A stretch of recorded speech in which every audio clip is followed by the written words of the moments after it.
beat. But no, it sets the stage for what is day 3 here. A big assignment for Marina Heler, who is making her appearance here for the 3rd time, having to play up. She plays a lot on the lower circuits, but this is actually for her the biggest week of the year. It is. Financially, ranking points on offer, and certainly in terms of attention and prestige. Definitely, yeah. And I looked at some of her results from last year, which is still this year, last season, better put. And she's played all of these great players close. She lost 7-6 in the 3rd to Garcia. She played 3 sets against Daniel Vacek. So she can certainly play.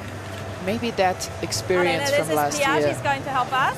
Will help her make this close again today. A couple of reminders before we start. We have shot clocks in these 2 corners and on the backboards down there. We have towel bins at each corner. It has your country name on it. On top of that, in the far corners, we have people with towel boxes if you want the towels to be brought to you. They're already there, so you don't have to put a towel there, okay? We have the net machine, TV changeovers, and we have live electronic line calling. And after the coin toss, we're going to take 2 photos, please. One with Pia here, and then 1 photo, just the 2 of you. Any questions?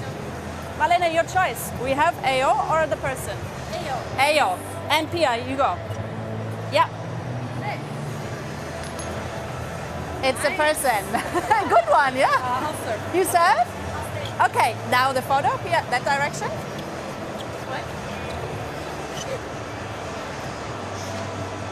Karolina Muchova in the white headband and blue shirt, but winning the toss and electing to serve.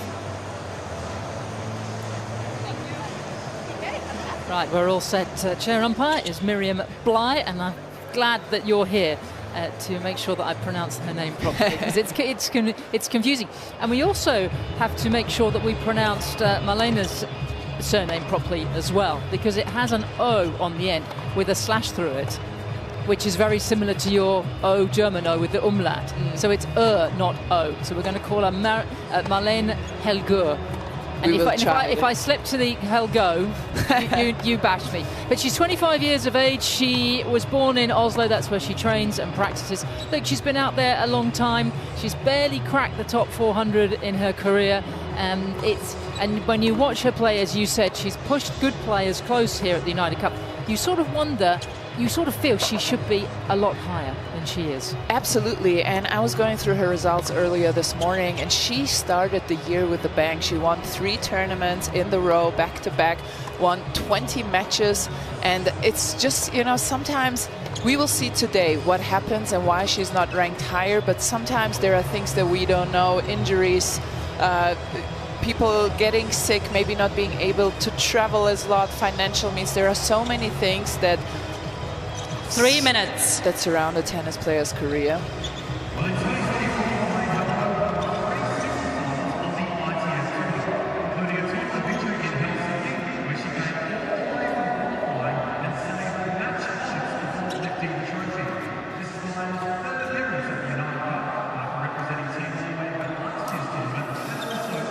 Karolina Muchova, near side of your picture, making her debut here at the United Cup.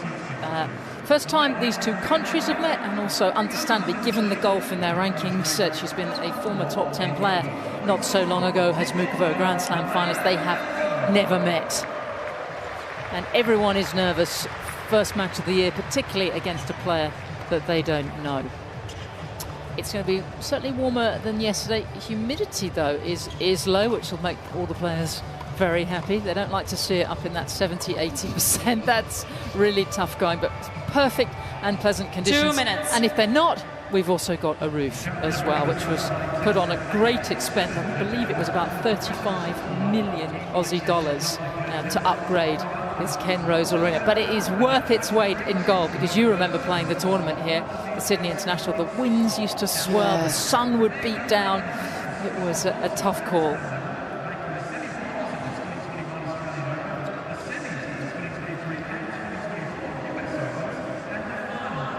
So these 2 players just going through their very last moments before they get their season underway.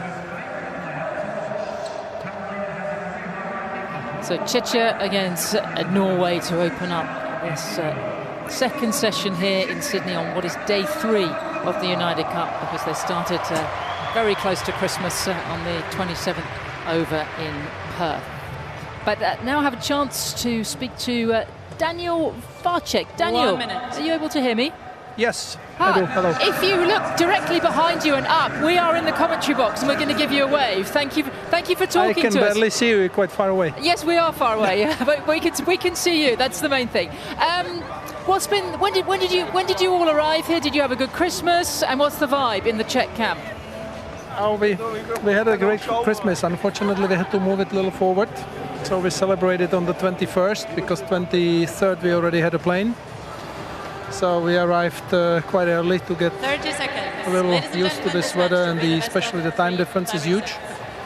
And all the members in the team are really excited to be here. I think it's a great event. I think it's fantastic preparation for the Aussie Open. And I hope that the matches will be fantastic and that there will be as many people as yesterday during the Aussies match. Daniel, is this your first time captaining a Czech team? This is the first time. We've been here with Thomas 2 years ago, and the format was a little different, two boys and 2 girls. But nice, different, nice, very good. And what's your captaincy style? Oh, we have to find out. Okay. I think everyone is different, and we just have to see. Because I have never sat with Kaya on the court. Thomas, I know, my player. But let's see what happens. Okay, Daniel, lovely to talk to you. And we're the same vintage, 1971. I'm sure we bumped into each other in juniors. That's the best year, for sure. Okay, have a great match. You too, bye. Andrea, it is different, isn't it? Because so many of these players are going to be spoken to by someone that maybe doesn't know them that well. And certainly for Daniel, I mean, Christian Ruud has been captain for many times for many different events because of his son, Kasper. But it's going to be interesting. We'll keep an eye on Daniel, see how he goes. First set, Karolina Muchova representing Team Czechia to serve. Play.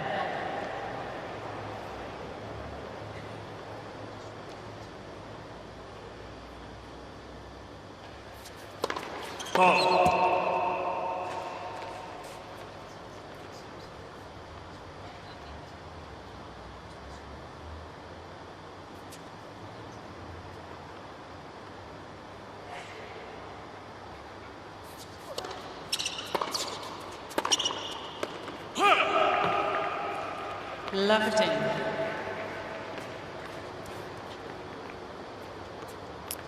Karolina is 28 years of age, originally from Olomouc, which is way out east in Czechia, now living in Prague.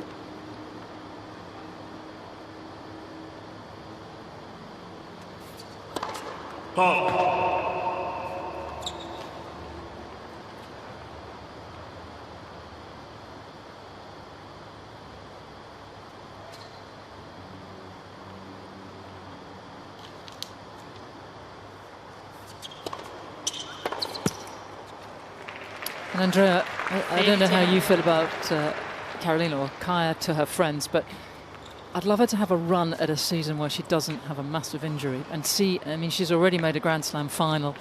Let's see what she can do.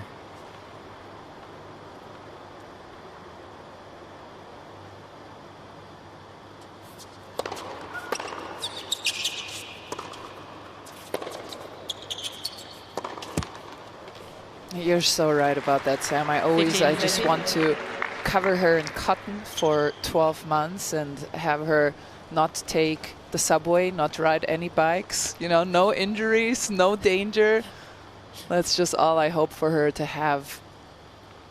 Not even 12 months, but 2-3 years where you can build on the confidence that she gains every tournament and then gets just halted and paused by injuries. And has to rebuild that confidence all over again.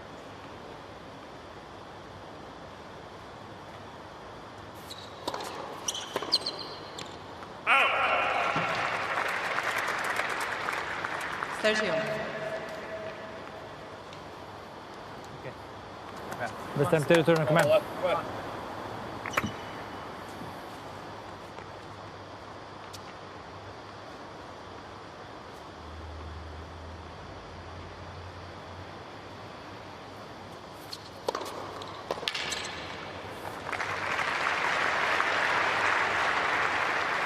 Very difficult to read Karolina's serve. She has a quick motion up to the ball.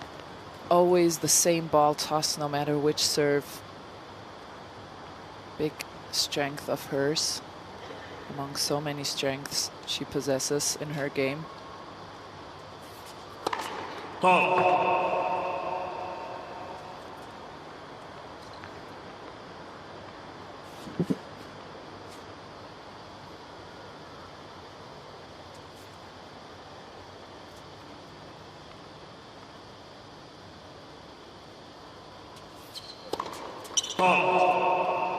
Jinxter, that's on me. You did that yesterday. It's the commentator's curse. You seem to have a fairly bad affliction of it, actually. Severe affliction. Everyone's nervous in this in their opening matches of the season.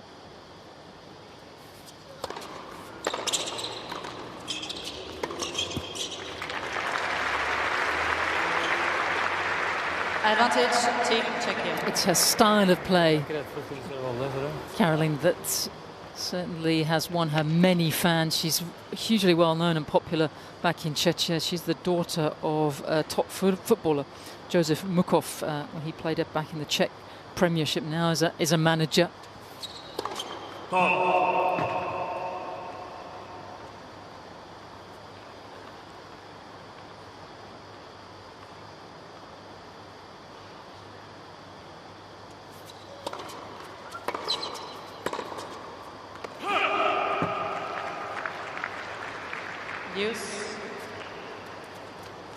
It is, though, great to see her back after a semi-final run at the US Open back in 2023.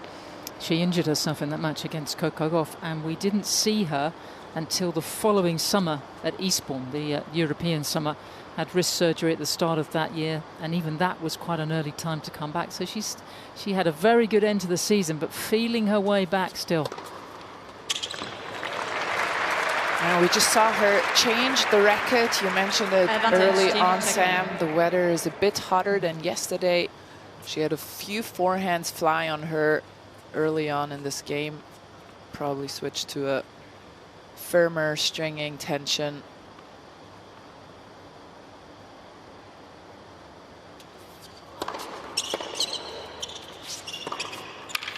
Game Team Czechia.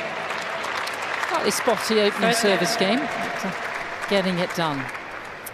And we can say good morning to Yelena. Hello. Hello, Sam and Andrea. Really excited to be here with you again, and really excited for this match, especially Karolina Muchova, one of my favorite players to watch. I mean, is there a player out there, I don't think there is at the moment, that's got so many layers to her game and can just produce any shot. That's the skill set, the shot selection, and the tennis IQ. I have to say, it really reminds me of Ash Barty, which I absolutely love. What are you hoping to see from her in her opening match? Yeah, look, everyone has this first match of the year that's very tough, and we saw that. I really like what she did straight away. Felt like her racket wasn't right, and like Andrea mentioned, her forehands were flying a little bit, and even her serve, she was really missing them long, so made that change. So really aware straight away that something wasn't right. But yeah, just for sure to play herself in. Let's not forget, she was not even here last year because of that wrist surgery. So really only 4 months of the year that she played, or 5 months of the year, and she's 22 in the world. So come a long way to even just be here in Australia.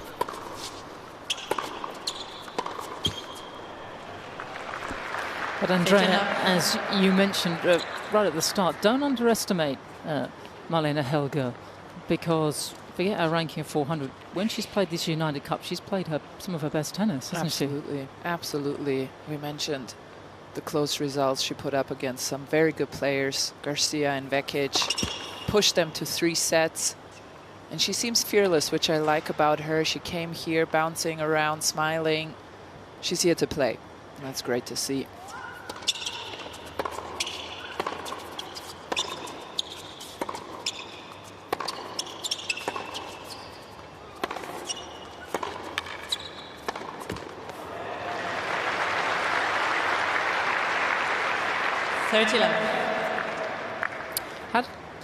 somewhat of a decent junior career, actually. Was top 30 in the world, but it shows you, and played all the junior slams, and that would suggest she was well supported by the Norwegian Federation. That would suggest that she might be a top 100 player, or certainly 150, 200.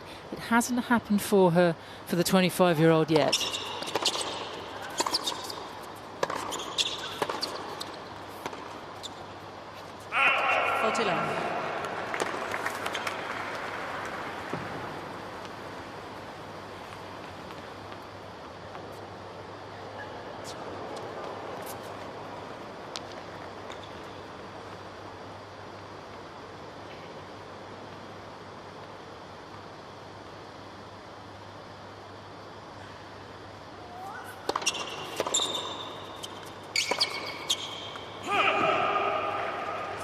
Andrea, can you explain for maybe the non or casual tennis fan why you would change rackets to a tighter one if the ball is flying? Absolutely. Let's wait for this point, because I don't know how long I will need to explain it all. Okay.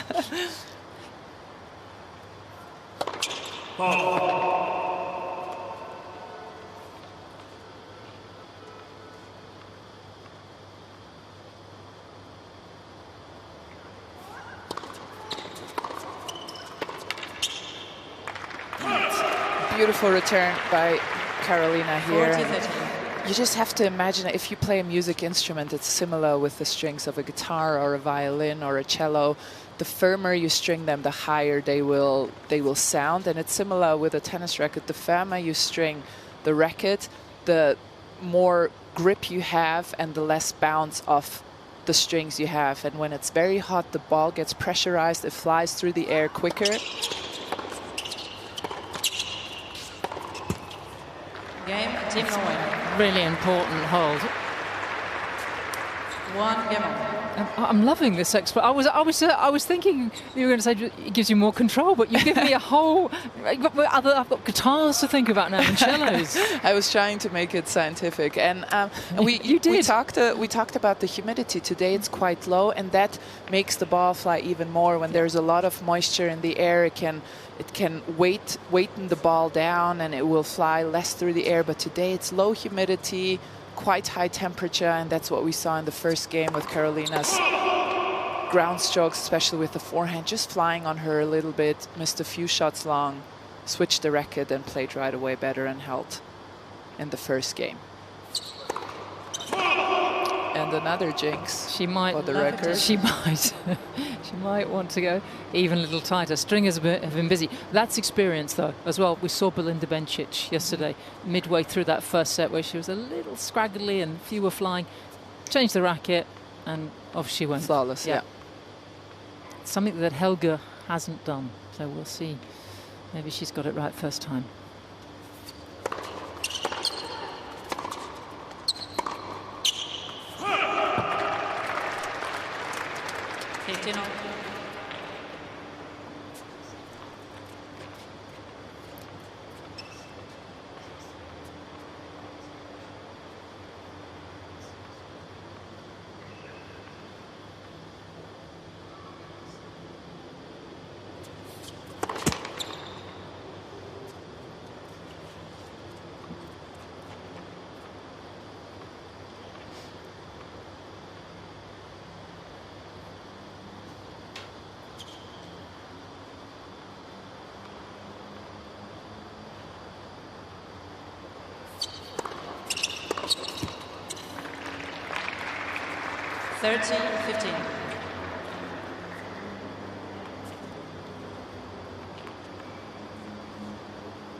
You saw Helga there just misjudging the ball a little bit, was kind of in the middle of nowhere, didn't really attack it to take it on the rise, didn't go back to let it fall, and that's when you have the ball bounce right above your shoulder, where it's very hard to control or generate any kind of pace up there.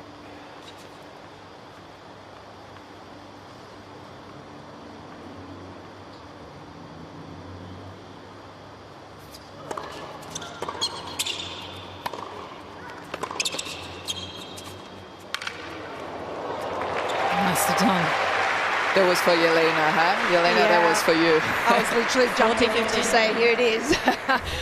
This is what she has the ability to do and disguises it so well. Look at the grip change there, the soft hands. And you'll see that when she starts coming forward also and serve and volleying. Just incredible feel.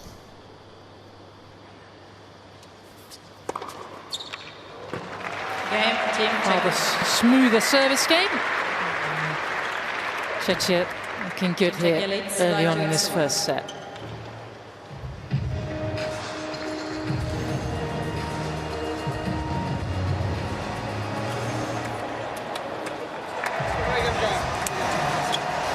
Ok, den er litt bakpå. Ellers så er det liksom ingenting som trenger å gjøre alt for rett på, men server bra. Enten på en måte prøve å lese den, eller stelle deg litt lenger ut, og det er flere måter å gjøre det på. Prøve å ta den litt vekk fra henne. Ja. Men ja, du liker å spille serve-volley på den nå, ser det sånn. Ja. Bare holde den lavt, spille cross. Ellers er det helt med. Bare å, ja, som sagt, tar du sjansen på returen. Ja. Make a play. Serven, noen ganger så bare må man akseptere at hun server bra, men være opp på den ut av banen da. Ja. Ikke som hun liker den. På backserven, på avserven. Ja. Så jeg har tenkt noen ganger, nå kommer den på forhånd. Ja. Men det er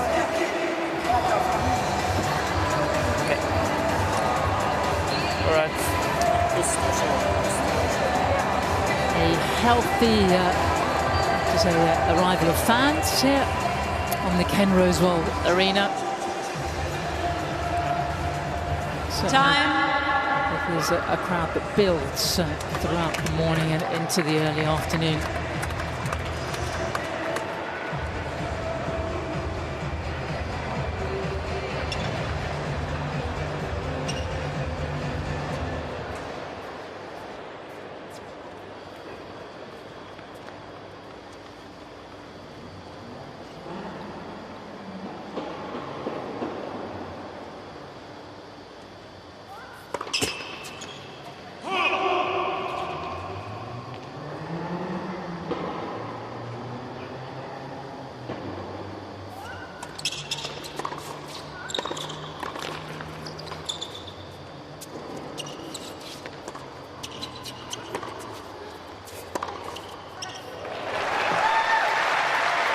That racket has certainly done the trick. Lovely. Yeah, and she's actually hitting through the ball now a lot more. And that point right there was a perfect example, especially off the forehand as well. And this is what might be a bit of a shock for Marina, I think, is that she's playing someone that's got every shot in the book, and at the moment she just doesn't know what's coming.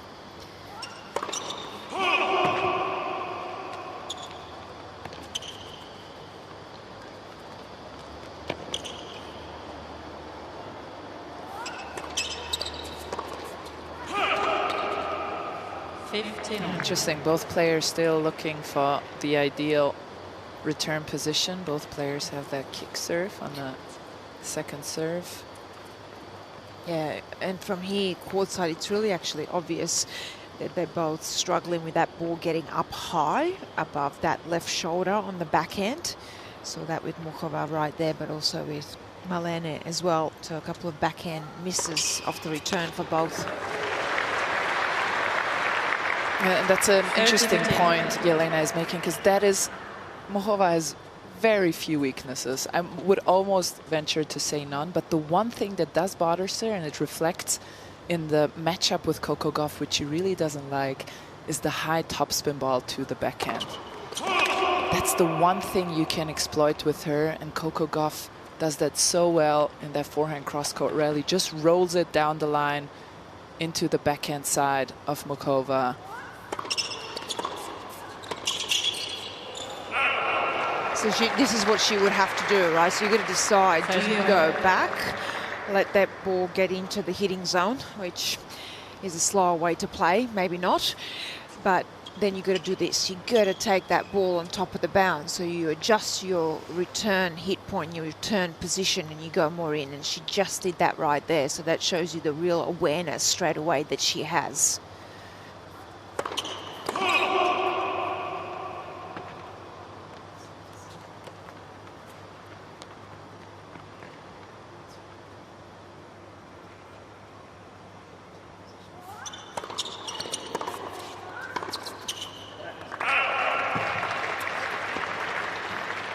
2-14.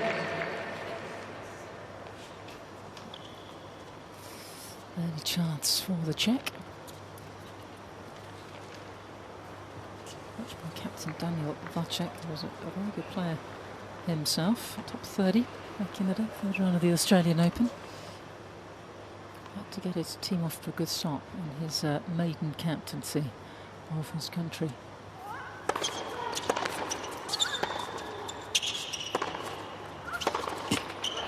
There's the early break. Game, Team Czechia.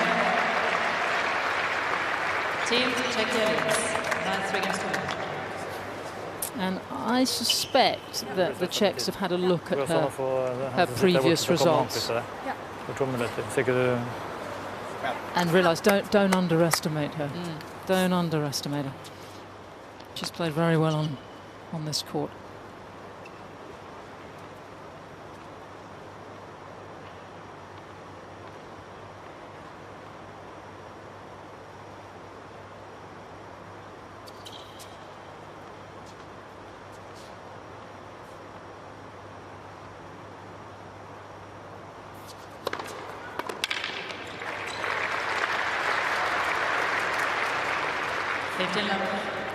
I remember when she made her breakthrough at the US Open back in 2018, came in as a qualifier, played a night session on the old Louis Armstrong. Beat Carbinia Muguruza, right? And beat her serving and volleying an awful lot of the time. And it wasn't just the result, it was how she did it. Oh yes, nice shot here by Helge. I really like her attitude, I have to say. She's not backing down. And it's so much part of tennis, your charisma, what you give off, your aura on court. No matter where you rank, you have to come out on court and be almost an actress that portrays self-confidence. She's doing a nice job here, Helge, against one of the most talented players on the WTA Tour.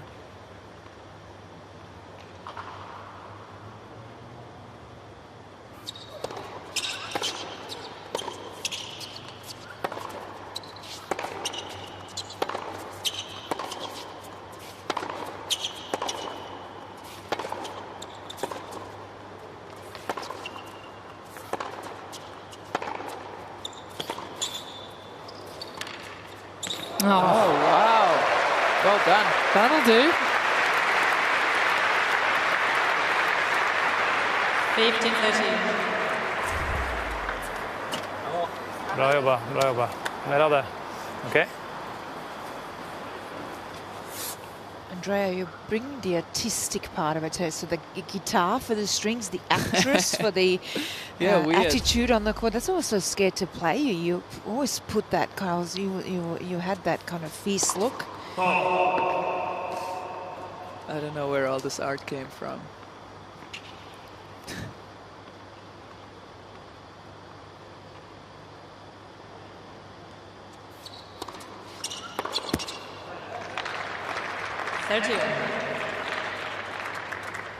Yeah, she's motioning to herself. And we see here that stat, that is a thing that you see with the top players very often. Win set after an early break. These top players are front runners. They play even freer, even more loosely when they are up. Makes things that much more difficult for the opponent. They're also, unlike the lower-ranked players, very quick to snap back when they do and get that immediate break back when they've been broken. So it's both sides of that breaking coin.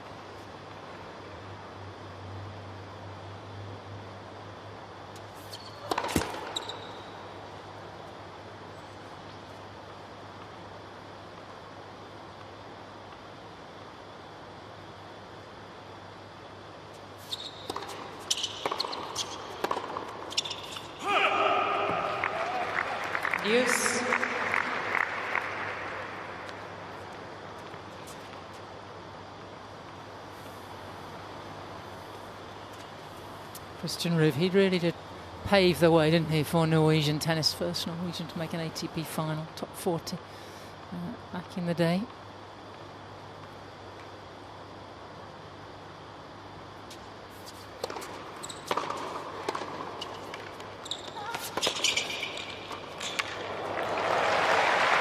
Beautiful. It's beautiful to see with that.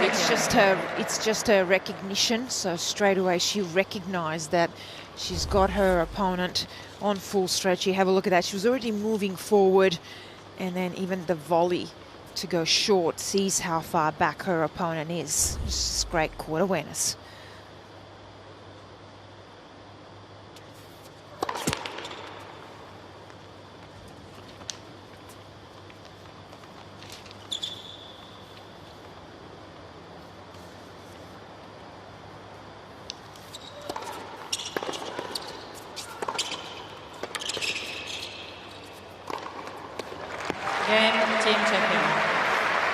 Smooth sailing for Czechia so far in this opening set.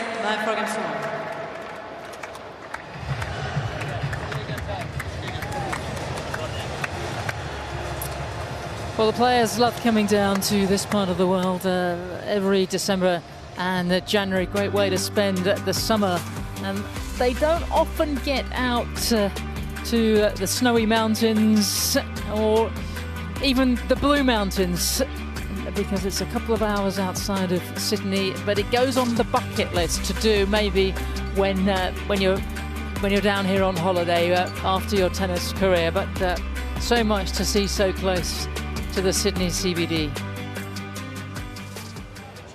And you've got to make a start because you haven't even been on a boat in Sydney Harbour. I haven't done anything. It's embarrassing. No, it's not. I will excuse myself. Yelena and I were discussing it yesterday because we were. I mean, maybe we have to take you down to Circular Quay and take you for a boat ride. But it's due to your dedication and diligence that you didn't do anything else other than hit tennis balls. So, third day of the United Cup, second day session here at the Ken Rosewall Arena. And Daniel Vacek is getting to know Karolina Muchova. He's the coach of Thomas Machac, former player. Time. And he's not going to be a Horacio de la Pena, who was jumping up and down and that was fun. Fist pumping, and very different captaincy style from Daniel.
That's good tennis. 15 love. Our ranking is at 400s, obviously way down from Muchova, but even to get that ranking, she's still done quite a lot of winning. She's won 9 titles on that lower tour, and she had a very good bounce out of the United Cup in 2024. Won a couple of more tournaments. It just shows you, if she's around really good practice and training and a high level, how much, it can't be a coincidence that she won tournaments off the back of playing here for Norway.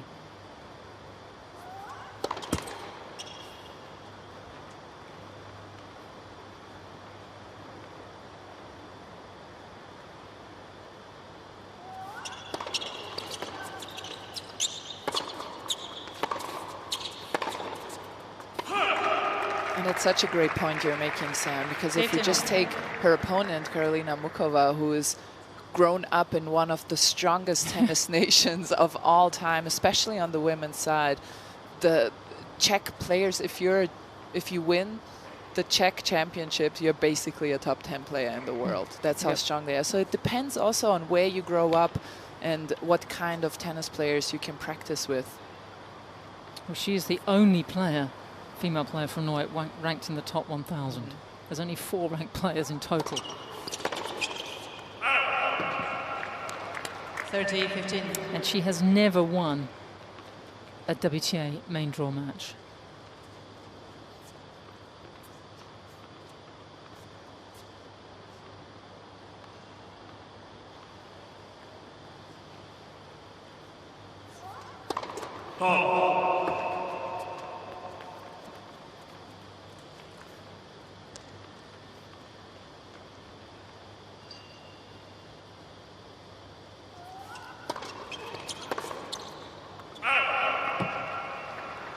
$40-15.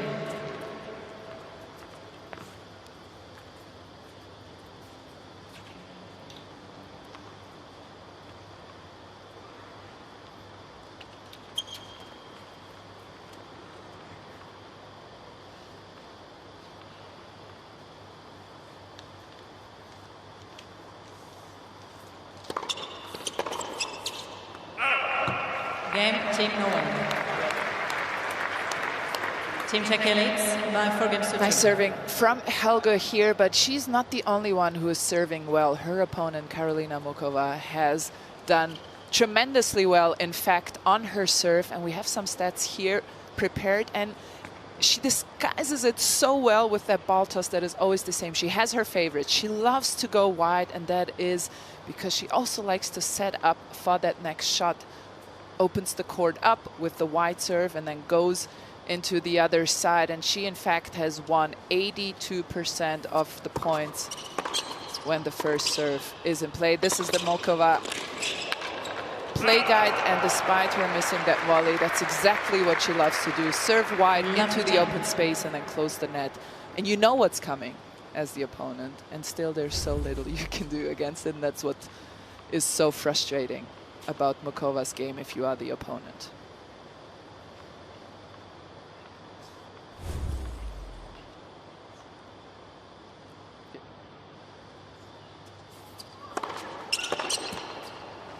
And Andrea, at the French Open a few years ago, you were Muchova's opponent. I was. And you spent a long time out there with her. It was a very questionable pleasure, I will say so much.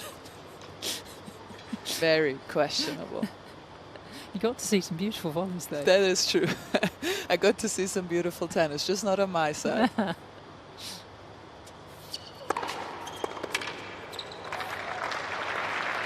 And that serve, 30-15. are you able to pick it at all? So and that was what my coach also gave me as a tactics. I did close the wide serves a little bit. Everyone knows that she likes to go there, but they are so accurate, and she has the same ball toss. So whenever she gets you, and and Jelena mentioned that, she reads the game so well. When she sees you step out and close the wide serve, she just goes T, and you're in the middle of nowhere again. So it's really frustrating playing her. I love that, a questionable pleasure.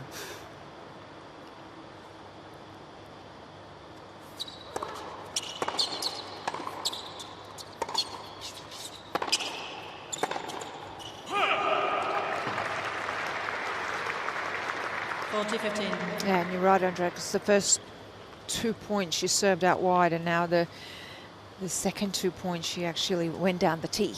So once you kind of maybe even get comfortable on that wide serve, like Helga did close that wide serve, she will mix it up and she'll see where your return position is.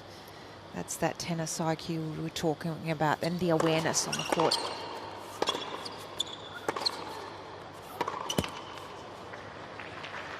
$40-13.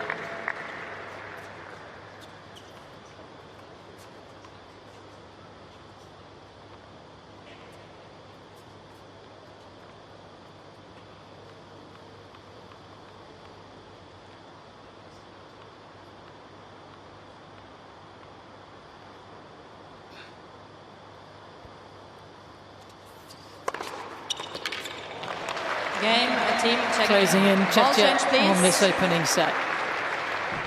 New balls. Team Czechia leads by 5 games to 2.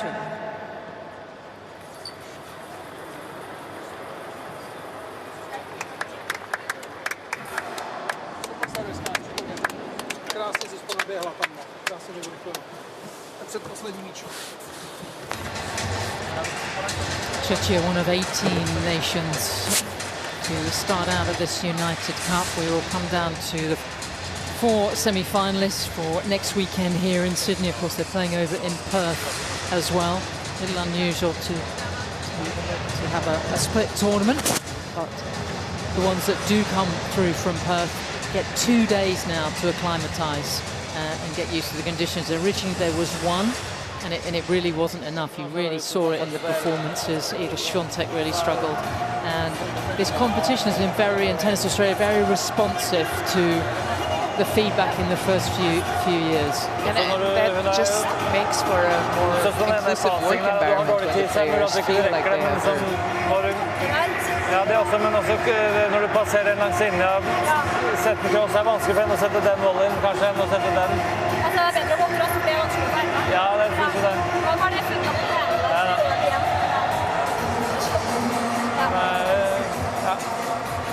Time. Ut og bare fortsette. Ja. Okay.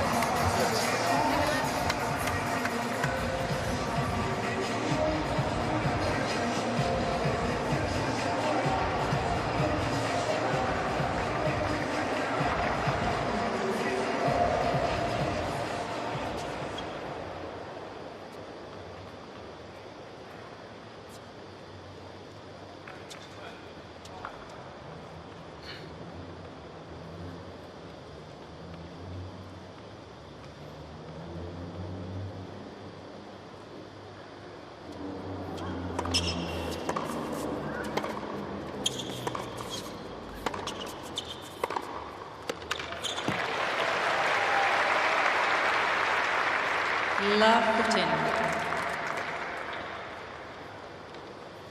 Well, if you wonder what they're looking at, they have got real-time analytic data, and they know everything that we're looking at, about the wide serving, what's happening there.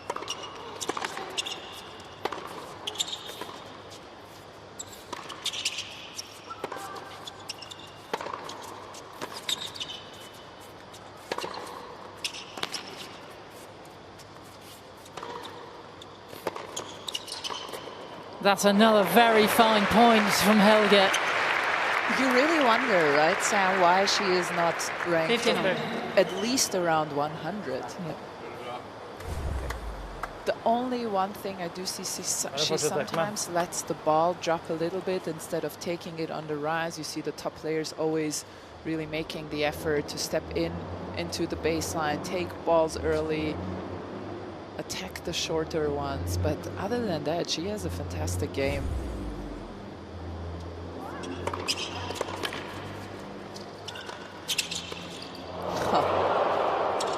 Oh, we like that.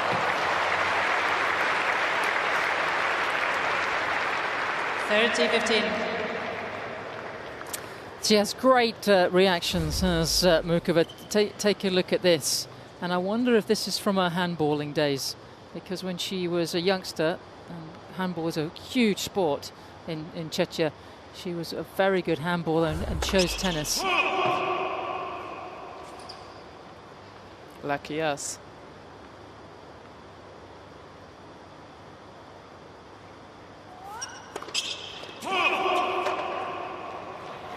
You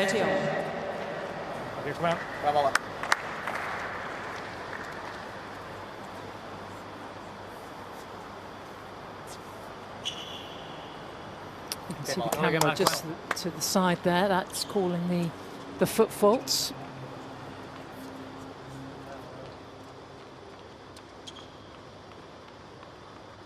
And there were a few yesterday, actually.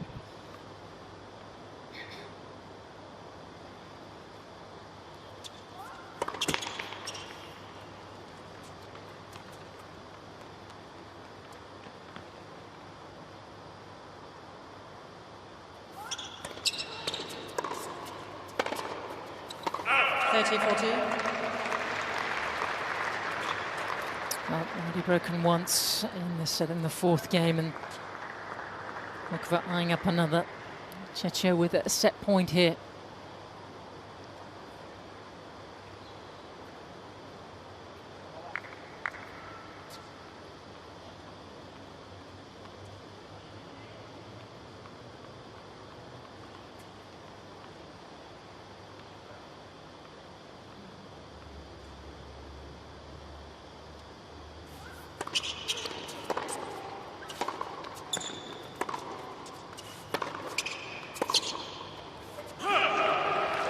Okay, come on.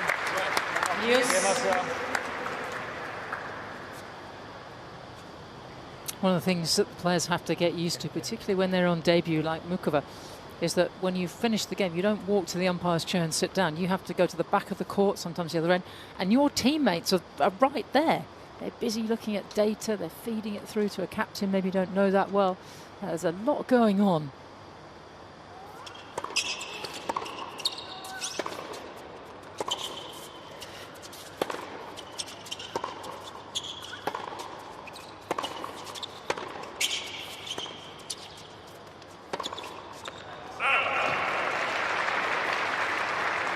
Advantage, Team Czechia.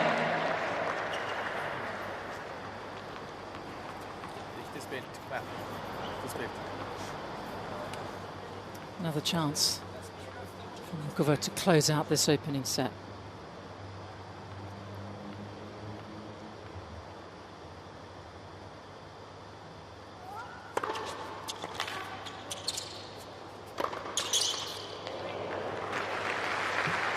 That's what I always try to do when I played Muchova. I try to hit her and take her out that way, because otherwise there was very little chance for me to win the match. Well, you're very tough on yourself. That was a big three-setter in Paris, and you were actually won the first. I did. You were halfway there, Andrea. I'm gonna big you up.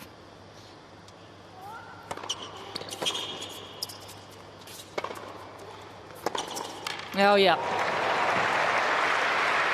It's a sweet strike. Advantage, Team Czechia. And a third set point in this game.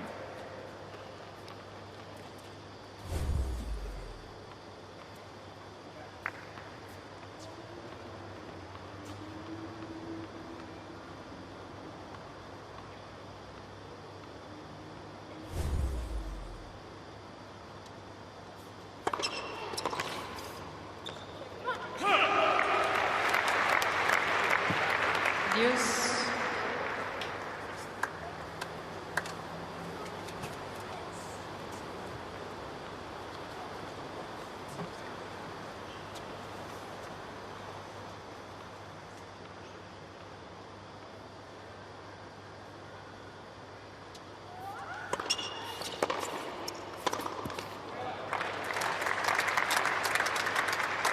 Advantage, Team Czechia.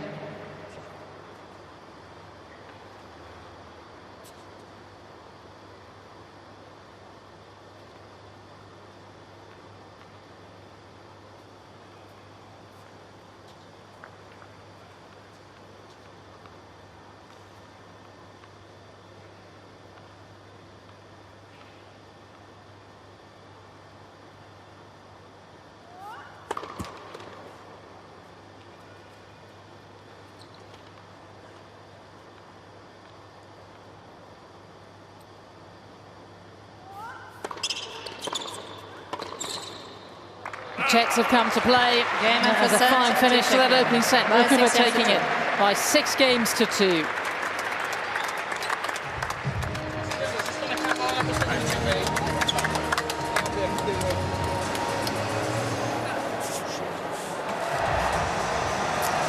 Well, an ideal way for Muchova to open up her season, and not really too much to complain about for that opening set. Yeah, absolutely. And this is not a bad set by Helge at all. She's just facing somebody who is at the prime of their game. We see it here, 55% first serve. That's not a lot, but she's making 75% of those first serves. She's winning those points.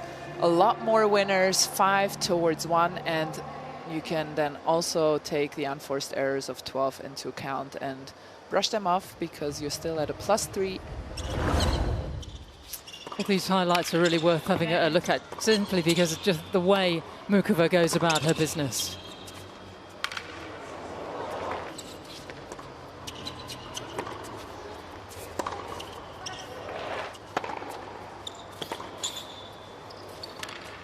And the Czech doing well after a slightly iffy first service game. Got the break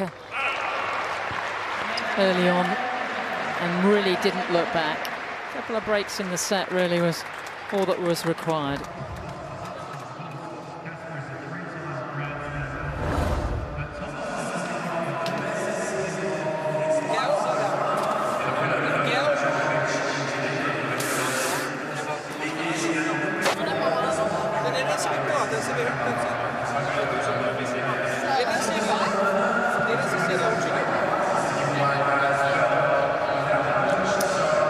Muchova settling in very nicely on debut. Time.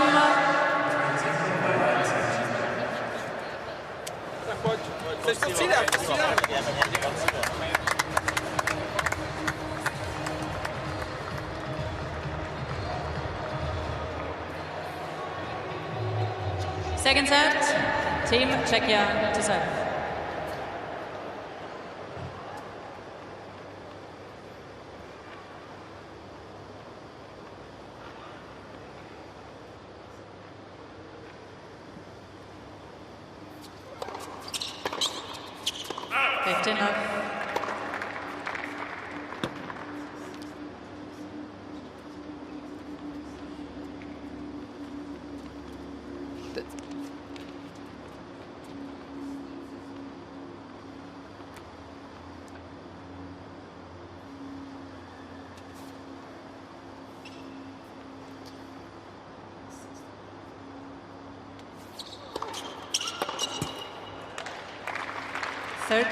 Yelena, what are you hoping to see start of the second from Muchova? Look, I think she's done really well, a little bit rusty in the first game or two, had a racket change, and from there she hasn't really looked back. I love the way that she's straight away recognised what she needs to do against her opponent, which is that variation. Not get into too many just straightforward up and down baseline rallies.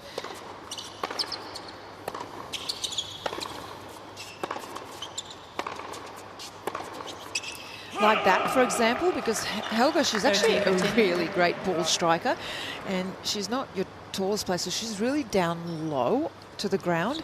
But what Muchova's done well, she's thrown in the slice and the variation. She's come forward, attacked the return, take time away. So I think that she's going to continue to do that in this second set.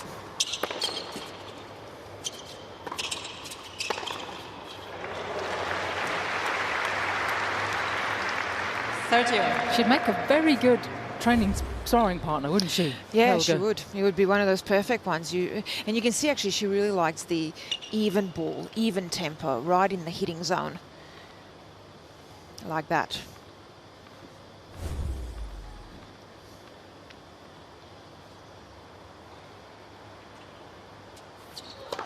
Well,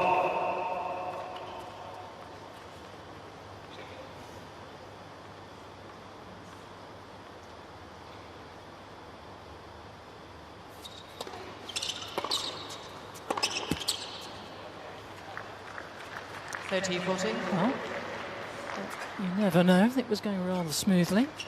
Facing her the first break point of the contest.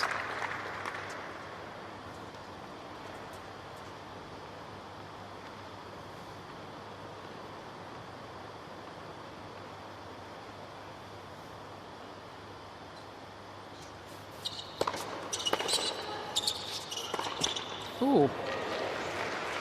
Completely First game, second set. Against the run of play, although I guess understandable when it's your first match of the year. Følger opp den. Okay. Det er veldig bra. Man kan spille litt med testen, liksom. Hun fikk litt for mye av det, men så tar hun noen poeng på serven, men hun er nervøs når hun føler at hun skal liksom vinne. Det er press på henne. Så hvis du viser henne at du liksom får mye baller tilbake, får hun til å bli litt stresset. Får hun til å følge presset. Ok? Du må holde på den ledelsen her nå. Er det en serve på forhånd eller backhand? Er det bedre serve på backhand, eller? Til henne?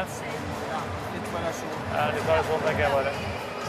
Kommer liksom fort fra begge sider på henne, føler jeg, men hun mister jo også fra begge sider, så jeg tror at det er ikke en sånn stor side som... Ja, kjør. Ok, så kom igjen. Kom igjen. It's all very calm, isn't it, in the Norwegian camp? That's how they do things.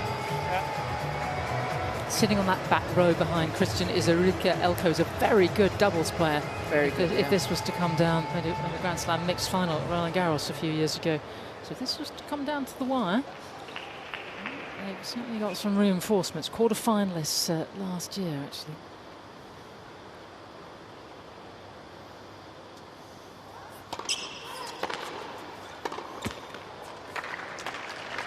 Love 15.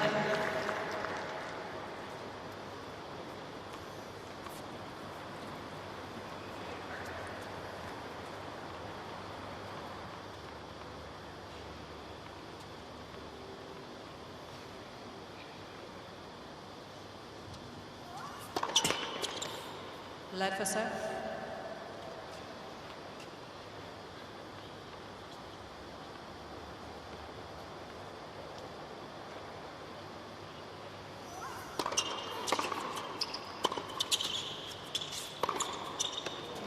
That is very good. Both returns, first point, second point, taken early, through the middle, good depth, and then you get the short ball. And it's such simple tennis from the outside, but so tough to pull off. You need to have the eye for it and the feel for the game.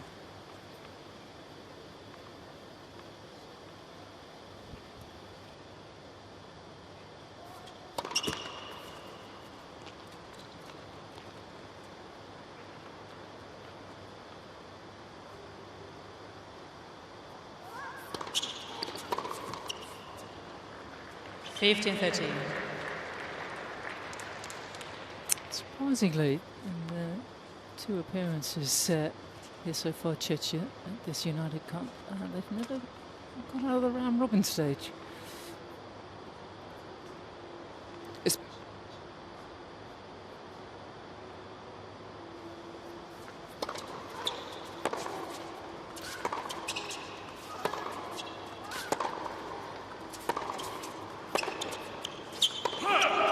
15-14. Well, this very much goes back to the conversation we were having the last set. When a top player breaks, they usually back it up, and when they get broken, their response is instant. It's brutal. Yep. And annoying for the opponent. Serena Williams apparently was #1 on the stats for year after year. Well, she got very annoyed when she got broken. And there was immediate payback chance here for Muchova to right the wrong.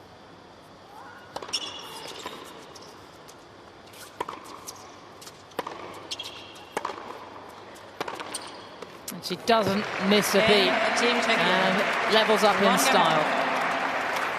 And Sam, we talked about, and Jelena mentioned how beautifully Helga actually strikes the ball. And so we were asking ourselves, what is the difference then between a 22 player ranked in the world and somebody ranked outside the 400? And here we have it. This is very blatant. 64% of the tennis balls are struck on the rise by Muchova and only 49% by Helga. And I actually have this very intelligent AI in front of me that shows me that in the first game that Helga broke, she was up to 70%, and that's why she probably did break. So she is trying to make adjustments, which is not easy at all, having to face Muchova.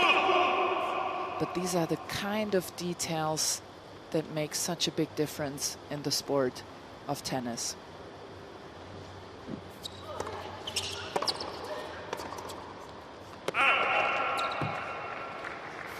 Love it in. I wonder how hard it would be for her to train that, to take more balls on the rise, to get it maybe to 60%. I wonder if she looks very capable of doing that. I think so too. I think if she was to look at these stats, I think that's something she can work on, and I think that would catapult her in the rankings at least to 100 something fairly quickly. If she were to make that adjustment, it might take a few months, but that's not a lot considering she's 25. She still has plenty of time.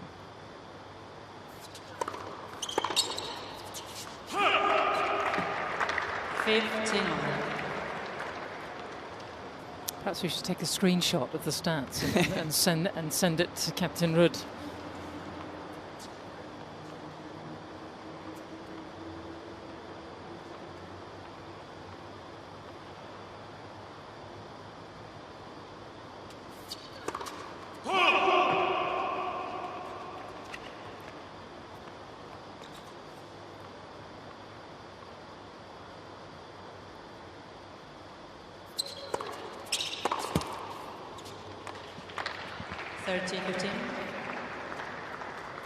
You sense that she has a great aversion to missing, though. I wonder if that stops her from being aggressive.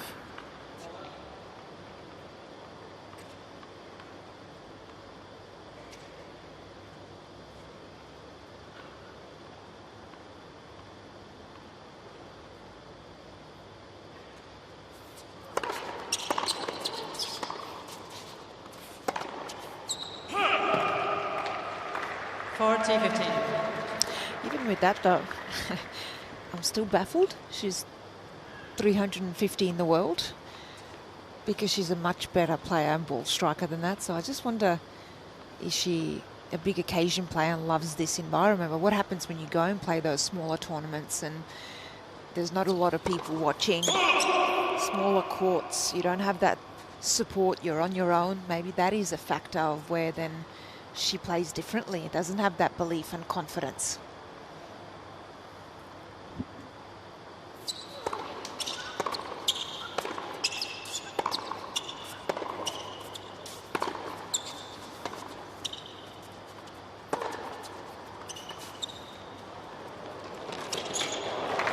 We like that very much.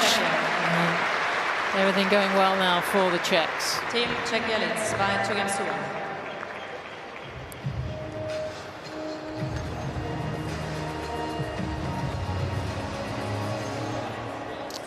Well, the players very rarely have a chance to get out to the Blue Mountains and far away from the CBD, but on the banks of Sydney Harbour, a little closer to the centre of town, is Taronga Zoo, where you can cuddle a koala and see the kangaroos. And I remember Wally Masur telling me last year that this is where Leighton Hewitt had his wedding reception. Ah, I thought you were going to say this is where Leighton Hewitt grew up. No, he grew up in Adelaide. At the zoo. So what's your favorite Australian animal, Sam? Oh my goodness. Tough question. It's certainly not the huntsman spider, because I saw a lot of those last week in Queensland. Bum was on my bed.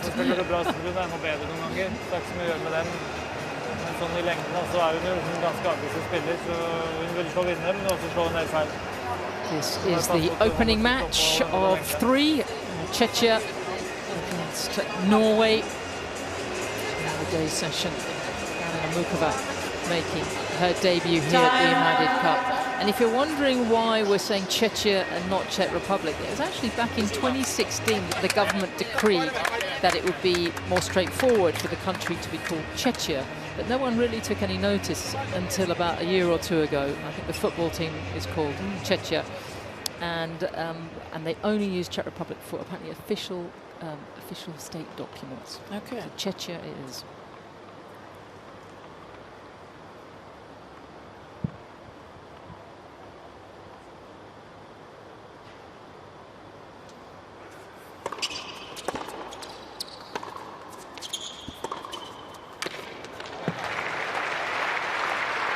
And that backhand down the line by Muchova, that is so lethal when she's feeling that. That really shows you that she's growing into her game. When she's not feeling herself 100%, she goes cross-court with the backhand, tries to build the game with the forehand side. But when she starts to play that shot as well, then...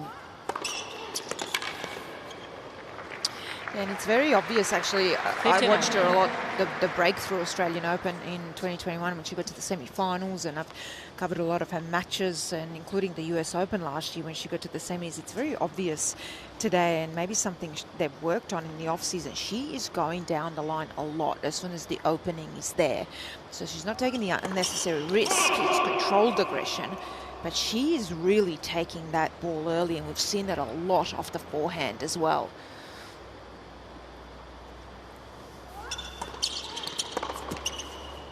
I mean, even that one, she missed it, but she's really trying to take the ball early, and I think that that's the next step of her actually trying to win a Grand Slam. This is how she would have to play against the Sabalenka and Swiatek and Goff as well. She used to build the point a lot more. So definitely trying to be more aggressive, which for me, I think is the right thing to do.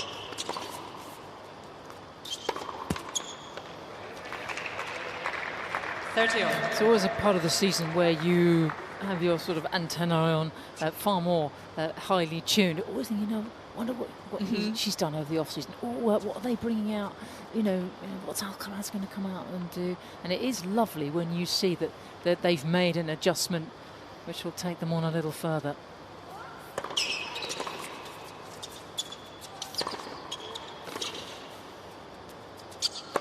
Oh, that's an excellent overhead.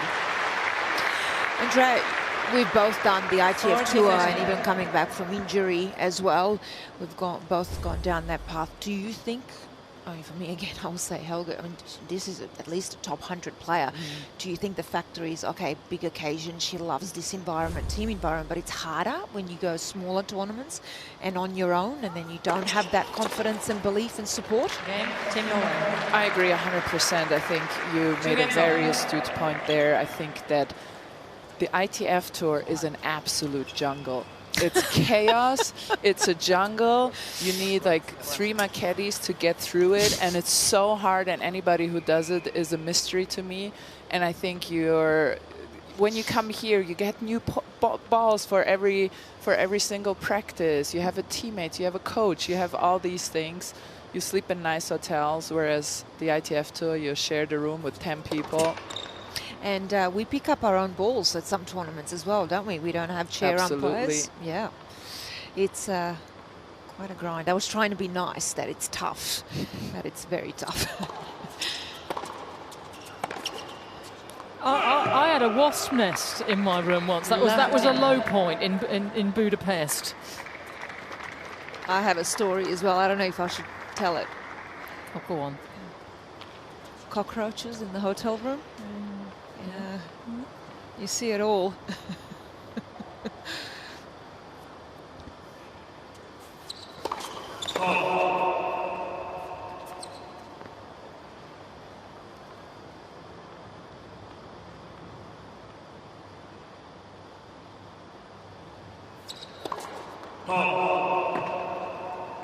Love 30.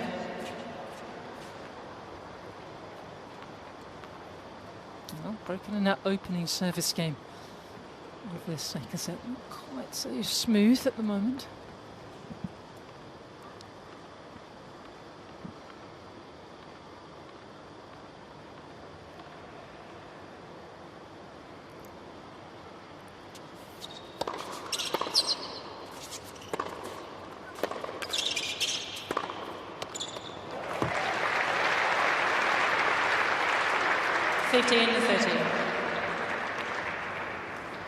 Just picking up from what we've both been saying, forget the wasp nests and the cockroaches, trying to get her level up for what is ahead.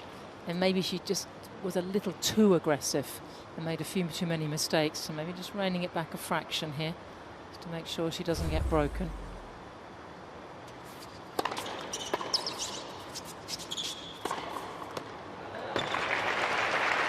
But this is an ideal match for her to play, isn't it? First one of the season. Yeah, absolutely. These are the type, and that's what you get at United Cup. It's not a KO system. You guaranteed a couple of matches, so you can really try out those things that you have worked on in the off season. And I think that's why so many top players do come here, despite it being quite early in the season. 40-30.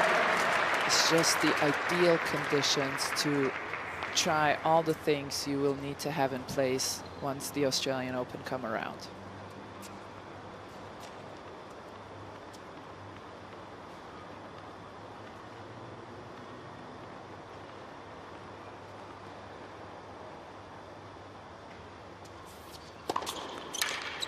Game, Team Czechia. Double ace finish. And another hold to serve for Team Karolina Czechia Muchova. by 3 games to 2.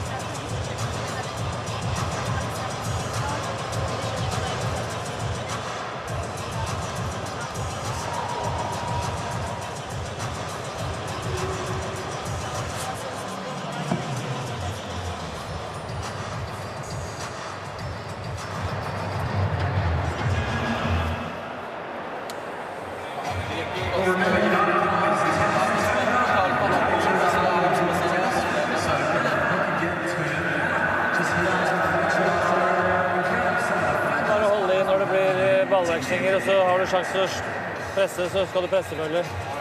Du slår jo hardt, men den også slår litt feil. Hold i.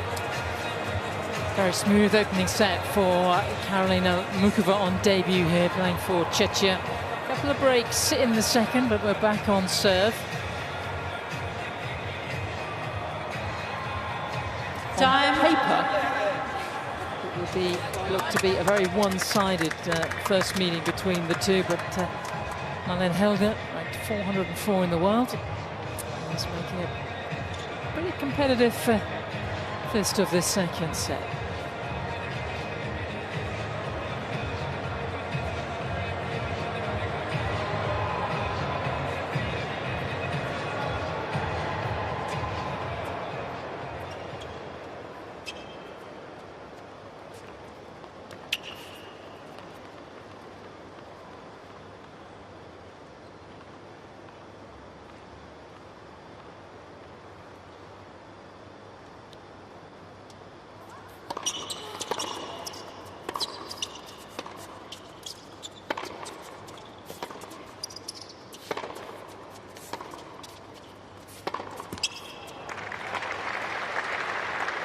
Love 15.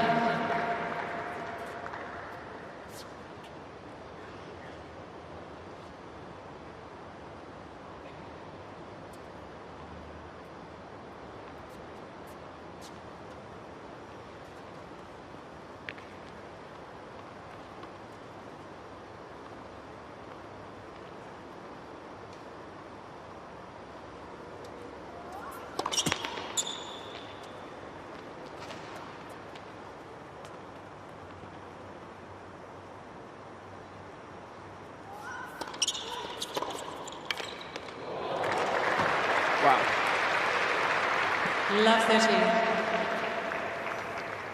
I wonder if they've worked on that in the off-season. You said she doesn't like that high kicker to the back end. Yeah, I wonder too, because it was very obvious, and I talked to Kirsten Flipkins, who is in the Muchova team as an advisor at times, and she said she really doesn't like playing Coco Gauff. We have to find a way in the off-season.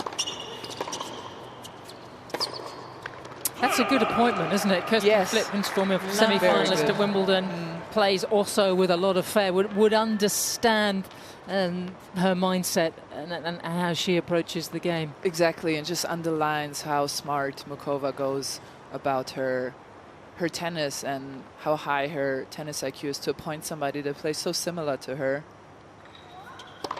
Big opportunity here for Muchova. Yes.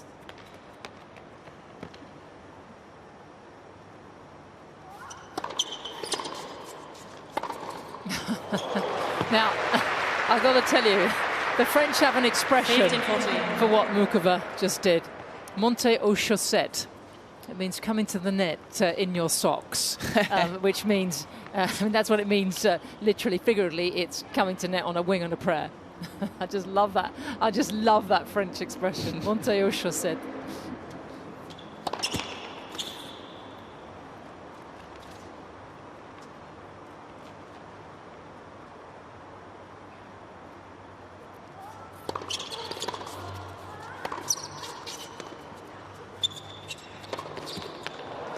Game, Team Czechia. Second break. Czechia leads by 4 games to 2. You suspect that will be enough for Muchova.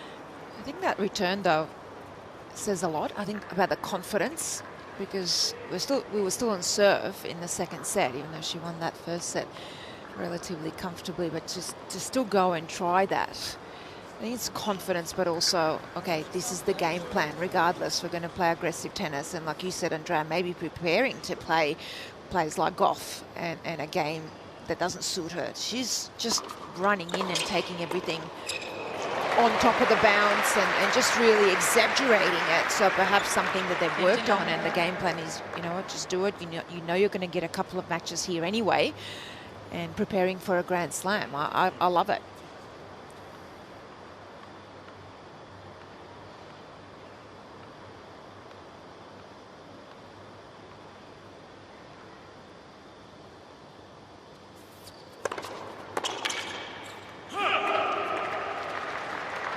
And she is a contender, a semi-finalist here in Melbourne. Back in 2021, I remember Dan Muchova beating Ash Barty in the quarters. Twice a quarter-finalist at Wimbledon. Last 2 years, the last 4 at the US Open. And of course, 2 years ago, a finalist at Roland Garros, losing to Iga Swiatek. She is a contender.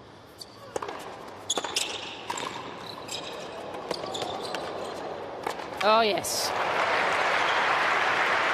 Full throttle. 40 left. So beautifully done. And if you take a good look at Muchova's upper body, whenever she hits a volley or a ground stroke, she always seems to be in full control of where her limbs are and in full balance. I wouldn't know what that's like sitting down on a chair, and she's in full pace.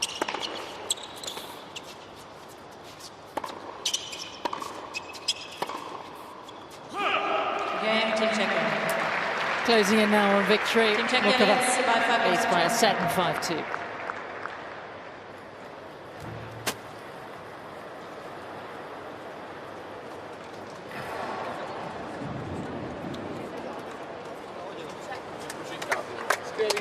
Well, before the players went on to court there, something that the Tennis Australia have done throughout the summer of tennis for many years now. They have a fantastic hot shots program, and players, actually the kids, get to play on mini tennis nets on the court, which is very, very special. And they can't do that at the moment. That was first thing this morning. But during the day, if you want to go and have a hit, you can. So you can see the tennis, and it's lovely to be able to pick up a racket, get a ball, and play on one of these new tennis walls. Much more attractive than the old tennis walls, Andrea, which used to be a sort of green with a white line and maybe a few chips in them.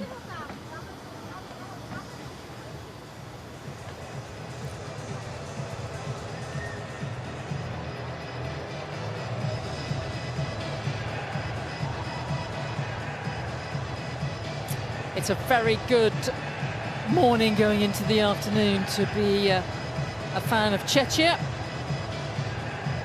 And it always amazes me just how many nations come to watch their home countries here, and they're all organised with their flags and various paraphernalia.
Well, she's really standing in, isn't she? Goodness me. Yeah, that was a better serve from Helga, the second serve. She prefers that kick serve that Muchova has started to read midway through the first set. She put a bit more on it, 145 k's an hour. 30 on. It's just overwhelming, the pace and variety that is coming at her, and she's playing a good match. Marlene Helga is. Yes, it's been, must feel as though she's playing uphill most of the time. And against the wind too.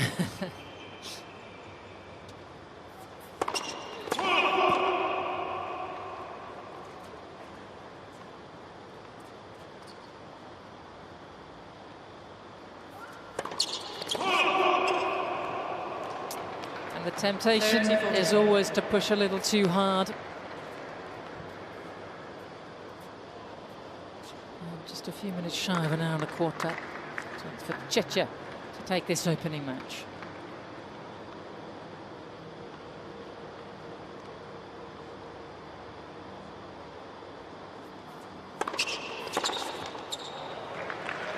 Use.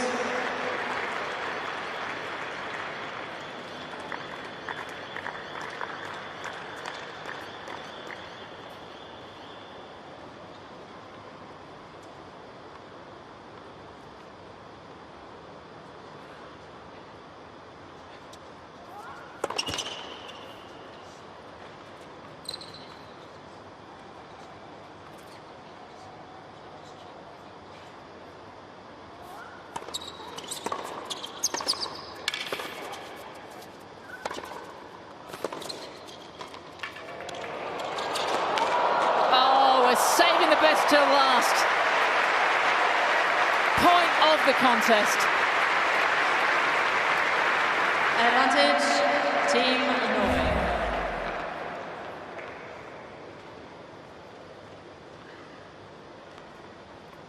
And Helga doing her best Muchova impression. Yeah, and well done on staying in the point, because that was such a great volley. Easy to just relax.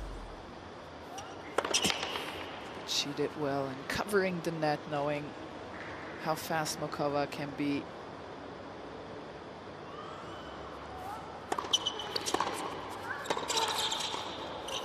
Oh yeah. We're going to see a lot of that over this Australian summer. Use.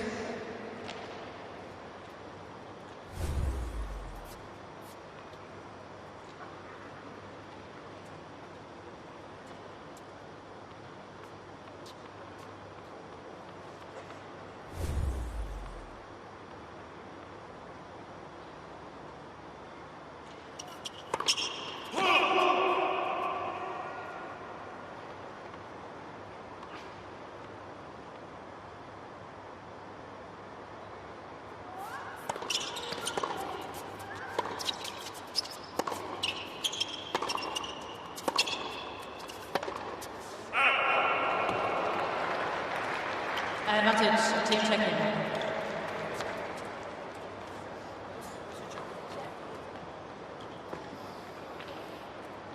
Another chance. Muchova to close here.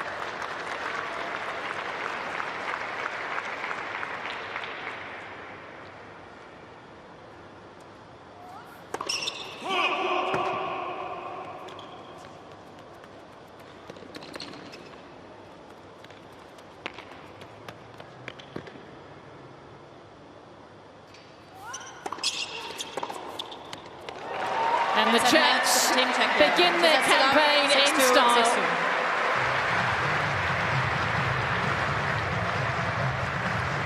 A straight sets open up, 6-2, 6-2. First meeting between Muchova and Helga. And no problem for the former French Open finalist. That'll do very nicely, won't it, Andrea? Very nicely, a very solid performance. You saw a hiccup in one game, maybe the first service game, changed her racket and was just outstanding throughout the entire match. A hug with Captain Daniel, and she showed all the things we love about her. But Helga too, I really like her game. I think she should be ranked higher, and I hope she takes the best from here like she did earlier in this year in the 2024 United Cup, when she went on to win 3 tournaments after. But it's Muchova who stunts with variety in tennis and pace. I wonder if you're going to take Helga that stat. Maybe I will. Quiet chat, why not? Why not? Might change your life. Who knows? Well, let's hear from Carolina, great opener to the season. She's with Yelena. Carolina, great opening match. Never easy to come out. First match of the year, an opponent you've never played against, but you were so aggressive. Was that the game plan today, and is that something you worked on in the off season? I think it's something that I'm working on constantly. I'm trying to be aggressive on the court. I think it's my game, and yeah, as you mentioned, it's the first match of this year, not the next year. But you never know how you come up, how you're gonna feel. I'm happy I won today in 2. It's your first time playing in the United Cup. It's very different. The only event where you've got men and women together, you've got the team boxes there, the captain as well. How are you finding the format and this event so far? Yeah, I mean, it's my first time in Sydney actually as well.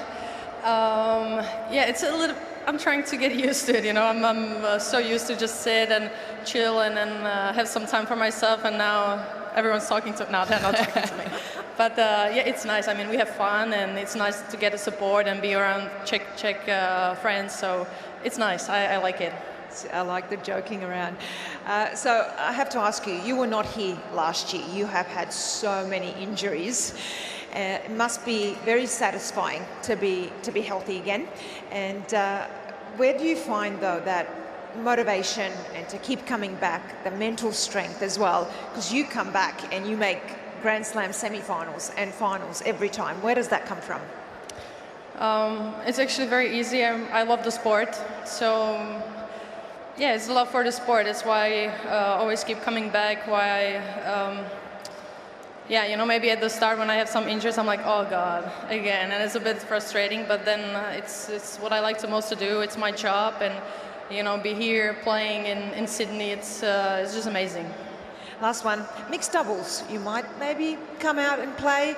It's not something that you get to do often. Again, that's this type of format. Do you like to play mixed doubles? I don't know. I'll see. No, yeah, of course, if captain will put me on the court, I'll try my best, and I think it can be fun. It's something different, so I'll try my best. I think I can like it, yeah. Well, we'll look forward to seeing you again, hopefully on the mixed doubles court, because I love those volleys, I have to say. I love to watch you play. Have a great time in Sydney. Can't wait to see you play again, and congratulations. Thank you very much. Thank you. Ladies and gentlemen, Karolina Muchova. She really wasn't sure about that mix, was she? Neither was she. She wasn't even sure about her team, yelling at her the whole time in the change of ends. But the Czechs are very collegiate because they grow up, as you do in Germany, in that club system. They play a lot of club matches. They're used to being around each other. But yeah, she's quite a quiet soul, very introverted. So that would be, you would love this, wouldn't you? You'd be chatting away. You'd be on whether you were playing or not. But for an introvert, we don't always like people, you know, on us when we're playing. But no, I mean, even more impressive. I have to say, I didn't realise that she'd never even played the Sydney International here. First time on this court, not an easy court to play on, and that bodes very well, doesn't it? Yeah, I thought she was very impressive, and even more impressive considering she really doesn't like people on her bench in the change of ends. I don't think she went quite that far. don't upset the apple cart in the Czechia team. They're going really well. And we will look forward now to a fabulous men's singles. That's about 10 minutes away between Thomas Machac, who actually, remember him playing the ATP Cup here, that being on a team really helped him and his ranking, and he'll be up against top tenor Casper Ruud. But before we take our leave, let's have a look at the numbers. Yeah, just very impressive numbers from Muchova here. A lot of winners, a few unforced errors, but not too bad. And especially in that second set, she looked very good after being a breakdown. So straight sets for Muchova, the Czechs off to a fantastic start.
Well, good afternoon and welcome everybody as we get set for the men's singles here, the United Cup. It is Group B and it is Czechia to take on Norway.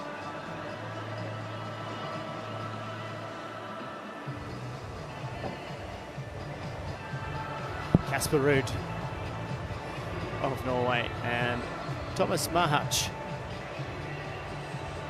ready to make their way out onto Ken Rosewall Arena. Todd Woodbridge alongside of me today in the commentary box. Is a warm welcome to Jim Courier. Todd, always great to be alongside you. We'll welcome Mark Petchey courtside as well as we welcome the players onto center court.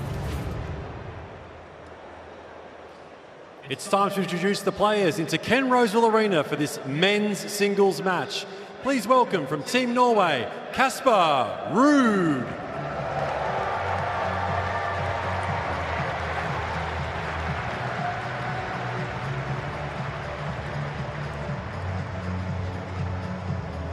And from Team Czechia, Thomas Machac.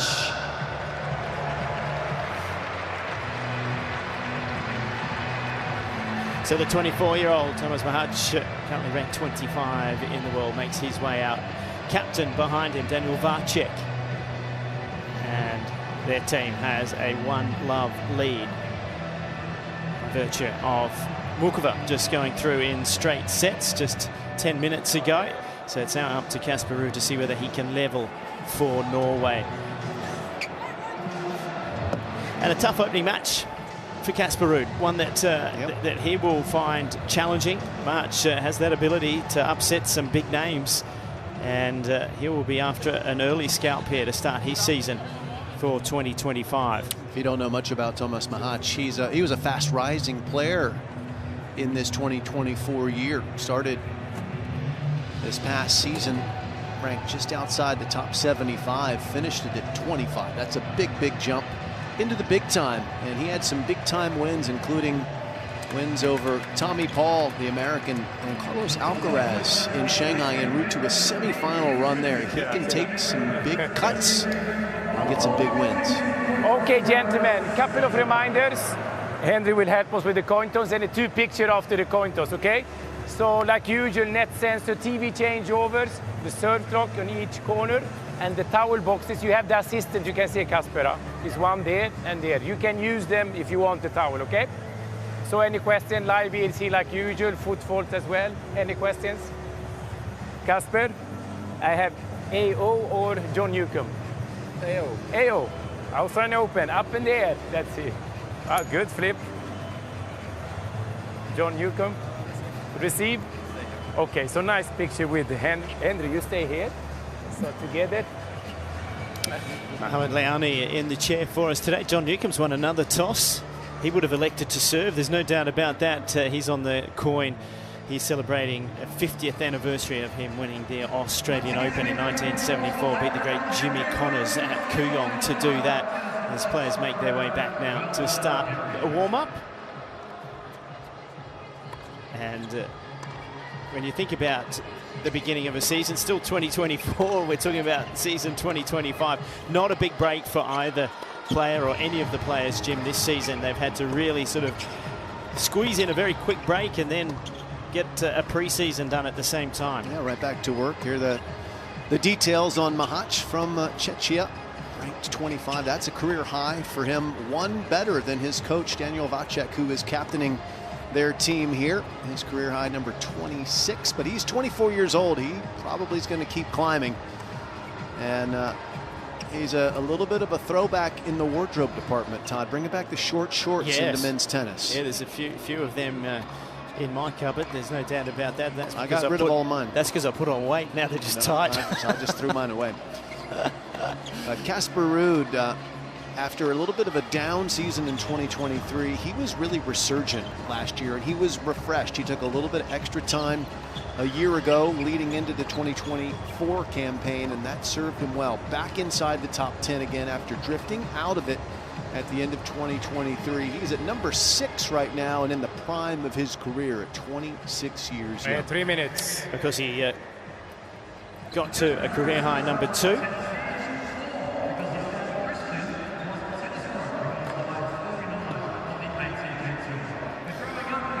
had the opportunity to go to world #1 US Open final against Carlos Alcaraz. The winner of that one would take that top spot. Of course, that was Alcaraz that managed to do that. But what can we expect here today between these two, Jim? What type of a matchup are you looking for?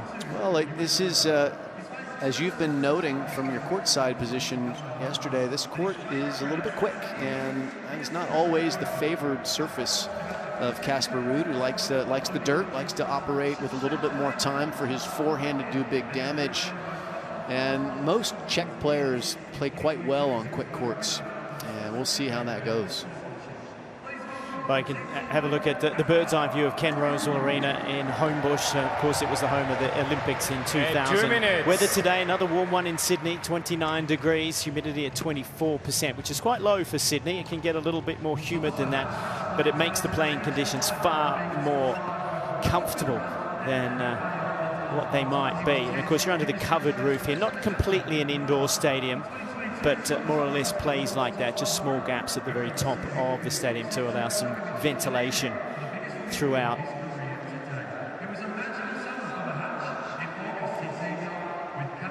Final moments of the warm-up.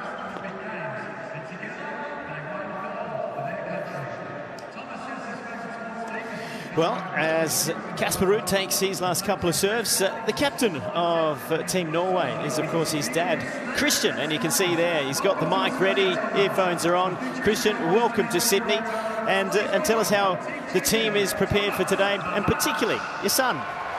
Thanks, Todd. Yeah, well, it's been a short but pretty good off-season for Casper. We had a couple of really good weeks, and on the way down there he played some exhibition matches, so I think he's feeling good. Machac is a good opponent. We practiced with him a few times, so we know him quite well, but he's dangerous, he plays fast, strong legs, so yeah, it's going to be a difficult match, but hopefully Casper can come through and win. And he's been playing well here in United Cup, so he likes the event, and he's looking forward to the match. Christian, Jim Courier here. Also, welcome to Sydney. Great to see you and your son back on board here. What are going to be the keys in this particular matchup? You guys have played against Machac twice. You've beaten him twice, but not necessarily easy. Yeah, he's a tough opponent, like I said. He has a really good backhand, and he's improved his forehand quite a lot also the last couple of years. So, you know, he's dangerous from both sides, but it's going to be a tough one, and Casper has to play aggressive, has to try and dictate the points, and I think it's important that the serve is working well today also to win the match. That's going to put you one more under the pump here as Casper makes his way over. How do you separate being dad and coach in a situation like this? I don't know. It doesn't really play a big difference. I think now we can coach on the court. You can say more stuff in the changeover, but I think it's easy actually. He's an easy guy to work with, so there's no problems. Good. Good luck to you both. We better let you chat, and thanks for chatting to us. Thank you.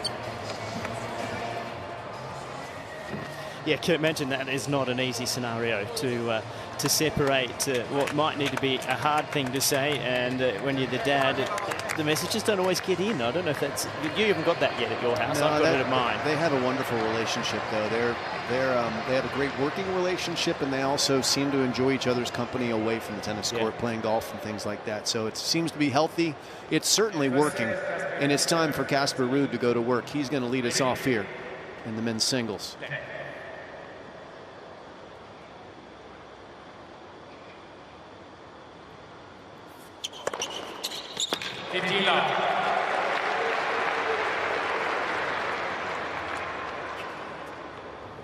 Todd, when you were a kid, did you have a jack-in-the-box? You know what that is? Yeah. You know, a little box, and you had the little winder, and then that little creature would, like, little clown would pop up. It's kind of what Casper Ruud's serve is like. He takes that ball toss on the rise, and he just pops straight up and gets good pop on the serve as well, but it makes it difficult to anticipate as a returner where it's going. You don't really get a chance to see the ball toss and get any view or any tells on where he might be going. It's part of his secret sauce on his serve.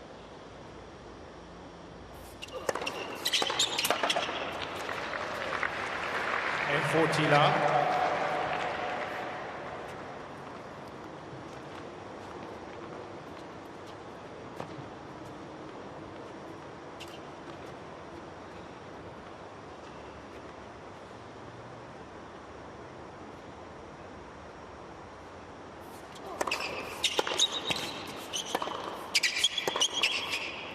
That's an easy opening hole to serve for Casper Ruud, and joining us courtside for commentary today, it's a warm welcome to Mark Pecci. And Pecci, you've been running from the studio to the court. Hope you're not out of breath. Todd, actually, well, firstly, a confession, I lost my way. I've forgotten how to get here. So that was number one, and having marginal regrets about the colour of the shirt with the heat down here as well. So, yeah, I've got a few concerns. All right. Well, why don't you give us a court report and conditions? 29 degrees, but what is it like down there? It's humid down here at the moment. It's a lot more humid than yesterday, no question about that. So that's one part of it. The other part's going to be interesting. Machac is a guy that likes to serve on the juice side out wide, which is obviously into Casper's forehand, which he tends to block back. So I'm going to be interested to see whether that trend continues today or he tries to mix things up. Well, first look now at the service motion of Machac. Thomas Machac to serve for Team Czechia.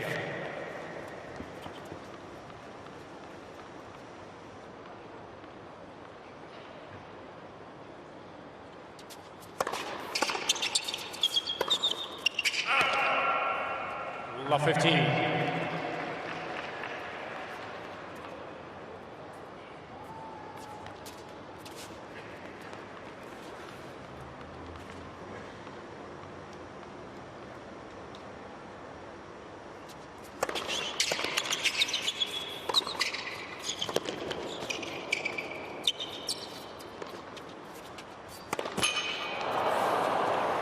Little nervy start from the Czech. Love 30. Not a difficult shot, really, that bounce match there.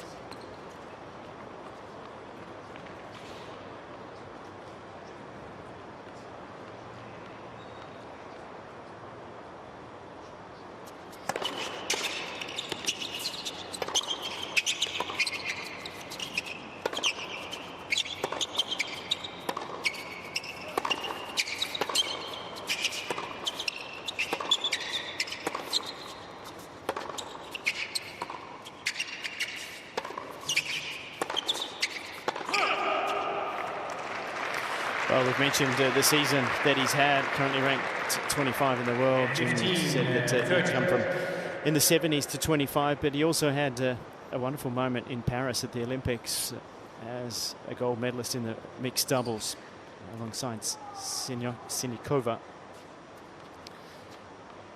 Some wonderful pictures there of going back home, showing off the medal.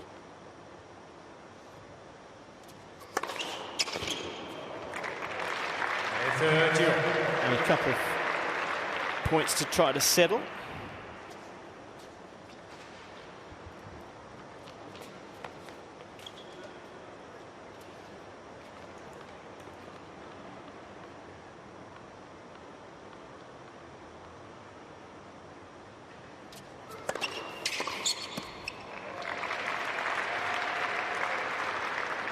Petch, there's that wide serve, and it elicits that block chip return from Casper.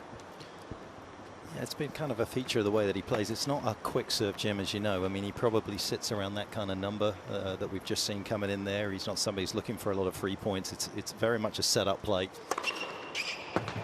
the Team Czechia. So from that 30, levels at 1-all.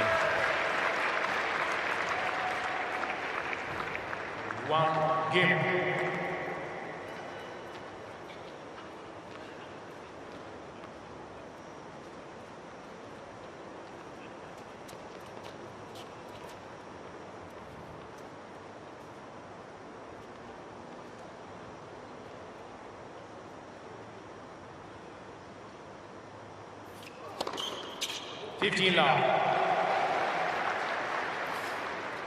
Casper really has shone.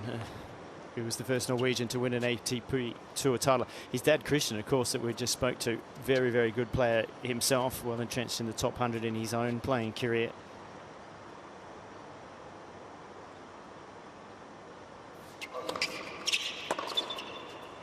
The 12 titles to his name, and of course he's reached a Grand Slam final at Roland Garros and the US Open.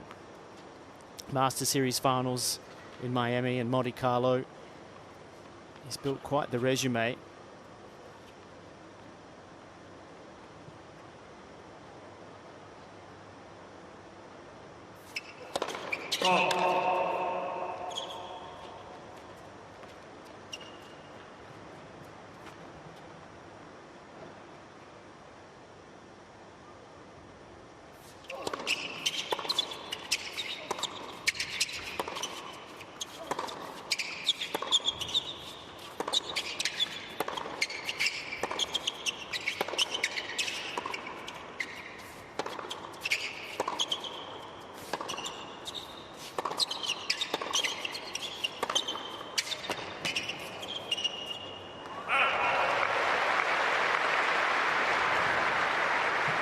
Really nice hitting off of both wings from Casper Ruud there.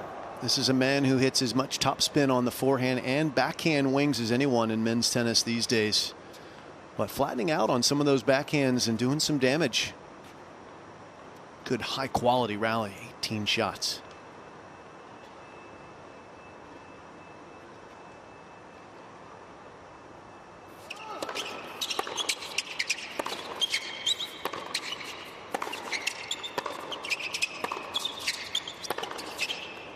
And another love service game. So Norway are ahead 2-1 in this opening set. Team Norway is 2 games to 1.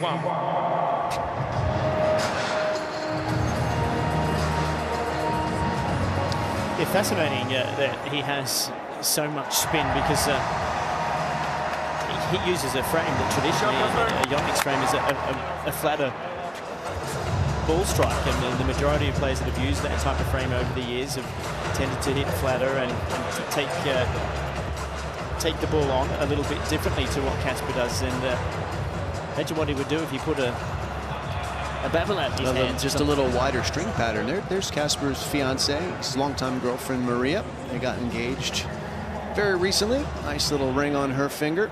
She's cool, just like her soon-to-be husband.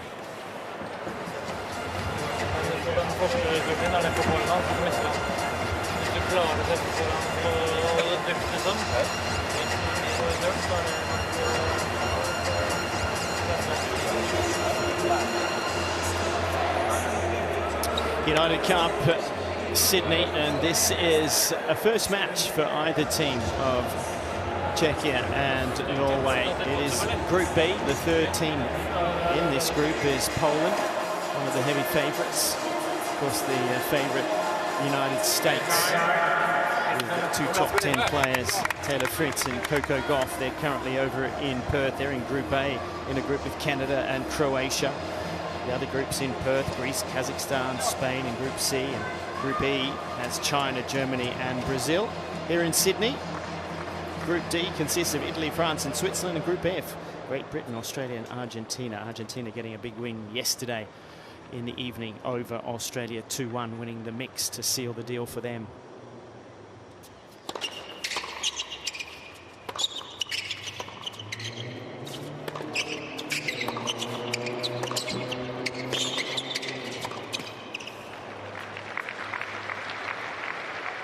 Love 15.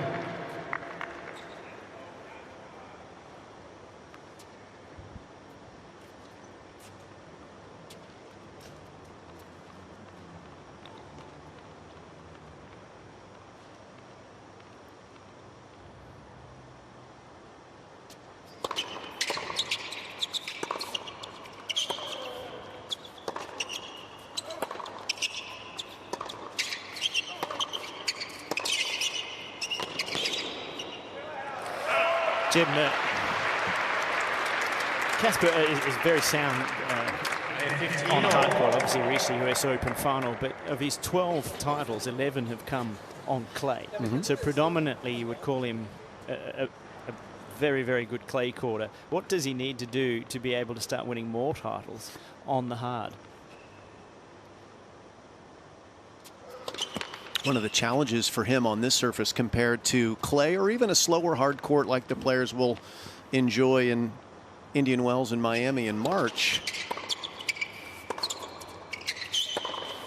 It's harder for him to do that, to get as many forehands as he wants. The quicker court makes it more difficult to run around his backhand and pummel forehands, which on clay he has plenty of time to do. And also on clay, it's harder to defend against his forehand because you're slipping and sliding. And it's more difficult to change directions on defense. So the quicker courts nullify some of his strengths.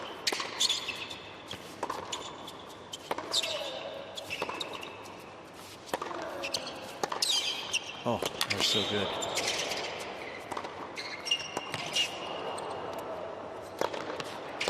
Oh, what a point.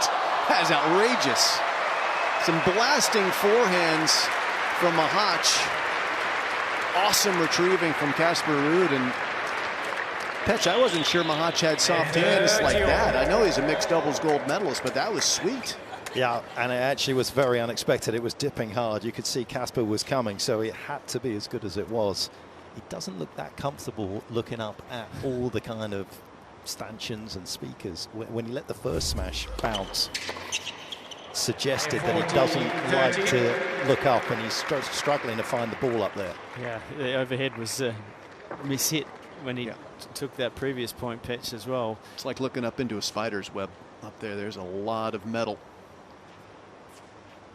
Another pressure point where Machac has gone out to that Ruud forehand on the deuce side.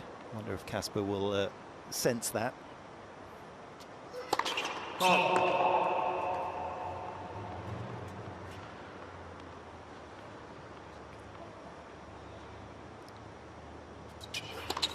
Wild miss on the double there. Todd, just circling back to your question about what could Casper improve to improve his results on quicker surfaces. I think the backhand, the amount of topspin on there is actually a negative for him. I think he could flatten his backhand out and do a little more damage with it, because it doesn't have the same type of speed that his forehand does. So when you have a lot of topspin on a shot with not a lot of speed, that's the one that can really hurt you, right? That gives your opponent time on the ball. I'd like to see him get a little more drive on his backhand on the quicker courts. To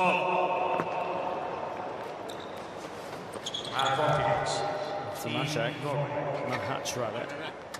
Consecutive double faults brings up a first break point of the match for Casper Ruud.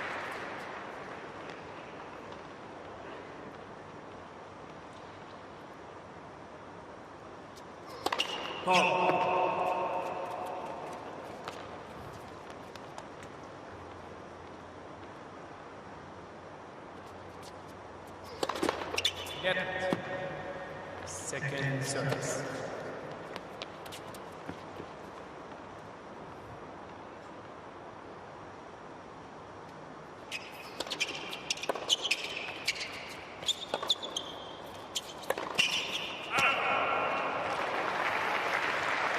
Won't be happy with that miss.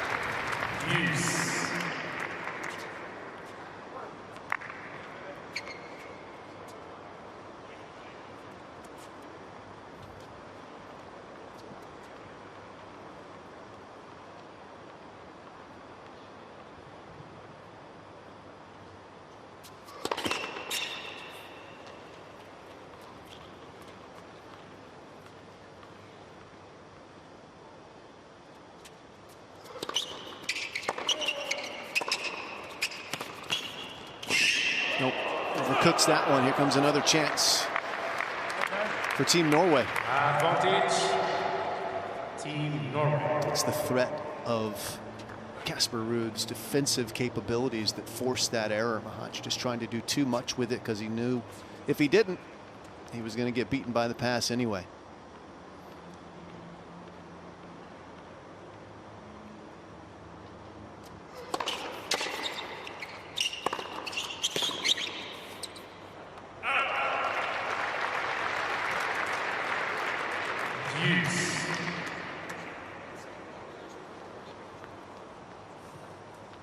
So a couple of break points saved by Machac.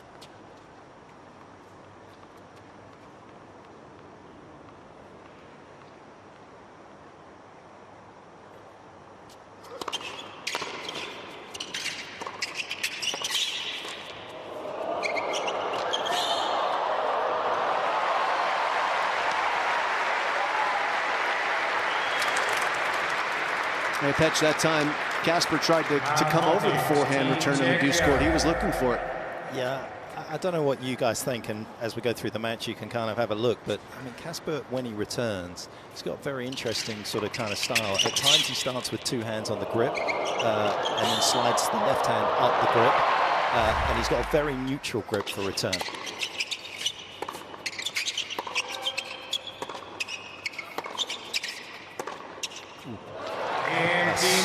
Very sweet. And then other times he'll actually start with kind of both hands and keep the left hand on the grip. So he's constantly, Jim and Todd, toggling his kind of return grip. So, and then you'll suddenly see him occasionally, Casper, this is, actually go straight into a forehand grip return from the neutral and kind of predict which way there's going to go. So I just feel at times that he doesn't get as clean a strike on the return because he's kind of figuring out which grip he wants to do or where his hands should be.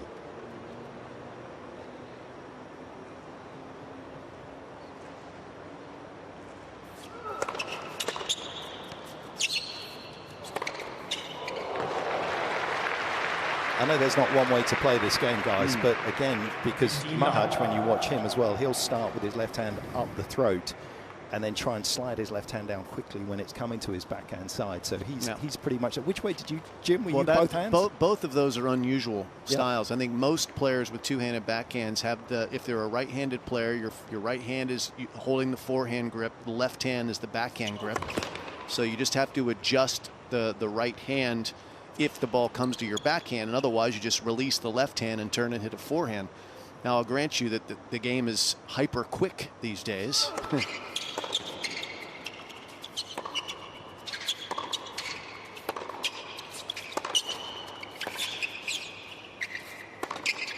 As that one misses wide, and you can see players with extreme grips sometimes have to use a chip grip.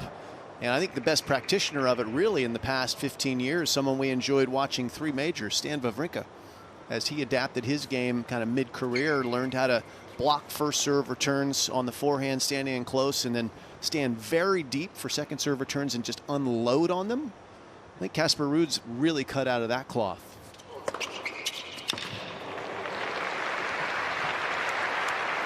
But I think it's unusual, Petch, to see someone do what both Casper is doing by having different types of grip starting positions. Yep. And then Machac with the two-handed backhand not starting with the second hand on the grip, but actually on the throat of the racket.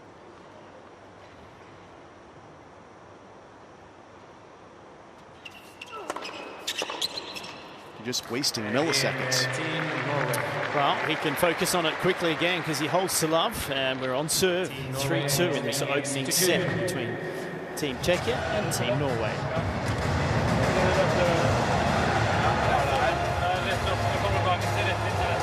Maybe we're talking an awful lot about the forehand of Casper Ruud, and once you're in rally with him, you better be ready to deal with a ball that is jumping out of the building, because nearly every single forehand he hits is over 3,000 RPMs, which is massive. Only one so far today has been underneath that rate. So the ball really dives down, Todd, as we know, and then it bounces up. So it really forces you to be more physical with your movement to combat it. Yeah, so to the viewer at home that may not understand what it's like to have that ball coming at you, it's not just bouncing towards you where you can time it right, it's fizzing, and it's fizzing upwards, so then your strike has to be more perfect to be able to get the ball in the center of your own racket. And you have to work quicker with your feet to attack the bounce, because otherwise it gets up and out of your strike zone and it's harder to do damage on it.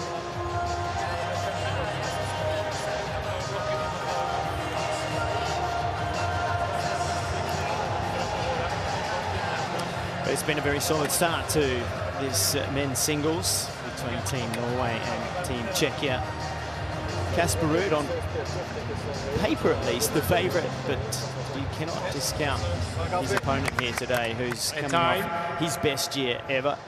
Only 1 year separating them in terms of age, but a lot more experience for Casper Ruud in terms of big matches on big courts. He's had more chances so far, love 30 in the second game and a couple of break points. Gone begging in that fourth game. Machac to serve at 2-3.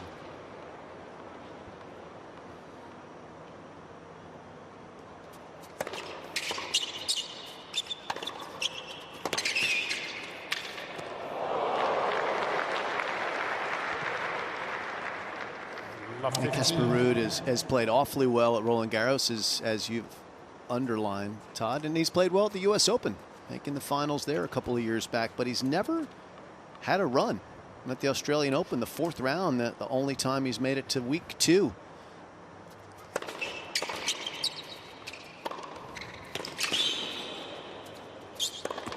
It was back in the COVID year 2021 where Rublev beat him in the 4th round. Well, I always have felt he looks a little fresher this season. When he's come down to Australia, I don't think he's often recovered from the season that he's just played. And I feel like this year he's looking a lot fresher. And you mentioned that a couple of times coming here, he looked spent and he hadn't had enough time to really refresh.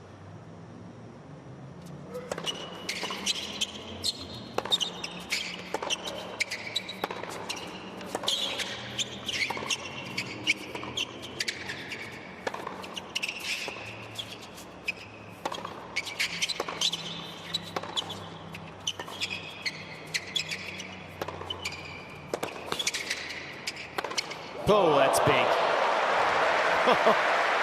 Climbs all over that forehand. Looked like he was climbing a ladder to get up in the air and get a good angle to lay waste to this one. That's big speed. 168.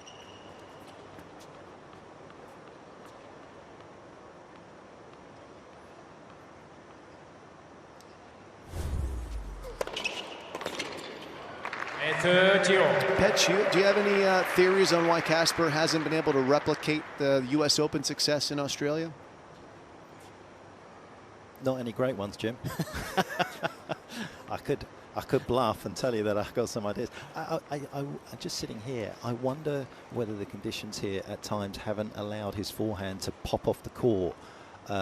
Here in Sydney, maybe. I know he had a good run here at United Cup last year, but just watching the ball off the court, it doesn't seem to be bothering Machac that much, and I just wonder whether that's the reason why that he hasn't been able to put a better run together. I agree with what you both said, actually, to be honest, that he's at times, of course, he had the South American exhibition swing with Rafa a few years ago, which seemed to left him spent when he came down here. But I just wonder whether the forehand's as effective in these conditions as it can be in New York. In Team Czechia. Thing we do know, and talking to Casper about his off season, is it was pretty short. He and his fiance went on vacation. That's where they got engaged, in fact, and then he came back and did a mini training block in Norway and then was off to play exhibitions. And he's actually already had a bunch of matches in his body prior to starting here at the United Cup.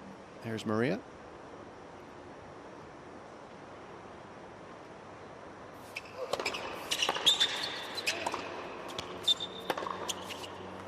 They're going to take next week, or not next week, but after the United Cup, they're going to take that week off when a lot of players will be in Adelaide getting ready, and some will be in Melbourne playing some exhibitions on Rod Laver Arena. That'll be exciting. And the build up to the AO. And he's going to use that as a big training block. Probably do a lot of physical work that week as well as tennis work.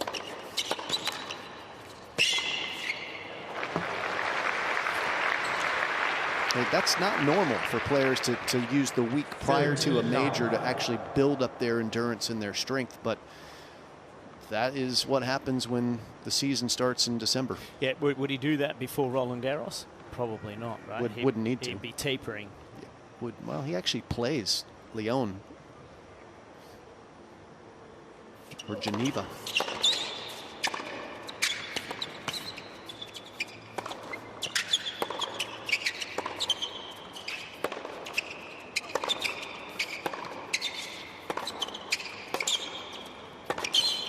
In fact, these guys played in the finals of Geneva last year, and it was Ruud who won that title in straight sets on the eve of Roland Garros.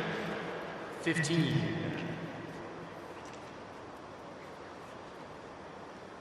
But almost all the players, you're ready the week before, and you're cool. You're tuning your game up, but you're letting your body gain some energy as well for what's to come.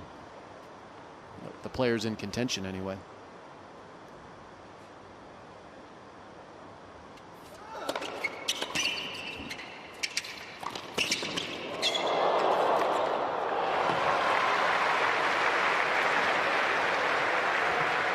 And no one's going to comment on the hot doggery there? Did you guys not see that front-facing tweener? Did you miss it, Petch? Were you blocked by the chair umpire? Jimmy lost the point. It doesn't matter. He won the highlight. That was awesome. I'm just about winning, Jim. Me no too. show I'm with you, Pedge.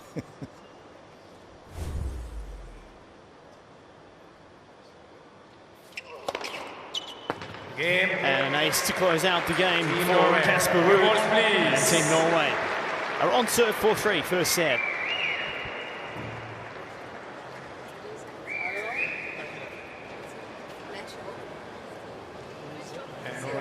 Games to break.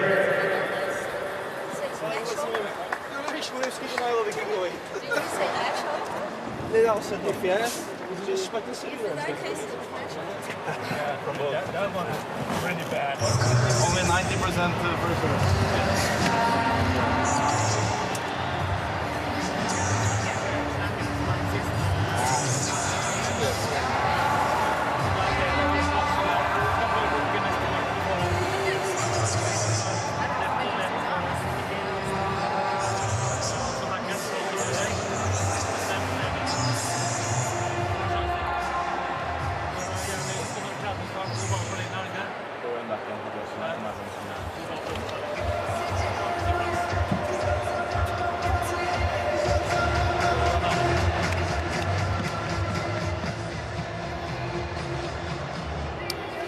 Time for a rude awakening.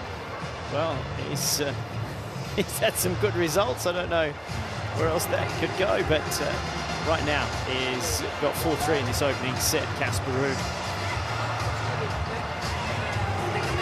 Playing some very solid tennis for his opening match of the season.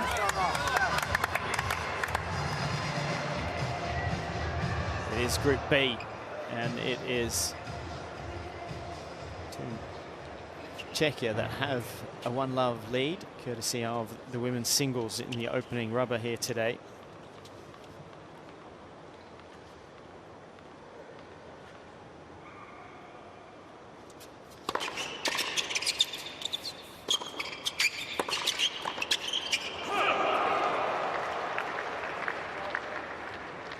Lob 15. Not a great miss.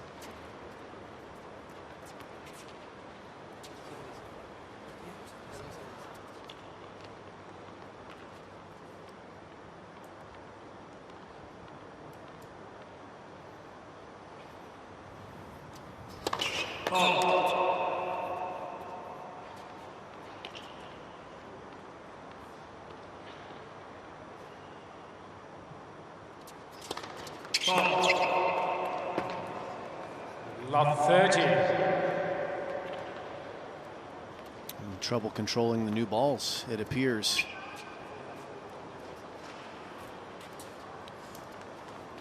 A few doubles sneaking in at inappropriate times also. Casper Ruud pretty deep to return this first serve. And he gets a shank winner to set up triple break points. Well, it was a shank, but it was great anticipation from Ruud to be able to get racket on ball here. 40.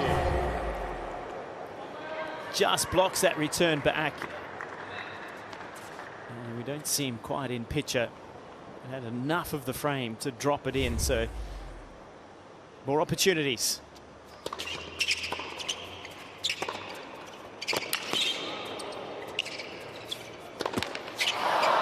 Dodgy on the overhead once again, and there's the break.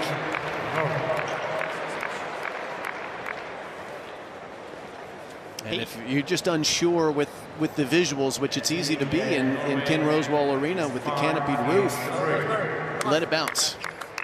And he had ample opportunity to do that.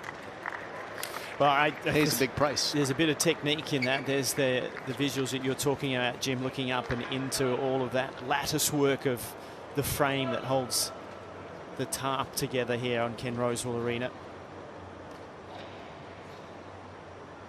So Casper Ruud, 5-3, serving for the opening set.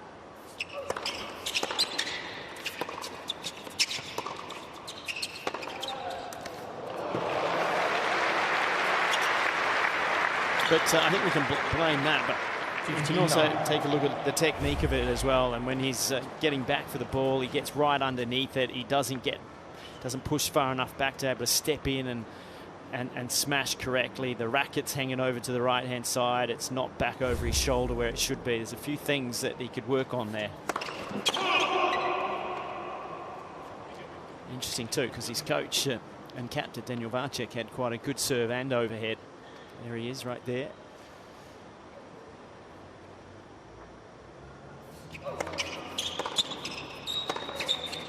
Oh, lefty forehand. And he wins the point. That was amazing. Unreal. Guy's losing the set, but he's winning the highlight show. I mean, how natural did that look? Unbelievable. That was like Sharapova-esque. Look at this. Just a lefty forehand half volley, no problem. Incredible.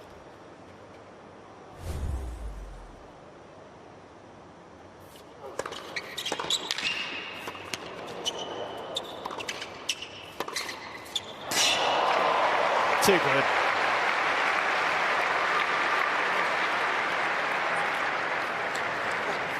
Well, great play from both. It was a good serve. The return was stunning. It got the short reply. There was nothing wrong with the approach shot.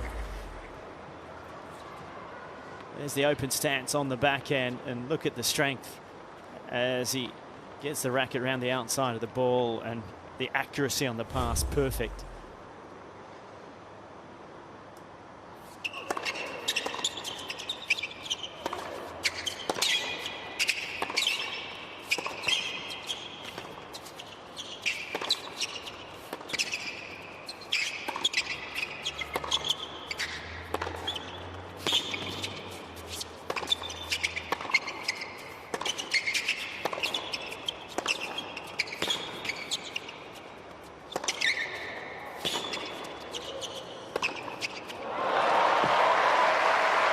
Well, it's gone up a notch. Wonderful point again from Machac.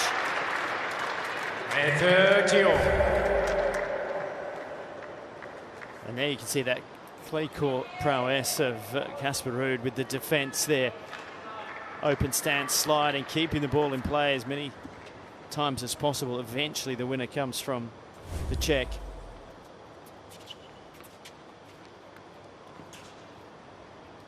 Got to be protecting the wide sliding serve here as Casper takes a time violation here for this big point.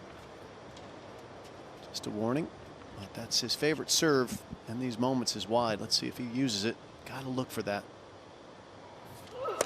He goes against the grain, and did he break a string? He did.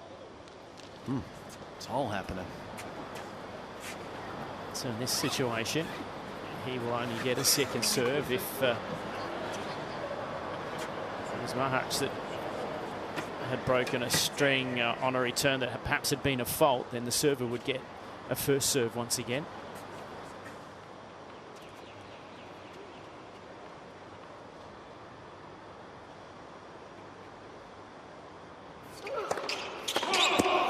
And the double comes with it. 30-40. That seemed a surprisingly quick second serve given what had just happened. Yeah, rattled pitch. So break back point.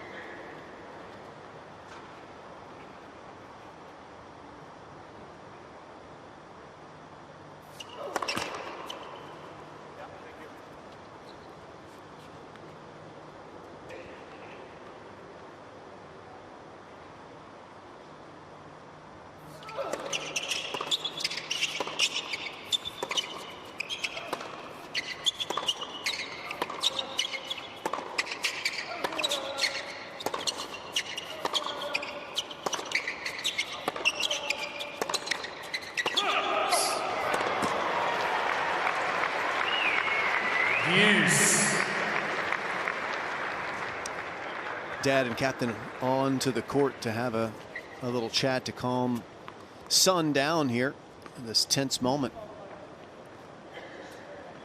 It's not often that these players break strings. They change them with the ball changes frequently. It's very unusual. I can't remember the last time I've seen Casper actually break a string in a match.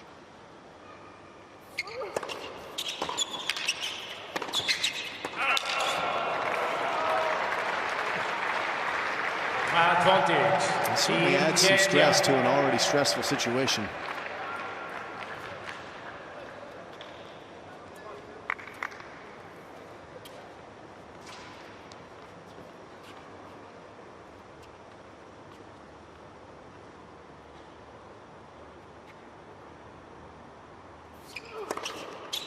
Deuce. Way to get out of it, though. Second break point saved.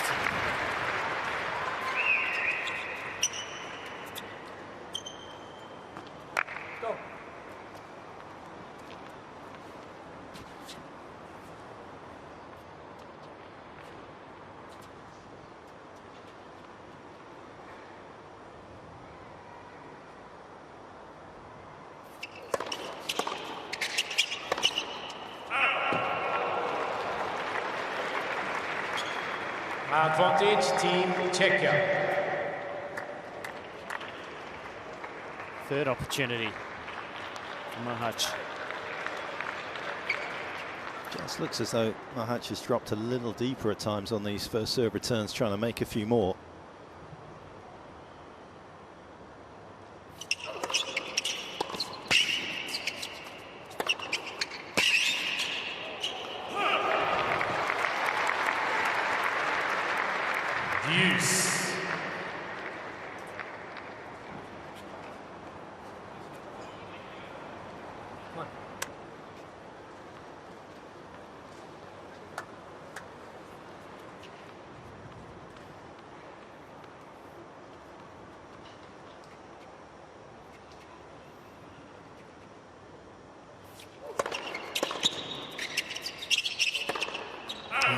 Cooks another forehand, looks at his strings as if they're not suiting him at the moment.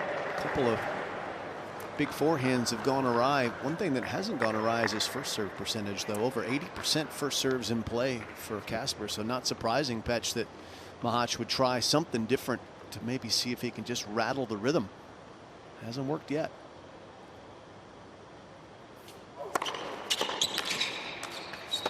Just another one. What a gift. Four unforced errors off that forehand, and Machac has got the break back, and we're on serve. 5-4. Team Norway is 5 games to 4.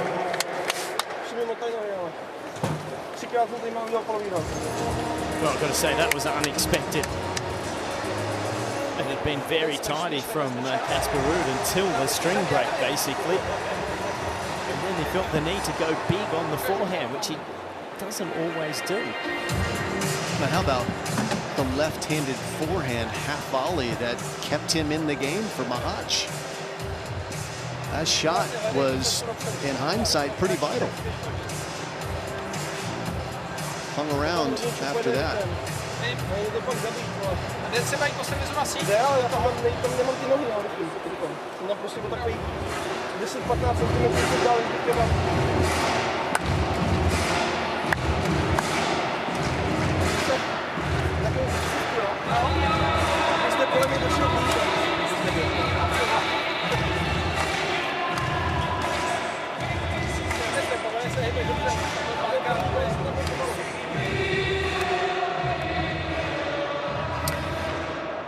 You're watching the United Cup from Sydney. It's an opening match in this group. It is Group B. At time. Third member of this group is Team Poland, of course, led by Igor Świątek. Hubert Hurkacz, not too bad either. Yeah. And a strong team, one of the favorites.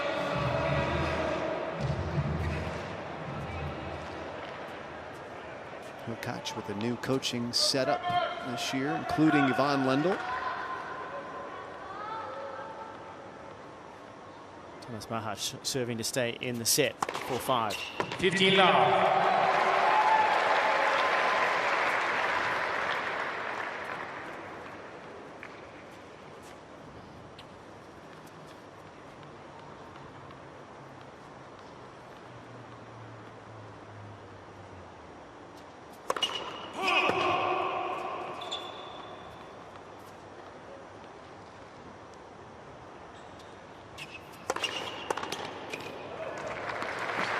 13-9.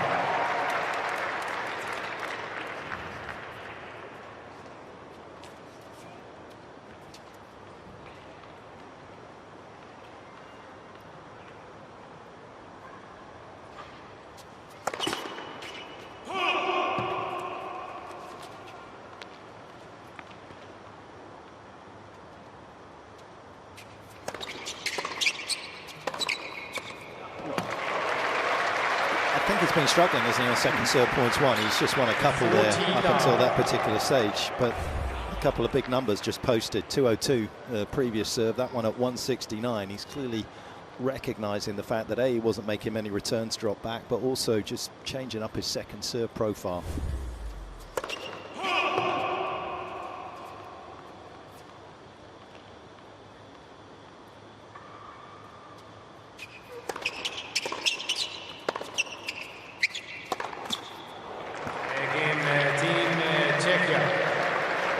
Quickly levels it back at 5-all, and a real momentum swing 5 games all in favour of Team Czechia.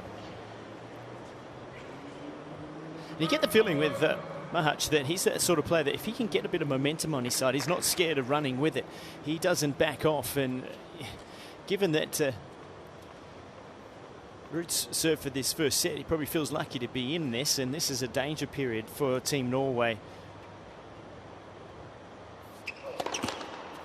He has really gone off on all aspects of his game here. Honestly, like at this stage, he probably should put that racket away and get another one.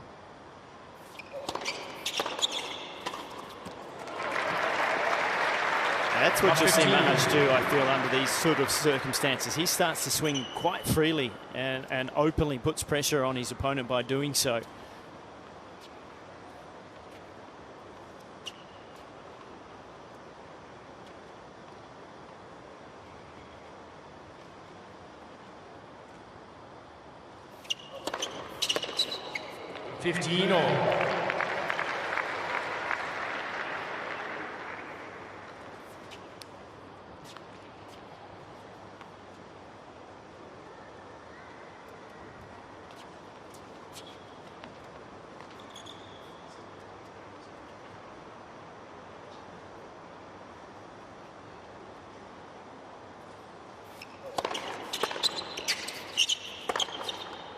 Boy, flirtatious with that forehand. It catches the line, but that's a little off target for Casper. Certainly wouldn't have been aiming for the line there. Gets away with it.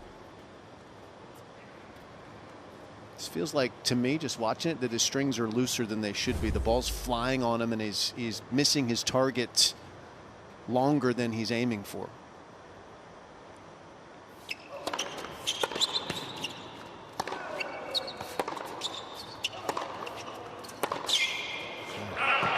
Misses that one badly.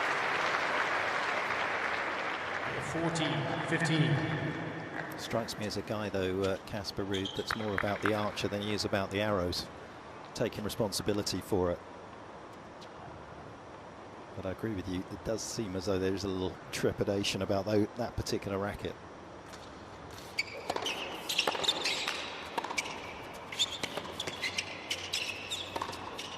That's better though, and a nice recovery to help settle and get it back on serve. 6-5, Team Norway in the opening set. Team Norway is 6-5.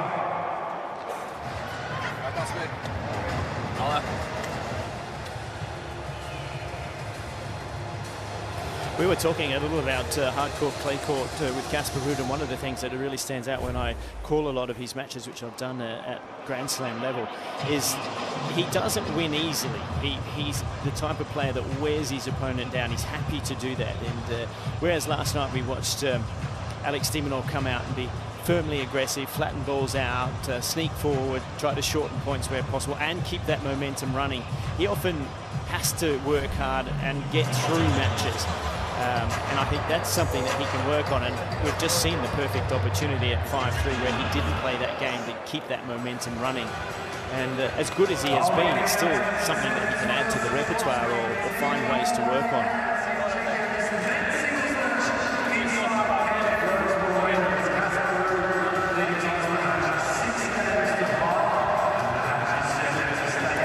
Casper Ruud has served for the opening set. It's back on serve. And let's take a look at the win predictor. Jim? Yeah, the win predictor pre-match had Machac as the favorite, which will raise a couple eyebrows, but Casper Ruud at 52%. What? How can he be favorite? Time. I don't make the win predictor. I'm just reporting it, Todd. What? Why are you Pets, angry? come on, Pets. Have a look Why at that. Why are you so mad, Todd? I'm not mad, but how Settle can he down. be the favorite? Goodness me. He's not at the moment. It's Casper Ruud at 52%. You agree with that? I'm just shaking my head.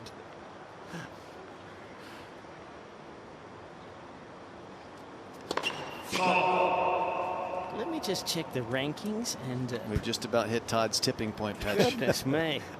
What a load Just of about rubbish. hit it. Still a long runway into the end of this opening set for Todd. And the summer of tennis.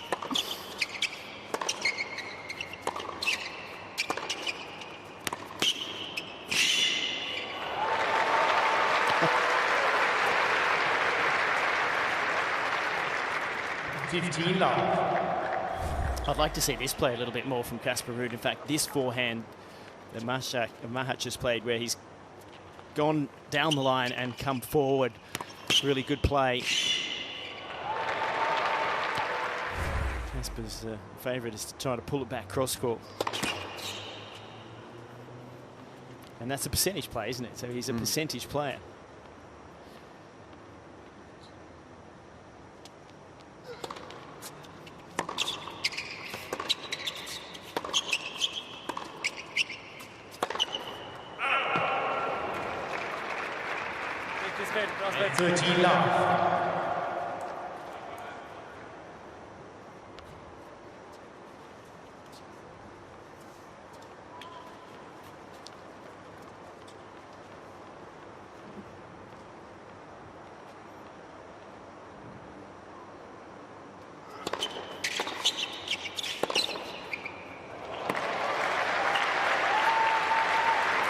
Tell you what, that is a sweet little shot.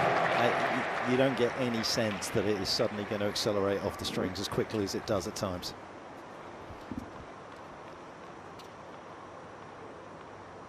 It's as destructive as it is deceptive.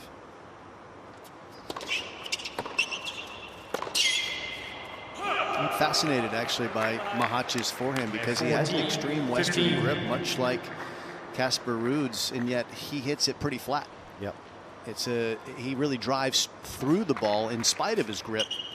Most players, they like that western grip so they don't have to work as hard to hit topspin. He actually has to work hard to flatten it out. Kind of counterintuitive, but when it works, it is brutal and effective.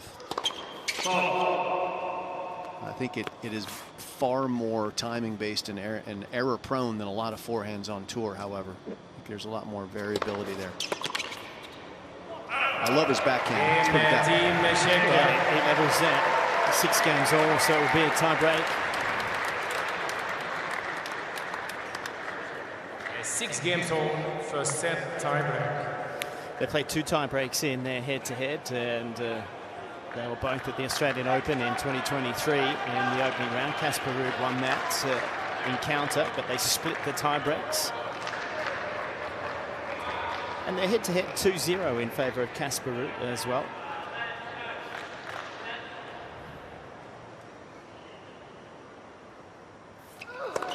Not a lot of being punched into the win predictor. Gotta let it go, Todd. Gotta let it go, man.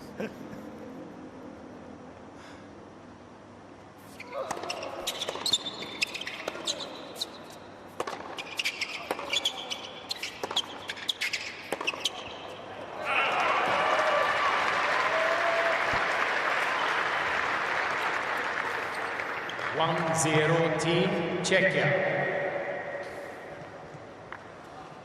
So first mini break goes the way of Machac. He just took that one too early. Taking it down the line, you need to wait for that ball to come back into your strike zone a little bit more. That was a cross-court contact, trying to go line.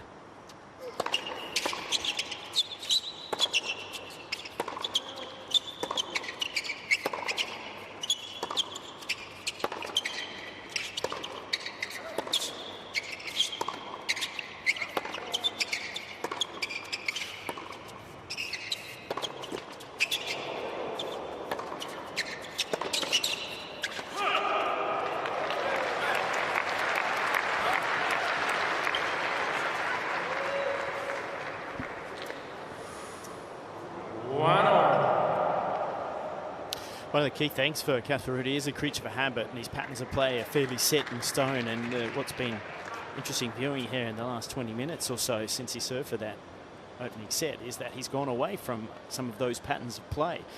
And that's by virtue of the pressure that Machac has put on him.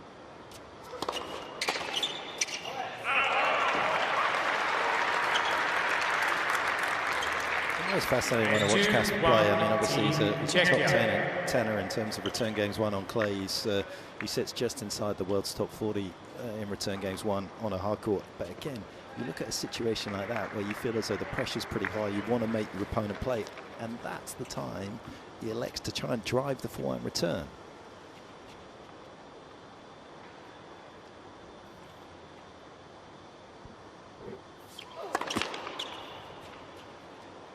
I feel like both of you guys need a hug right now.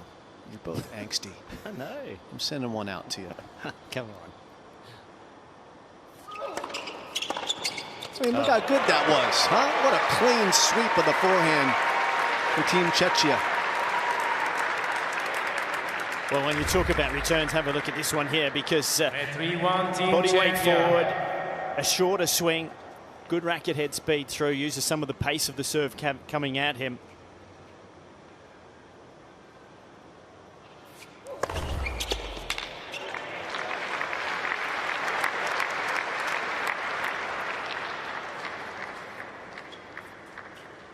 Three-two Team Czechia. So the mini break still with Czechia.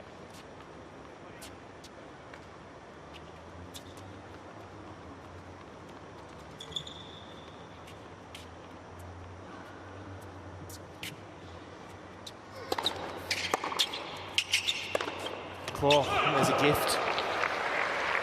Completely missed by a mile, unforced error, and we change ends after the first 6 points. So a mixed bag. Yeah. This first 6 points of the tiebreak. High variability from the forehand wing for Machac. A couple of beauties and then a couple of clunkers. Casper Ruud will gladly accept that gift as they trade sides, tied at 3. I don't know, is anyone else having a little difficulty getting around the change? I'm so used to being Czech Republic, sitting in here and having Czechia as the new name. Yeah, I just called him Czechia, so yeah, I think I'm. Yeah, and it's not Chechnya, so yeah, no, it's going to take me some time to catch up to it. I'm with you. Okay. Yeah. Apologies.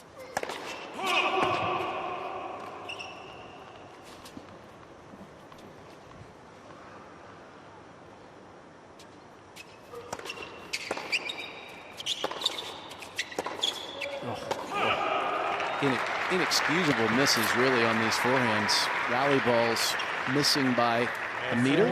4-3 Team Czechia. But it's tiebreak time and it's tense. Lots of pressure on and lots at stake for Team Norway. This is a must-have match. Cannot afford to lose it. The Czechs can. They can go to the mixed doubles.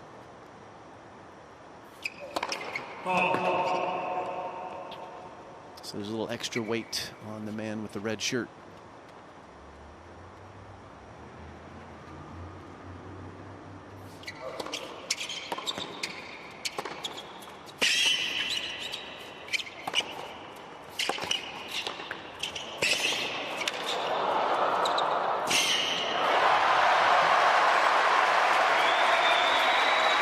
Well, superb movement from Machac.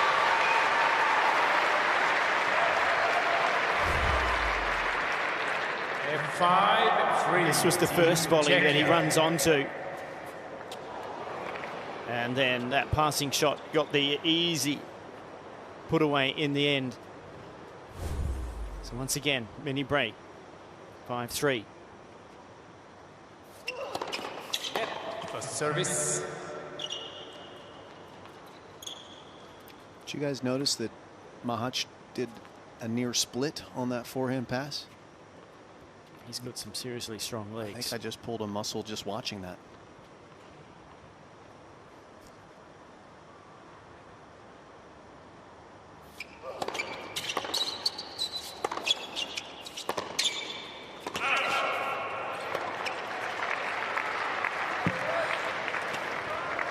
what you were referring to. Maybe that's why the shorts are as high up as they are, to give him the ability to utilize that flexibility. That is bananas.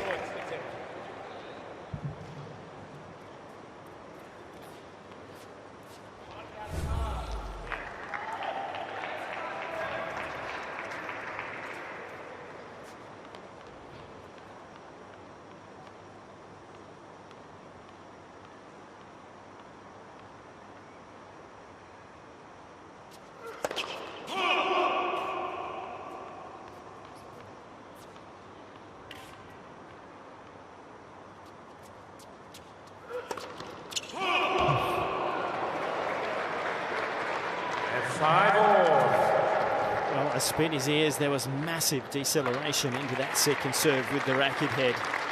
Casper Ruud was back by the Sydney sign, just waiting for the serve to get down to him. It never found the box. Machac was just trying to steer it into the court and forgot to accelerate.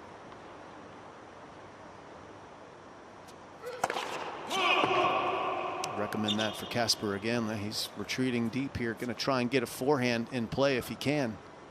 Machac needs to accelerate here. Didn't do it. What that looked like courtside, Petch? That looked like a man that didn't really know which second serve to hit, if I'm being honest. I mean, he's, as we said, he's been above 200. He got a little bit quicker at times to try and protect it back end, but as you both said, he was looking to steer it in the box, and that never works. You lose spin.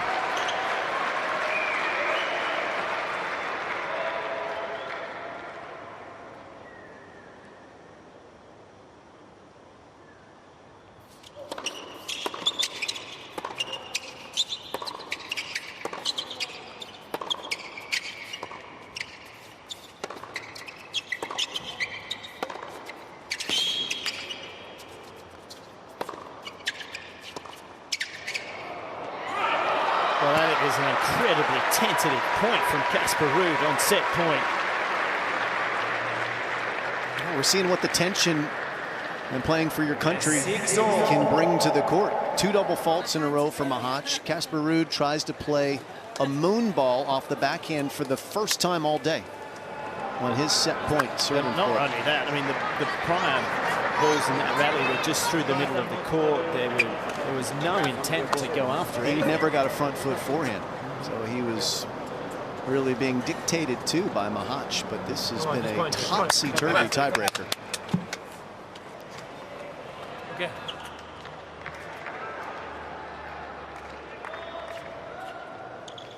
So change of ends once again after 12 points.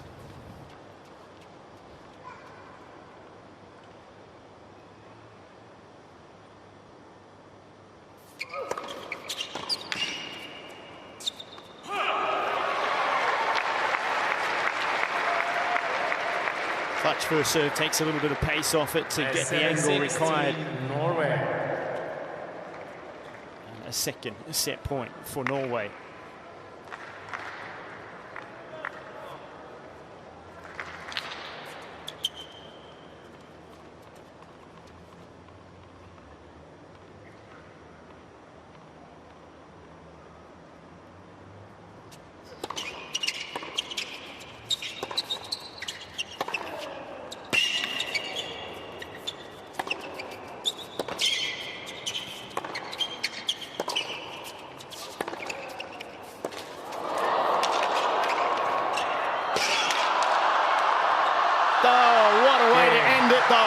Magnificent from both men, and Team Norway take the tiebreak.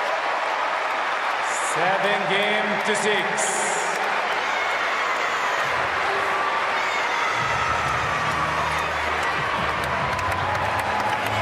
Well, what an extraordinary point. There hadn't been many highlights in the tiebreak, but it ends with one of the best points of the match. Thomas March at one point dives on the hard court to keep himself in it, and he's flat on the court and then still manages to get back to the other side. Extraordinary. And that'll be a bit of relief for Casper Ruud to have got through that one, Petch. Yeah, no question about it.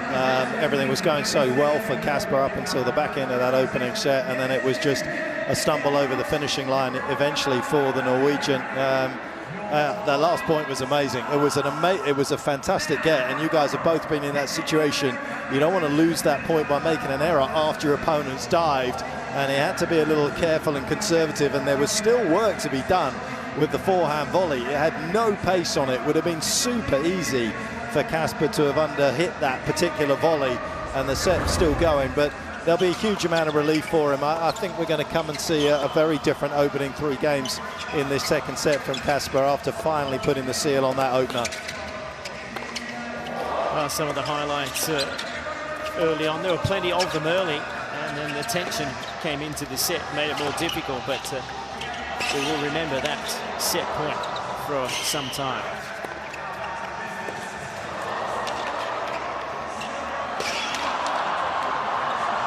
Well, that was the set point, and what a finish, and a great bit of touch on the forehand volley from Casper and some relief too.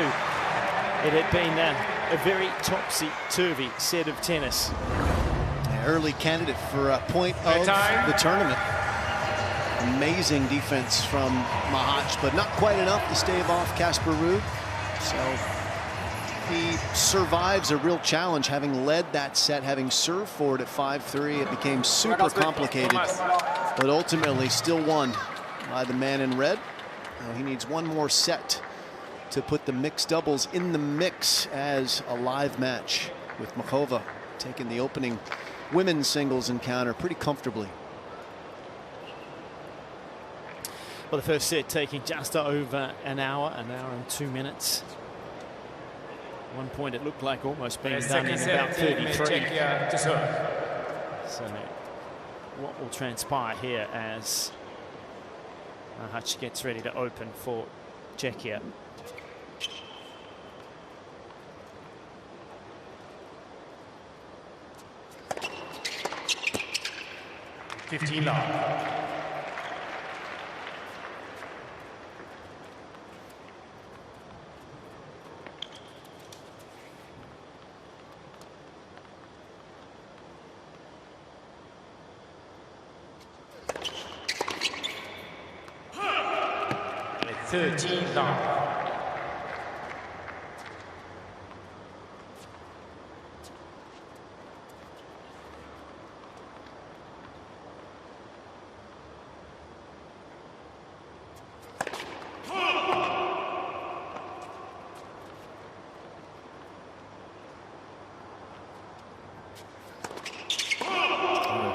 Errant, wayward second serve, as you see Machac motioning to his captain and coach Daniel Vacek that he needs more acceleration, more spin on that second serve to bring it down into the court.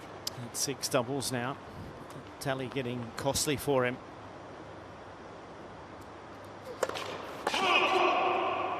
It's something that a lot of club players misunderstand, is that the acceleration on a second serve, if you're a high-level player, it's the same as your first serve. You just hit less of the ball. You put more spin on the ball, but you're still ripping through the hitting space, and he is not doing that at all right now, and these knuckleballs are not diving down into the court.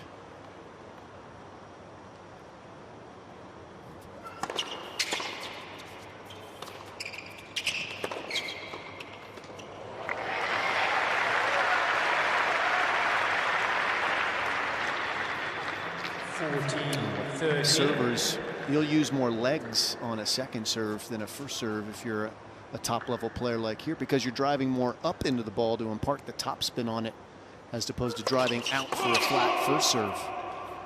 So it's a slightly different motion, but the racket head speed remains constant if you're doing it correctly.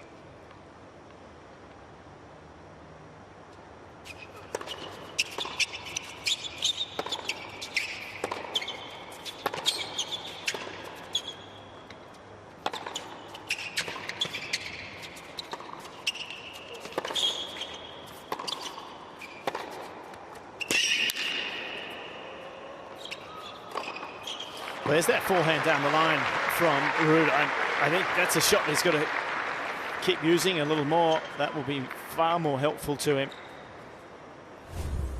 I like that, Todd. I also like what we're seeing as far as backhand down the line from him today. I think on this surface, that's a shot that's certainly very valuable for all these players. Changing direction. Boy, Alex de Minaur did that well last night, didn't he?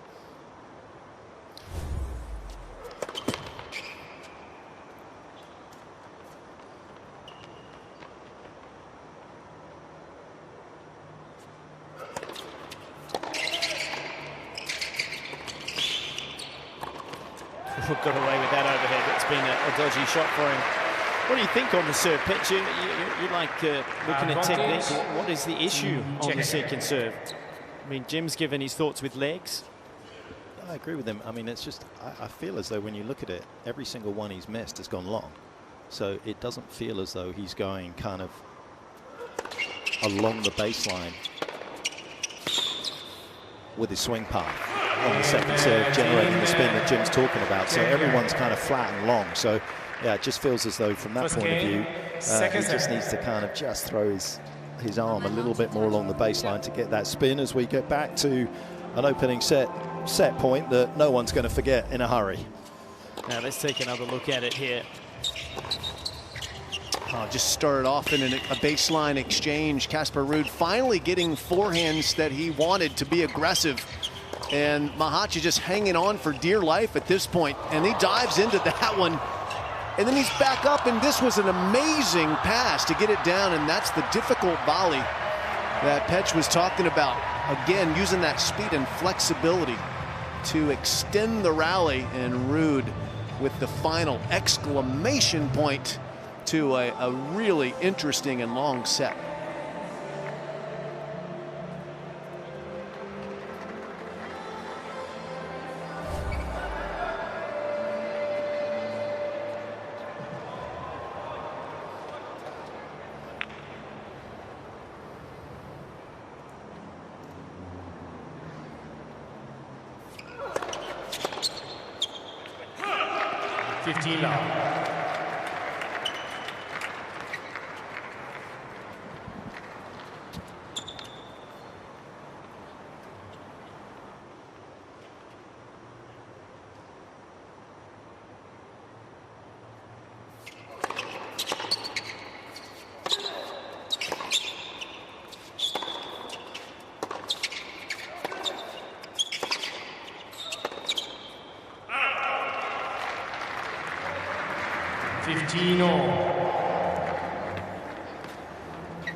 Done there. Petch, let's do a little dive into the backhands and kind of compare and contrast these two backhands here. Machac, we've talked about a little flatter ball striker, a little more traditional two-handed backhand from a spin profile. Casper Ruud, one of the spinniest backhands on tour.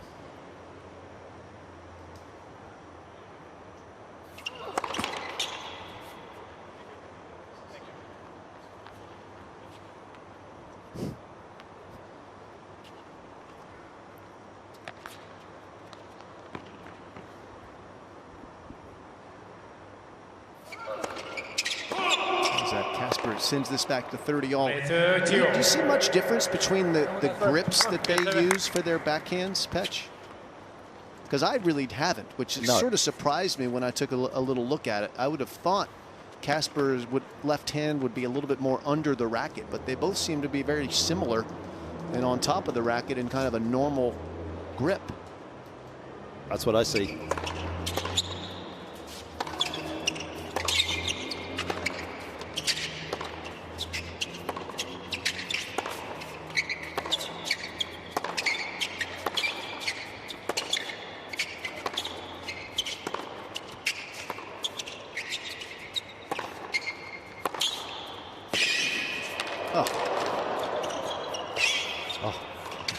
Oh my goodness. I've missed, but my goodness, the defense is outstanding. 40-30. Some of it's Cirque du Soleil-esque, the way that he gets into position and then recovers. The gymnastic ability is phenomenal. Just gets a little cute there with the volley lob, though. Have a look at this. Amazing. It's like he's breakdancing out there. Phenomenal. Similar to the Aussie breakdancer that we saw in the Olympics. Break gun. Something like that. Saw lots of kids at Halloween dressed as Ray Gun in Los Angeles, just so you know. Left a mark, 100%.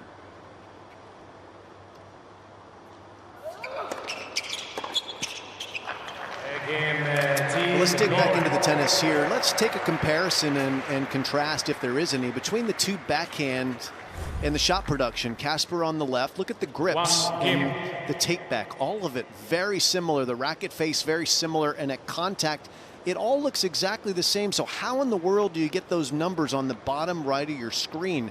That is an immense difference in the amount of topspin. Well, Casper has to really work hard to generate it by going low to high, and what that does is it makes overall his backhand much, much less effective. And it's amazing, Petch, because it's the exact opposite on their forehands. It's Machac working real hard to flatten out his forehand, where topspin actually can help you. And the reason is there's more speed on the forehands in average. Isn't that fascinating? Yeah, it is. It's a big differential as well. It does feel, and we actually got a little glimpse, didn't we, from Machac in terms of how good he is with his left hand, with that little pickup that we saw in the opening set where he played just with the left hand. But he probably, Jim, extends a little bit more through that backhand because of how comfortable he is compared to Casper's, who at times can look as though he's a little jammed with that swing playing through the shot. As you say, just going up the back of the ball rather than right through it in the way that Machac can.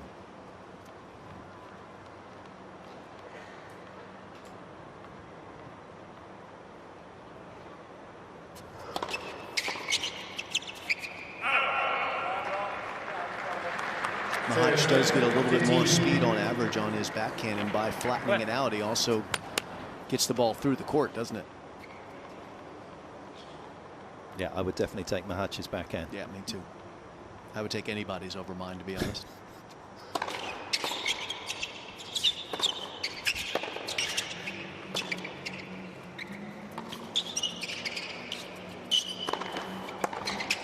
We landed that overhead. Yes, but the overhead is similar to the second serve in many ways for Machac, and that's been an Achilles heel. And when you look at his results throughout his career, perhaps that's the reason that he's taken a little longer to get to this point in terms of ranking. See, that ball's dropping. He only just catches that in the bottom of the frame again. But he manages to hang on to serve. And after dropping the first set, has 2-1 in the second. The team Czechia is 2-1.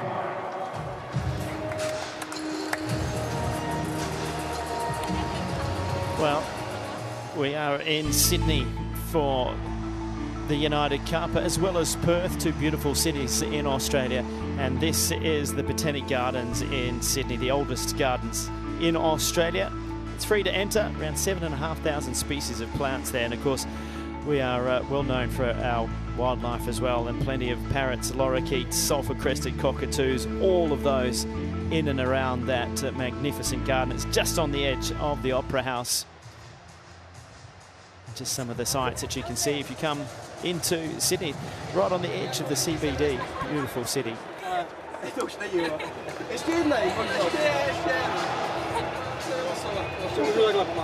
a lot of fans in that team zone, doesn't he?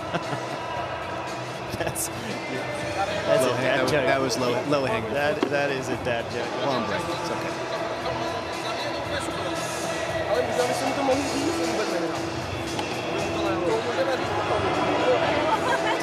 Trying to put some wind in the sails. Yeah. perhaps.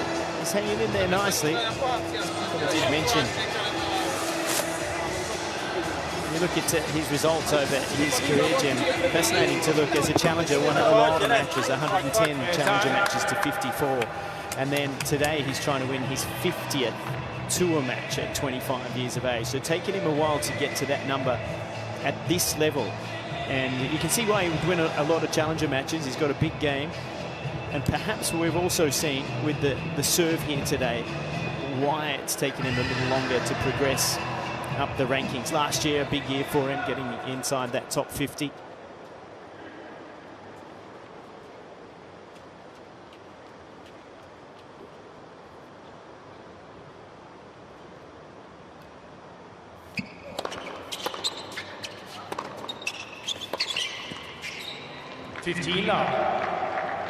Five top 10 wins to his credit.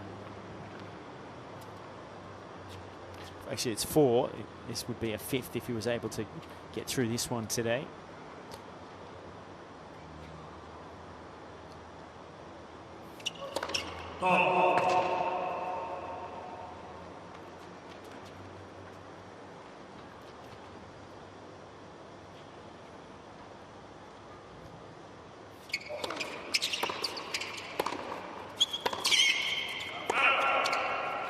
He went 33 wins, 23 losses last year, so 23 tournaments is a lot. He made the final, as you mentioned earlier, in Geneva, where he lost to Casper.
Hold for Ruud to level at 2-all.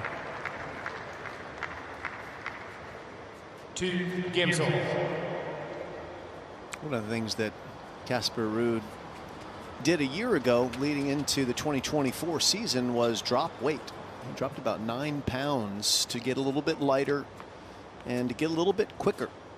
So how does an athlete like he lose that type of weight? What would he be doing? I think diet primarily. And you might adjust your weight training a little bit as well.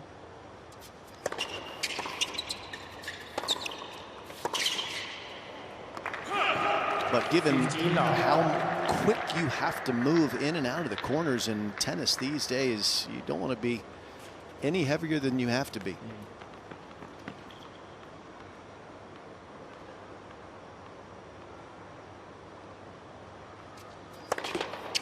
Service. I mean, if you want to feel what it was like for Casper, he could literally put on a 9-pound vest and then go out and try and run into the corners and then take it off and feel the difference.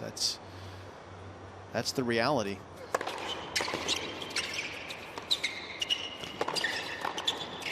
Yeah, well, you can see the physique of the players, big legs, quads. That's the engine for the players, and then quite light in the upper frame, isn't it? I've been working on the chest since finishing. Have you? Yeah. How's that working out for you? It's just got... Have you asked for a refund? Setting myself up for failure there, wasn't I? You brought it up.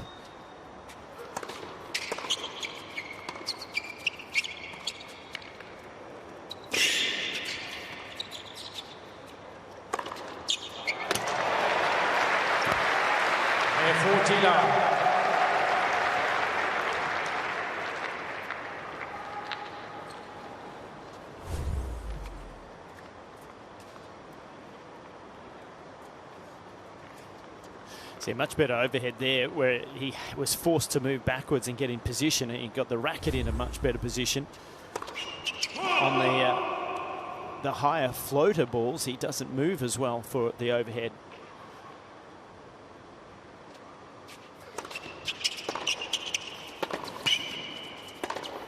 Ironic when he has actually more time to do so.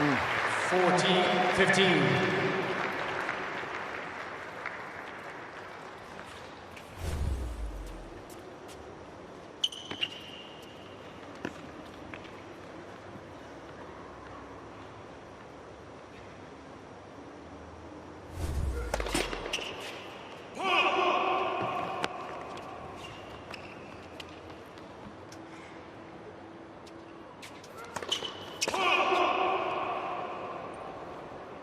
We're 40-30.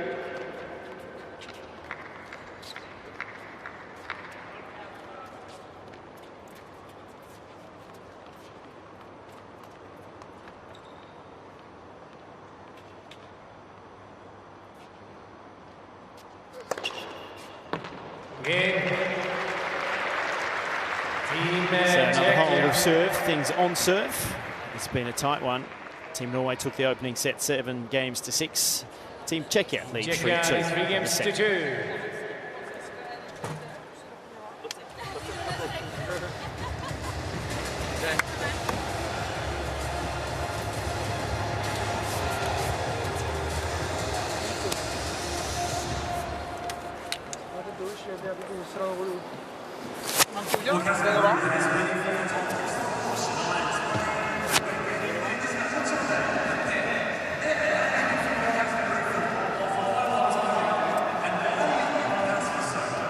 So the trainer being called to the court here for Thomas Machac and getting some work done on the legs. Not surprised given some of the positioning that he's been in pitch with his movement here today. Yeah, it's interesting. It actually looks like he's cramping, doesn't it? This looks like they're trying to kind of work on trying to keep the muscles loose to make sure that the cramps don't come. At the moment, it is extremely humid down here, and I think that that's probably just a little bit of a shock to the system at this stage of the season.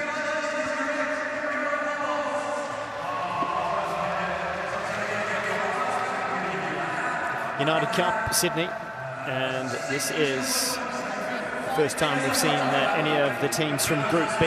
Czechia taking on Norway, a third member of this group, Team Poland. And in that change of ends there, the trainer out for Czechia, for Machac, getting some work done on the legs. Kasper Ruud, some of his team taking some of his rackets back to the stringer to get them refreshed. Lots happening on the change of ends here.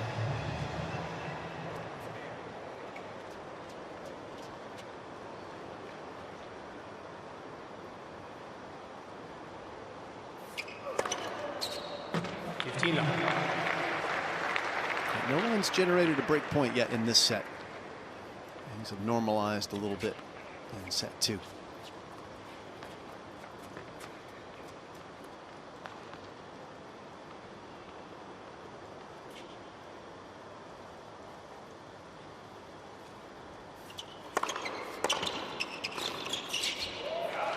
There's a change up, a serve and volley.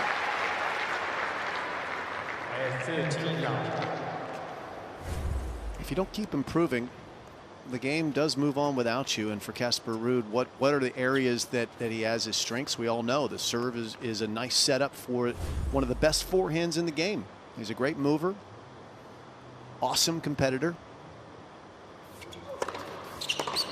Areas to improve, adding more backhands down the line. We've talked about that. I think the forehand drop shot is an absolute must, given how much damage he does with his forehand. That should be another weapon, a major one, because he forces people back off the baseline. If he can incorporate a forehand drop shot, he'll get a lot of easy point finishes that way.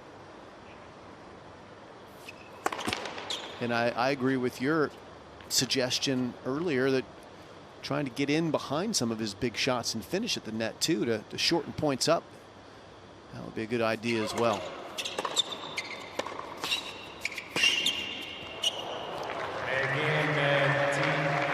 Saying that Machac has fallen off a cliff physically, but he's definitely kind of managing some discomfort in those quads at the moment. That was a kind of half effort from him to get over there.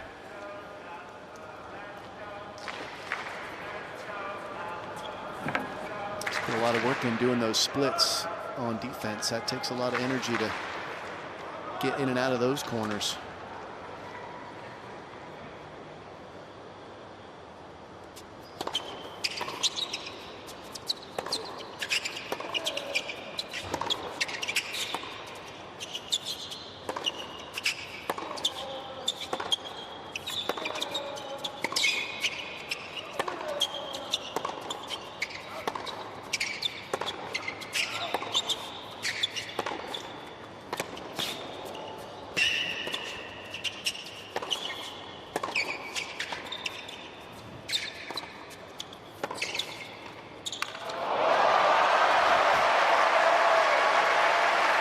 Very nice indeed.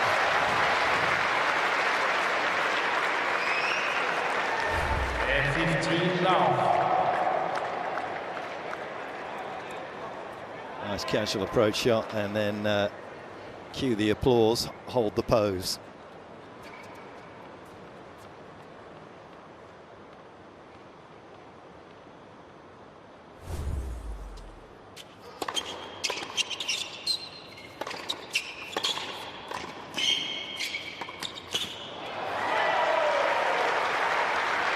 Consequently, we talk about a bit of fatigue in the legs, starting to come forward more often here. Machac to try and shorten the point, but he's efficient at net too. He covers it well.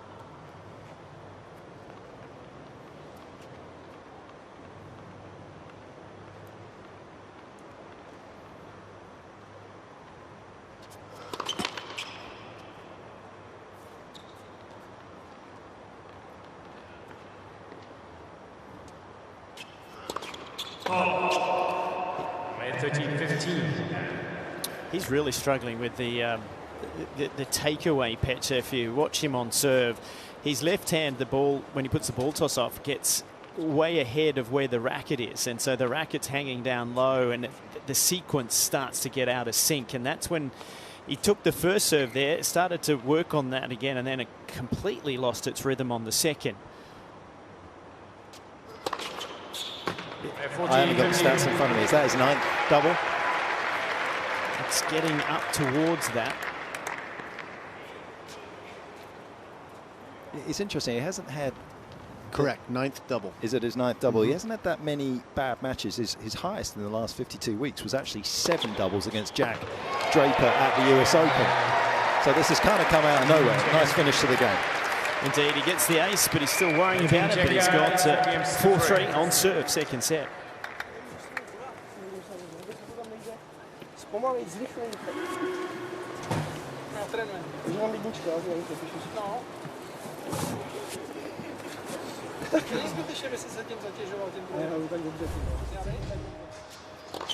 this is a replay of point in that previous game where Machac did a lot of work to stay in it. Casper Ruud has an upper hand here with a forehand, but takes it back cross court instead of through the line when he had an opportunity and he was in the upper hand on the point. And Machac managed to find a way to get back into it. This one there could have gone down the line, so he takes it back through the centre, and that keeps Machac in the point, and then he comes forward with that lovely bit of touch on that drop volley. Stays down beautifully here. Look at that for footwork.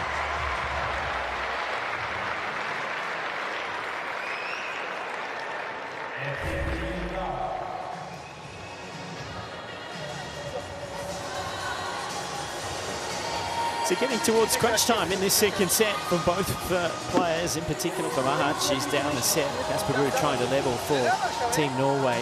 See if they can take it to a live mixed doubles. There's always the predictable scenario coming into this match. Team Norway. No player in the top 100 on the women's side.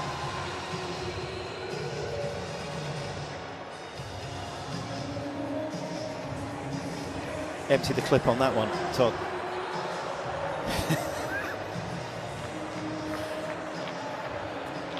Now, That was me when I said the win predictor was going to go the opposite way. That was you in your 20s. What are you talking about?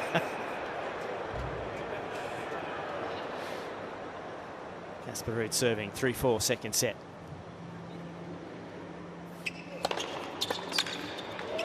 Jim, we've been talking a lot about the backhands and it's sort of like the difference. It doesn't look that different, but actually if you look at when Casper's rushed on that two-hander, you don't often see him with a kind of Murray or Djokovic kind of like late flick with the left hand cross court, do you? You see him kind of have to bunt it every time.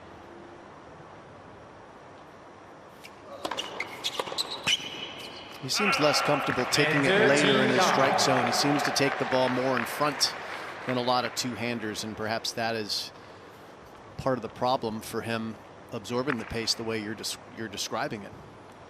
We're splitting hairs. We're obviously trying to find things hopefully people at home are interested in looking at, thinking about.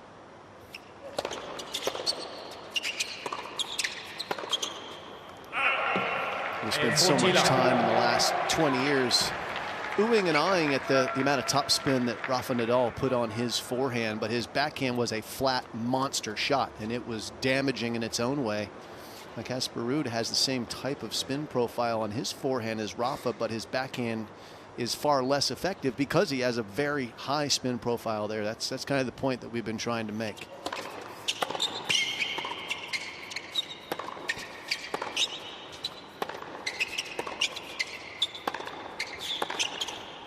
The only backhands that you really want to have a lot of topspin on are the one-handers, right? They're a free-flowing shot. People like Gasquet or Wawrinka, Federer in his day, they can get the ball off the court sharply. Dimitrov. It's just a lot easier as a one-hander to create that free flow and speed and spin. Two-hander, you're a little more limited in that department.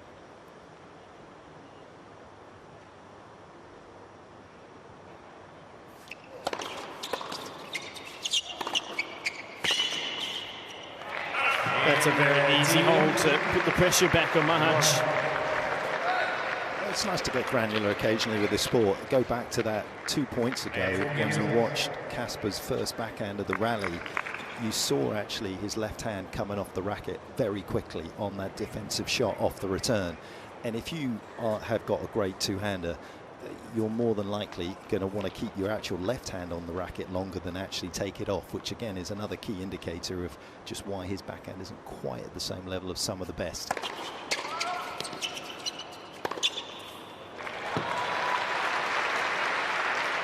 Tsonga was another one, obviously. Who are the best backhands for you guys? Who are the best two-handed backhands in men's tennis? I'll start with Djokovic. I've never seen a better one. Well, that's why you started. Correct. I want to get one in. Now where do we go? I'm going to go with Alcaraz. Todd? Well, I would have said Novak. And then I will add Alcaraz as the current slice backhand to put towards that, because that's where he's tearing a lot of his opponents apart with that shot. How about the world number one? Is his two-hander any good? Yannick Sinner, the defending Australian Open champion. I do like his conserve return off that wing. And the ability to slide and do damage is something that all three of those backhands we've just described are able to do on defense. They can turn it into offense, and Rafa could do it as well. A lot of good ones out there. You don't have to look too far down the rankings to find some great ones, that's for sure.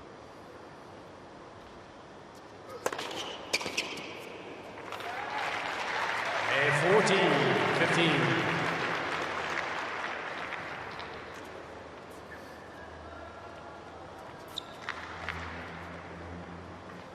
A little inside baseball when we're commentating a match with no break points in the set. This is how we fill the time. Lists. Let's go for lists. 30. Best one-handed backhand. Well, I think that goes to Wawrinka. The ability to hit single-handed down the line is not an easy shot, and he could change direction better than anybody I've ever seen. Net for service.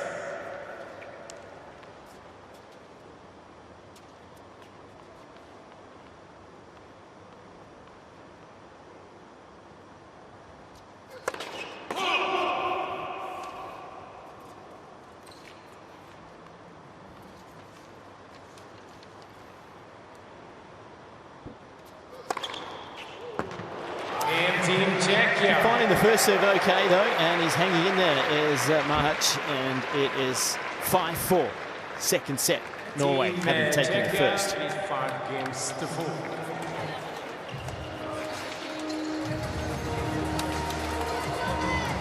Well, a lot of the teams here in Sydney this week have been out and around the harbour and seen some of the magnificent sights, and what a harbour it is. Some 240 kilometres of shoreline around this harbour, and it's punctuated by some magnificent beaches, the gardens that we saw a little earlier, home to the Opera House, the Harbour Bridge, the iconic Taronga Zoo, which looks back towards the CBD.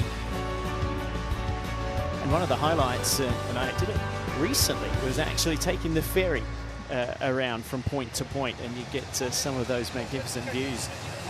Weekend, just a single $1 to ride the ferry from stop to stop in the public transport system here in Sydney.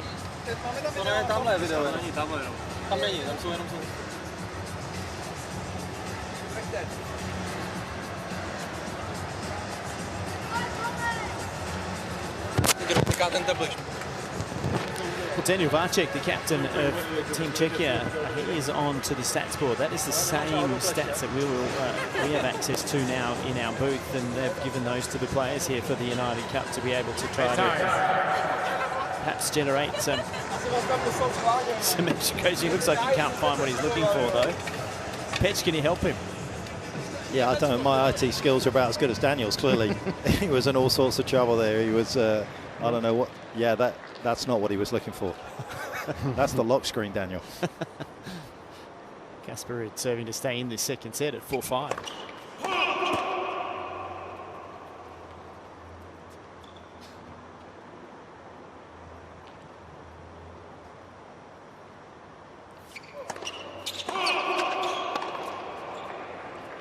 Love 15.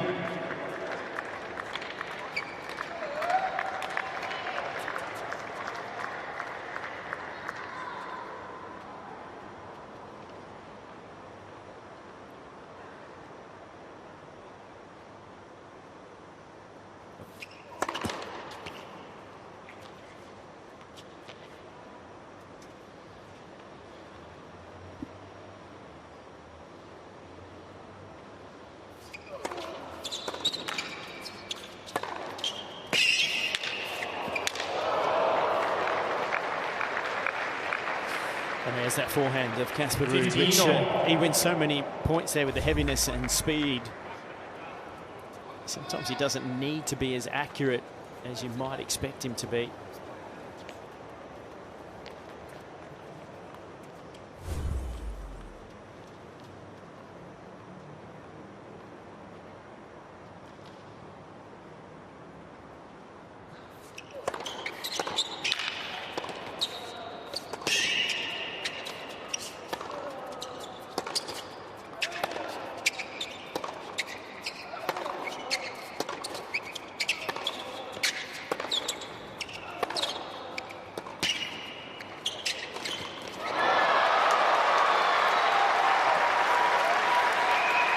Set it all up, and he couldn't stick the dismount. It was a wonderful performance within the point. Had it set up perfectly. Well, isn't it interesting, because he really had to hit that one off, and he doesn't necessarily like it when he doesn't have as much time. So he gets down quickly and smothers the ball. The swing was too big. That one he tends to like to pull back into the forehand side of Machac. 30.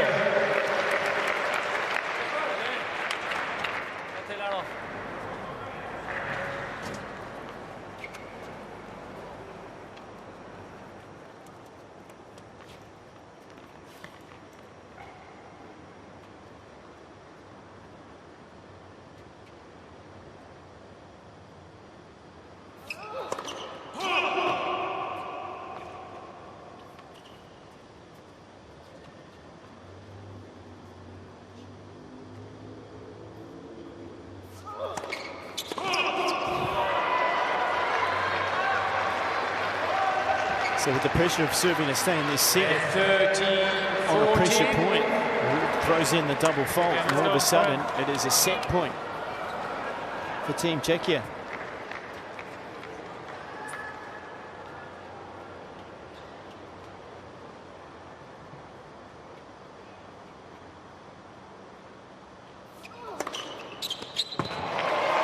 sweeps the line. Didn't get much of it, but just enough.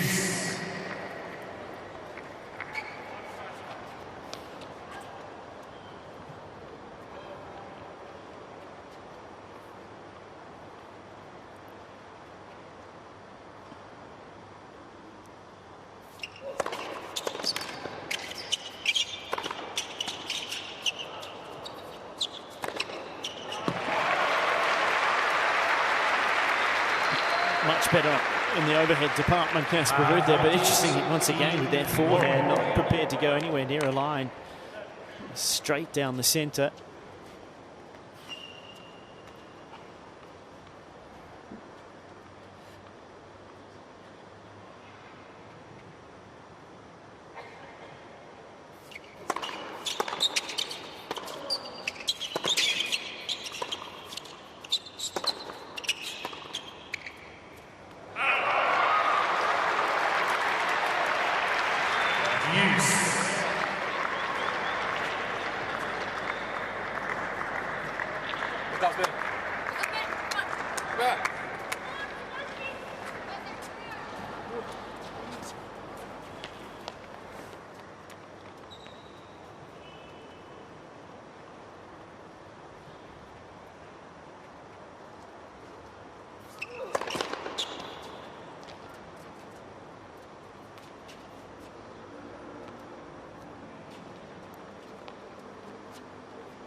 Bit of an escape for Team Norway there. That was a very conservative approach. Machac had a good crack at the two-hander, just caught tape. Different starting position on the serve for Casper Ruud, almost in a doubles starting position. Way to the right on our screen now than usual. Don't really see him do that. That's a head scratcher.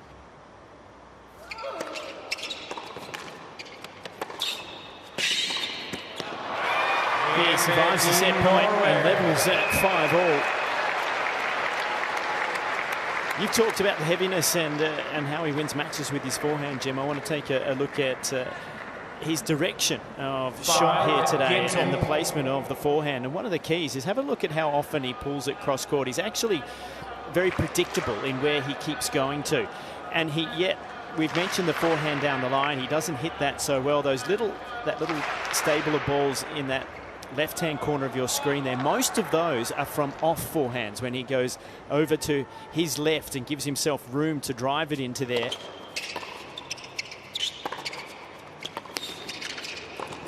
But one of the key shots for him to be better on hard court is to take the forehand up the line and get it closer to the line. And better depth. A lot of the depth on his forehand is quite short because of the spin. And that for me today has been really interesting to watch because he's been so predictable at where he's going to take the forehand. First service. So there's almost an area of the court that you can give him and say, well, if you make it there too good, I'm going to lean towards the centre and the right-hand side of the court if you're Machac.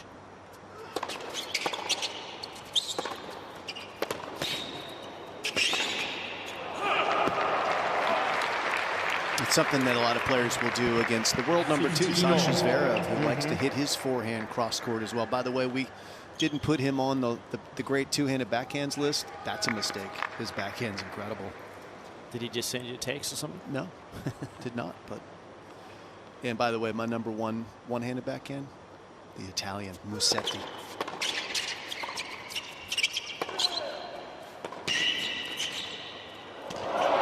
Oh, that little half volley is almost as sweet as Musetti's sweeping one-hander.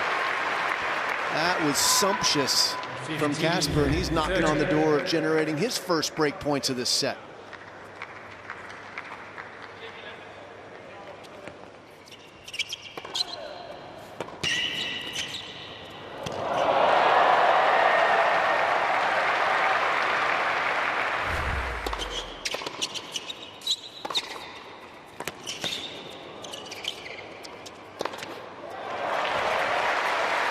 Well done there.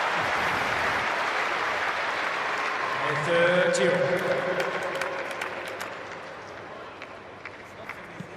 Puts it on the line on the side. If it's short, he will get past it.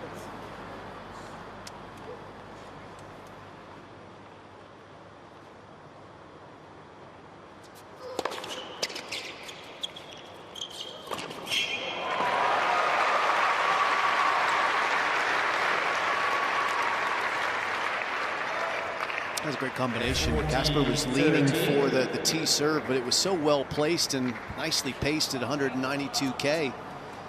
And there wasn't much he could put on the return, and there was plenty on this forehand.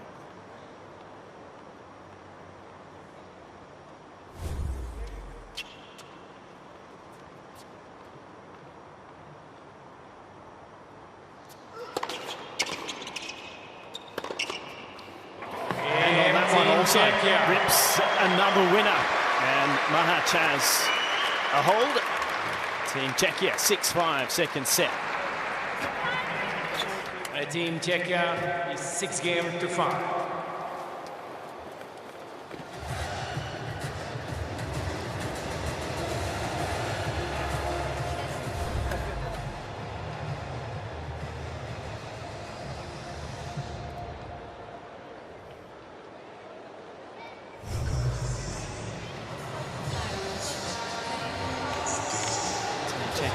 The opening women's singles here.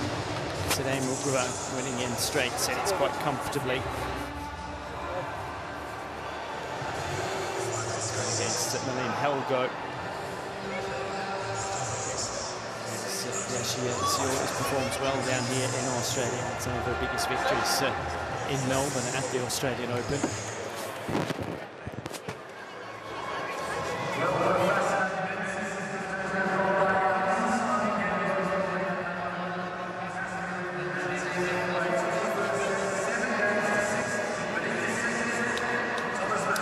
So the first set was a tie-break won by Casper Ruud, and if he can hold serve here, set number 2 is heading that same direction.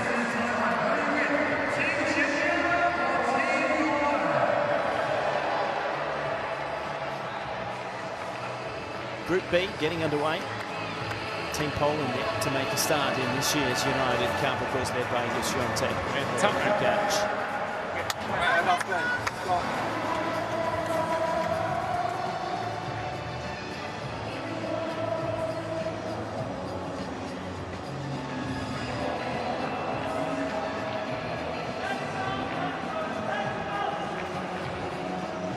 Some youngsters there. Australia last night, unfortunately, going down to Argentina in their opening match. They're going to have to pull something special out to be able to get through to the quarterfinals. But it's Casper Ruud now serving here at 5-6 to take it to a tiebreak.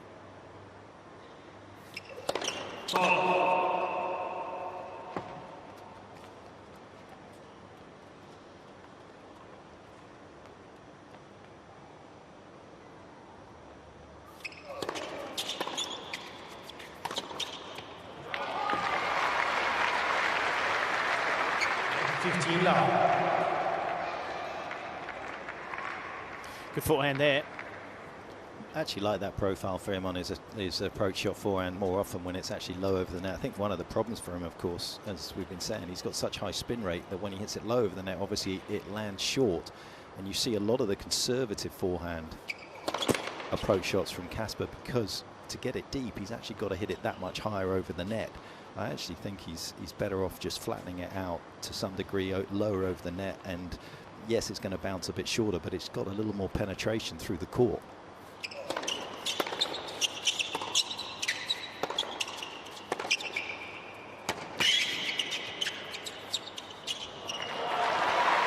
Yes and yes. Backhand down the line. That was the forehand drop shot.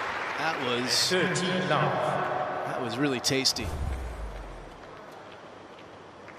Machac does well to extend the point, but doesn't even make a move for that drop shot. You have to respect it might be a huge forehand coming your way, and that's why that is so valuable to add to your arsenal. Net for service. Casper.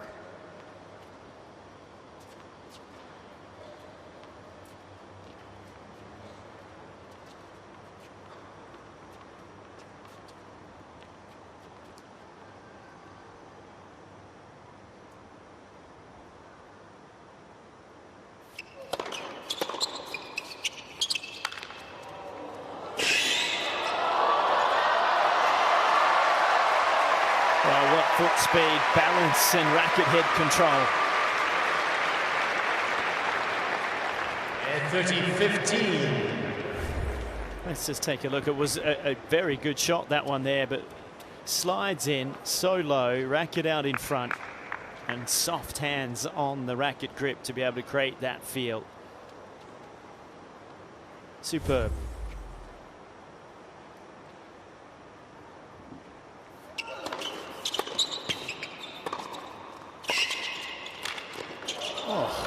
Oh my goodness, a sidewinder. Tons of side spin on this drop volley, and this thing darts away from Machac. Check out this action.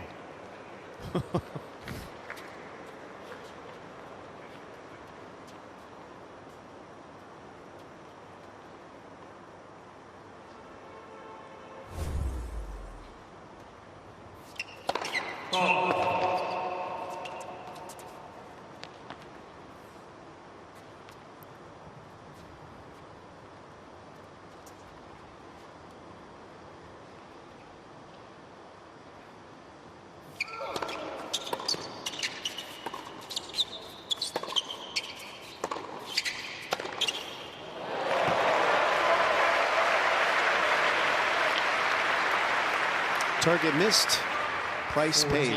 13. This backhand is just central with nothing on it. And that forehand didn't have to go anywhere near a line to win the point.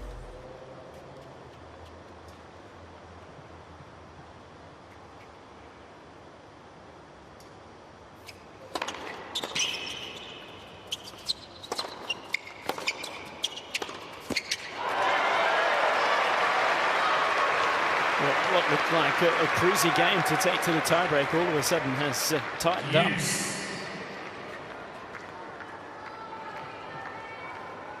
Had to save a set point in the previous service game, Casper.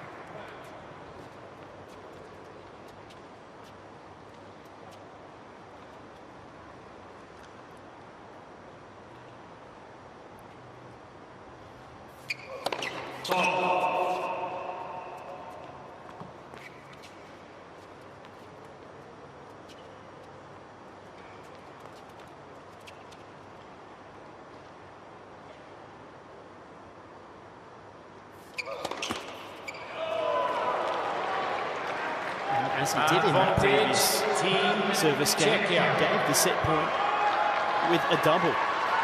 Very low ball toss on that second serve.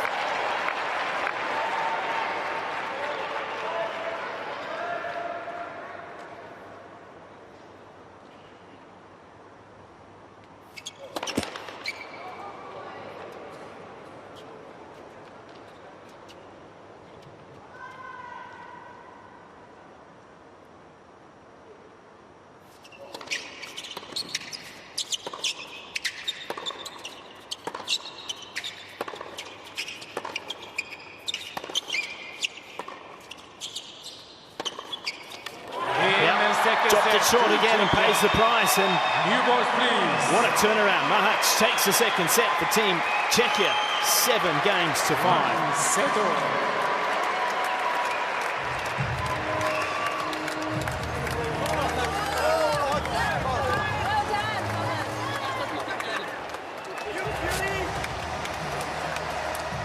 Well, not sure that I saw that one coming, Petch. That was a quick turnaround. What looked like a tiebreak for sure. And now Casper Ruud's going to have to regroup.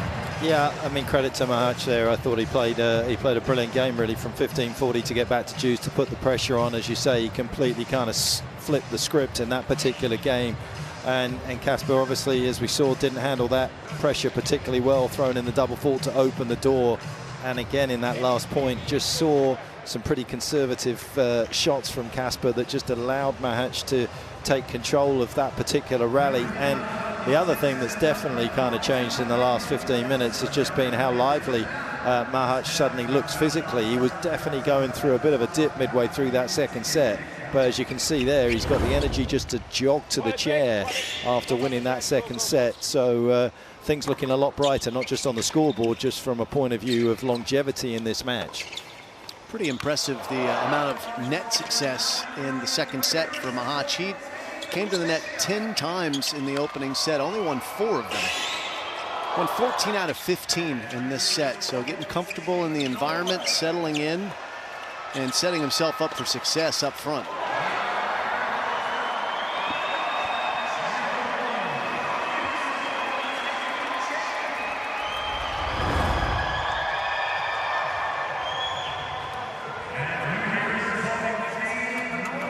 Muchova did her job well in the first match for Team Czechia, winning in straight sets.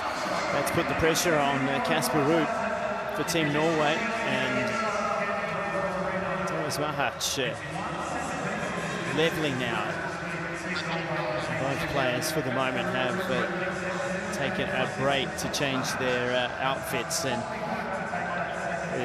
just coming up to 2 hours having been out on court. And interesting, you're saying it's humid down in there today. It's not as humid pitch outside in a sense of being 24%. It's not that bad really. But in this Ken Rosewall Arena, with the way the court is, with the roof, it tends to feel a lot more so inside. Yeah, it does, definitely. There's no question that it's completely different. When I came down and sat here right off the bat, you could just see and feel the difference in terms of the humidity, which has definitely had an impact at times, I think, on just how the ball's reacting off the court in terms of just the way that they've been playing. But and whether that has any bearing on the outcome of the match physically, obviously, start of the season, everybody's kind of trying to find their footing in terms of where they're at. It will be interesting to see. Certainly, Machac has the ability to get Casper on the run a lot more if he can, if he does allow himself just a little more leeway to let loose off that forehand side. And Jim, it's interesting, isn't it, when you like looking at kind of how many matches you want heading into a major. Obviously, you were super successful down in Melbourne. What was kind of your mindset? I know that obviously Novak in recent times has kind of written the code on how to be successful, but what was your mindset? I think just having at least 3 matches coming out of an off season was my comfort zone, and every player has their own comfort zone. So some players can afford to come in and just practice and be ready to go, and Jannik Sinner did that last year on the back of a very deep run at the end of the season where he led Italy to their first Davis Cup title in quite some time. Backed that up, by the way, about a month ago. Italy winning 2 years in a row. So there are different strokes for different folks, and it just depends on your mentality. Someone like Nadal really wanted matches, wanted to be in the cauldron, to be match tough. And other players, sometimes Novak, he'll just rock up without matches and just work his way into a tournament, knowing that in the first couple of rounds of the tournament, he's not going to face anybody in the top 32, and that normally means, especially with best of 5 sets, and that cushion that it allows the male players, he has time to work out problems and work out any kind of rust that he might bring to the season. So it really is very personal, no doubt about that. Pej, you like looking at stats and figures and working out what they can mean to help you get through a match and change of tactics. What do you think Christian is looking for here at the moment, and that he might be able to then pass over to Casper? I would think it would be more about how to be a little more successful in neutralizing Machac up behind the serve. At the moment, it feels as though Machac, certainly at the second half of that second set, was kind of cruising in many ways through his serve, and whether there's some patterns that he's picking up on that particular tablet in terms of where Machac is going on the pressure points, the 30-all, the deuce. If there's anything on the first point of the game, is he trying to pick something up? But to be honest, I kind of feel as though it's more about Casper in that rallying situation being able to be a little bit more proactive with it in terms of trying to get maybe more shape on his forehand side to get the ball kind of out of the hit zone for Machac, as we've got Vacek and Machac perhaps just checking about. There is still another 2.5 minutes until Casper has to be out on court. It was way for thin, the margins between the two in that second set, to be honest. I don't see that there was anything glaring from Casper in terms of what he missed, but maybe just sometimes the ball's coming through at too comfortable a height for this man. Just backing up and circling back to your point about what's right for people. We know kind of what Novak and Yannick have done on the women's side, Jim. In the last 5 years, I think there's only been a couple of players that have played over 5 matches, so 6 and over, that have managed to make sort of semi-deep runs at the Australian. Maddie Keys being one of those. She made a semi-final run when she had played over 5 matches, and Muguruza, who got through to the final before being stopped by Kenin. So it definitely isn't a correlation that you want to play too much tennis to be ultimately successful in Melbourne. Yeah, it's interesting because I think that Alex de Minaur is a player that has had to work out to change his schedule going into majors. He, particularly here in Australia, liked to play the lead in tournaments, and he almost played too well too early, and on a couple of occasions hurt himself by overplaying matches. And last year, with the United Cup under his belt, he got 3 matches and played well, took that to Melbourne, and then had his first good deep run. And I think that it'll be similar for him coming into this season as well here at this United Cup. But the better you get, the more confident you are of being able to cope with that. When you rank between, let's say, 50 and 100, you're looking for those extra points too, because you need those for your ranking all year to be able to try to secure your place in the next tournament that you're going to. I remember Tony Pickard, a good rival of yours, Jim, saying to me before heading down to Australia that he liked Stefan to be a few pounds overweight. He said, because we're not looking to peak in the first few weeks, we're going to peak second week of Melbourne. And I was like, dude, I'm still trying to peak once in my career, let alone going down to a place to peak in the second week of a major. Yeah, Stefan Edberg, one of the game's great champions, and if he was ever overweight, none of us ever noticed. Exactly. Even to this day, when he was coaching Roger Federer, a guy who looked like he was ready to go right back onto center court Wimbledon or Rod Laver Arena. Well, we're happy to see this man back on Ken Rosewall Arena. Casper Ruud, fresh kit, hopefully a fresh mindset, ready to go to battle. This is a must-win set for Team Norway. Team Czechia took out the opening match. Muchova, impressive. Boy, what an athlete she is. All court, spectacular tennis that she can bring to pair. Okay, so sorry, Todd, I want to just butt in. Go ahead. Yeah, sorry. Obviously, we've got to the end of the time there, and Mohamed's been very lenient because he hasn't hit the button for 30 seconds to play. There we go. Casper would have been running the clock down there if Mohamed had hit the button at the right time.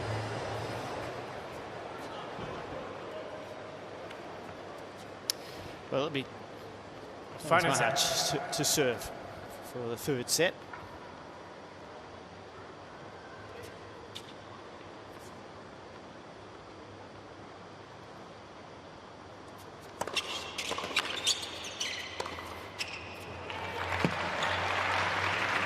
At 15 love.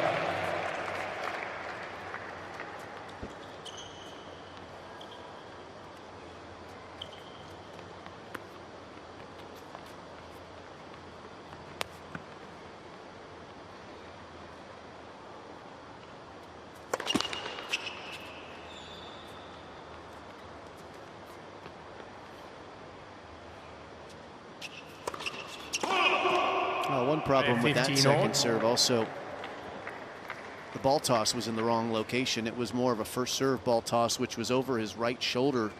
You want to be over your left shoulder with your ball toss when you're trying to hit a safe second serve. You can create topspin on it by going straight up into it. That was more of a side spinning serve. Not surprised that it missed long. This one should be closer to the tee than over his head.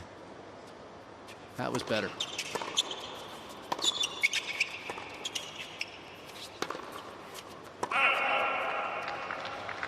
At 15-30.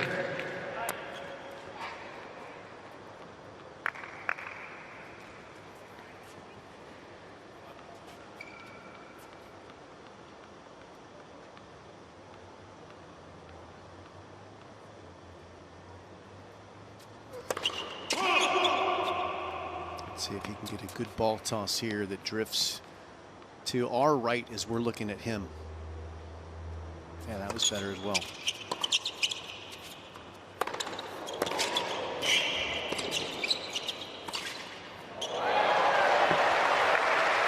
Well, sometimes it's spectacular to see a player leap and strike the ball, but it was a little airy in that occasion, and it 15-40. Comes at a price because he didn't get the accuracy, and Casper Ruud then gets a chance at the pass and now has 2 early break point opportunities.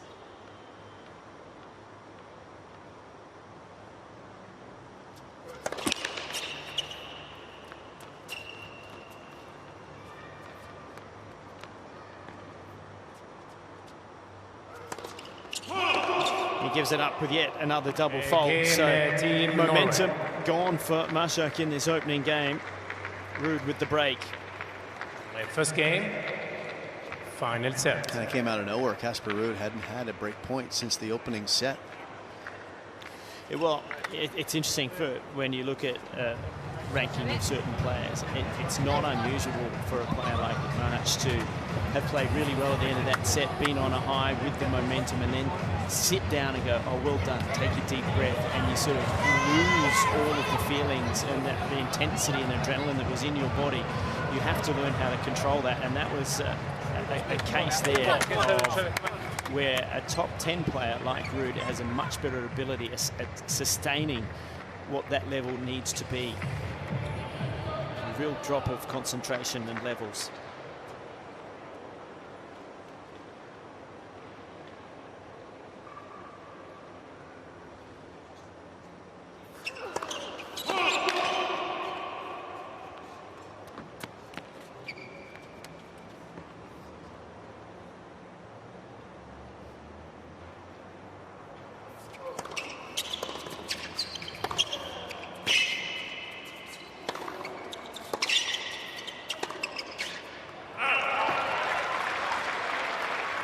Love 15. Nei, det bare bra gjort av ham. Det riktig spilt. Kom igjen. Og så er det nå. God rytme.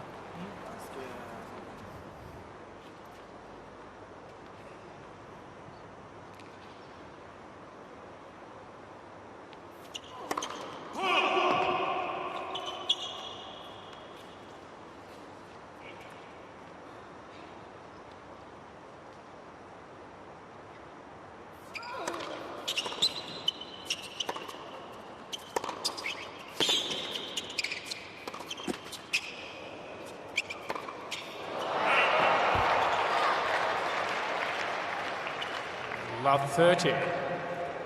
Looked like Casper thought that ball was going to miss and wasn't quite ready to activate the two-hander,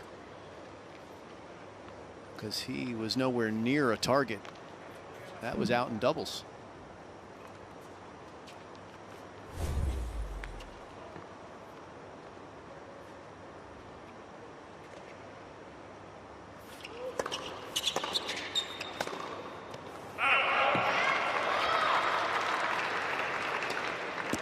Love 40. This is a little worrying, I think, if you're Christian Ruud sitting there as captain and coach, and you get the break and then almost gifting it straight back.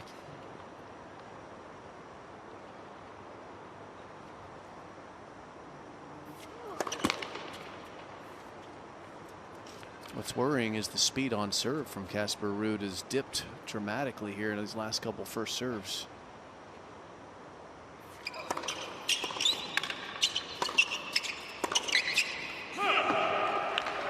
I don't know if that's a choice catch or if something else is going on. Maybe too soon to tell, but his last 2 first serves have been in the 170s range. Yeah, I'm not sure if he's just missed time. Jim, I think it was quite telling actually on the opening point. I think he was so disappointed with how little impact his first 2 forehands had in that particular rally, and then he missed the third one, and he kind of looked over at Christian and was like, "There's just I can't hurt the guy enough with what I thought were 2 decent shots." At least that serve was back to normal, so false alarm. 30-40. Okay. He has a very quick action, doesn't he? You've talked about that, Jim, but there are times when the ball toss gets so low that I don't think he's got time to really load up.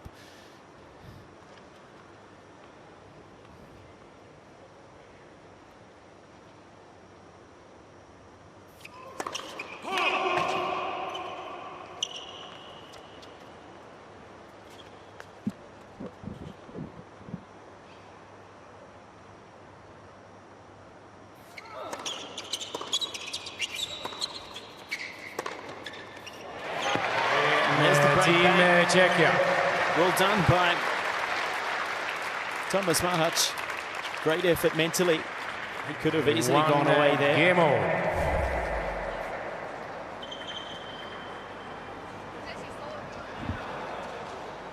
That's how you fill the space. Steps right into it. Beautiful two-hander, clean as you like. A bit of a messy start to the final set. A couple of loose service games.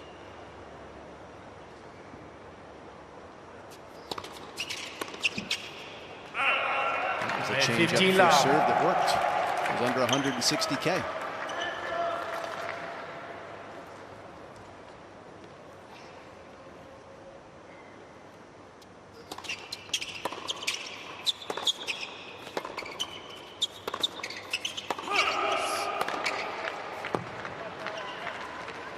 And 15-all.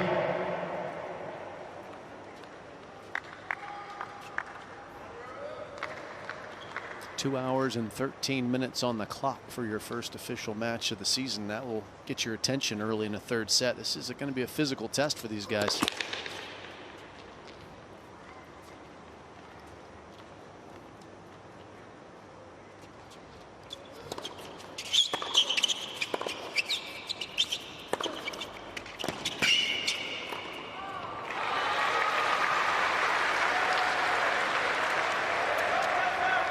And 15-30.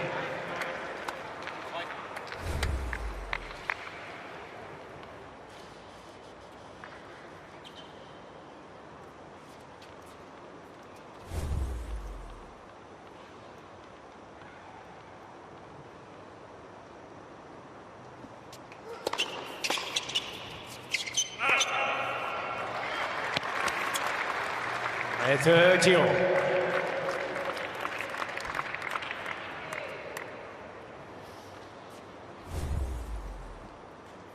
Another look here at the forehand return, and Petchy talked about this, that block chip earlier, and that's very frustrating. And miss a ball that was very makeable.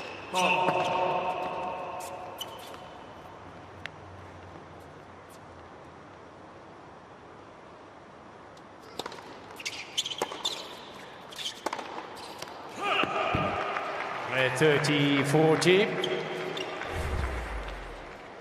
Here's that serve. See the disconnection here. See the ball toss gone up and that racket is low for a long time. It's also out to the right a lot, Jim. See, now it gets there, and as the ball's dropping, so the timing becomes very difficult. He's got a much higher ball toss than what Casper does, but he lets it drop. And so because of that, he's always hitting it in a different position, right?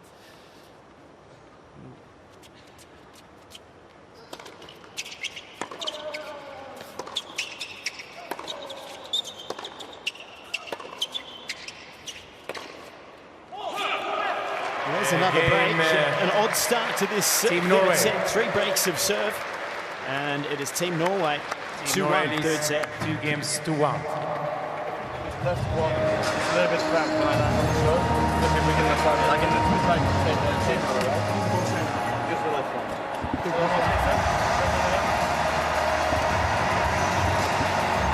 So he talked about the physicality, and the trainer out now for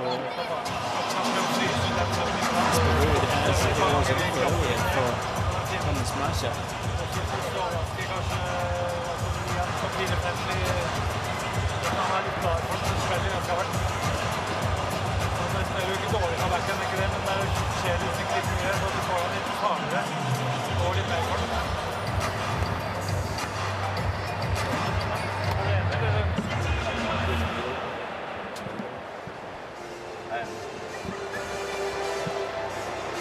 At this point, that's just got to be for recovery. Patch, you think, this here? I think it's preventative, to be honest.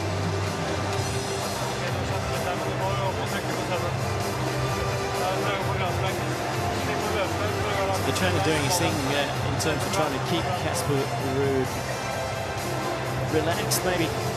Preventative pitch is a word that you've used for something like this. Can you get the trainer for prevention? Yeah, he can, as long as he's up and ready to go. I mean, this is not an injury timeout. This is just taking care of what he can within the changeover time here. Just watching Mohamed Laani look down at the at what's going on with Casper at the moment.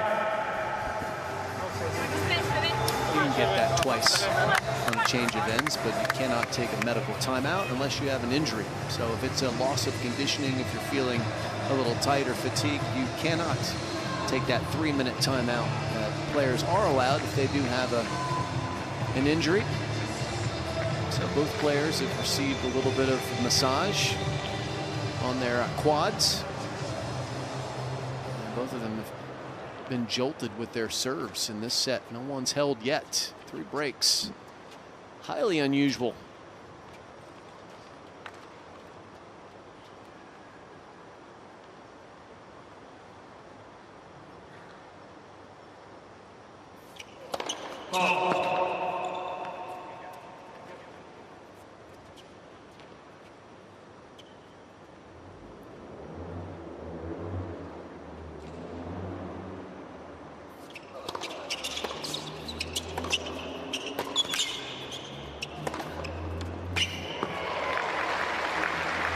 Love.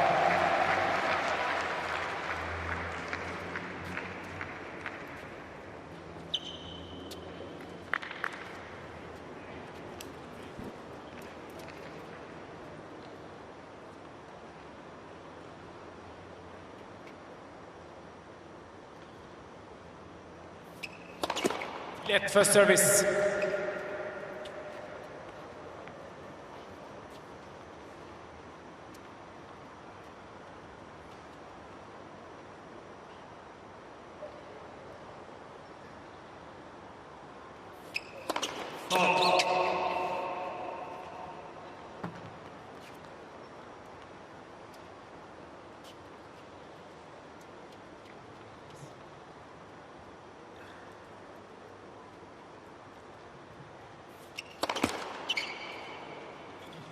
All.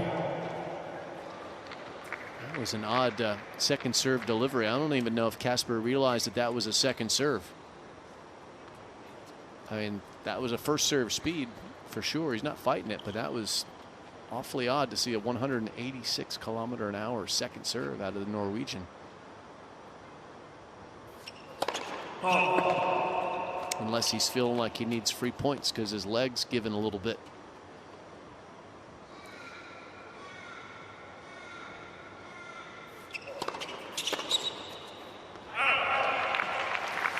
30-15. It's just looking back through notes and felt like I had to double check, which I've just done. He's a confidence player. It's been quite interesting here. He's had chances to really finish this match off and hasn't been able to do so. And when you look at the end of the year since the US Open, you start to understand why.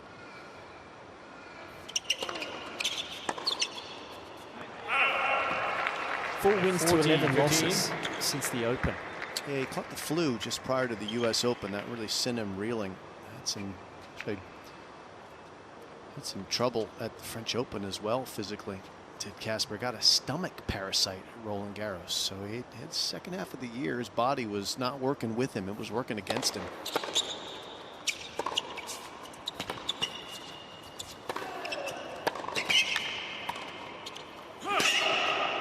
Add that on to some surfaces that are not especially kind for him, a little quicker the indoor season. 40-30. Because he was awfully good on the hard courts earlier in the year.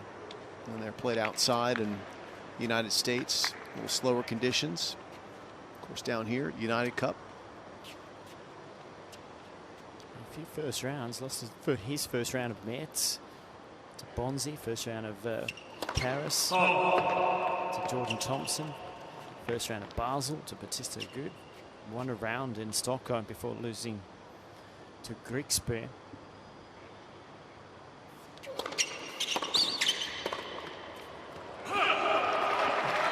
Another first round in Shanghai, another first round in Tokyo, and a loss at the Laver Cup. So therein lies a little bit of the issue of trying to finish this match off here today.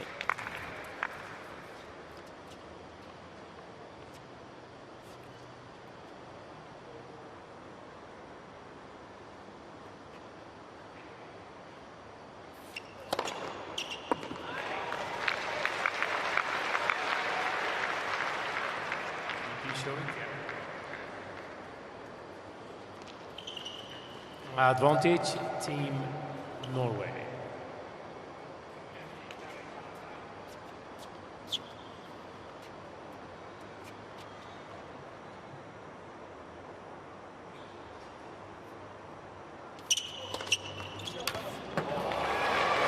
Change up, looked like he was going for the kick serve, pulls it down the centre and gets the ace and manages now to consolidate that break. That was important. Team Norway leads 3 games to 1. Casper Ruud looks like he wants to change rackets. He's going to wander over to see his dad, team captain, Christian Ruud, swap bats and get ready to go here. Petch, how much you think he'll invest in this return game? You think he's fatiguing? What are we looking at here? I think he's going to invest a lot in this game, to be honest. I think he's got the wind in his sails finally. After 4 games of this final set, I would be very surprised if this one goes quickly unless Machac can hit his spots. I don't think there'll be any letdown here. I think he senses his moment and he's got his foot on the throat of his opponent.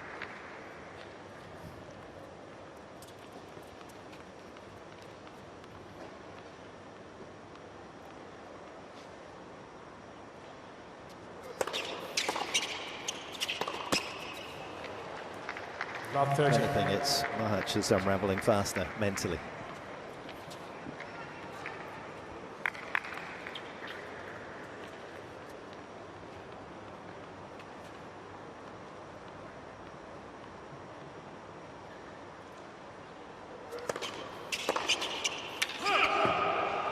(15-30).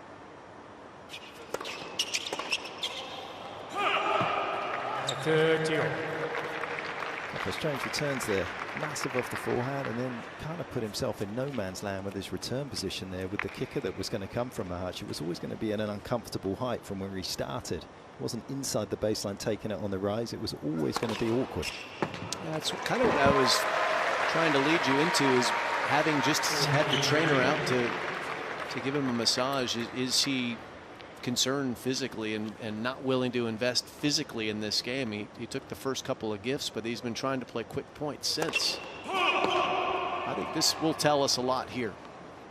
If he tries to grind a normal point, or does he go for broke on the return again? Doesn't even matter when you get a double fault, but we're not getting a lot of information. We're just getting more questions.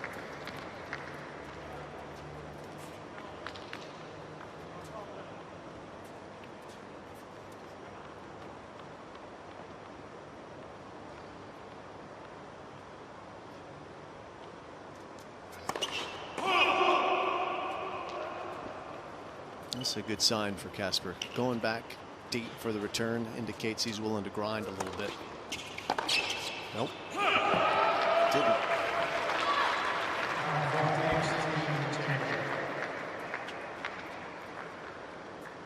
I'm reading the play like Ray Charles right now.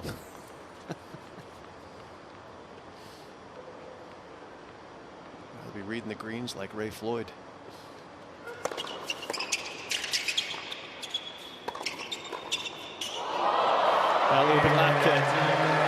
Kicks Machac in this one. It's still a break though for Casper Ruud and Team Norway. They're ahead 3-2, trying to level this tie.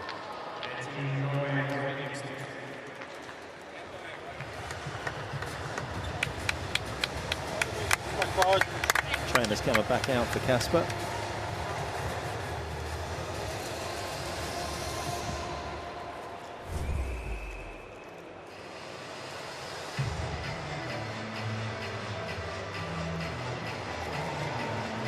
Got a little fortunate at the end of that one, didn't he, guys? But it was a beautiful little bit of form from him on the half volley, staying down, living with the ball.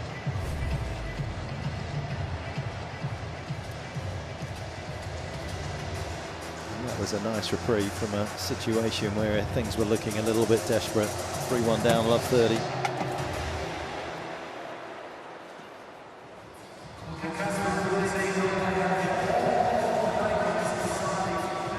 thing to ponder here for Casper also is what if he wins? He's going to have enough to play in the mixed.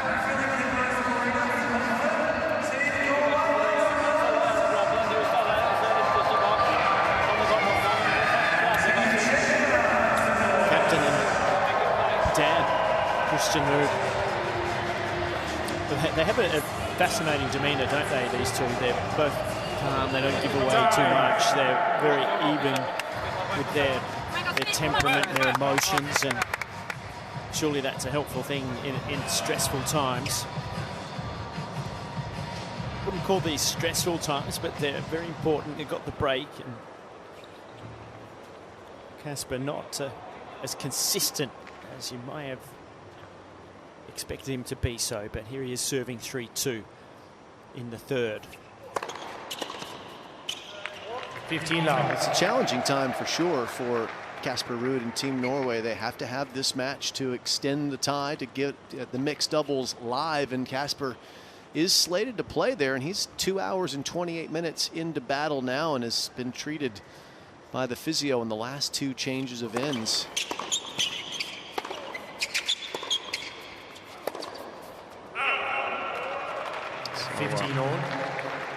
There's still a lot of work ahead of Casper Ruud if he wants to help Team Norway lodge a win over Team Czechia.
Kom igjen.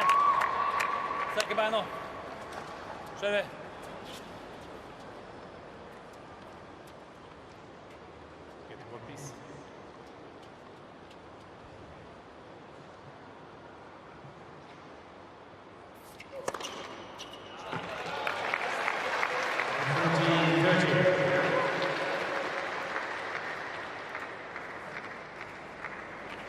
Right.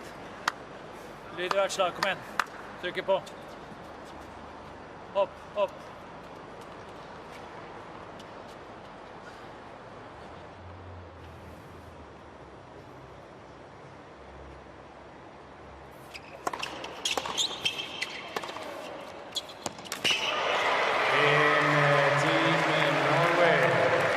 Well, he needed that.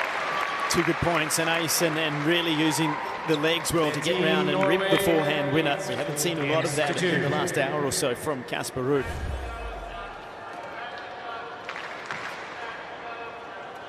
Forehand not as damaging as we were expecting it to be. That's the shot that has given him so much success. So he's got 4-2. So this Machac serving to keep his hopes alive.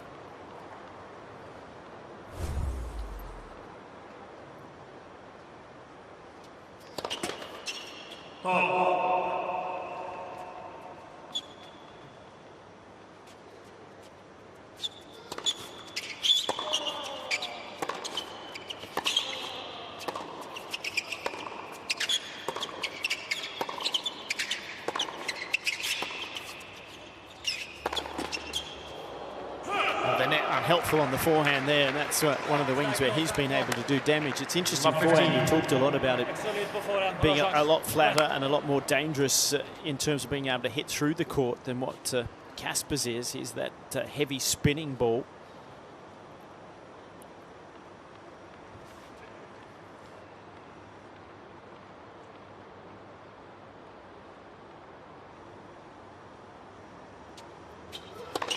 That's right, Todd. It is flatter, but that also brings the net into play far more. Doesn't have the net clearance and the safety of shot that Casper's does.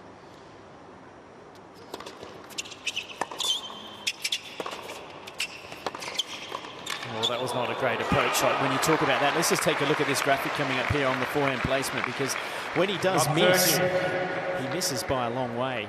Have a look at those red dots. And some of them are miles from their target. But he's hit an immense amount of winners. 13 winners on the forehand wing, more than Ruud today, who's at 11. But it's a risky proposition for him. So there is a big variance with his forehand, which you don't often see with Casper's.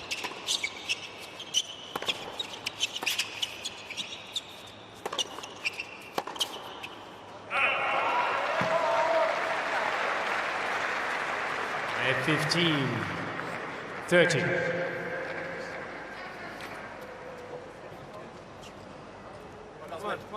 Next one.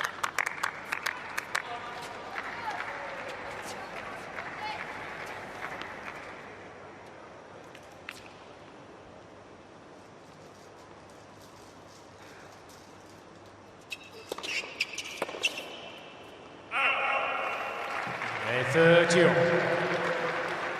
Casper's had love 30 in some service games, closing in on a second break of serve, the insurance break, and unable to really put the pressure on Machac, just giving him points to get back in these games.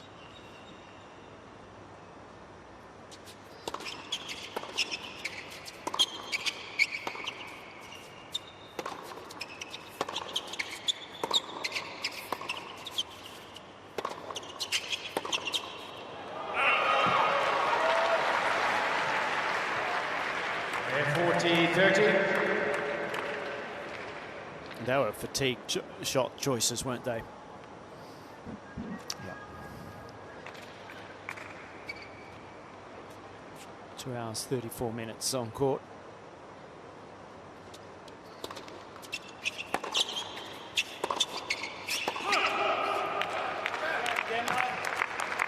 Deuce.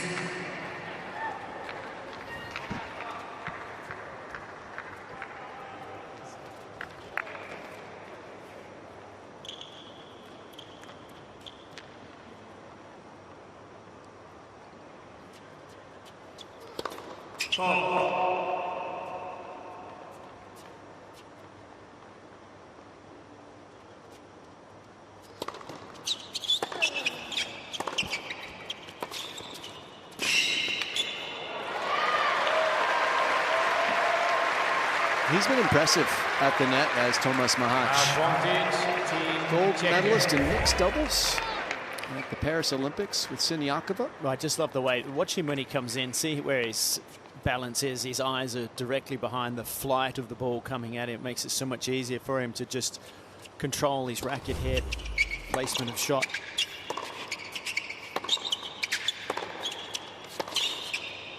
And he manages to hang in this battle. He's still down the break, but Casper Ruud is at 4-3 for Team Norway. Team Norway is 4 games to 3.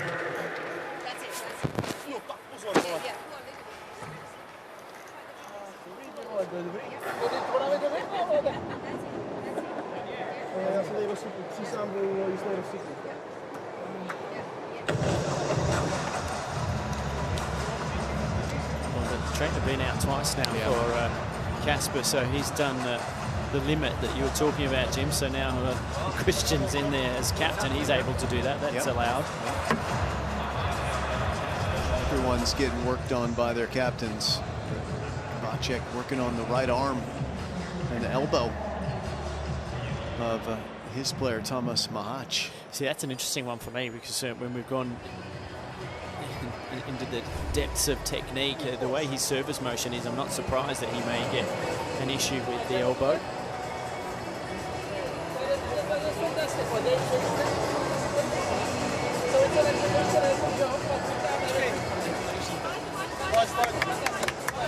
United Cup day session here in Sydney, and this is a tight one between Norway and Team Czechia.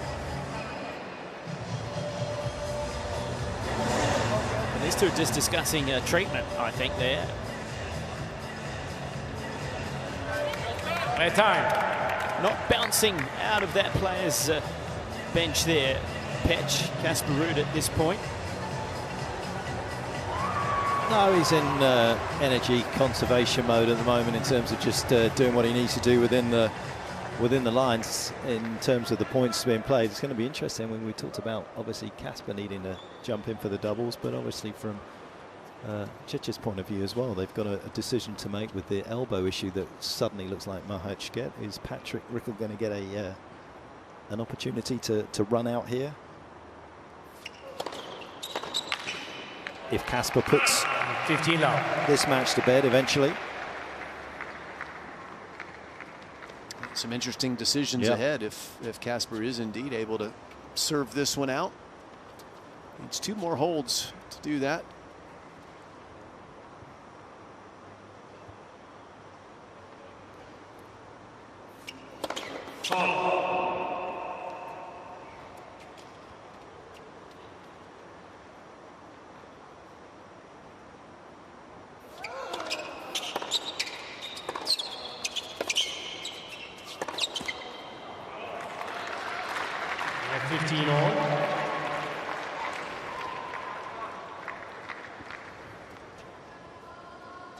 Not surprisingly, with fatigue setting in and both players' legs, their first serves are not finding their targets as often, both missing a lot more in this set. Shows how important the legs are for serves.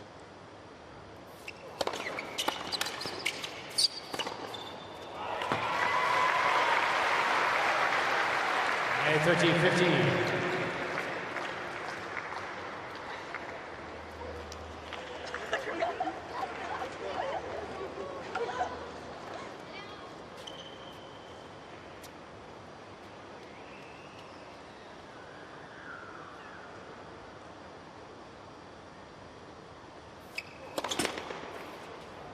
First service.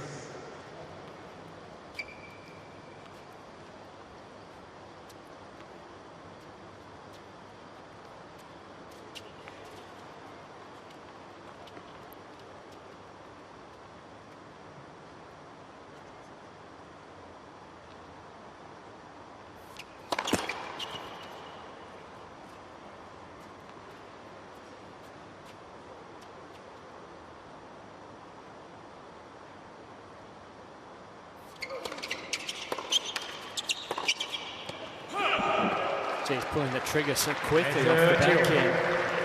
He's actually trying to flatten it out, as you've talked about, but it's just not the natural one, is it? It's not tactical, it's desperation here.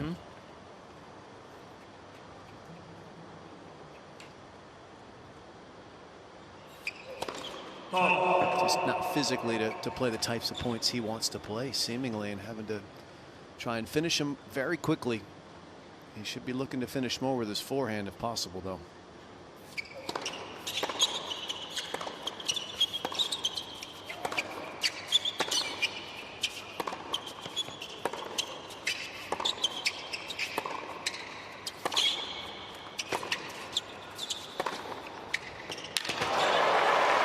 Many times over the years, Todd and Petch, have you heard me say, don't beat yourself with your worst shot.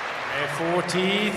That's what has been happening in some of these points when Ruud's been trying to hit the backhand a little too quickly down the line. Look how good his forehand is when he gives himself time and opportunity. Well, he was a little more physical in trying to get round to get to that forehand. He's been unable to do that. Game point.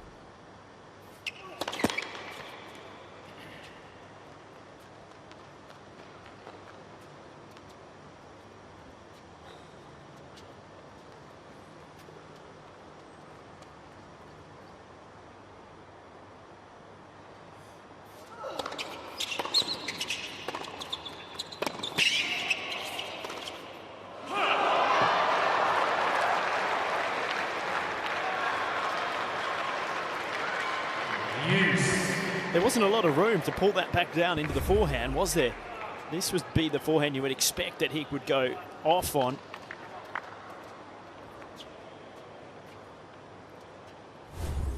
Again, puts himself under the pump.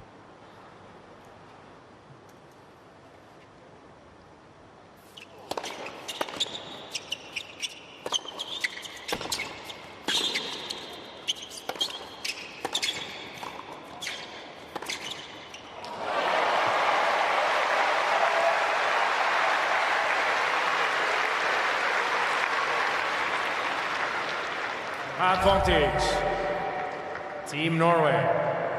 Well, it wasn't a bad volley. It didn't have a lot of stick on it, so it didn't get through the court quickly, which allowed Casper time to choose the passing shot here, and he left a lot of that line open. That's his favourite one. He can go either way, but if he has time, he likes to take it down the line.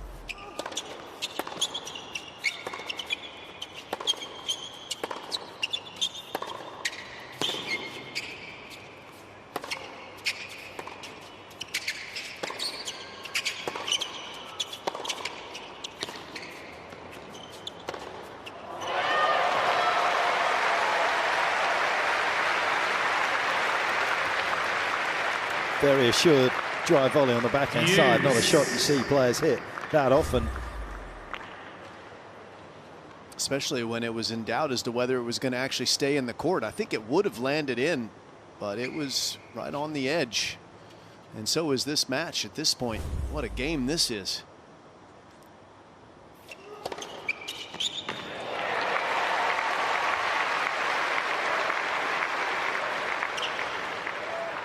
Advantage, Team Norway.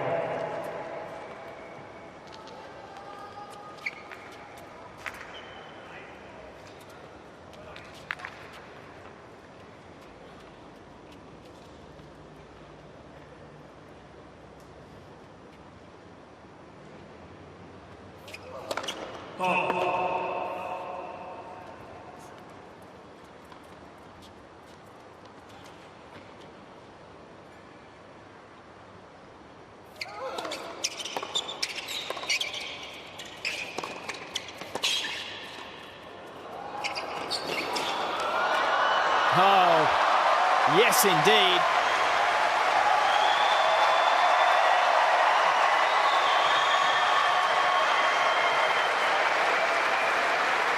Standing ovation from his team bench.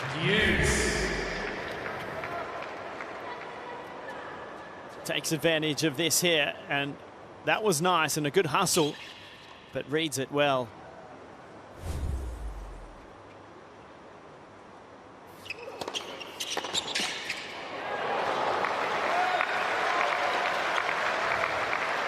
Advantage, Team Norway. He's got to be looking at that wide serve on the forehand court, hasn't he? He keeps getting burnt by the same slider out wide from Casper.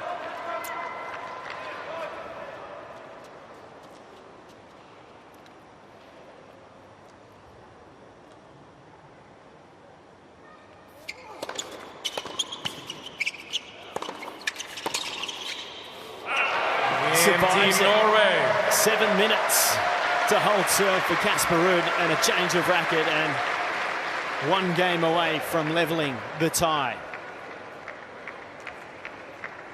Team Norway is 5 games to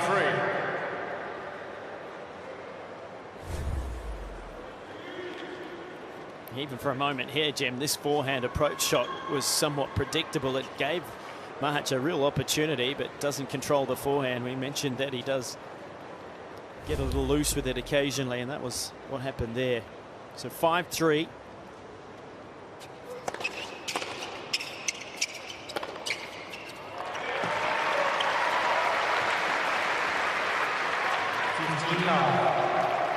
So does he give it the Agassi here and just quickly look to try to serve it out, Jim? That's what it looks like. We'll see if he exerts any effort on this return game. Might be an easy hold for Machac.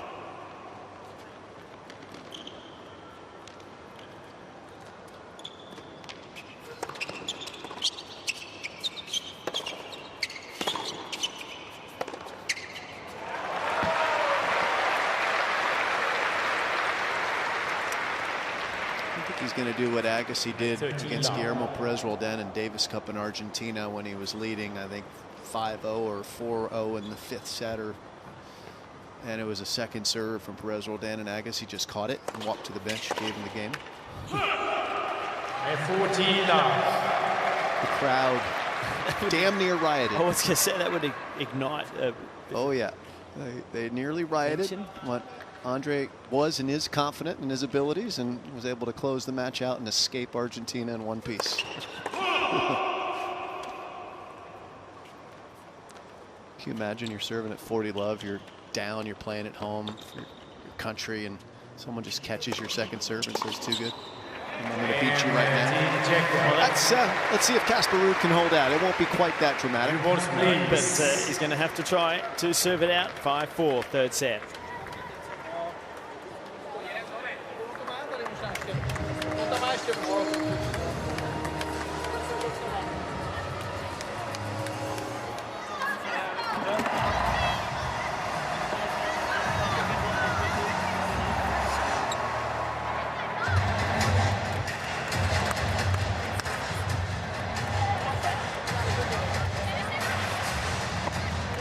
So these opening 2 points are going to be interesting. Pitch, when you look at what has just unravelled there in that game, where he more or less said, okay, I'm going to put all my energy into this upcoming serve.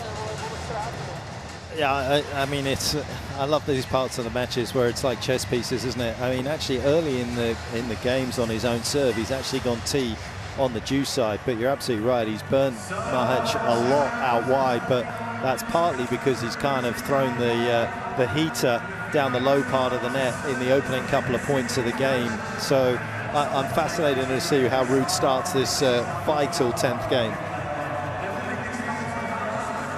A little bit more treatment by Captain Christian on the legs of Casper here, and just trying to get every little bit of energy and loosen everything up.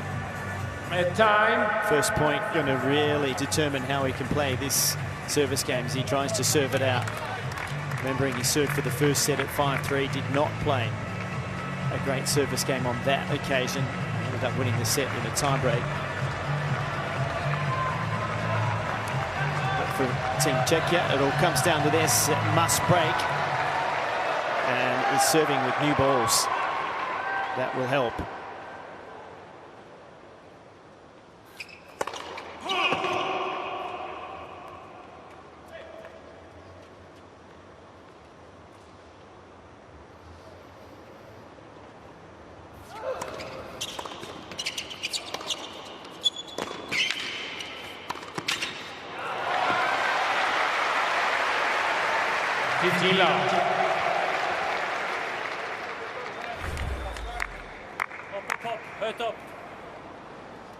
An aggressive opening point pays dividends. 15 love.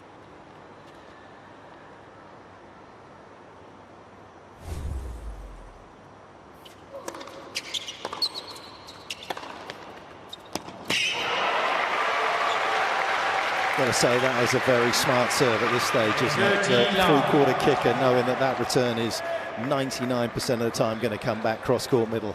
Gets his forehand into play straight away.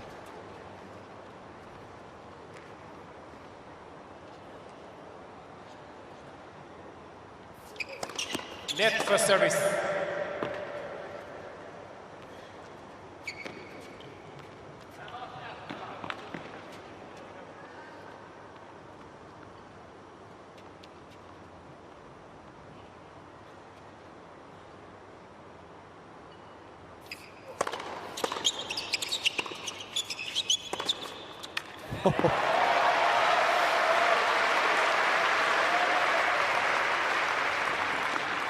Not done yet. 13, 15.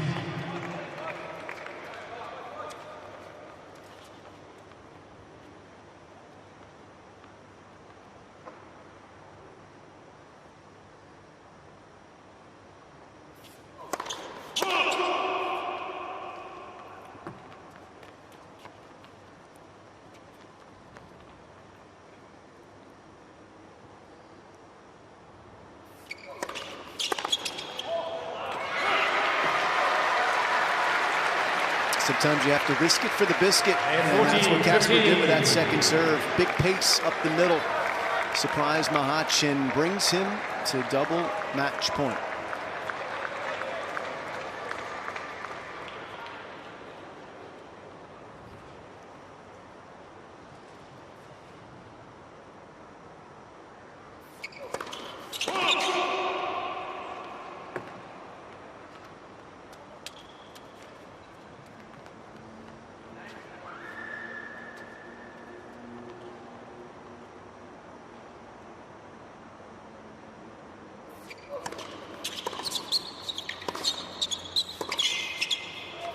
There's a testing encounter, but Ruud comes through for Norway. 7-6, 5-7, 6-4. Three matches they've played against each other. 3 wins for Casper Ruud, but this one was the toughest. And it will send the mixed doubles into a live deciding match.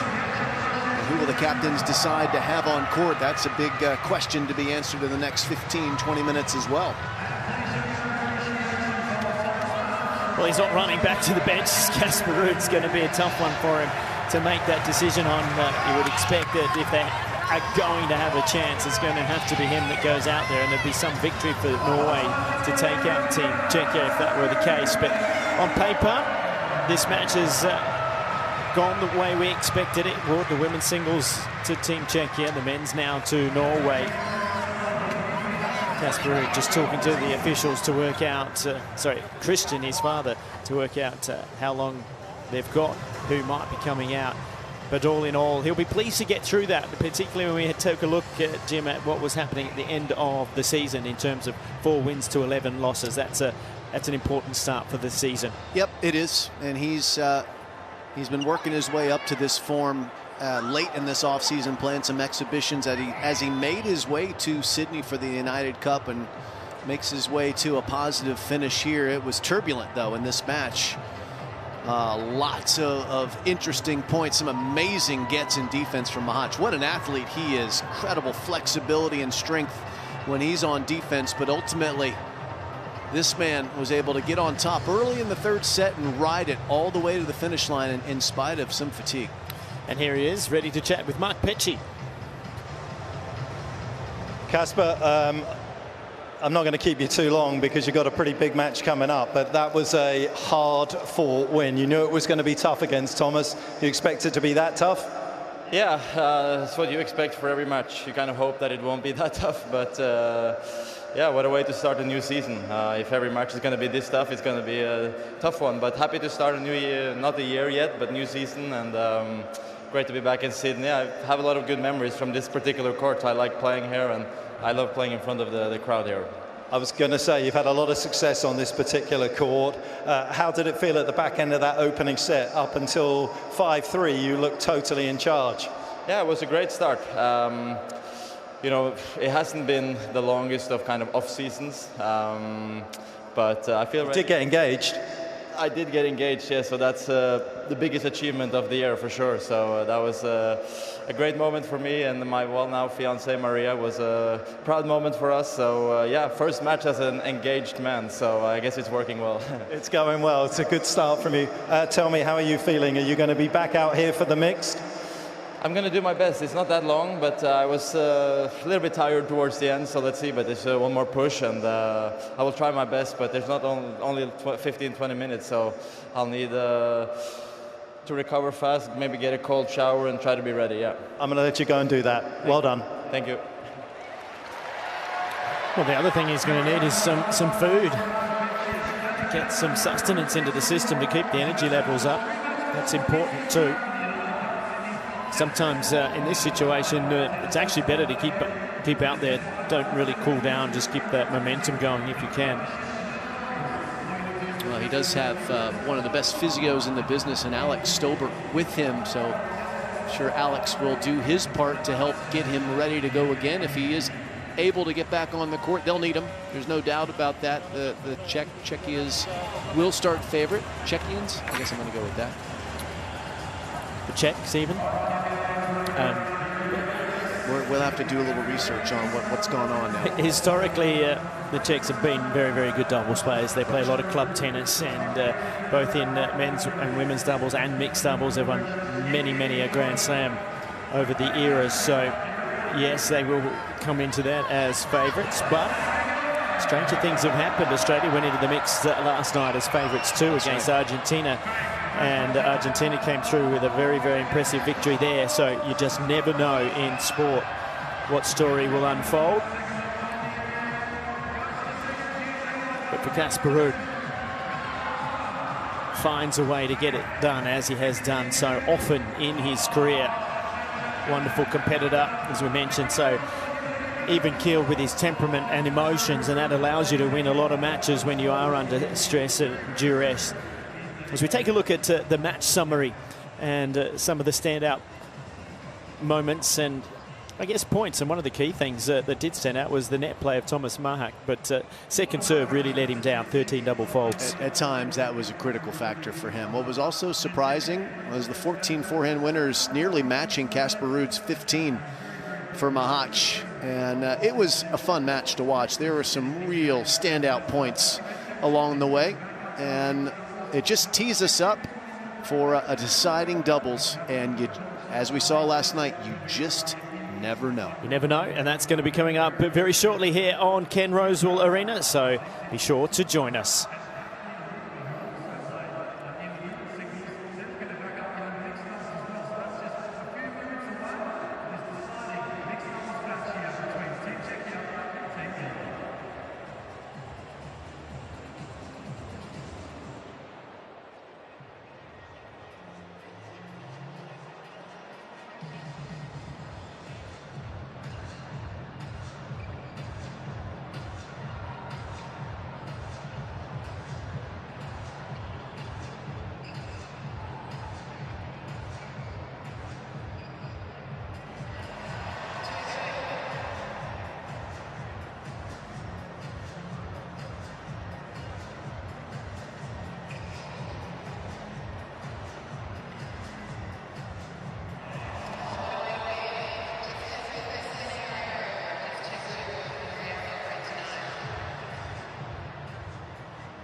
Well, a warm afternoon out here at Ken Rosewool Arena, where we are going the distance. 1-1 after the singles, and it's fabulous that we have a deciding mixed doubles coming your way.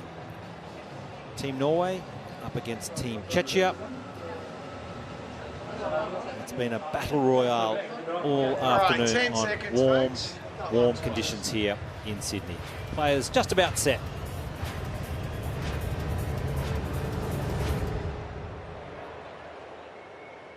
It's time to introduce the players into Ken Rosewool Arena for this deciding mixed doubles match. Please welcome from Team Norway, Ulrike Aikari and Viktor Durasovic.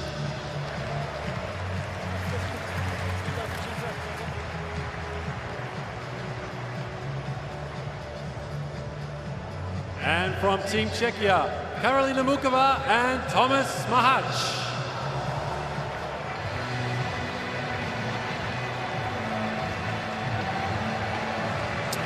Well, he'd be a little bit weary after going the distance with Casper Ruud in that epic 3-set match that was finished not that long ago, but he's certainly picked a great partner in Karolina Muchova. She is a real talent and a real star of the women's game.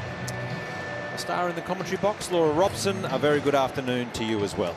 Good afternoon. Yeah, Machac rebounding pretty well, it seems. Looking fairly fresh in the legs, which is very different to how he looked about half an hour ago, as both Ruud and Machac looked on the edge of some cramps towards the end of that 3-setter. But lovely again to see a live mixed doubles match. This is what we enjoy about the United Cup. Certainly do, and I thought we might see Casper Ruud. Well, it sounded like we were going to see him, and then I think when the dust settles, you get to the locker room and you really get a gauge of how the body's feeling after the first match back. It was just too much for him. So Norway back on tomorrow. Maybe he's already thinking about that matchup against Poland. But capable hands, especially for Aikari, who's been a Grand Slam finalist before in a mixed doubles. This is Lizzie, she's going to help us today. Just a couple of reminders before we start. Towel wins in all corners. We're playing no ad and a match tiebreak. All calls are made by the system. Additionally, for mixed doubles, we have a timeout. So this is the red button, 60 seconds. It can be used once a match, and your captain has to press it. On player's request is possible, but it can only be done during your service game. So you cannot request a timeout when they're serving, only during your service game. And then you'll see the banners change. It's 60 seconds, and then we continue. Thank you. Any questions? Questions? Your choice. We have Australian Open or John Newcomb. It's AO or John Newcomb. Let's take John Newcomb. John Newcomb it is. Lizzie, go. It's John Newcomb. And the photo afterwards, please. You serve? Yeah. And the photo, please. One with Lizzie and then just one with you. Okay, Lizzie out. Okay, Lizzie? Go through that. Fantastic. Well done.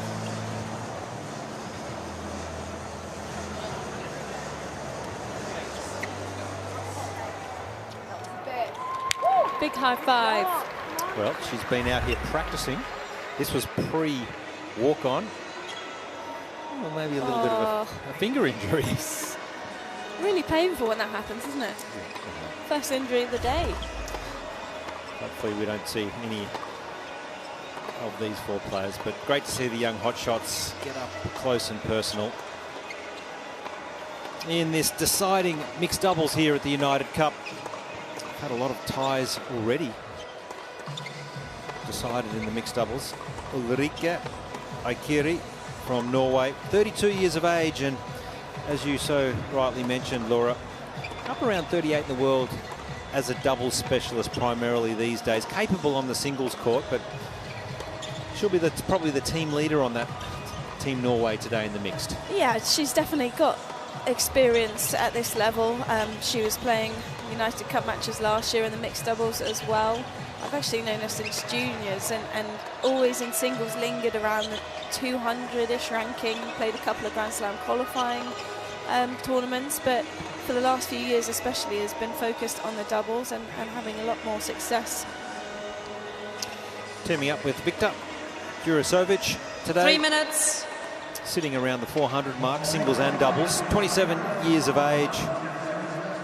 As a youngster, did move to Spain to progress his tennis. And Laura, it's a real opportunity when you come into an event this big. You're ranked 400, and you get these sort of opportunities, prize money, points. Just the chance to play on a big stadium like this, it's a real opportunity for Victor today. Well, he probably wouldn't have been thinking he was going to come out here, and then 20 minutes ago got the call up. So yeah, why not enjoy it? Muchova, she's playing extremely well at the moment. Knocking on the door at winning Grand Slam singles titles. Got to be, even on the doubles court, hasn't had huge amount of success, but looking back to the Olympics a few months ago, she's so capable out there. They made the semi-finals. She's just got that 2 finesse minutes. that you look for in a partner, and the ability to drop in a lob, drop shot, anything she likes. One of the most skillful female players on tour, can do it all, volleys, turns, ground strokes. Teaming up with a very capable Thomas Machac, who'd be a little weary, I would have thought. Yeah, I think the legs could be feeling better. That's right, we saw him getting massage and treatment, second, third sets in his singles. I almost think it was easier, because we saw him walking down the tunnel, 15 minutes ago already. He almost wanted to get straight back out there before the pain could really set in. Yes. So it's almost easier to just stay warm the entire time rather than cool down and get back out there.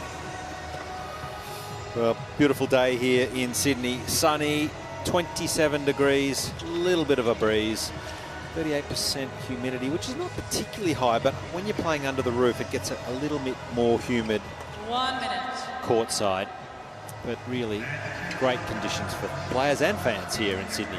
Yeah, almost all of the players coming from Europe, though, and it's been a fairly cold winter as someone who's come from there myself, so especially Norway, I imagine it's quite a shock to the system. Yes, rather chilly. Fair to say that Czechia would be the favourites in this, Laura? I would certainly think so. Machac, gold medalist in the mixed doubles with Katerina Siniakova, so yeah, a huge amount of experience down their end, and they've just got many weapons in their arsenal too. And I think they would feel they've got a lot to play for. They would probably like their chances of trying to win this whole event. Got a good team, strong team.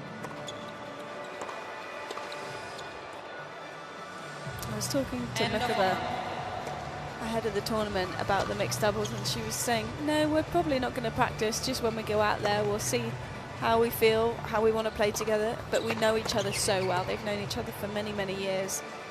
That helps. It always helps.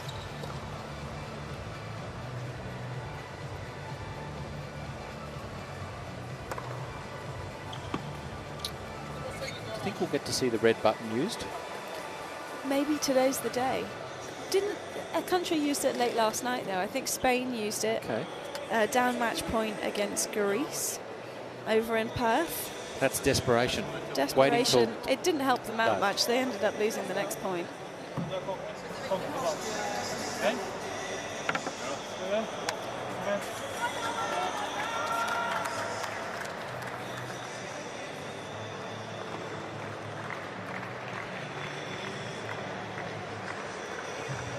Day session here at the United Cup, and it'll be Team Norway to serve first in this deciding mixed doubles. Representing Team Norway to serve. Thank you.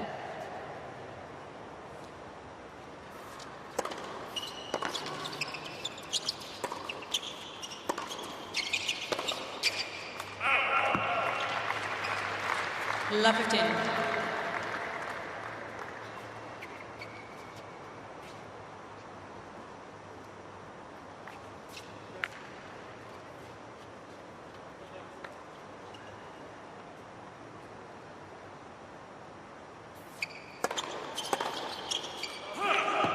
On.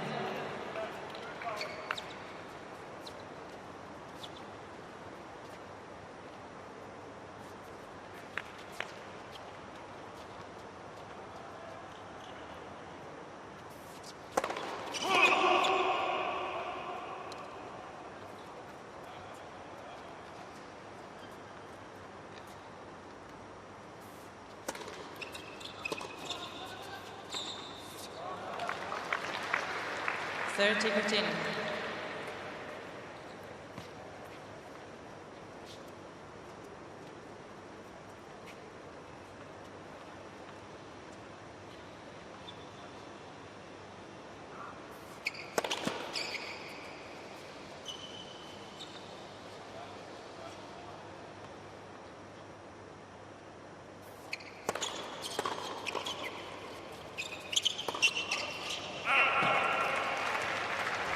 Got to be careful early on to not overplay.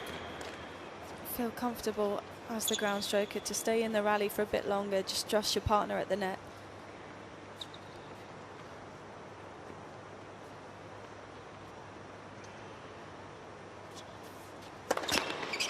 Led for serve.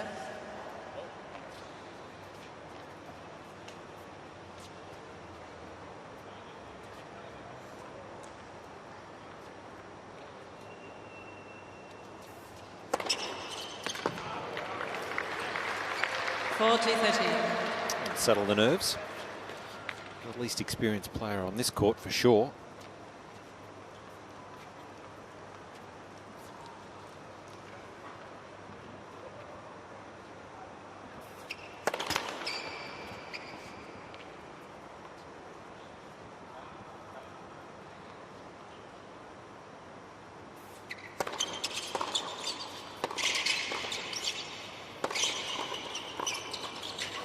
Good start for Team Norway on the board. First game.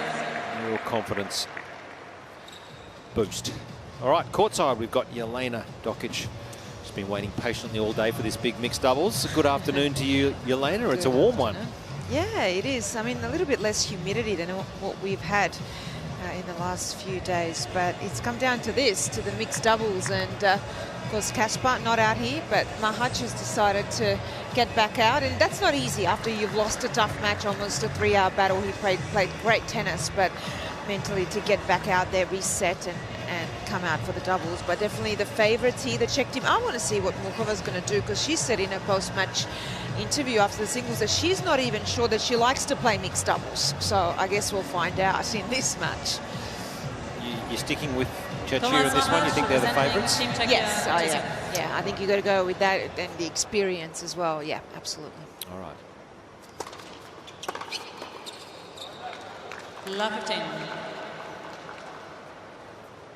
We have seen a few upsets in the mixed. We saw it happen last night where Argentina winning the mixed against Team Australia. Surprising. That was a real boil over. 15. I think we just saw Argentina work so well together as a team and help each other out point by point. They knew each other's strengths.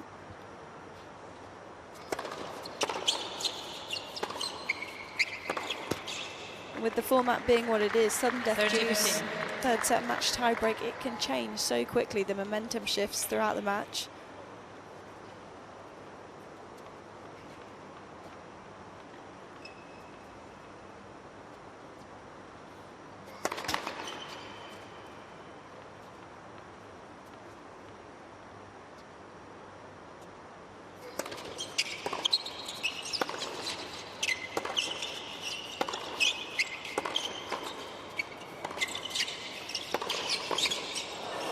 With Victor's start here for Team Norway. Quite often you see a lower ranked player come out and just try and overplay on a big stage, but he's certainly playing well within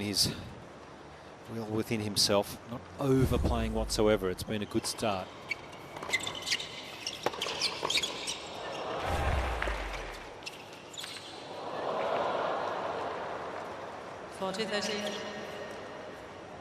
And Akeri, she doesn't have a huge amount of power, but she can place the ball really nicely, and she's got nice feel underneath the shots at the net as well. Dropping that one low.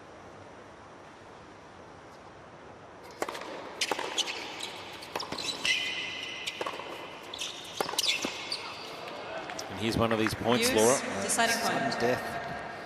Deciding point. So the male will serve to the male returner.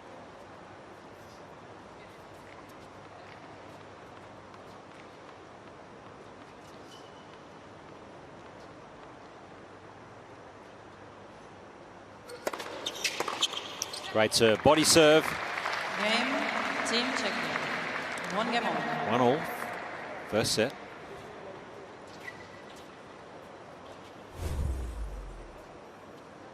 It's a smart serve, isn't it, on a big point, just to try and tie your opponent up, stop them from having a big cut at the ball. Moving into his forehand there, and he couldn't find enough space to get around it, but doesn't have that option to go line really with the return either.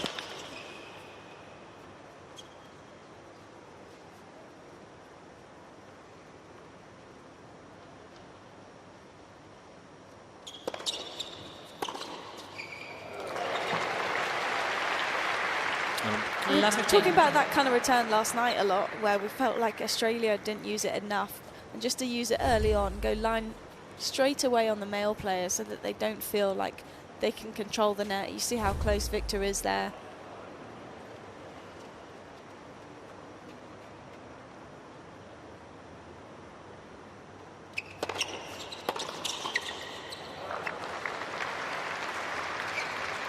$15.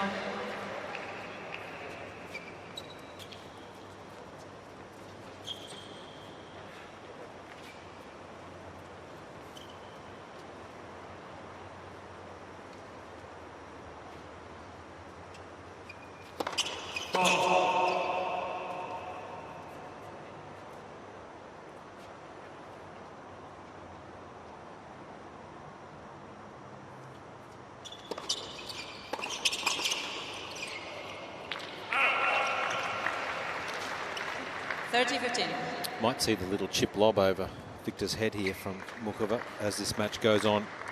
He's standing incredibly close to the net. I'm sure she'll keep an eye on that.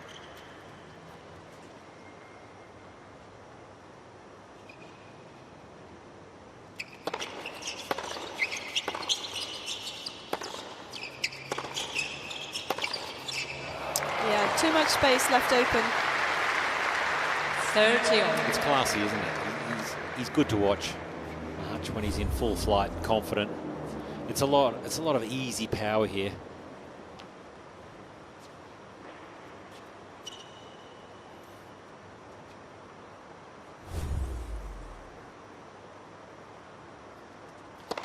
Left tussle.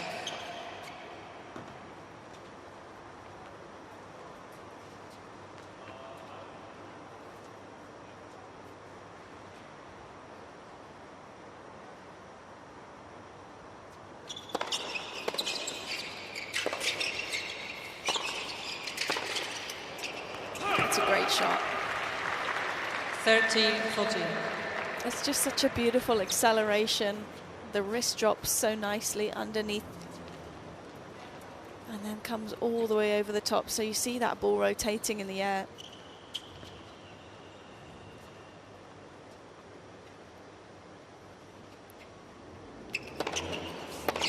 Ooh. Just had a little look, didn't he? Deciding point. So another deciding point early in this mixed doubles.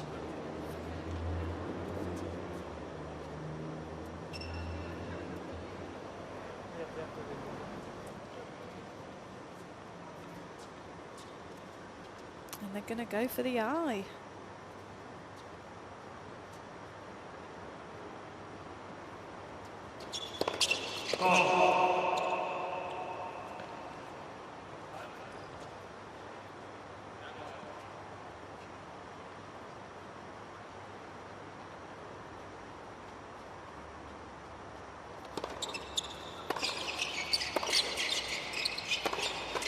That's smart play from Muchova. Team Czechia.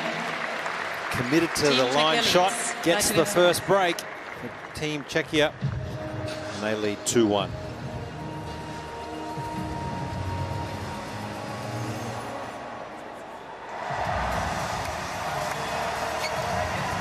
I'm not sure that they need to do eye so much, Team Norway, especially on Ikeri's serve, because it's not a super powerful shot.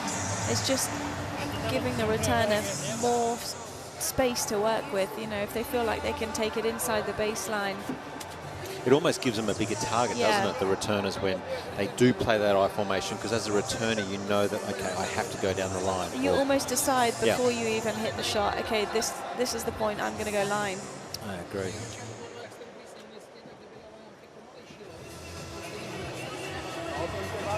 He's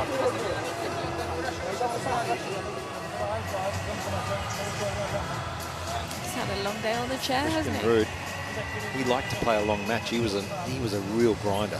Just deep in the court and just puddle, but did it very well. Top 40 in the world, Christian Ruud. Very, very good player.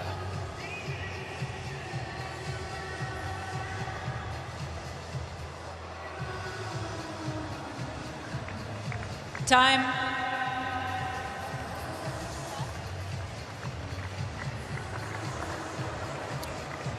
Yelena, things still looking a little bare down there on Karolina Team Muchova, Norway's representing bench. Team Not a lot of the Czechia. players out just yet, still recovering from that singles Well, I definitely win. think Casper's recovering after that almost 3-hour match. You've got to do that cool down. Machac is doing his cool down on the court here, playing mixed doubles. Yeah. Doing well, though. Absolutely. He looks fresh.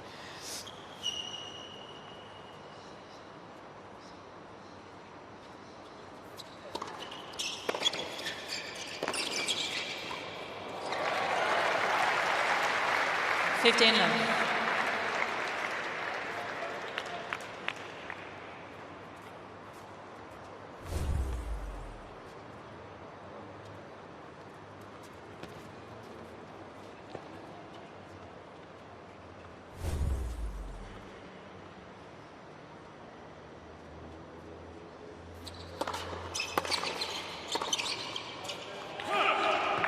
Fifteen-all.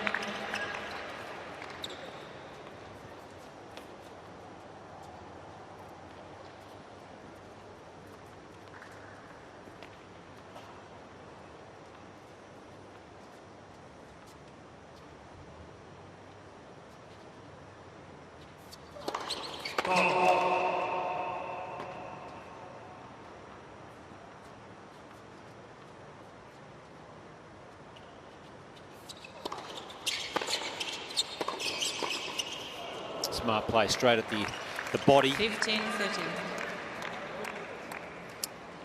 Both Yelena and Laura, I am interested in your thoughts on Muchova. Which slam do you think is her best chance to win one? Ooh.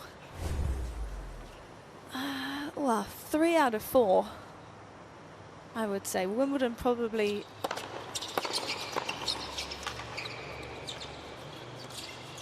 Oh, that's lovely. Wimbledon maybe least likely, but has done incredibly well at US Open in the last few months, but also final of Roland Garros, so... Semis at the AO as Yeah. well. 2001, that was a breakthrough. What do you think, Yelena? Which slam? I actually think grass. I think she's a chance on at Wimbledon. Made quarterfinal twice. Yeah. I mean, when you've got a player that's so versatile like her and so many layers to her game, if she stays healthy, that's been the biggest thing. If she doesn't get injured and can play a full year or two, she has a chance at any slam. I think at the moment, only really you would put Sabalenka, maybe Swiatek on clay, and Coco Gauff would be, and Muchova for me are the contenders for a Grand Slam.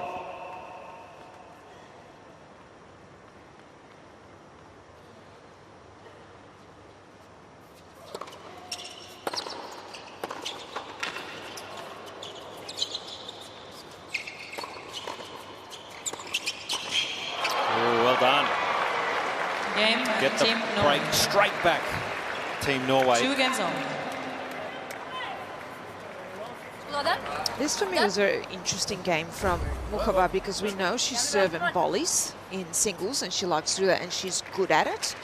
I'm a little bit surprised here in the mixed that she hasn't, I mean, I know it's only one game, but she hasn't served and volleyed. So let's keep an eye on that, but I would love to see that because she does it so well. She gets into the net quickly. She's got great volleys, good placement on the serve.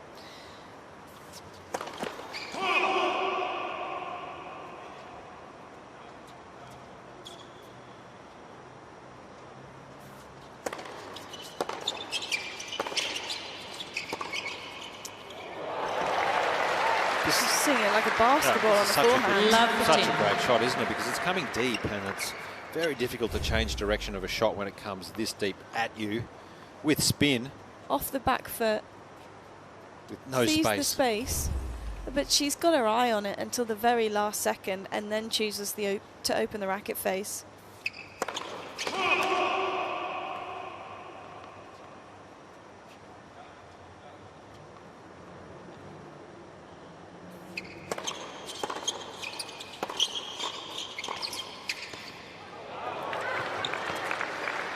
I was saying earlier, Muchova wasn't sure if she was going to enjoy mixed doubles. Just with her positioning, I'm not convinced that she's feeling too confident at the net.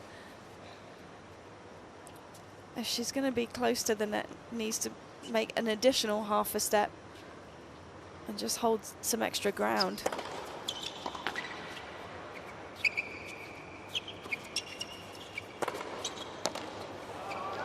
Well, apart from be it Olympics, it's not like Muchova's playing mixed Grand Slams. Well, she's not playing any doubles either. Yeah, so it's, yes, we know how talented she is on the court, but it is something, particularly in mixed doubles, you have to play a little bit of to get the feel of it. So we saw it there on the first serve that she's back behind the service line. But you think about how much she needs to cover there to be able to close down that net on the +1 shot for the server.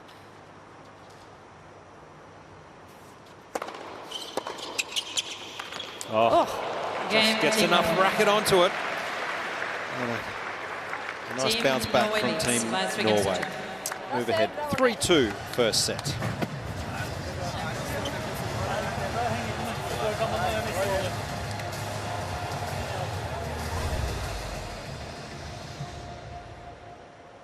Played well, Victor.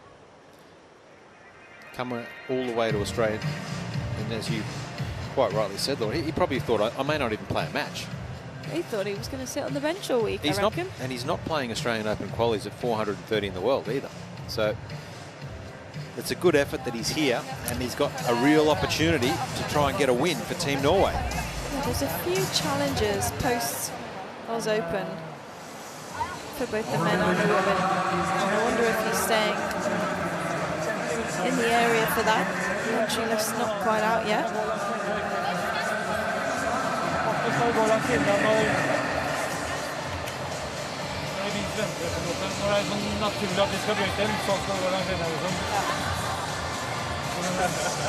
It's a very calm team box, isn't it? I wouldn't say it was like that in Team Argentina last night. There was a lot of theatrics, and it's interesting to see each country, how they interact. Each team is different. Different approach. Argentina was more of a football atmosphere. Yeah, it felt like that. Yeah, Captain Horatio Dellapena, he was pumped up with a victory last night.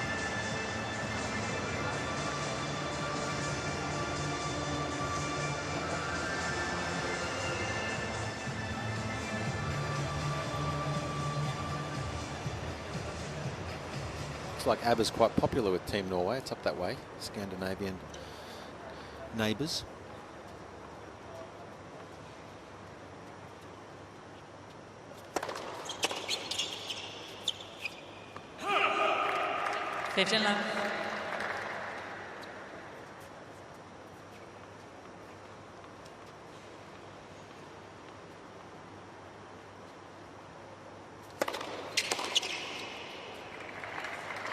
Chile.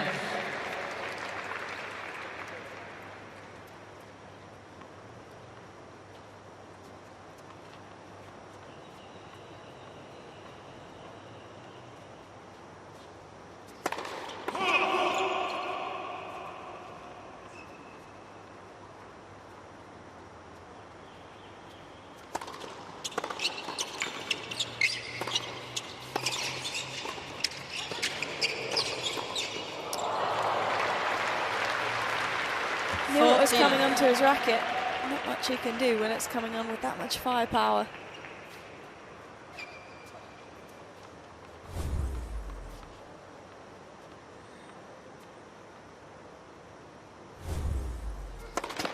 Let for serve.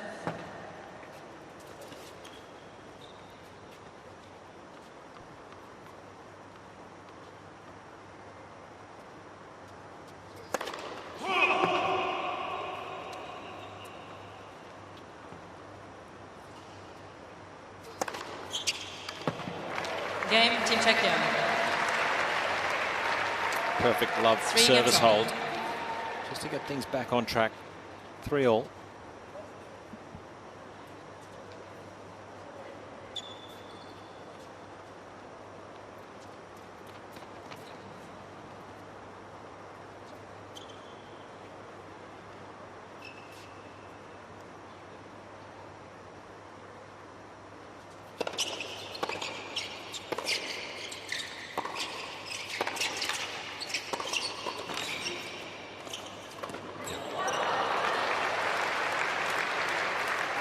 Really well read there. Just holding that cross. If I had to pick which team's been better at the net so far, you'd say Team Norway, wouldn't you? Yeah. He's been very active, Victor, and I like that he's just backing himself. I like that he kept moving after the first one.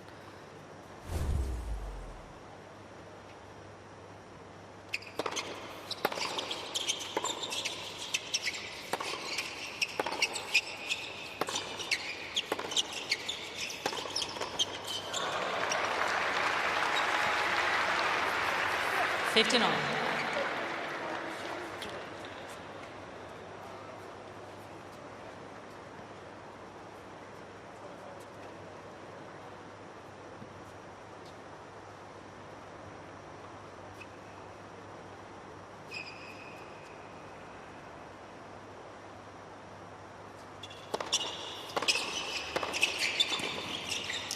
See, that forehand return is so impressive, so confident with it. That sets up an easy put away for Machac.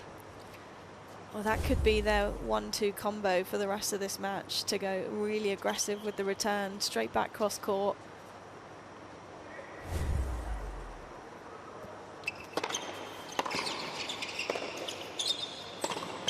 Yeah.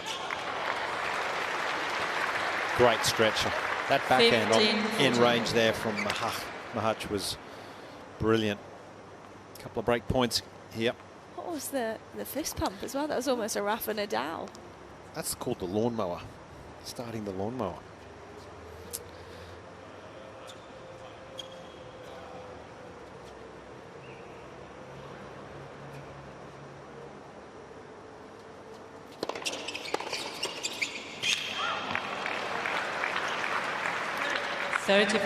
Formation effective there, going to Muchova's backhand.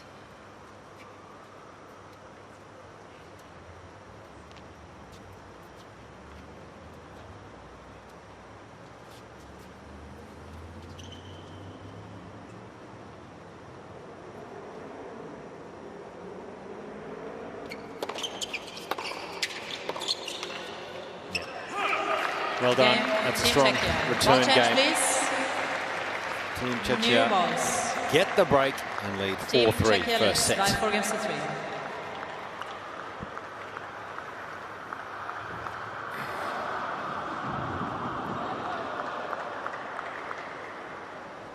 Warm day here in Sydney, and that is the spot to be. Bondi Beach, one of Sydney's most iconic beaches. Just a short stroll from the city, well, about 5 or 6 kilometres away from the city centre, where plenty of British backpackers frequent. So, Laura, I think you should head on down there. No, that's the opposite of where I want to be then. Oh, come on.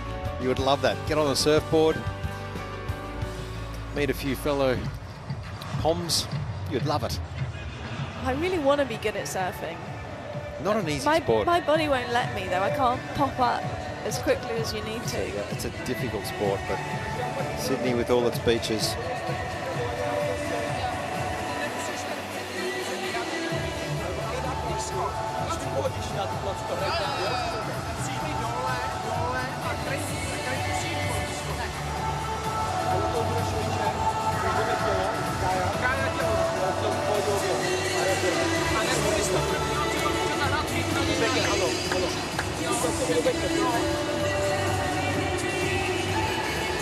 Time.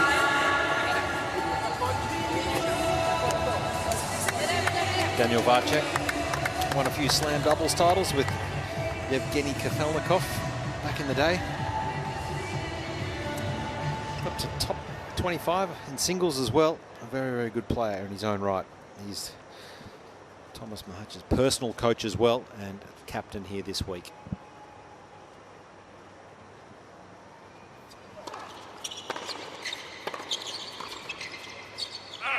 Love.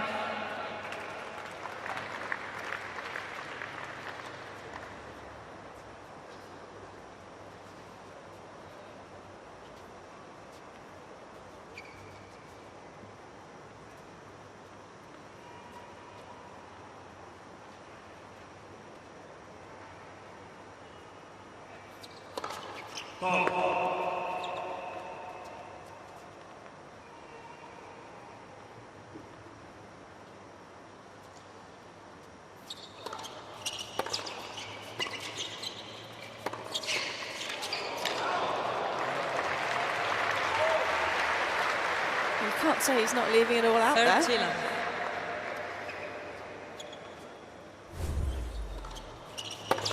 Committed to the move.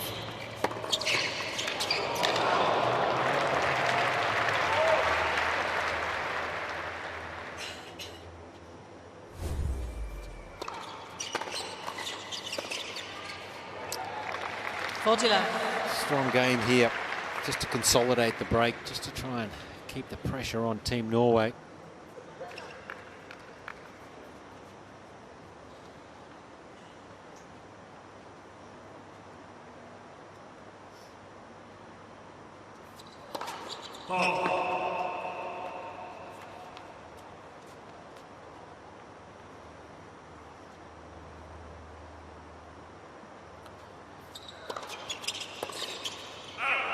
Game, Team Czechia. Team Czechia leads. Yeah, you mentioned by 5 games to 3. Thomas Machac winning the gold medal at the Olympics. That would have been life-changing. Time you win a gold medal. Oh, I think it would have been big news in back home. What do you think, Yelena? Big news?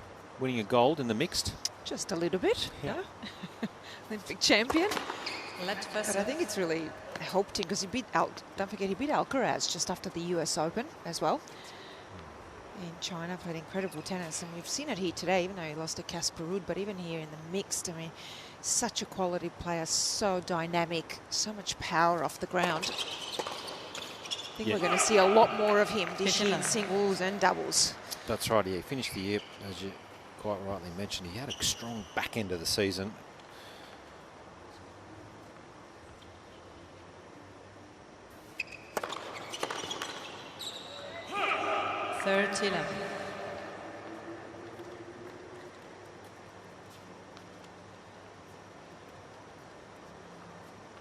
They beat some great teams in that mixed doubles.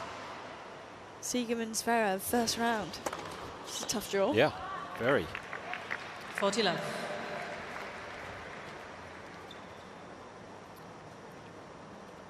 Played Triple Z and Wang in the final. So against China for the gold medal.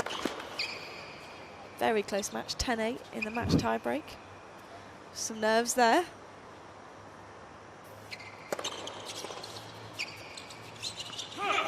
Game, Team Norway. Solid serving from Victor. Team Czechia leads Team Norway. 5 games to 4. So it's still a break though for Team Czechia. They lead 5-4 first set.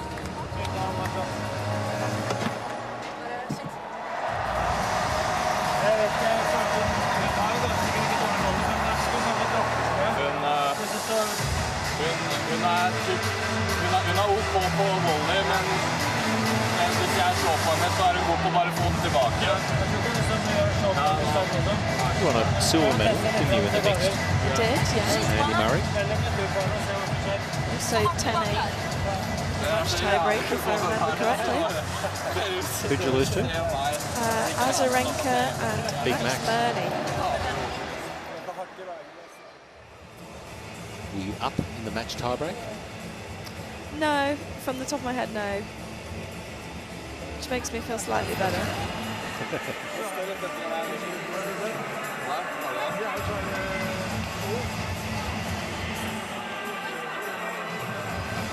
Where is that medal, Laura? I think my mum's got it in a shoe somewhere. Here in Australia? All her valuables. It's in Australia? Yeah, yeah. It's in Melbourne. That's not a surprise, a British medal. here in Australia.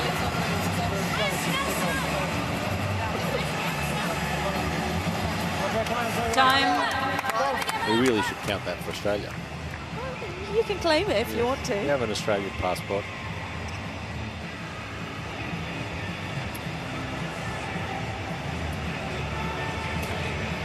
Thomas Machac coming out to try and get the job done here.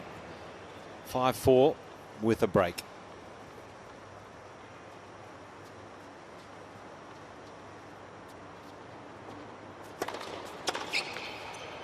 Fifteen love.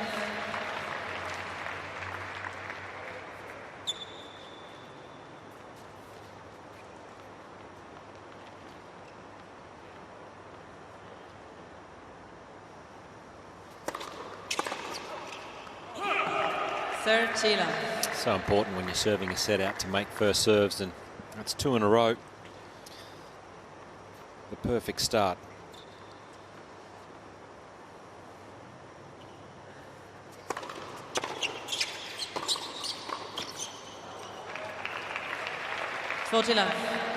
So seemingly what was a really bit of a tight tussle early on, it now is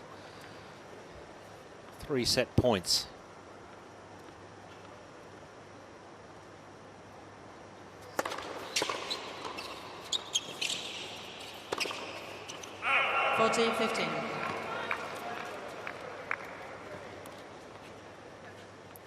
They've just grown with confidence as a pair, though, haven't they?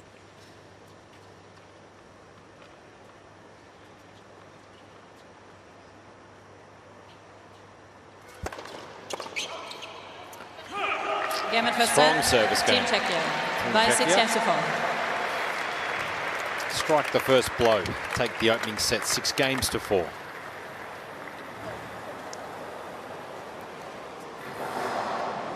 Not often when you're playing the regular tour that you come out and play a couple of matches in a day, but overall, Laura, when we take a look at the stats, it was pretty tight, evenly matched early on, but just a touch of class as the match went on. It just felt like a few more unforced errors from Team Norway came towards the end of that set, and then really not much in it, as you say, but just a few more break point opportunities for Team Czechia.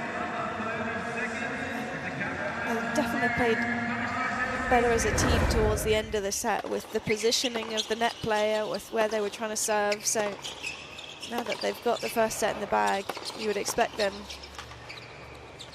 to get better and better. And that was a beautiful shot there. Look at his forehand, it's just been gorgeous today. It really has, meeting it out in front. The timing's been spot on.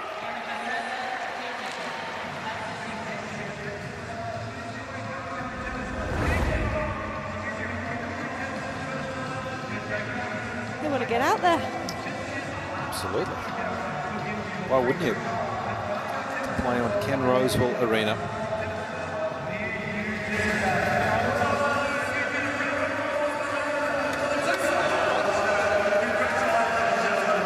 Such a rich history, particularly in women's tennis. Team Czechia, they've just dominated. They just pumped them out. It's just ridiculous. I mean, their Billie Jean King Cup team is relentless. They could play their number 5 and 6 player and still make the final.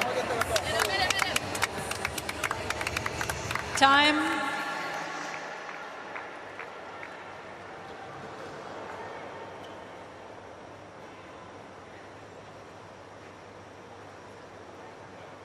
And for a long time, they've produced a lot of players.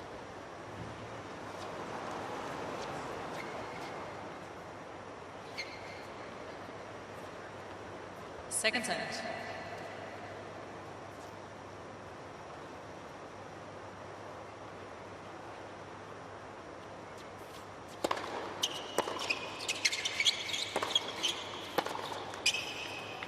$15 love.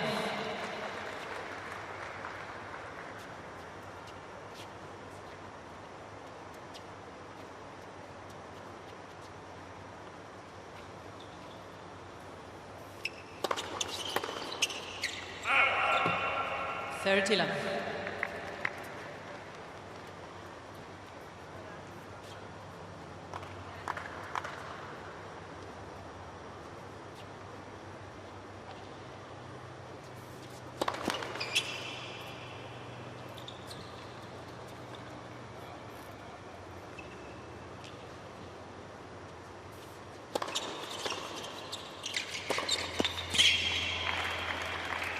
30-15.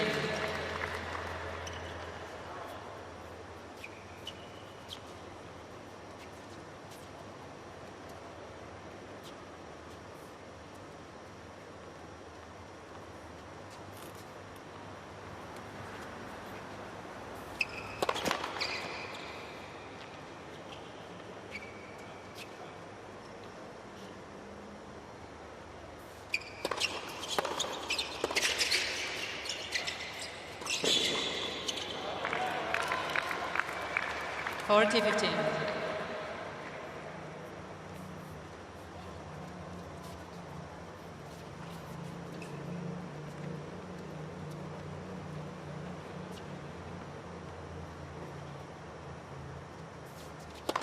Left, Professor.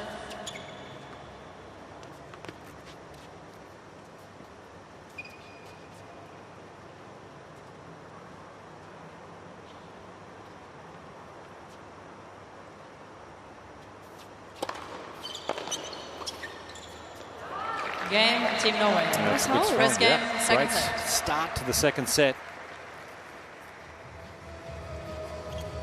They're definitely not going to go away, are they? No, I always admire Ulrika at the tournaments when you travel around, and she's always hard worker, always on the practice court. Will be practicing a serve or a volleys, and really admire that, particularly at 32 years of age as a double specialist, trying to squeeze every bit of ability out of herself. Yeah, highest ranking in a singles was 206. It's not an easy schedule, that one, is it? That's sort of just fringe. You're just getting into the qualifying of Grand Slams and not a lot else really. So if your doubles ranking progresses and moves up like hers has inside that top 50, you got a decision to make. 15 left.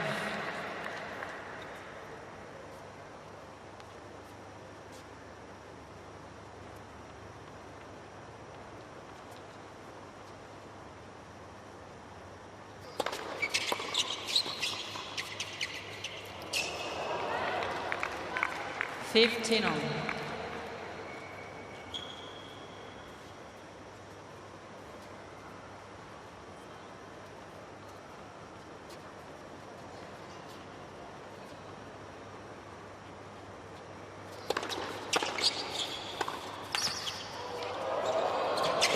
Oh, almost had it. 30-15. Good hands there, Yelena, from Machac. That was a deep ball, fired back at him hard. Yeah, sure was. Well, he's got the ability to do that. I'm going to say Muchova. I still think she's a little bit uncomfortable in this mixed doubles. She's serving well, she's returning well. Just at the net, she's actually moving backwards. And I'm always really worried when the male player has that kind of ball on the racket. Now I know that because I used to do that, so I know what it looks like and what it feels like. So you can see that she hasn't played a lot of mixed doubles. Getting more comfortable as the match goes on, though. And I think she's the type of player, Laurie, I'm not sure if you agree, but in singles you're moving forward to volley. Sometimes in mixed or in doubles you're stationary. She looks a bit static, doesn't she? A bit stationary. And she's starting maybe a bit too close to the net and then hanging there. So you either got to get really close like some of the doubles players do and sit on top of the net, or move up and back the entire time.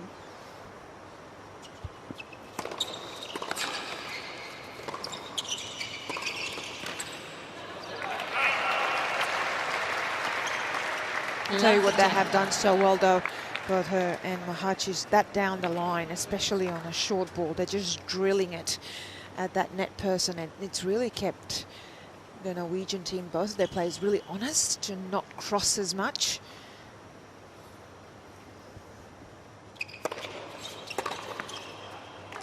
$15 on.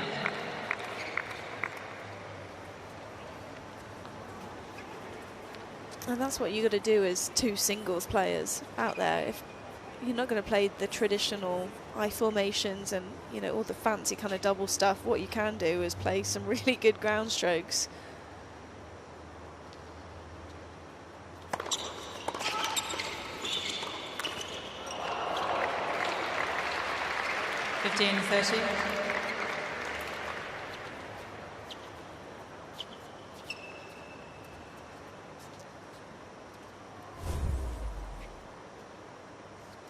think anytime you see two singles players playing together as well, they've just got to go to the targets.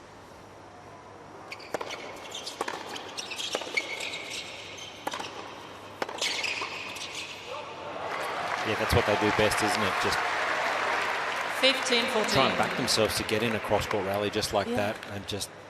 And before the point starts, say to your partner, look, I'll make 2 balls cross-court and then I'm going line, and that's that.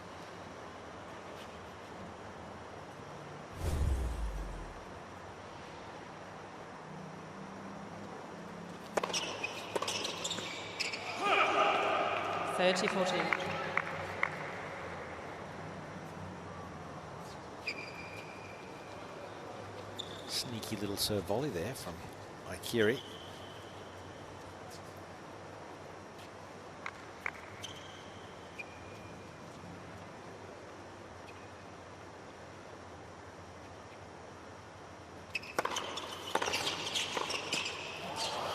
Bit of confusion. Game, Team Czechia. Team Czechia with the first break in the second set. They have the first set 6-4 and lead 2-1 second set.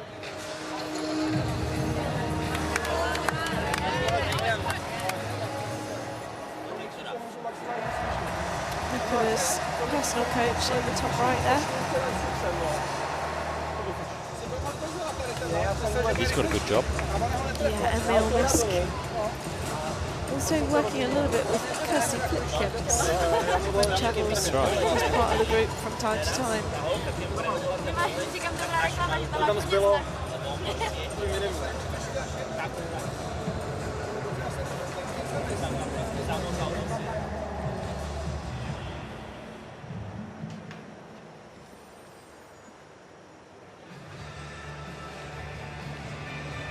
Certainly knocking on the door to win a slam. Let's see for Karolina Muchova.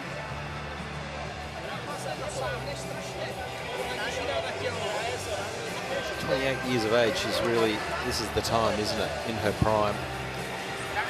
You think of all the time she's missed along the way with injuries, extended periods out of the game, almost year on year. Even last year, missed a large chunk and still makes semi-final of the US Open. Time. Had chances in the semi-final match even. Yeah. Well, that final she lost to Swiatek 6-4 in the third. That was a cracker of a match. French Open. That was 2023 final. That's right.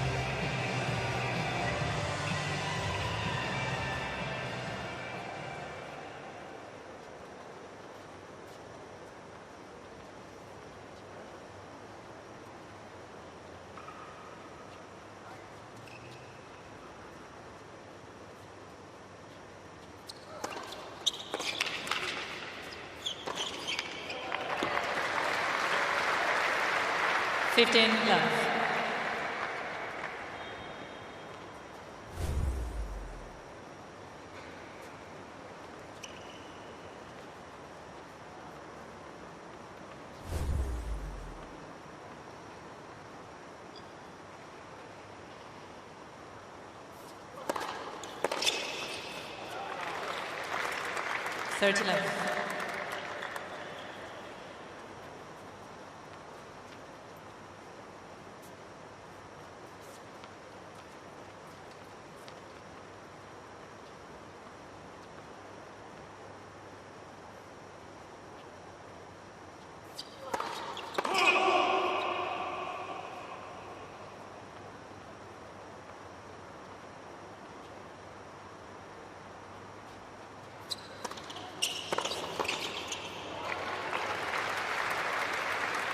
Love. I do get the feeling from Machac that these sort of moments, playing mixed or winning the Olympic gold medal, that's got to help you singles, surely. Playing big matches.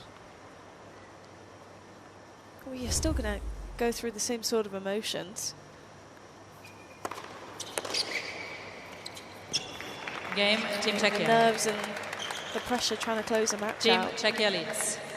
Some players actually feel more pressure in the doubles because they don't want to let their partner down. And let's not forget, you play the big occasion matches. You play in these big stadium courts, and it really helps your singles then when you go out there, because you've done it. You've been in that moment. You felt that pressure. You know what it's like to be in the semi or a final.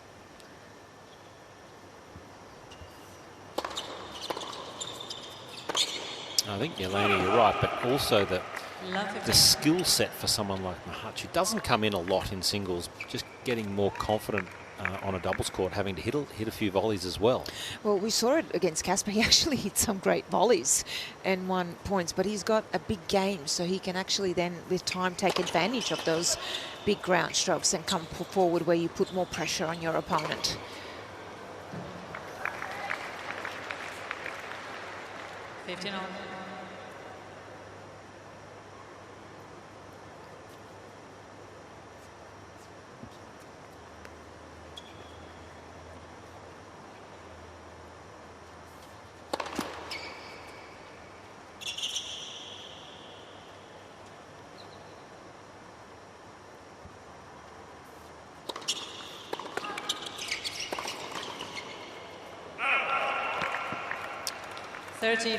All the top WTA and ATP players, they're trying to add 1% to their game each year with every match that they play.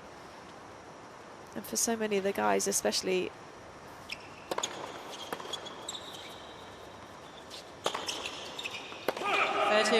learning to come forward is a high priority, because it's what the very best can do. I mean, you've got to look at the best in the world with Sinner and Alcaraz, well, even Zverev now. They're all coming forward. They're more complete players. They're able to be really good net players, even serve and volley.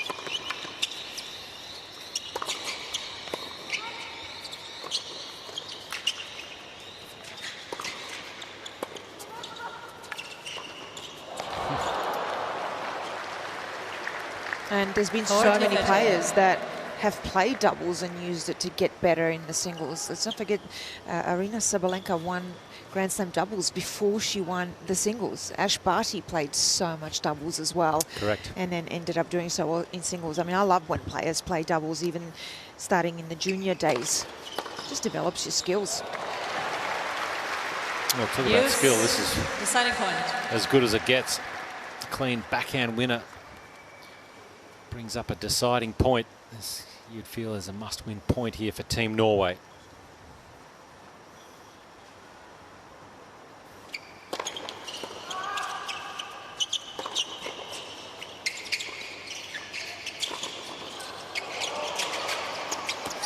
Well done. Game, Team Norway.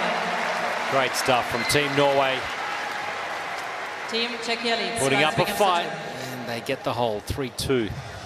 Team Czechia with the first set in the bag.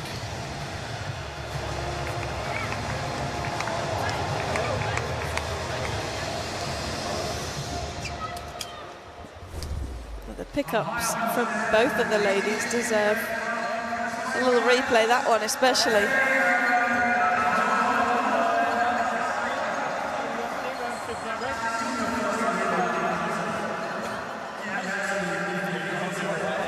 Still haven't seen Casper on the bench. I got a feeling he's in the ice bath for a long time. I think he's still in the physio room.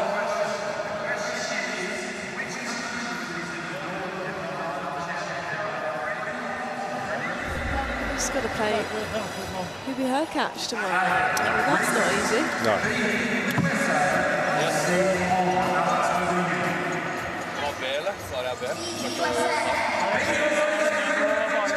Team Norway have been big supporters of the United Cup over the years and always loved playing.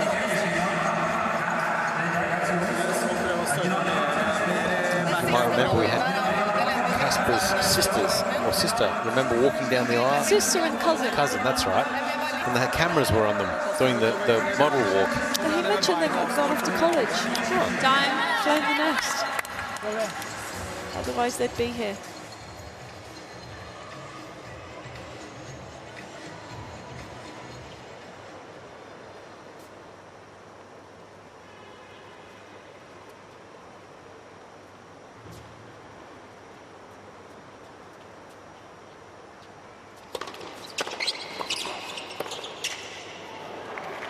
15-9.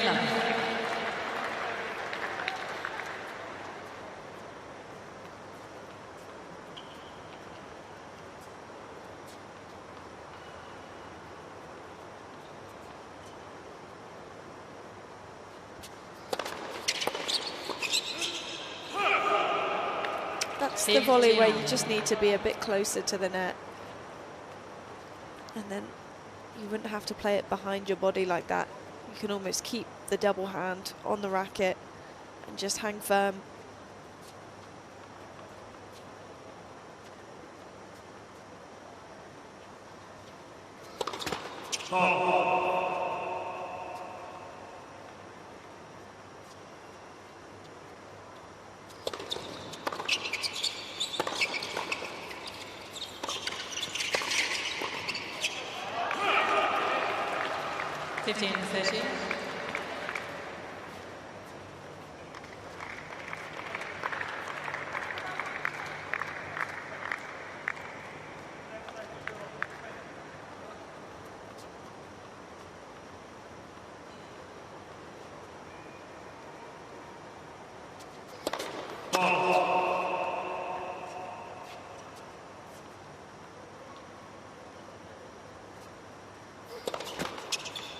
Bit of a turnaround here. They were a point away from a set and a 4-1 lead. Now things looking a little closer.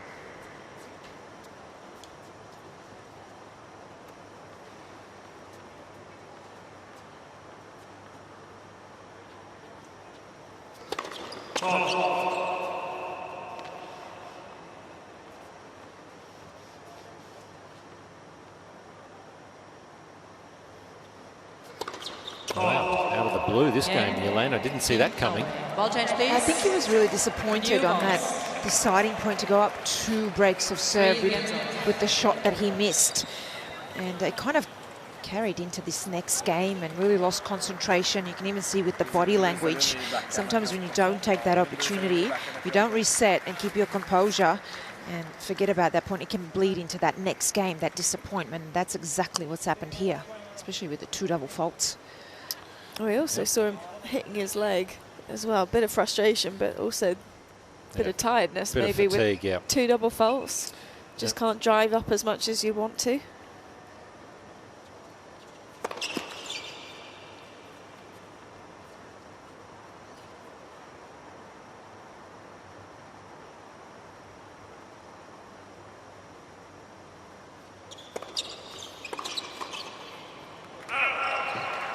Well, they've done well here, Norway, to get back to 3-all. This is a really important game in this match if they can just keep hanging around, holding serve.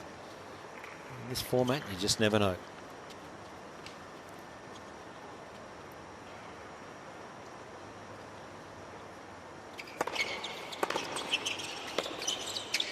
That's the depth and the pace. It's a great return.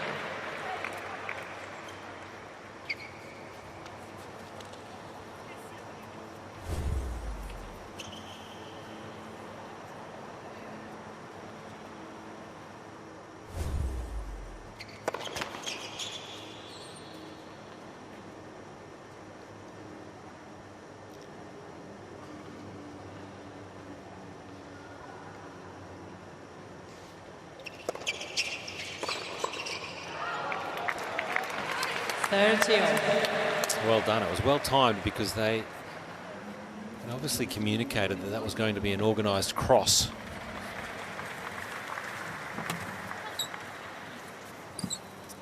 Casper's made it out, I think.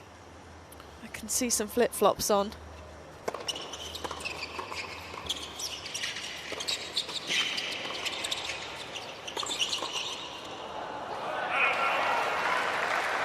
He's got the tracksuit on as well, so 30-14. I'd say he's been in the ice bath and now trying to warm back up again.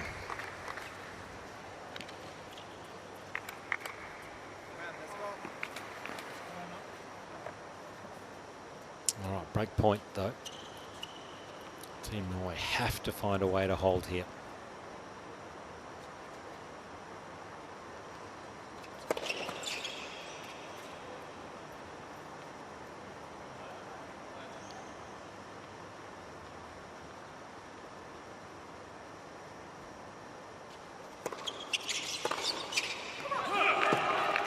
Deuce, deciding point.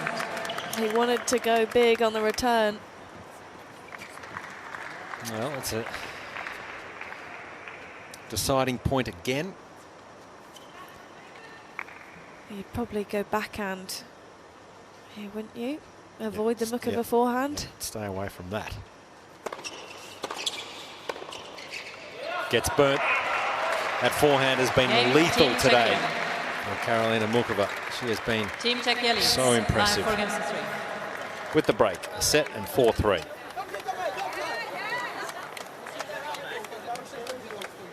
She's been rock solid, Muchova, hasn't she? On the return, oh, definitely. Yeah. This one, she committed to going line no matter what the net player was doing. And I felt like Jurasevich just went maybe too early. Yeah, just that needed to be into the body backhand, not body forehand side. Very fine margins though.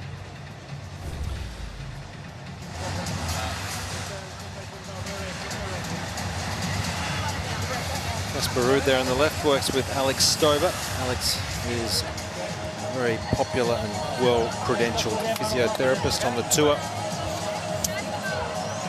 Sometimes he's worked with many of the top players, Lena, Dominic Thiem. I think that's a good hire there from Ruud. He's been working with Alex for just over a year now.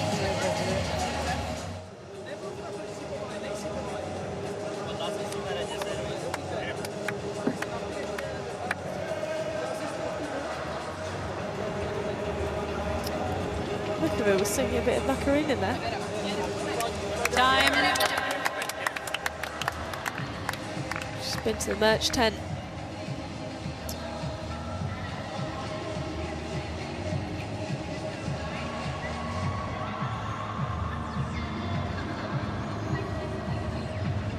Fans in the stands having a great day here at Ken Rosewall Arena, enjoying all the action.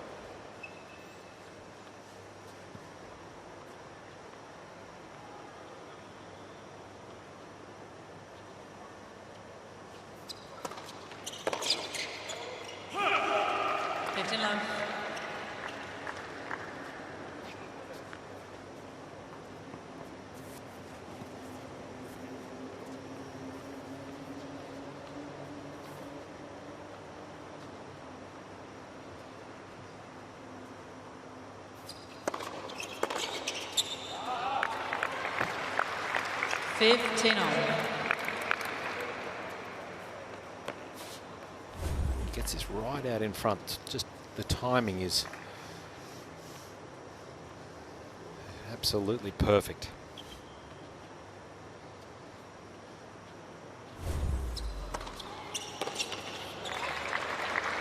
I like the subtleties on the Muchova serve, Yelena. She can change up the pace and always accurate, but it just doesn't give the returner much rhythm. No, and it's very well disguised. She does it of the same ball toss, but her placement is excellent. Also, she does kind of, for me, the basics well, so high percentage serves, and she really has that variation. She'll serve into the body also.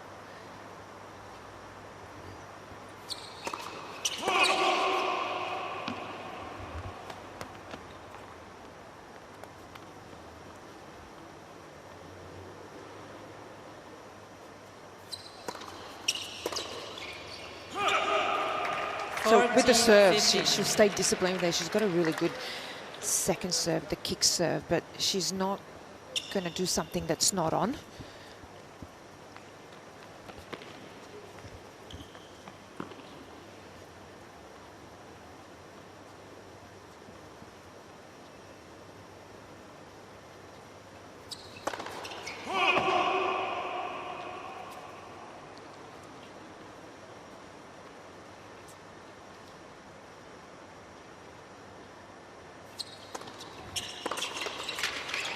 Oh, well, Game, Team great Czechia. reactions.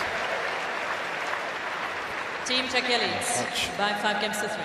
Gets enough racket onto it, and they are just one game away here in Group B of securing this tie. 1-1 after the singles. He didn't have much time to think on the volley there, just blocked his head. That was what was most important.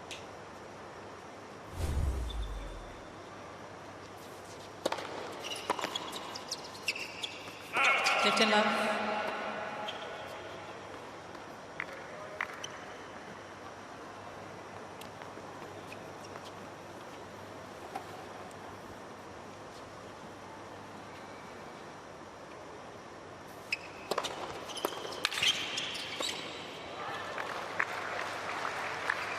Love.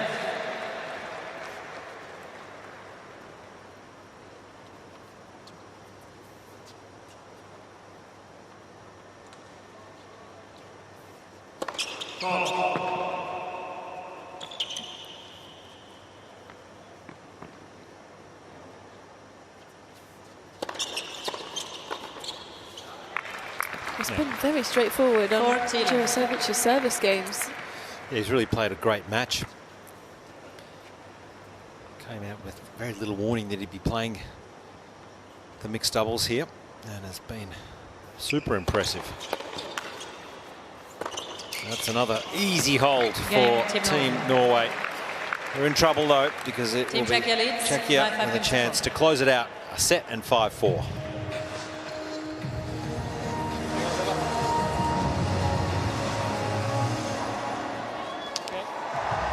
Unfortunately for Team Norway, not that they've had many breakpoint chances anyway, but it will be Machac coming out to serve for the match. Yeah, but he's been a little loose at times, I've felt. Well, he did throw in the 2 double faults previously, but you kind of feel like he wants to get this done and dusted in Definitely. 2 sets. Finally get some recovery on those legs.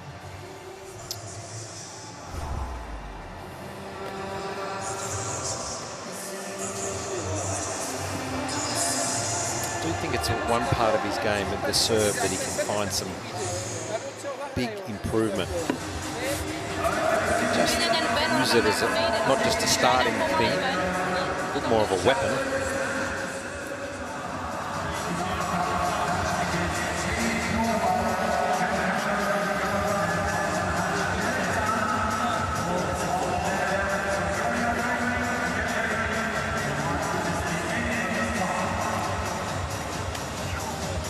So the deciding mixed doubles here. Ken Rosewall Arena at the United Cup. Team Czechia very strongly represented. With a chance to serve this out.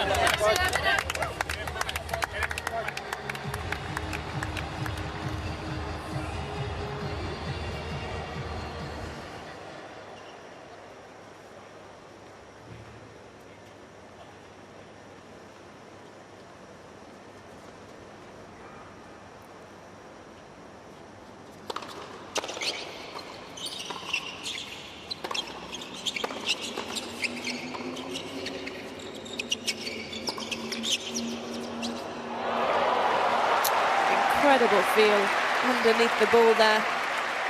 He loves it. It was one of those shots as a player, you know you've hit a great shot, and he's you can almost walk away when you've made contact with it. You know it's going to be that good. And very happy with himself.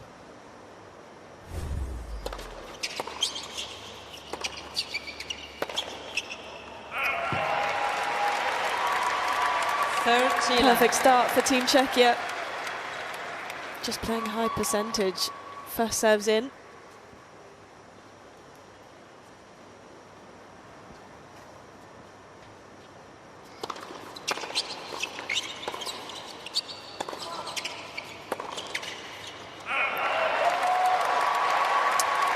Quickly to a 40-love lead here. 3 match points.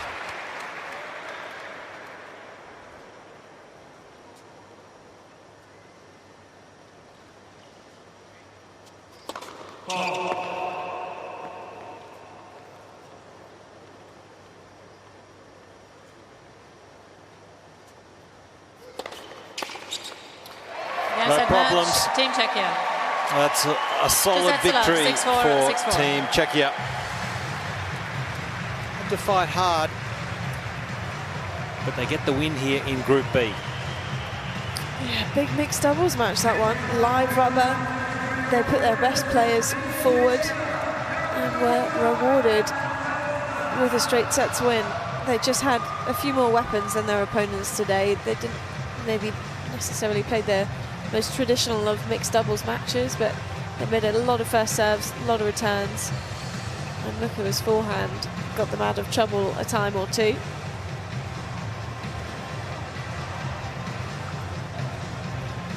Great display though from Team Norway. They gave it absolutely everything, made a real fist of it. Well, they'll enjoy this win here, Team Czechia. Short shorts for the whole team. They should enjoy that one. I mean, they've got to put themselves up there as one of the favourites for the title with the depth that they've got on the team. Muchova's playing some excellent tennis.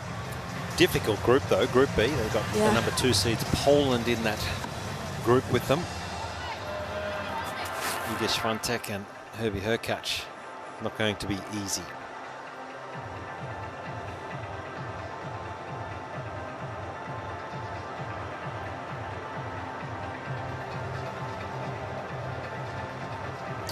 All right.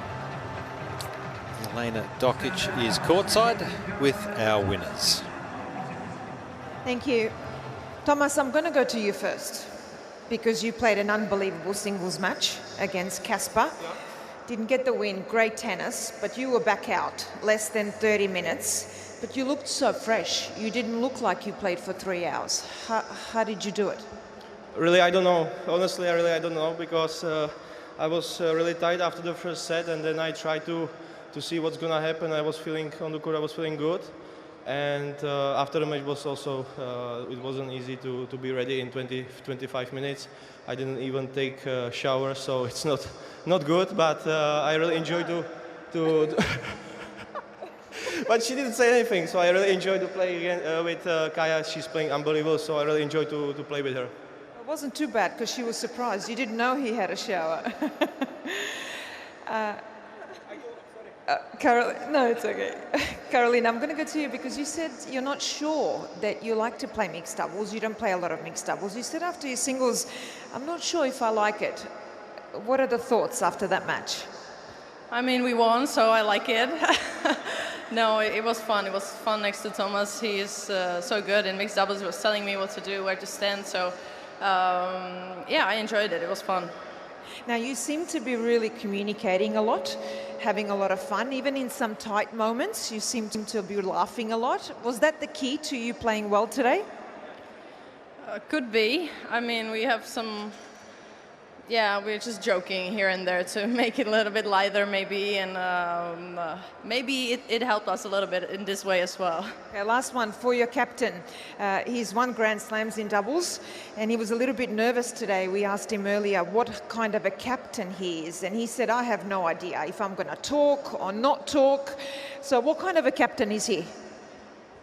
Honestly, I am with him 5 years, so I'm really enjoying that. And I know sometimes he's a little bit nervous or stressed, but it's also tough when the cameraman was doing like this before you in the face, so you never know. Yeah. But I really enjoy it. Yeah, he's okay.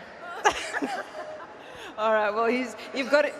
You've won this one, you're through. You still have at least one more match in this round robin stage. Good luck, and we'll see more of your captain as well. Ladies and gentlemen, Team Czechia.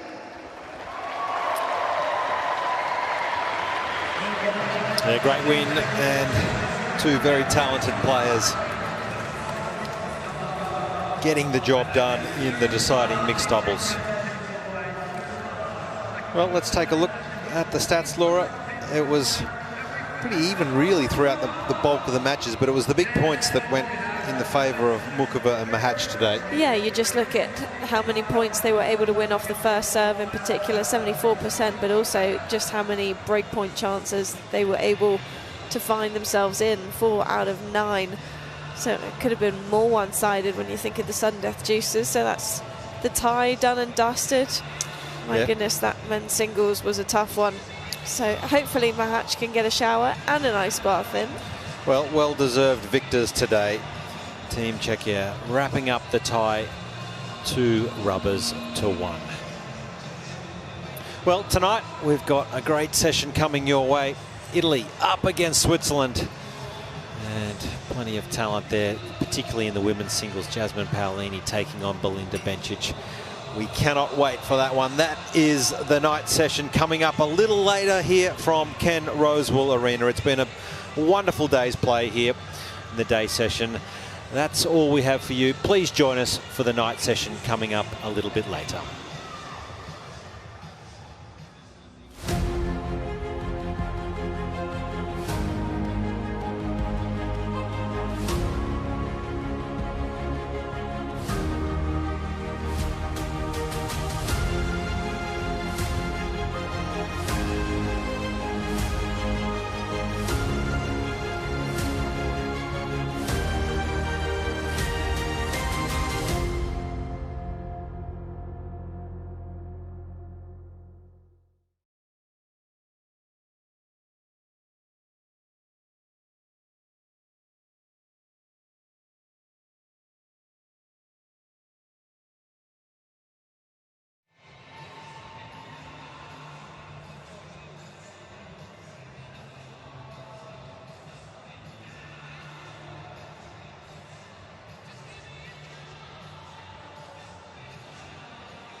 Some serious wheels, Alex Simonov.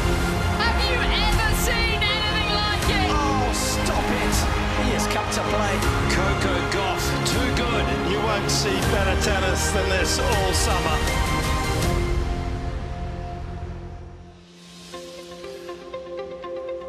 Welcome to the beautiful city of Sydney. Look at that vista. Sydney Opera House, and there has been some sweet music just west of the city at the Ken Rosewall Arena, where we reside tonight for a big meeting between Switzerland and Italy. A few things could be confirmed tonight when these two great tennis nations meet under the roof. It has been a good time for Italian tennis, no question about that. It's been a real renaissance that's been about 20 years in the making, but it has come to fruition on both the men's and the women's side in the shape of Jasmine Paolini, who was a breakout star of 2024, and of course Yannick Sinner alongside the likes of Matteo Berrettini as well. It's a big night for Switzerland as well in Group D. Of course, Switzerland got their campaign off and running with a tight win over France in their opening match, and will square up against Italy, the third appearance for the Italians in the United Cup 2023 finalists, and a second appearance for Switzerland, who could not make it out of the group stages in the 1 year that they played. That is what we've got for you tonight. Dominic Stricker and Flavio Caboli, who has been one of the great stories of 2024. They were on the same side of the net, of course, when they won the Roland Garros boys doubles. They're no strangers to each other, nor are Paolini and Bencic, who have squared up a couple of times, but different times for Bencic and Paolini these days. Paolini a different player, and of course Belinda with a daughter now, as we take you back outside on what has been a beautiful day. It's been a little hot and muggy indoors under that particular roof, as we take you backstage with the Italian team. As I say, a success that has been well over 20 years in the making in terms of the tournaments that this particular nation has put on at the Futures and Challenger level, and they have allowed the cream to rise to the top. Sinner coming in to Australia a little later than some of his countrymen and women, as he prepares for the defence of the Australian Open title.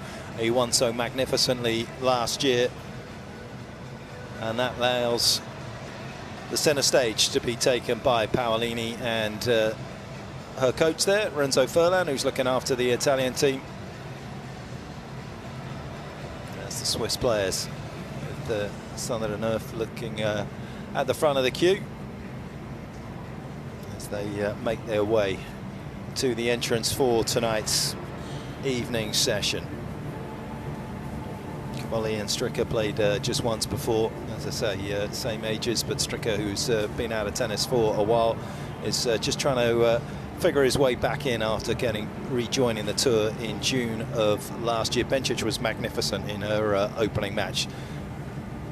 And a couple of times towards the back end of the year, her goal is to be direct into Wimbledon. Playing on a protected ranking at the moment is Bencic was going to potentially go to Adelaide, but the cut-off so strong there, didn't want to use up any of the chances that she will get in the upcoming months.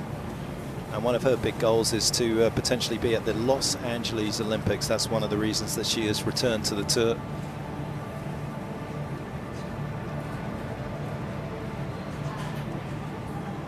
It was a tough off-season for Caboli. Eduardo Bove, who plays for Fiorentina, also had been playing for Roma, his famous friend football club. It was his first passion. Had a cardiac arrest on the pitch on the 2nd of December. They've known each other since they were 7 years old. Bove was at Wimbledon this year. Thankfully, he is on the road to recovery.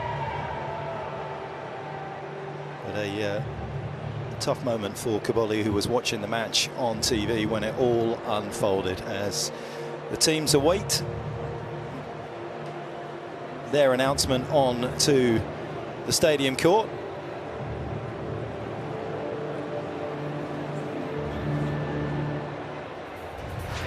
Been a long, hard day already here at the United Cup. More to come. Please welcome our first team representing Switzerland: Sandra Nath, Jakub Paul, Connie Perrin, Remy Bertola, Celine Nath, Dominic Stricka, and Belinda Bencic.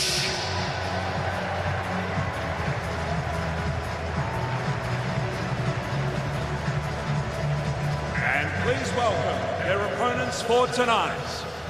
Representing Italy, Renzo Fulan, Angelica Moratelli, Andrea Vavasori, Matteo Gigante,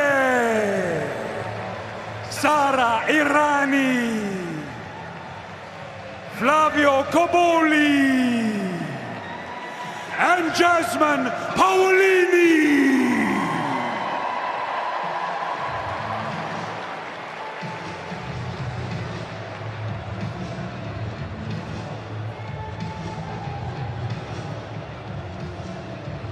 And if you are able, please be upstanding for the national anthems of Switzerland and Italy.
It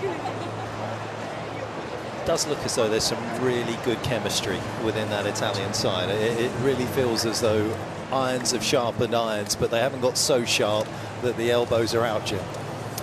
Petch could be alongside with you here for this one. I think you're right. I think there's just such a good vibration within the Italian tennis system right now with all their success in the team events and individual success as well.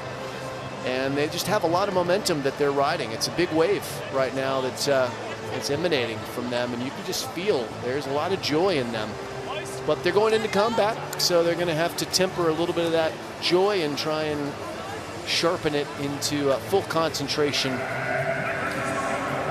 We'll see what Dom Stricker and Team Switzerland can bring to the table tonight. They get a little hop Swiss there.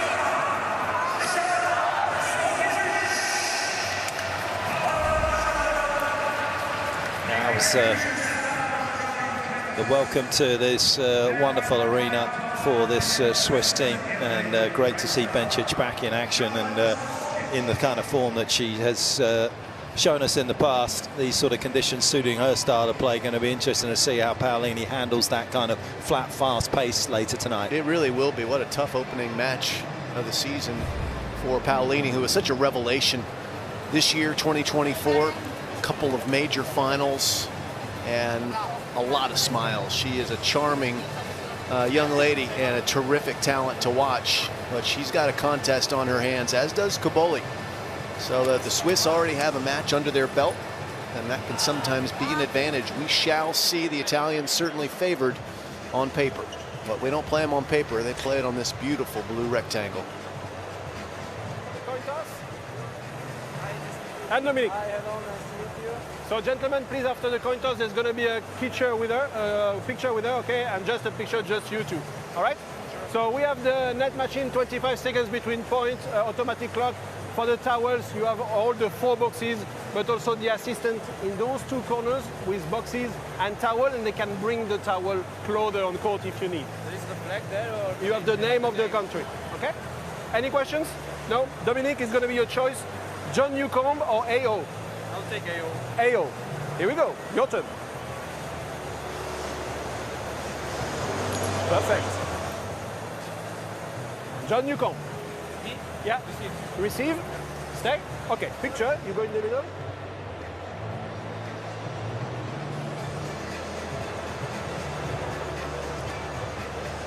No strangers to each other, as we said at the start. They were juniors together. I don't recall they actually ever met on the junior tour. I went back and had a look, but if I'm wrong and somebody knows differently to that, I apologise. Of course, they did win Roland Garros boys junior doubles together the same year that Stricker won the singles. They did play at the Next Gen in 2023 in Saudi Arabia, where Caboli got the win in sort of 4 sets, but of course that is the first of 4 in that particular competition. For some reason, Jim, that goes down on your official record. Yeah, it doesn't make sense, but that was also where the things went down in a negative way for Dom Stricker with his back, and he suffered a pinched nerve, and it took his medical team time to figure out what the problem was, so he missed a lot of time on tour. He was ranked inside the top 100 at that time, his ranking, as a result of not being able to play until June of last year, when he resurfaced on the grass in Surbiton, England at a challenger. It's dropped all the way to 300 in the world, but we know that his skill level is much higher than that. This is a player with a lot of panache, a lot of style, a real shot maker. And in reading some interviews with his coach recently, they've talked about, Dieter Kindelman, his coach, a veteran, has talked about trying to get a little bit more consistency in his game and maybe just take some of that flash down just a notch. Yeah, you're right. That's exactly what he's been saying. He said Dom's such a nice guy and funny guy that he's just trying to kind of keep him focused on doing the basics well. This man has been an absolute workhorse in the last few years. Gosh. It's been incredible, huh? The amount of matches that he's put together. I mean, not on the main tour, lots of matches in the challengers and futures along the way, but winning begets winning, and he has built a head of steam and confidence, and his ranking is shot up into the top 40.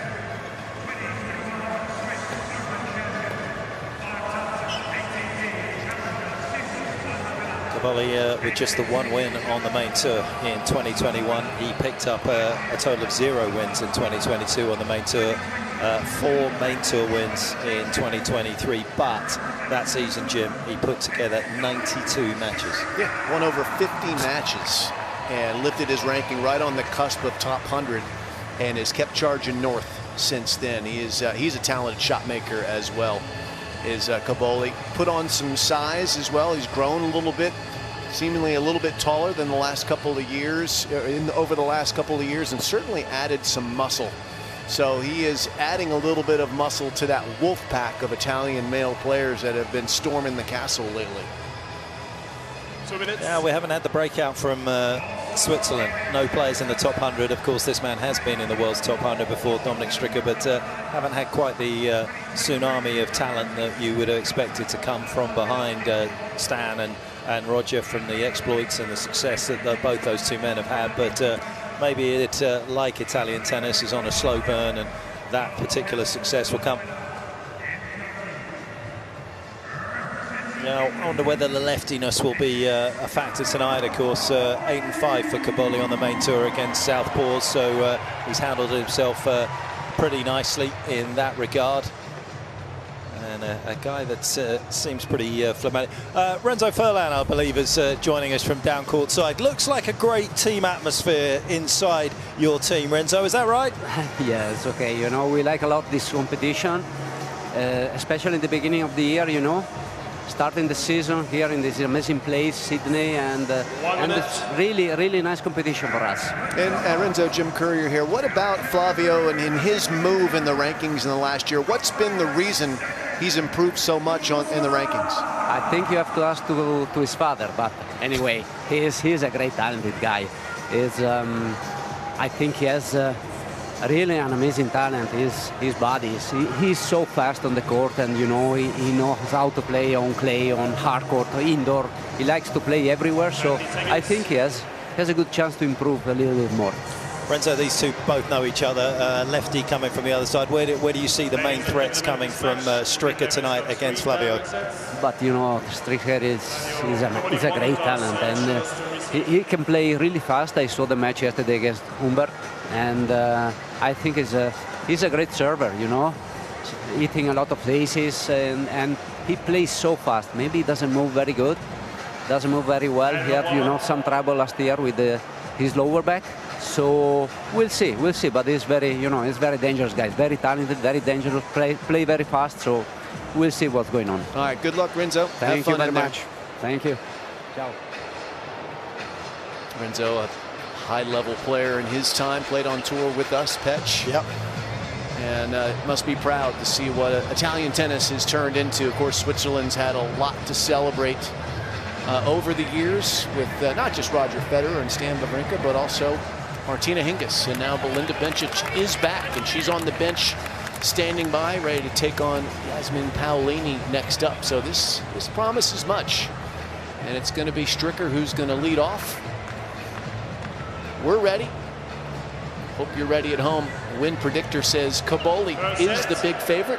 We'll all find out together if that is representing accurate. Switzerland, Dominic Stricker to serve. Ready? Play.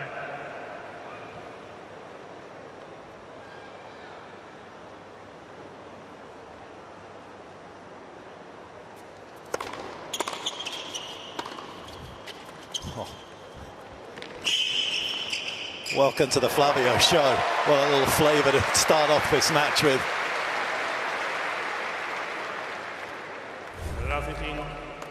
Talk about confident.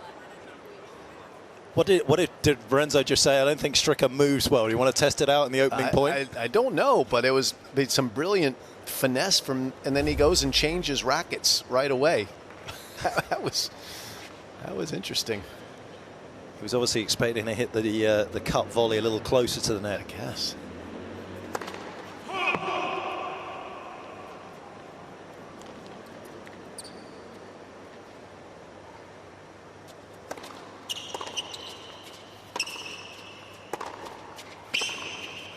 I love watching Caboli play. I mean, at the moment, at 30 in the world, it perhaps doesn't feel as though he's a headline act, but he has got some rare skills. Charismatic.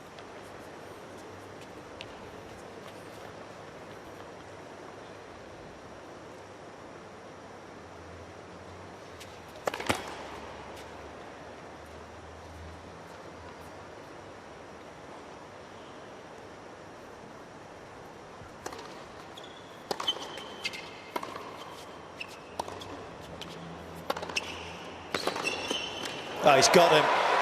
What a lightning fast start this is proven to be for Caboli.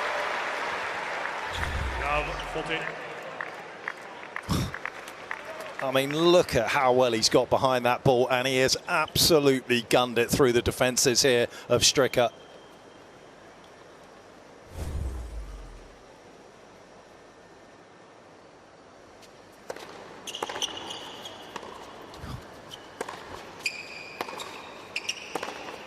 Oh my word. Lightning bolt. Well, that is some start, and we've got a good view from here. Someone's got an even better view, and that's Josh Eagle courtside. How was that? Yeah, that was very impressive to say the least, and what a confident start. We know that he's a talented kid. We know that soccer is very much a part of his upbringing, and in fact so much so that he had been signed at a football club, and there was a lot of people encouraging him to stick with the football path. But boy, I'm glad he's playing our sport, because he is fun to watch, as you guys are alluding to. So great conditions courtside here for these players, and what really should be a really entertaining match. So sit back and enjoy. It might be entertaining in terms of just a sort of individual performance, a virtuoso performance for Caboli at the moment, because he is untouchable with that quick break of serve. Josh, did you see whether he broke his string on the first point of the match? Is that why he changed rackets? Couldn't quite see. If it did, it looked like it was. Yeah, he did. Down on the. You see those ones on the frame there, where it's unusual, isn't it? Yeah. I just saw the racket get sent back to the stringer, so I figured that must have been it. But it was hard to see from our location. But yeah, so rare you'd see that. I mean, these is a freshly strung racket. These guys, they change every 7 and 9, so it's rare that happens. But these guys have got plenty in the bag. Don't worry about that. Got enough skill that he can handle even a racket that loses tension and just hit a couple of beautiful drop shots that look like he practices them all day. Can you believe this? He reminds me of Fabio Fognini a little bit. He just sort of, he does things with ease, but just his athletic ability, the way he can just get around the court and get behind the ball. Bright future, no doubt about it.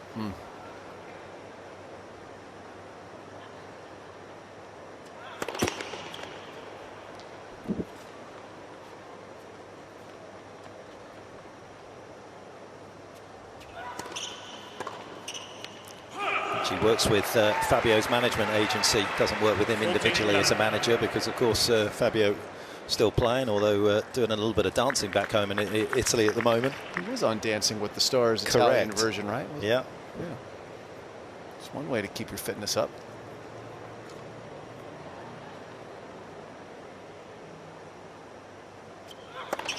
I had a little chat with Todd Woodbridge about that. Todd's a veteran. Yes.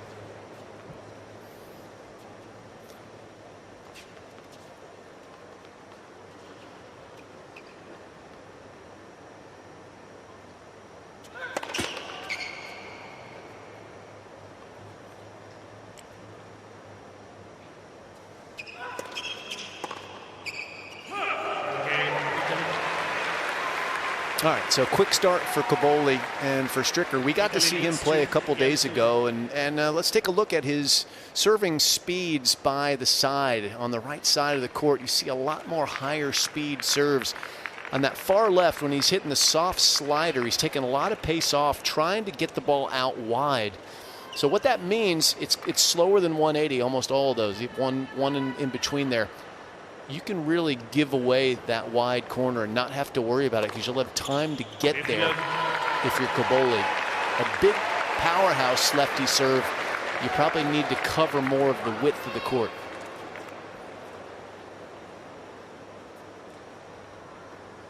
And nice for Stricker to get something good going on the board.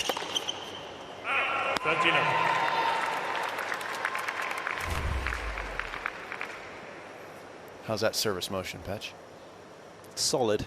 I still feel as though there's gains to be had, more leg work potentially. Kind of serves like someone who maybe has had some back trouble, doesn't get a huge arch on his back, which is where a lot of the power can be generated from. Snapping of the core.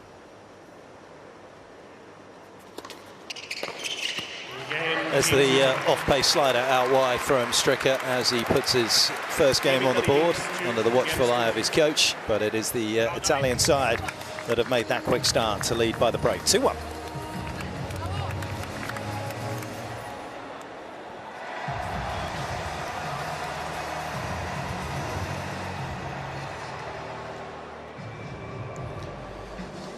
Well, we've been parked outside in the tennis centre here, but of course this is one of the most spectacular cities in the world. There's not in any doubt. It was Paul Hogan, the great actor, was a rigger when they built that Sydney Harbour Bridge. Incidentally, over about 11 million people visit the Sydney Opera House every year. It has become a huge attraction, and it is the oldest city in Australia with one of the great skylines that you can see there. A lot to do, fabulous sunsets.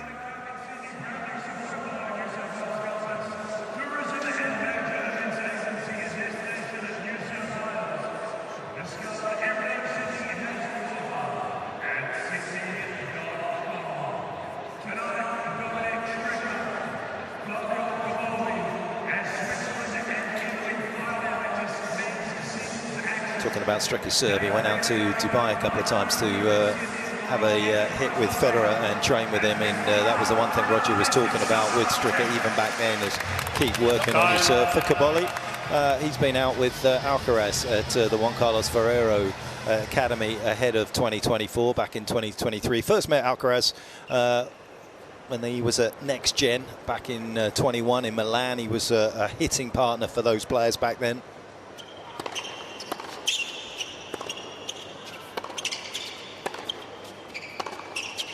It was interesting, after Labour Cup, where Flavio was an alternate, he was saying that he likes to talk with Alcaraz about other things, more about football than he does about tennis, but he was digging in deep with some of the other European members there, with Dimitrov and Zverev, about things in their career that perhaps he could learn from.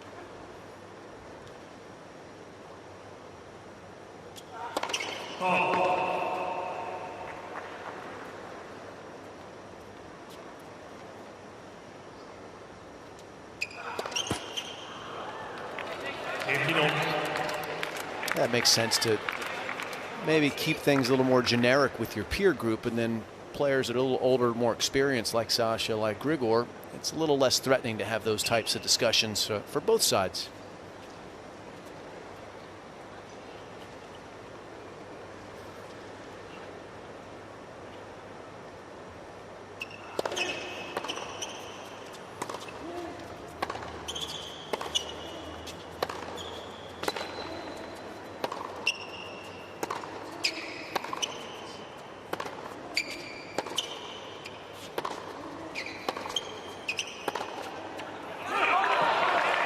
That one at 15:30. One thing that Caboli also shares with Alcaraz is he's conquered his fear of ink. Not afraid to have tattoos, has a few of them, likes them. There's one on his left and his right legs, and Alcaraz has gotten them when he's won some majors. So he's got a little Eiffel Tower peering out of his sock if you watch Alcaraz play. Caboli said if he makes the quarterfinals at Roland Garros, he'll get the Roland Garros logo tattooed on his body. Alcaraz trying to get a koala this year.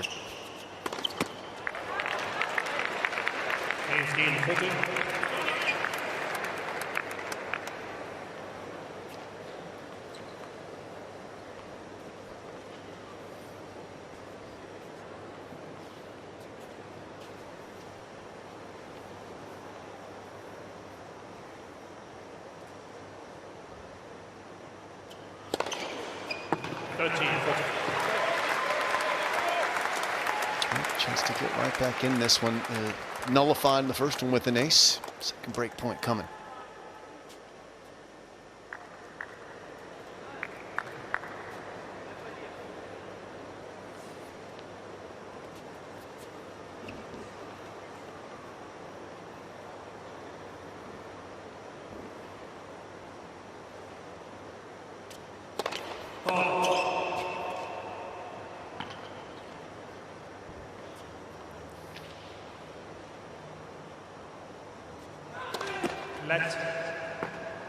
Second service.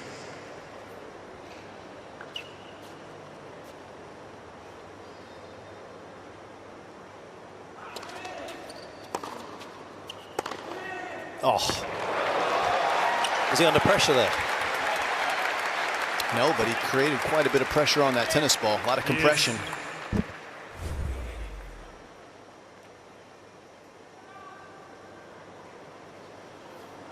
After the fact, it's easy to say that perhaps Stricker should have done a little bit more, but at break point down, you don't expect Caboli to pull the pin out straight away. But he did. Class strike.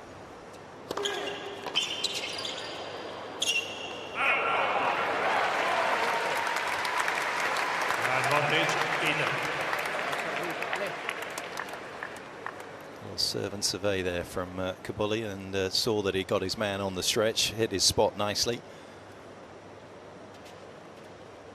But the serve took care of business.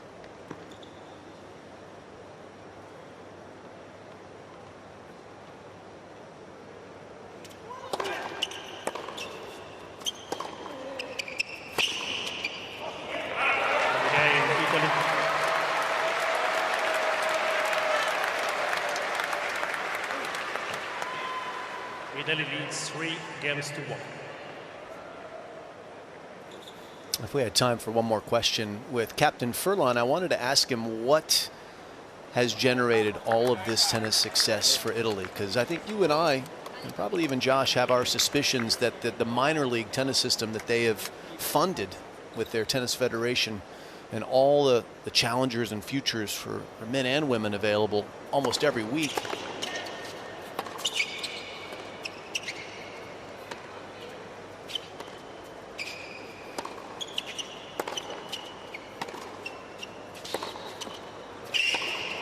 Played a huge part in it, and they are flooding the top 100 right now in men's tennis, not just at the top, but they're everywhere. Yeah, it's hard to put your finger on one thing when anything kind of goes well. There's always nuance to it. There's always unseen consequences of a decision you make. But when you look back in 1990, they had 6 challenges. They only had 3 in 95, Italy. In the start of the century in 2000, they had 10. 6 years later, they doubled that number to 20. And they have around about 25 at the moment, I think. And then you take into account the futures that they have. The next level down. The entry-level pro events where everybody's losing money. Even if you win that event, you're making about $1,500 for the week.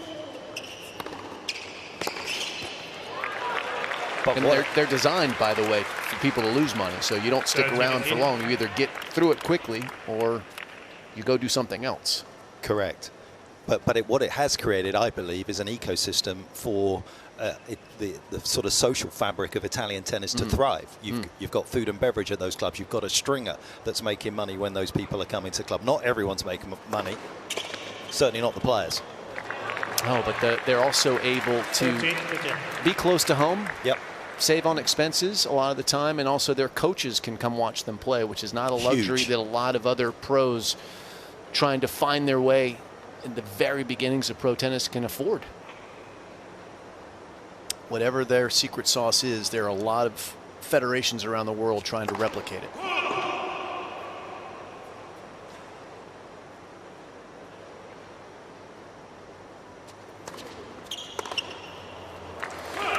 Caboli unable to replicate the fast start that he has, and Stricker just staying in the same zip code for the time being.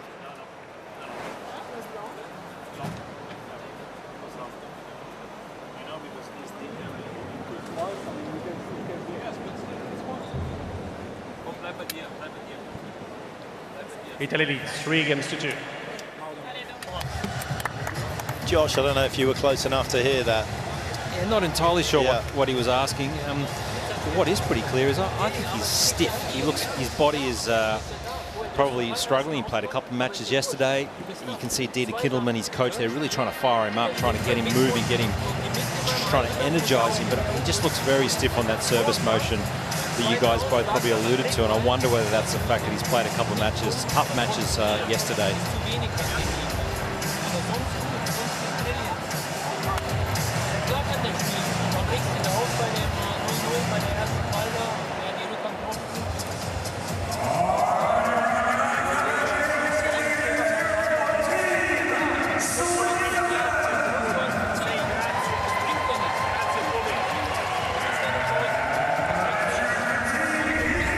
It's not just in terms of the number of players that they're creating, it's also eyeballs on Italian tennis, Jim, that has been pretty impressive. Sinner's match against De Minaur at the ATP finals this year had over 2 million people watching it on TV. And then you look at their religion, which is virtually football there, Inter Milan and Napoli, which was on the same day, they had under 2 million. Sinner was pulling in more people to watch than one of the big football matches over there in Italy.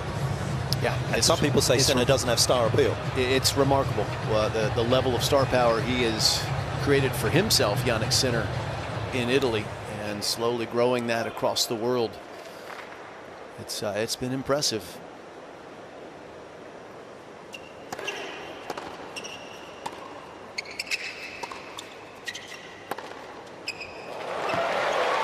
And just to put a pin in that, as he once again pulls the pin out, over 5 million people watched the win and the final for Sinner. It's big ticket stuff in Italy. These guys are turning into rock stars.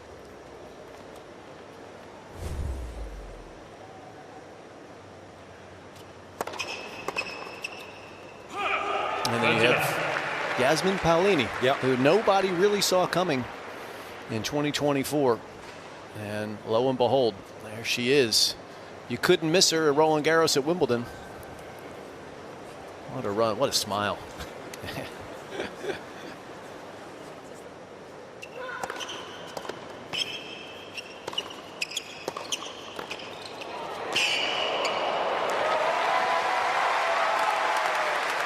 She's loving life as she should. Success with her and Renzo Furlan. Of course, he was voted, quite understandably, the WTA Coach of the Year for his work with Yasmin.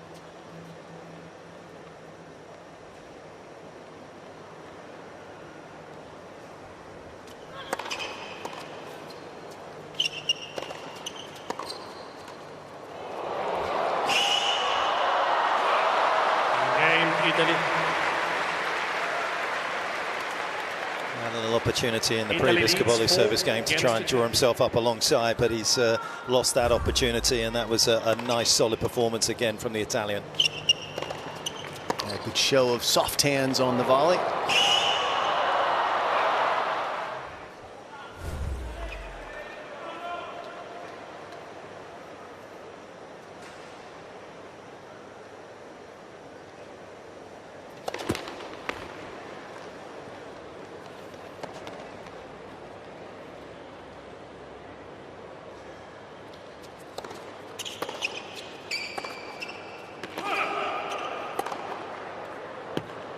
Love 15.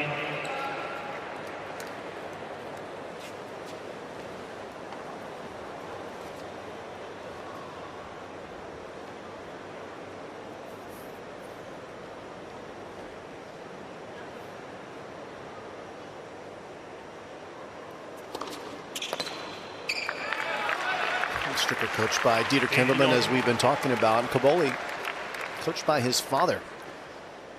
And his father was a pretty good player. Got up into a top 250 in the world. Actually had a win over Stan Wawrinka back in 2003 when Stan was just entering the fray.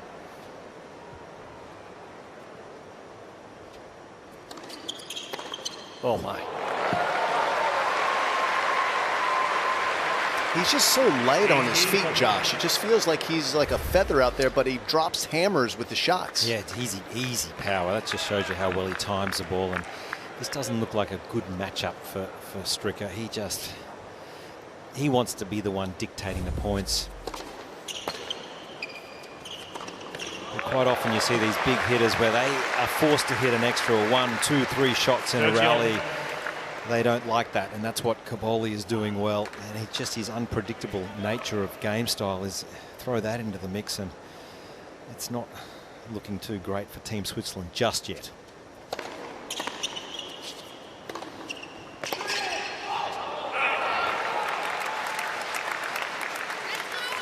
That's it.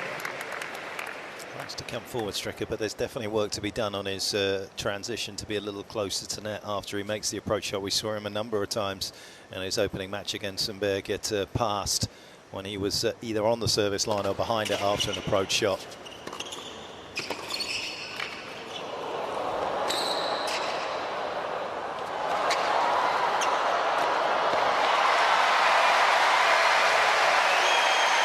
And again there, he's got good hand skills if he can put the racket on it, but he was a little too far away from the net to be able to close out the game.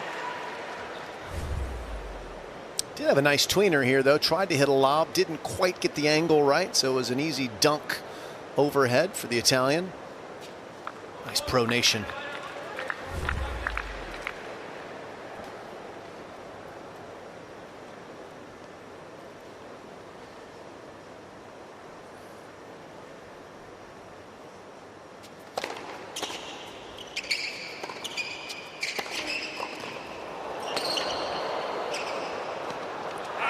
Done well there.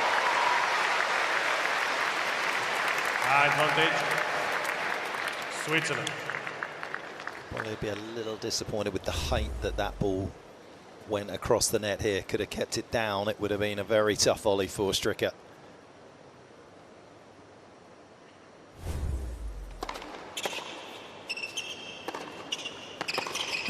He's got away with that as well. Needed to change things up, and he does upset the rhythm for the Italian for the moment. Still got to find a way to recover the break. 4-3. I press because you are like 2-3 seconds too late. I press.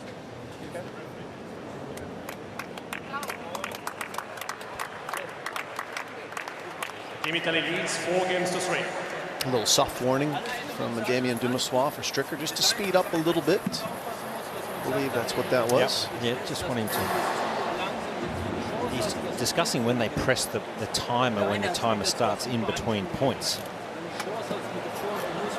can just see there, guys, it just looks a little flat for me. Yeah.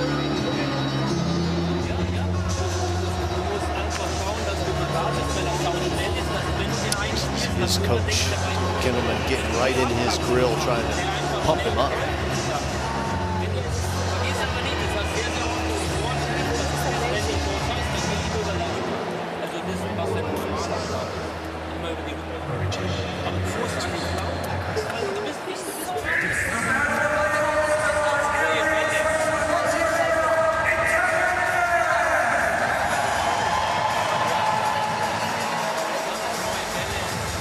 Swiss team trying to find some solutions, Jim, for the problems that he had, and I guess that's one of them, the predictability. Yeah, just not hitting any forehands down the line to just check the Italians' location and court. Easy to defend when you know where it's going, so that's an obvious adjustment that needs to be made. And you don't have to do it often. Once or twice is all you need to do to force someone to cover that space.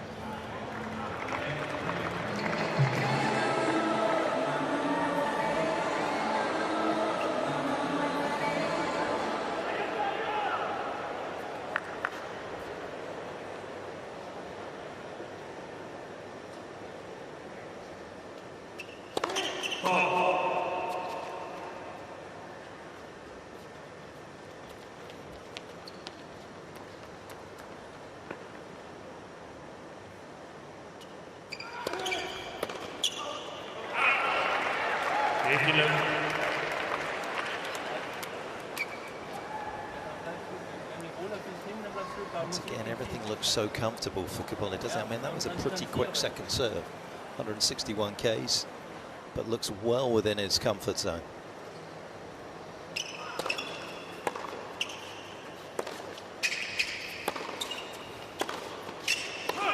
No, I think you're right, guys. And Jim, my question to you is, we watch Alex de Minaur, and he's sort of advanced his pace on serve, and Caboli reminds me a little bit of Alex de Minaur, and I just wonder if he can get another 5 or 10% of pace on that first serve. It's a big weapon that he could potentially, or a big add to his game.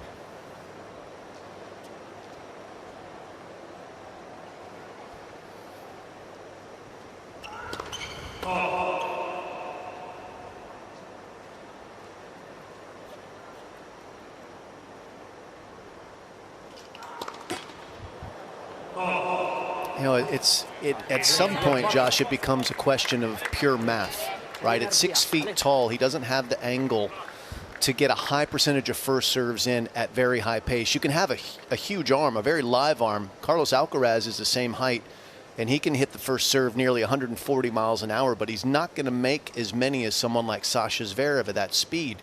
So you've got to be more tactical when you're this height because you have limitations.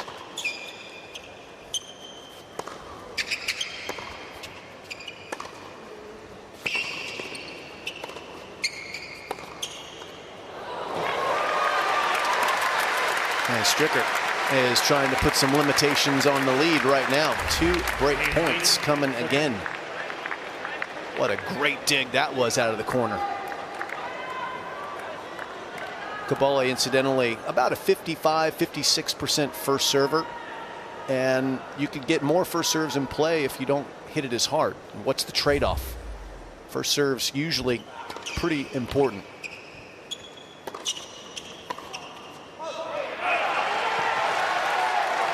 And that's where Joshi Dimonor did a great job in the 2024 season, adding a little bit more shoulder turn, adding a little bit more speed to his serve, holding serve slightly more, but he made less first serves in play.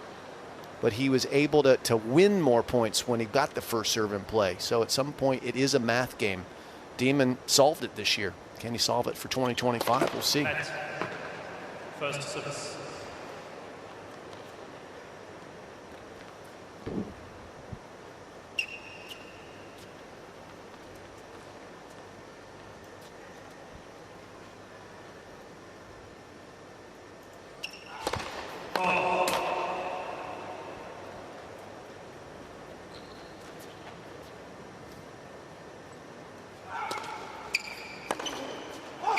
I just wonder if you guys actually like the technique as well, if there's any area you'd tweak to just try and get a bit more pace or shape or whatever improvement in the serve. I'll defer to Mark Pecci, our resident technological expert.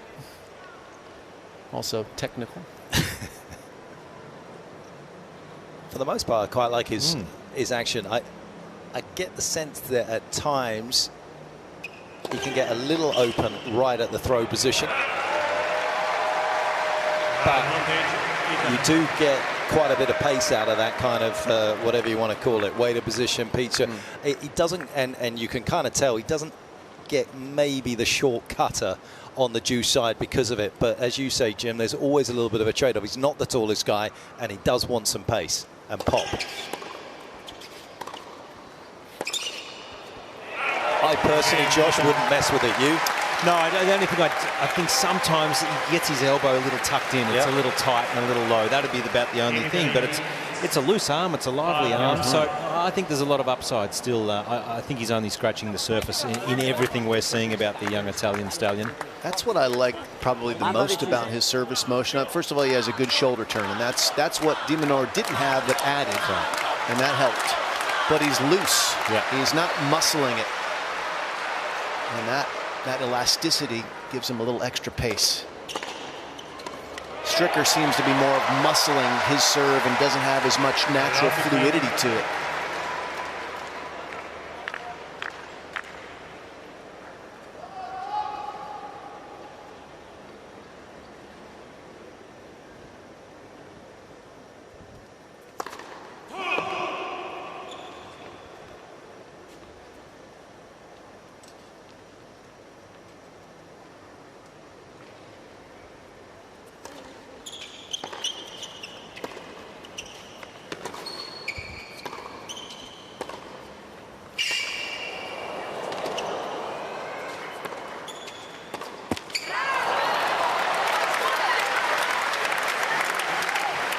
So dangerous to start changing too many things when the upward graph is very positive, which it has been for Cabale. Just the one quarterfinal on tour in 2023 in Munich, as we see Paolini going off to start her preparations for this evening's match against Bencic. Of course, 6 quarterfinals last year that turned into 2 semis, one of which he lost, having had match point against Casper Ruud in Geneva, the eventual champion.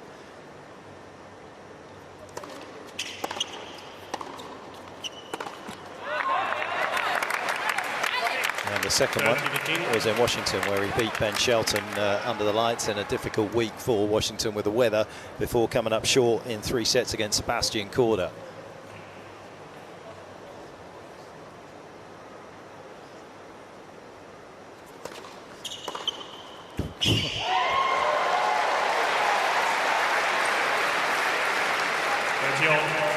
And that highlights the issue that Jim was talking about in terms of taking too much pace off the slider.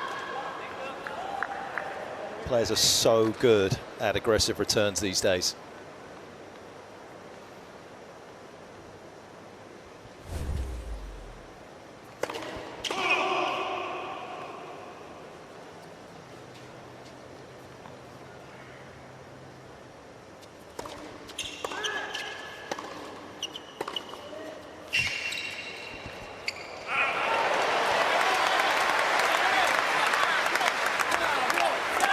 30-42.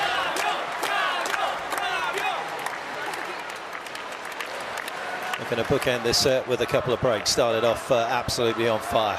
Was untouchable in the opening couple of games. Didn't drop a point. And here's a point to take the opening set for Italy.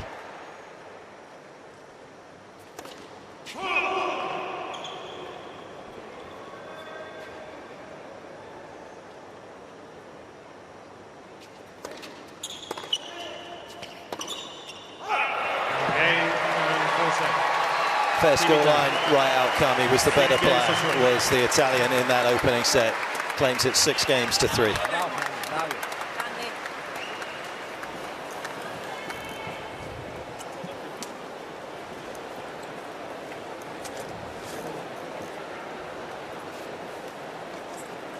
Always nice to watch somebody like Caboli, who's making his moves through the rankings in the manner that he has, with a nice stylish game and posting some pretty good numbers there. When you look at kind of where he sits in terms of percentages and service games won, Jim, and in terms of like return games won, he's doing everything very well. One thing's going to have to ultimately become exceptional. That's right, if he wants to get up to the next level, but that's much better than normal for him. 67% first serves in play. As mentioned, he's more of a mid-50s first server, and other players sort of in his height range, they can serve in the mid-60s if they are a little bit more selective. Someone like Nadal, not much taller, but took a lot of pace off of certain serves and made sure he got advantage in a first ball forehand. So there's still plenty for him to learn, but the talent is absolutely undeniable. We'll see about the temperament as he keeps going up and how he handles pressure when the spotlight gets a little bit more intense.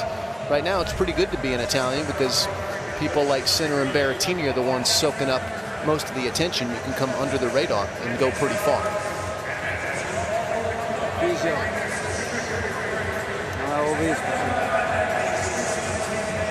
Everyone kind of matures at their own rate. Caboli's always had this kind of mindset, slowly, good things are going to happen. It's actually happened pretty quickly for the 22-year-old, but again, when he went to Alcaraz's and Juan Carlos's academy at the back end of 23, just saw how hard they worked. The intensity was at 100%. He said, at that stage, I reckon I was about 80%. I was still heading down to McDonald's to refuel at times. And he said, I realized that those are the sort of things that are going to have to change if I'm going to get myself to where I want to. And having started the year at 100 and being at 30 right now, 32 right now, Caboli, things have worked out nicely for him with that very important range of being seeded for the Australian Open potentially. Of course, this tournament will have some sort of bearing on that.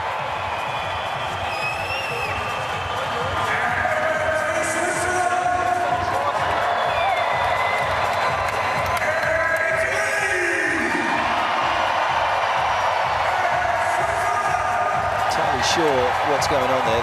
It's his ankle brace that's getting relaced there.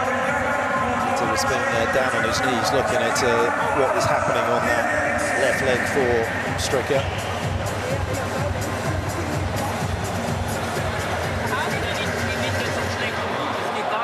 Of course, a big scout for Stricker at the back end of last year in Stockholm, just again giving him that kind of bounce that he needed after having fallen away from the top 100 because of a nerve issue in his back at the start of 2024 that took a long time to resolve. Just didn't really know what it was. Happened in Jeddah in the semi-finals, had to pull out against Medjedovic, but they just couldn't really find a solution to the problem or what it actually was.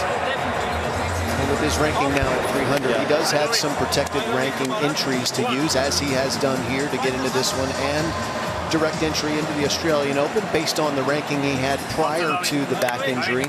But he's going to have to play in the minor league events to build his ranking back as well, barring a lightning bolt performance in Australia, something along those lines. He'll need to dip down and play in the tournaments where there's $75,000 in total prize money, not your first round losing prize money at a major like there is these days. So he's got some work ahead of him, but his talent also is undeniable. Stricker is a top 100 player, when healthy, unquestionably. Just has to rebuild step by step.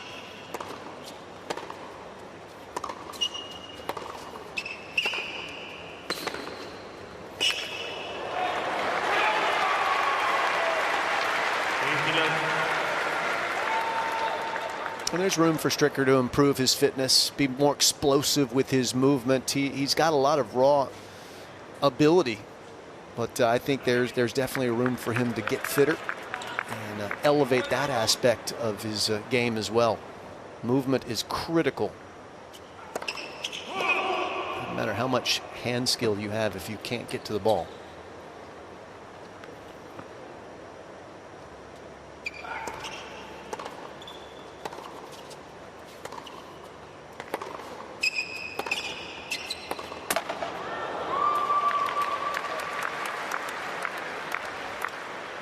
And here's the thing, that's the easiest part.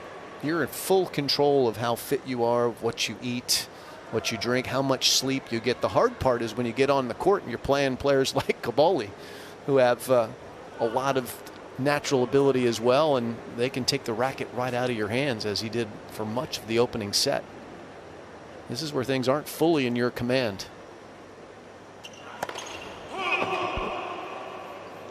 What is it you say? That's the beauty and the brutality of tennis?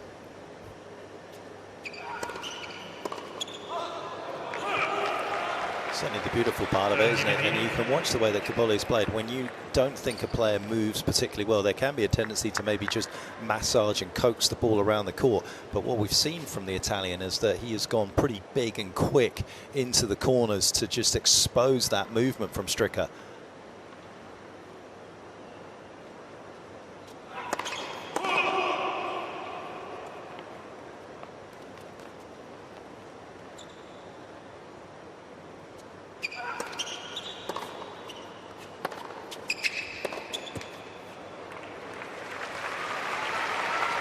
In his match yesterday against the Frenchman Hugo Humbert, the first set went 6-3 as well to Humbert, and Stricker made some adjustments and was able to extract an early break and actually serve for the second set before tightening up and losing his way, and eventually that set 7-5. We'll see if he makes any changes here tonight as well.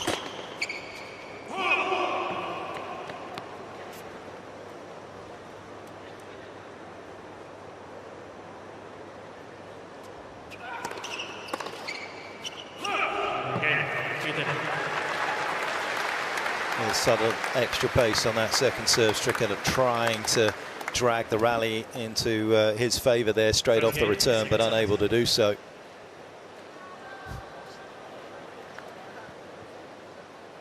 What is obvious with all these tournaments that the Italians have is the Italian players are really competitive these days. Their attitude hasn't always been the case over the last 10 or 20 years with Italian tennis, but they are tough, they are great competitors, and I think by holding multiple events at futures and challenger level throughout the country, they're turning themselves into great competitors. And you look at all the Italian players these days, they're hard to beat. They don't give much away.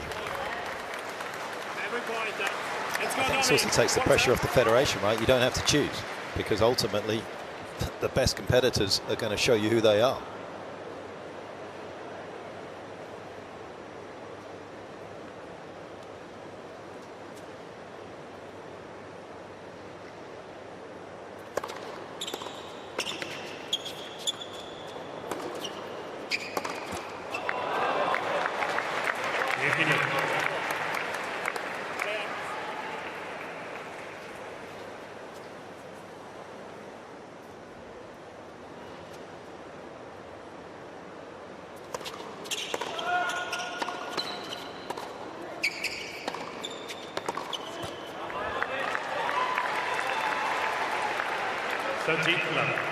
Actually like that play from Stricker with his footwork. I kind of prefer him at times getting that front foot forward, more sort of parallel to the court rather than always being open stance with his forehand.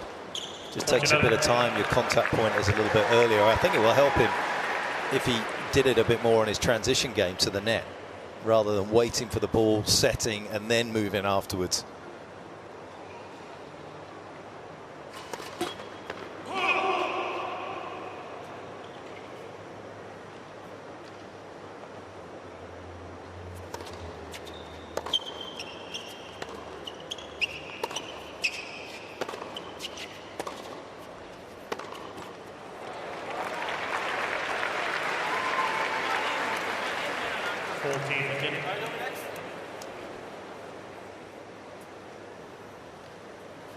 Body language not great from Stricker. Up 40-15, but missed that shot and was getting down on himself.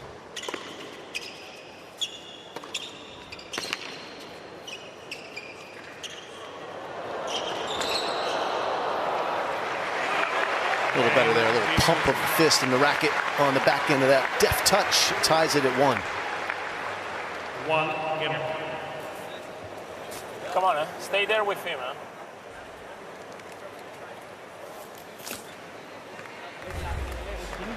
Oder wenn es leicht ist, sind einfach durch, wieder nach vorne. Let's go, Daniel.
A little insight into what coaches have to do, which is a lot of the time be psychologists and really try and manage the emotional state of their players. Which was ever thus. It's a highly charged environment, these one-on-one competitions.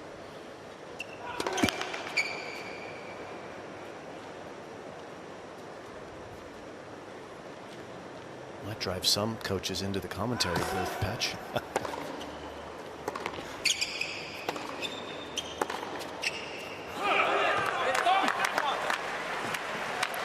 You're there to be a conductor at times to absorb the fears of the players. It's not always the easiest place to sit, but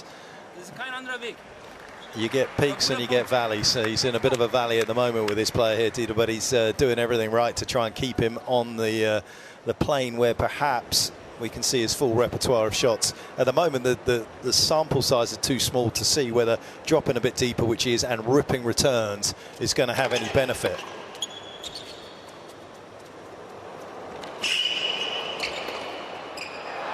Problem that it does is open up the door for that shot.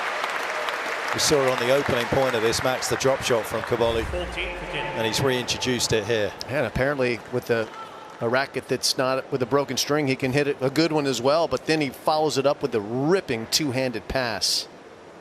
Great extension with the left arm there.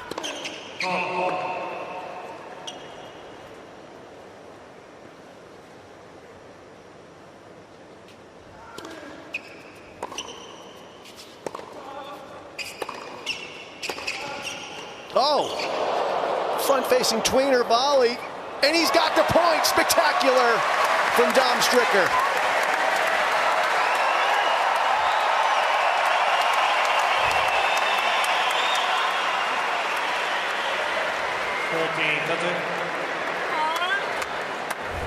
I don't know if they have hot dogs in Switzerland, but this was special.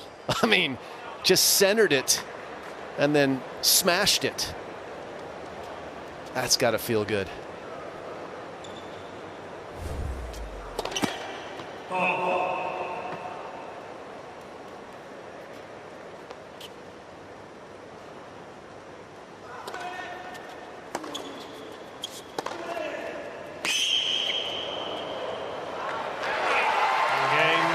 Unperturbed, he continues his flawless performance, does Caboli.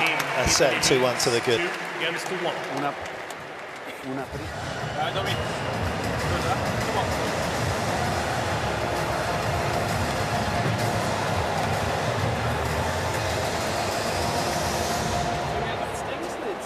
Quick turnaround for this man as the conversations continue, as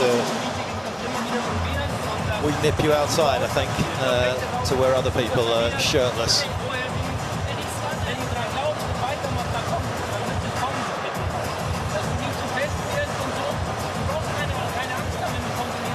That's right, we're heading to Bondi Beach, one of the most visited tourist spots, of course, here in Sydney, in the eastern part of it, and it's just absolutely perfect for a bit of surfing. Not sure how Josh Eagle's surfing is, we'll have to ask him about that in a moment, but just a kilometre long, but it is got the tidal pools that you can go and have your early morning swim.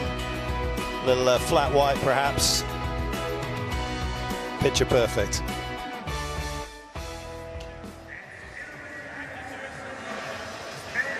Josh, you get out there on the waves up at Noosa? Get in the water every day. Why wouldn't you? But not so much surfing. That's a difficult sport. I'm not so good at it. But anywhere here in Australia along the coastline. I can't believe it must be the only thing you're not good at. Many things I'm not good at. But this is good, isn't it? Have a look at this. He's such a talented guy, and I sometimes think, when I watch Dominic Stricker, the fact that he has so many options, just trying to narrow the focus at times is the challenge for him, because he has such a broad brush. But yeah, that was very skillful and pretty to watch.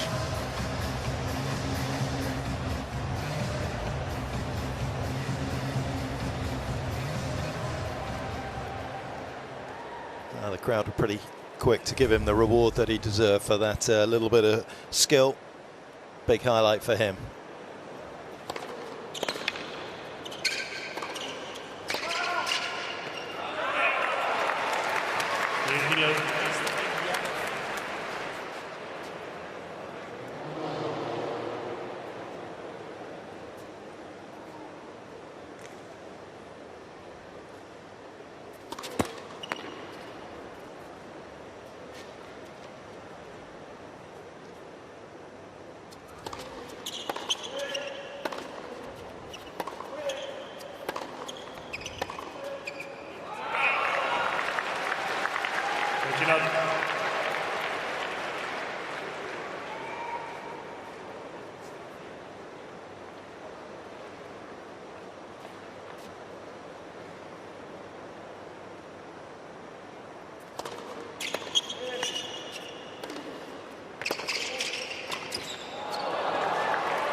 Didn't like the direction in hindsight on that volley.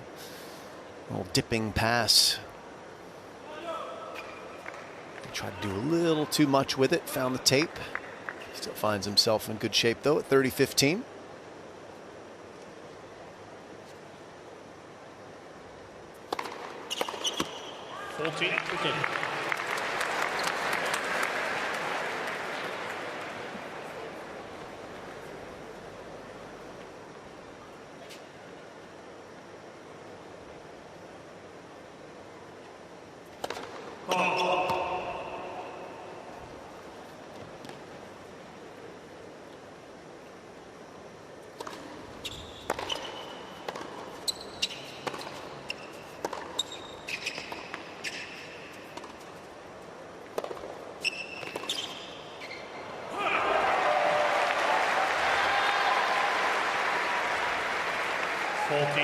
Caboli's great strength is he doesn't go through too many flat spots in a match, even if things are kind of ticking along with the scoreboard. But you can see there immediately he kind of feels as though he's a little second best. He's absolutely ripped that return. A little extra flow, the little slice that's come into it. Constantly looking to try and unsettle your rhythm.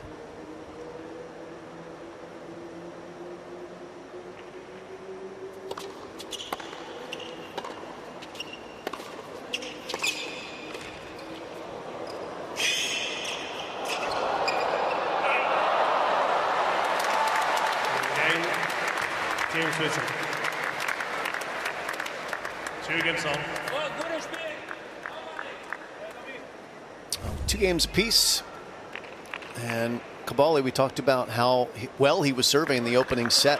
Over 60% first serves and plays. Only made one first serve out of 11 in the second set. Has lost his rhythm there.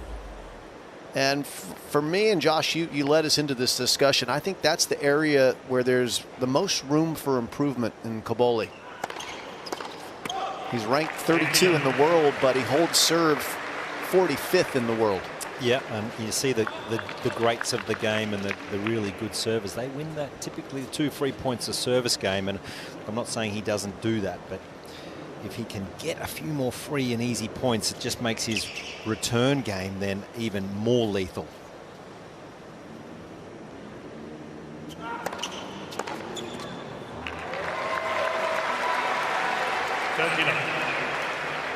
I mean, you said it, Jim, last night. Alex de Minaur is a great example. He breaks the most out of any player in 2024. Yep. I think Cobolli could think a little bit about that de Minaur game style and replicate it a little.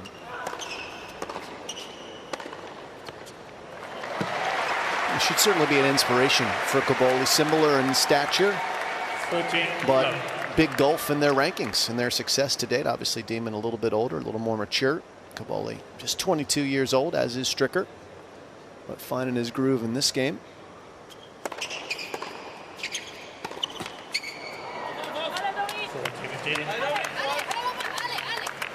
But at 55% first serves in play in 2024, there's big room for him to improve in that department. You don't want to have to defend your second serve. As we see Cobolli's return hit points when he's returning serve, he is tucked into the baseline.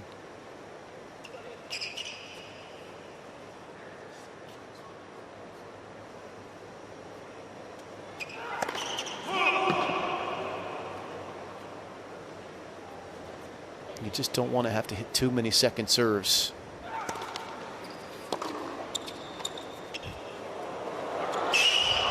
But he evades the problem there and holds, and he'll sit with a 3-2 lead for Team Italy.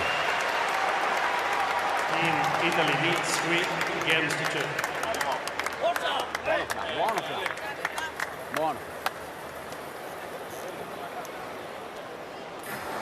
Let's take Josh, have a look, Jim, have a look. Let's see if we see anything in terms of this serve. I think one thing, he holds the racket very high. Yeah, the grip isn't great. He doesn't. He's not. Look at the gap you can see between his bottom finger and the space there. Yeah, you shouldn't be able to see the butt cap there. It should be in the middle of the palm of his hand at that point. That will prevent him actually from getting enough wrist action to create angles. That's good contact, right? Full extension. Good height with the legs. What else do we see in there, Joshy? No, I think the elbow just when on the take back gets a little low, but then it sort of does get some space, and the leg drive then drives the arm through. So there's plenty to like about it actually in isolation when we watch it like that. But I think you're right. The grip, it's more of a forehand or a bit of an Eastern grip as well, and he's not holding it up near the butt. Well, we were just talking about the serve and Cobolli. We're just having a little look at it in slow motion. We're going to take a second look. Look at the gap here between his bottom finger, his little finger, and the butt cap. That should be no space at all. You shouldn't be able to see the white grip there. It should be right in the middle of his hand. So that's an instant win. If we take a little... He's choking up on the racket. Yeah, he's a bit like Sasha Zverev. He's exactly like Sasha Zverev in this department, but he's not 6'6". Exactly. So he's making himself shorter by holding the racket there. And he's a little open there as it gets into the throw. Those strings are pointing down to the court and up to the ceiling rather than trying to stay side on, which stops him having, I think, a great slider on the tee on the out and out wide on the juice. Let's put it in golfing terms. He's effectively using a 3-wood instead of a driver with the length of the shaft that in those terms, right? So he's giving up speed on the serve just by how he holds the racket, but that's a difficult change at this age.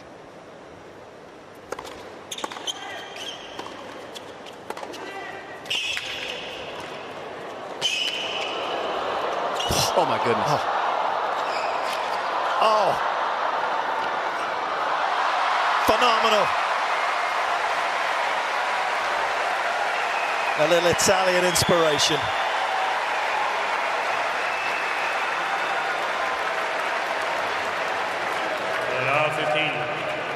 It was great tennis, and it was also great reactions from both players on the back end of it, both smiling at each other, appreciating the combat and the shot making. That was astonishing. The no-look overhead there. And ultimately, is that going to lead to a decisive break? Love 15-second serve.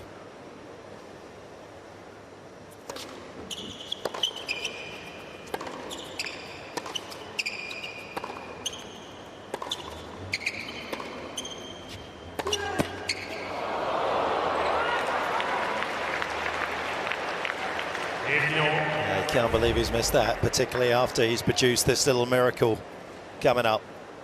That was a good, solid volley. What a great stretch from Stricker. Even better reply from Caboli. I just wonder where we would place Caboli in the rankings in terms of movement in our game. He's got to be right up there in the top 10 for sure.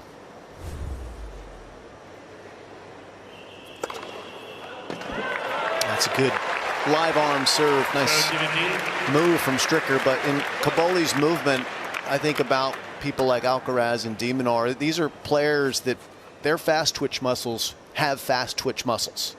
It's crazy how quick they are. 14-15.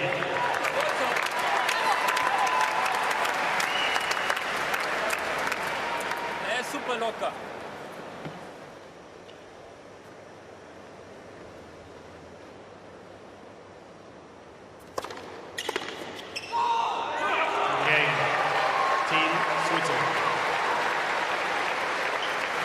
After that opening point went Caboli's way, Stricker just put the hammer down. What a great 4 points on the trot from him to level it at 3 apiece.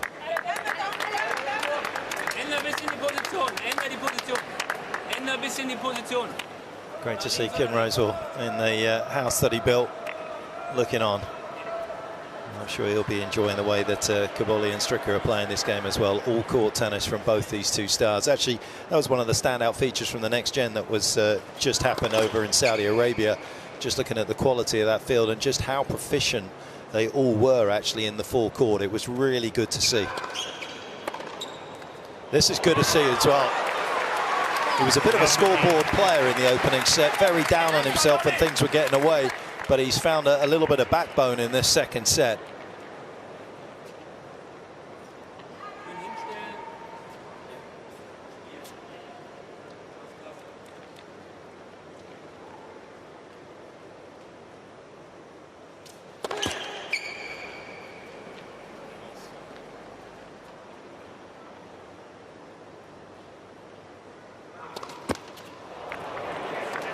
Well, after that highlight reel point, that's 6 points in a row for the Swiss.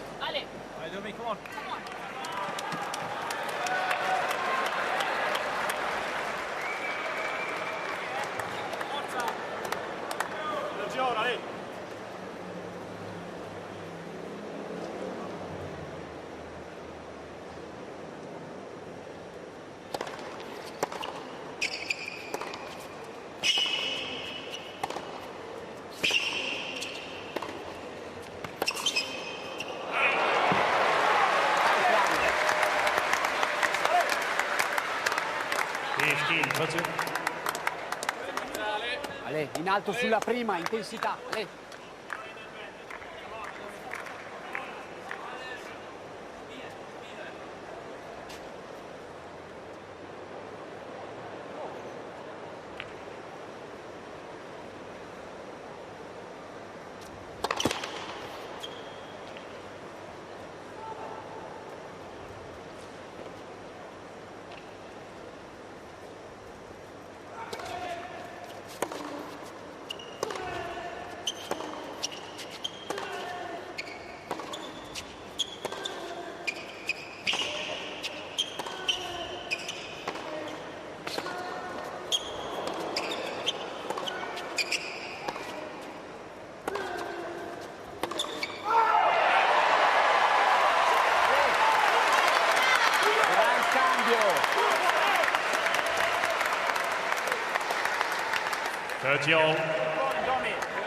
He's been under pressure a couple of times on his serve in this match, and it's been impressive to see how mature, how in many ways conservative he's been to get himself out of trouble. He hasn't rushed to try and do something a little overly special. A couple of very well constructed points there from Caboli.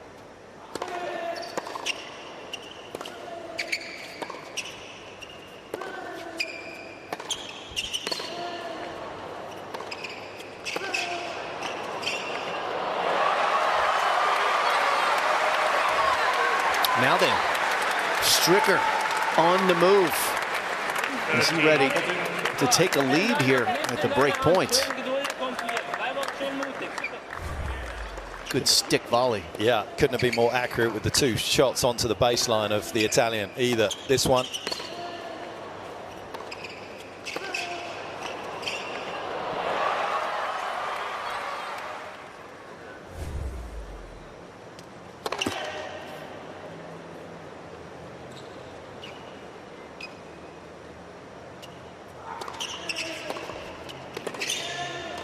What a counter for Kamboli. Stricker's done nothing wrong there.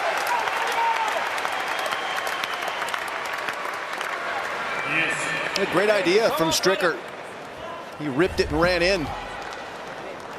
Kamboli purely reactive, and his instincts paying off. Right behind Dummy at the net, and back to deuce he goes.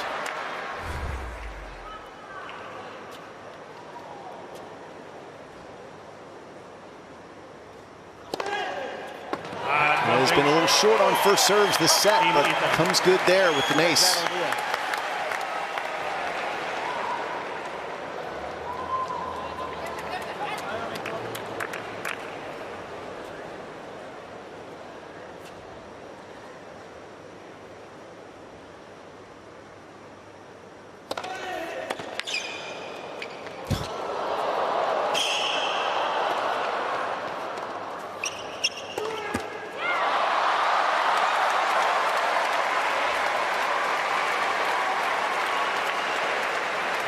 To regret the shot that he played in the middle of that rally, Kamboli, after doing the hard work with a nice little flick cross court. Not sure if he felt that Stricker was going to overrun the shot, wasn't going to make his way back. But it has left the door slightly ajar here still for the Swiss man to potentially get the break.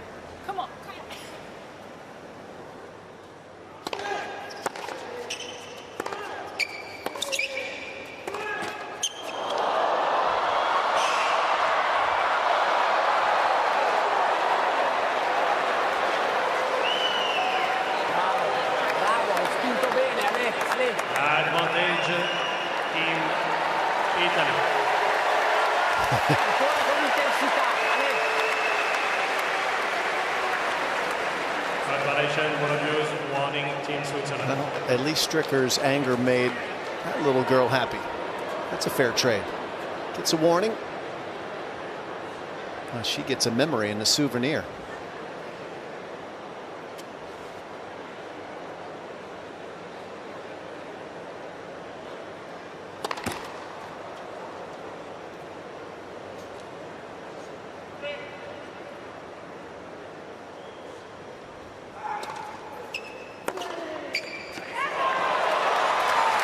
Interesting that he is, he's gone every single first serve on the outside out wide to the forehand. He's not made any, and he's put it in there at 142 Ks. It's almost like he wants to keep Stricker off the court to open the space for his +1 shot, but he is leaving himself a little exposed.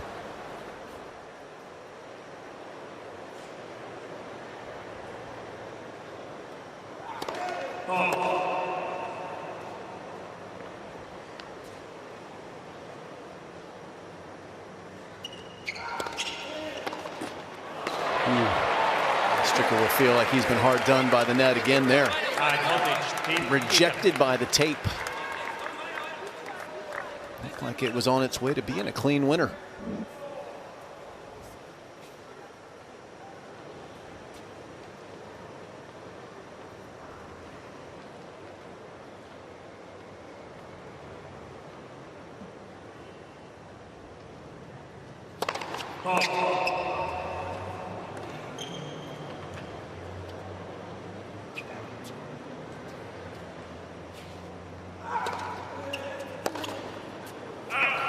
That's a great escape. A little scramble to safety for the Italian at a pretty crucial stage in this second set, and he'll be sitting down relieved that he leads 4-3. Team Italy leads 4 games to 3.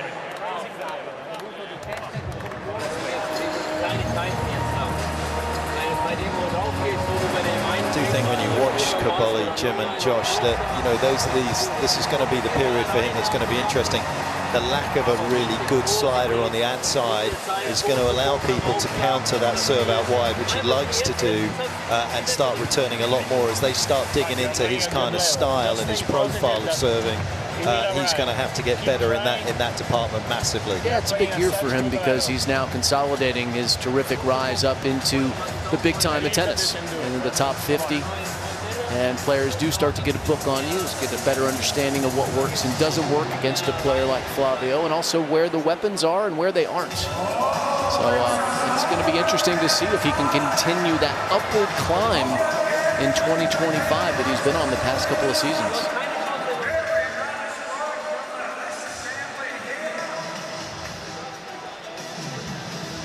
Cloudless day, but it's not been a day without some drama. It's been a highly entertaining match in the opener that we saw. This is the day session. Jasmine Paolini hoping that she's going to go into her match with already a win in the Italians' pocket. It's starting to look that way with Kaboli closing in towards the end of this second set. She's got her hands full tonight with a rejuvenated Belinda Bencic. Stricker showing good signs of life and good signs of resistance in this second set. I'll hope that trend can continue.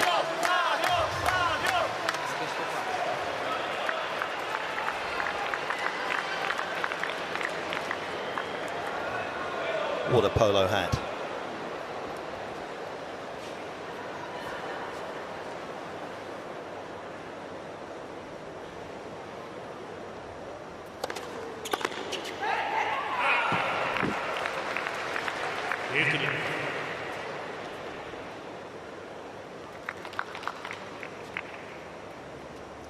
Finding a nice rhythm with his first serve in the last few games.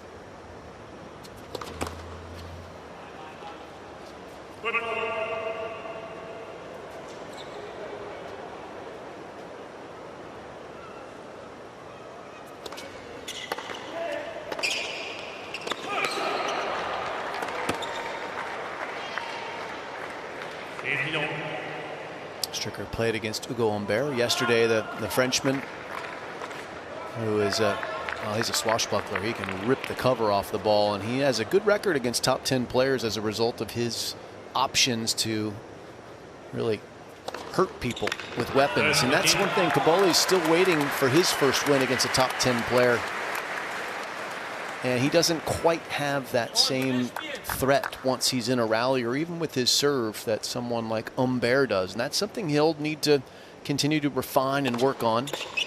14. Because top players rarely beat themselves. You have to do something to knock them off their perch.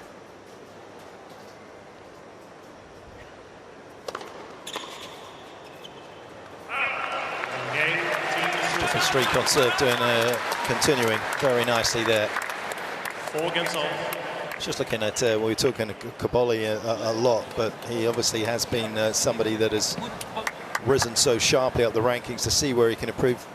Hewitt is another guy that comes to kind of mind. We talk about Alex de Minaur in terms of his first serve, but looking back at Leighton's career, he sat at 54% of first serves in his career, but he won a very healthy 74% of those points. Backed it up on his second by winning 53. Again, a very good number from his perspective. His trade was a good one.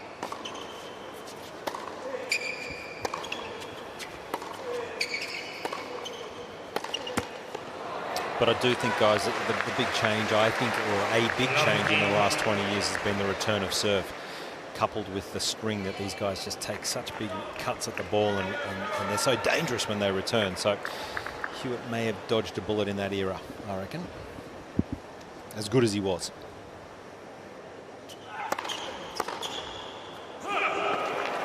Which I can't wait for us to walk in tomorrow to the player lounge with Josh. That's all right. And go right across Leighton and see that little glare. He's a little cranky today after Australia lost, I must say. He's not happy. Disappointed with their loss last night. So he's well, you're just throwing more fuel on that fire. I love his passion. I love his record.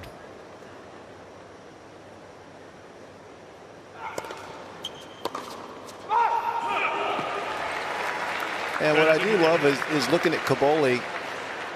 Compared to 2023, he has lifted his speed on his forehand about 5 kilometers an hour on average. So he is capable and aware that he needs to have a shot that scares people. And the forehand's going to be the one he's going to need.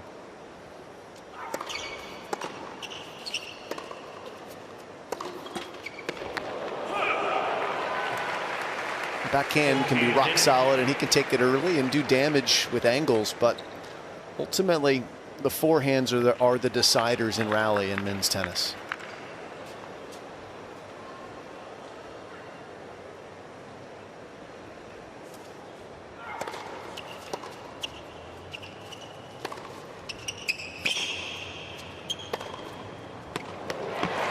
Perfect.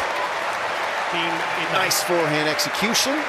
Nice dismount, and he'll sit down a game away from putting Team Italy 1-0 up.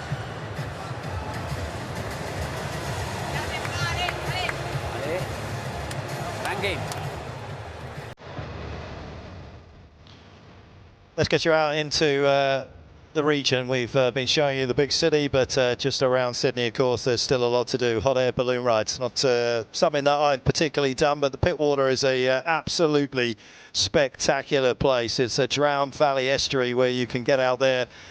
Camel riding is something that I have experienced, and that is out on the golden sands of Port Stephens. Many Australians enjoy watching the sunrise from the coastal lighthouses.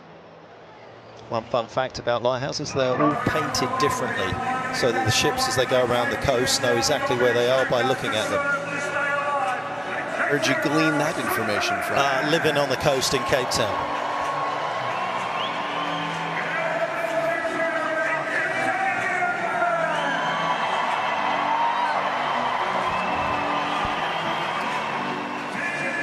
Tennis Australia doing a wonderful job with all the venues that tennis is showcased in around Australia ahead of the Australian Open.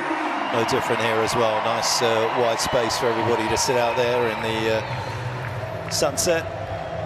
Pickleball going on in the background to the left. It's not pickleball. It's not quite pickleball. Yeah, it's tennis with softballs. Good entry level for the kids. So a chance for kids who, having a couple of little boys myself, they get anxious at events like this and want to get involved.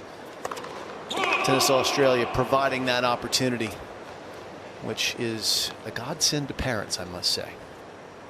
And burn some energy.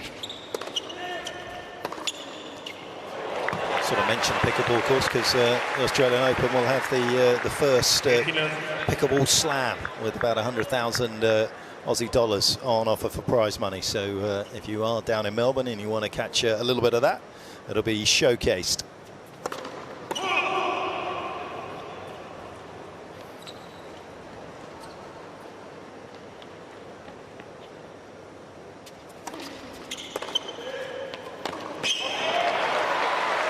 That's been a profitable strategy for Kaboli on that ad side with that very sharp angled return cross court off the two-hander. How do you combat that if you're Stricker with the serve? You got to slide it into his hip and get into the body. Just giving him a little too much width.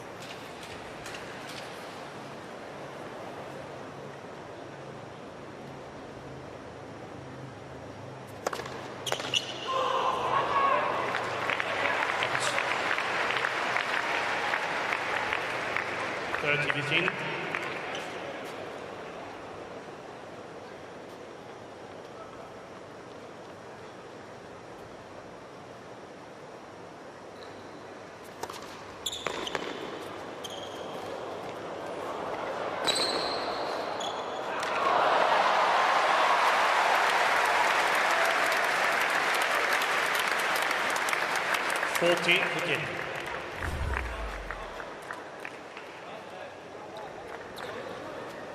Did well limiting Kaboli's options by playing that one fairly central and short in the court.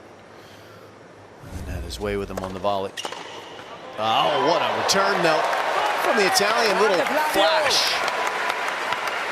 That's still a game point for the Swiss.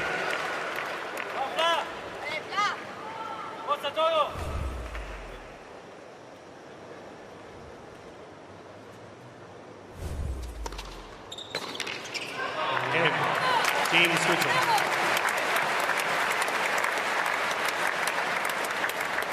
5 against all.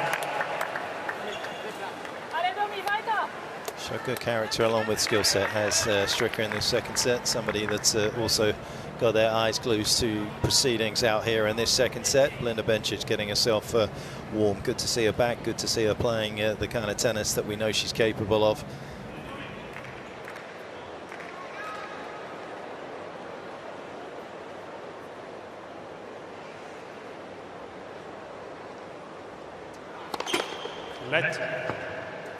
Part of the reason that she came down to Australia, the fact that she got into the United Cup, but she's not been a part of this to get a couple of matches. They're not sure that they would have actually come down.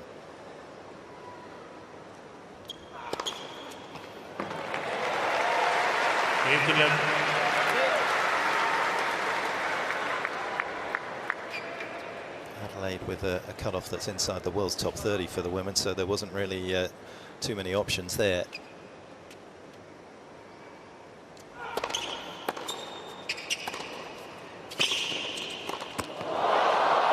Can't pull off the Stricker.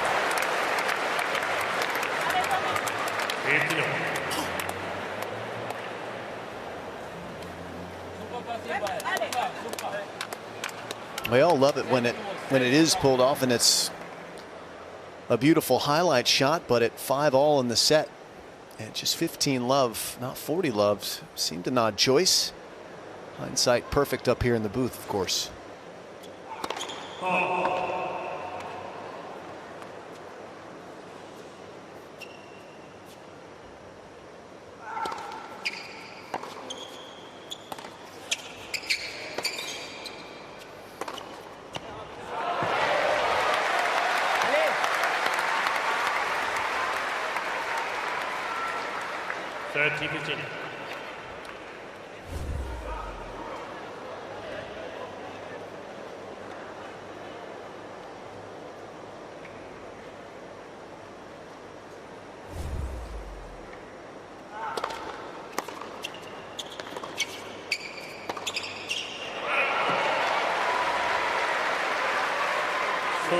Begin.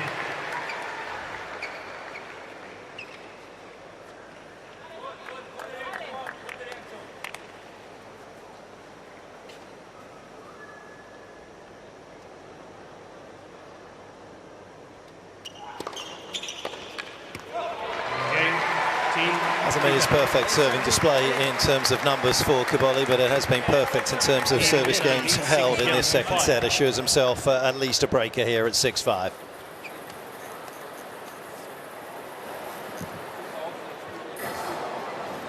Buono, Ghendi prima, non è stato tanto così. It's been a good calmness, Josh, about Caboli in his second set. Hasn't really hit the peak of the opening set, but has just kind of bided his time here. Yeah, he certainly has, and the whole team environment, you can see that there. There's not a lot of song and dance going on. It's they're experienced in teams events clearly with their success that they've had, and he's showing a sense of maturity, as is Renzo Forlan.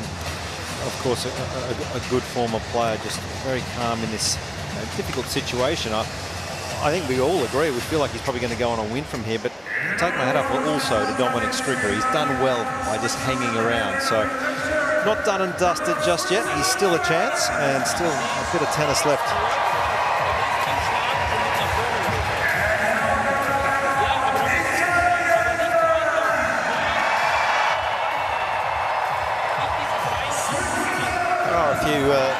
Group D scenarios tonight that could be decided if Switzerland were to win this match, either 2-1 or 3-love. They would qualify for the quarterfinals. That would be done and dusted.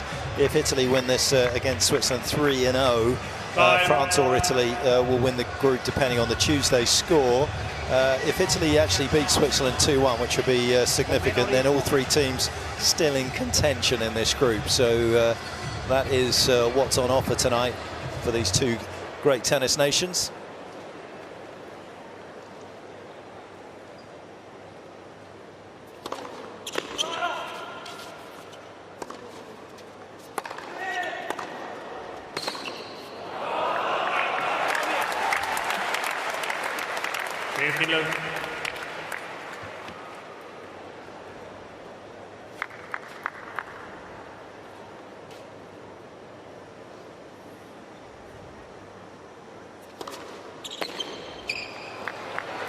job of diffusing the atomic delivery that he got in that opening point. Stricker just through the middle of the court. That serve out wide is something that perhaps Caboli is going to have to kind of cheat out to try and counter better than he has done in the set so far if we get to a tiebreak.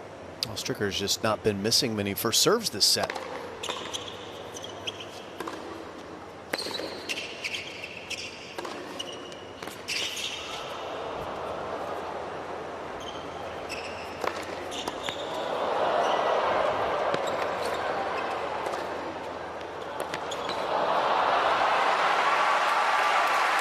Foxed him on the forehand there, but the first serve has been really important for Team Switzerland in this second set. He's made over 75% first serves, very high level, and he's really diffused a lot of the strain and stress that he suffered through in the opening set when he was broken twice. And the other coin, Caboli served miserably this set, under 50% in his head stress. Flails at that one. A low 40 point. 6 games all, tiebreak.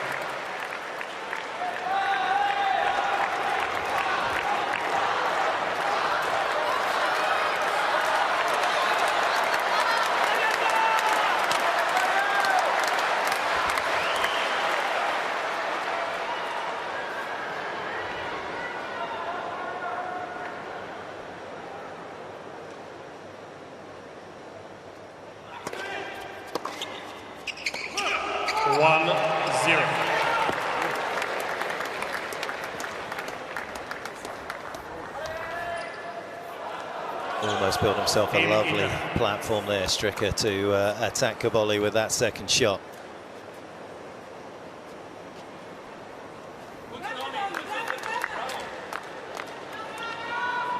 Does the Italian take a little gamble out wide? At least get beaten by his least favourite serve down the tee in this second set so far.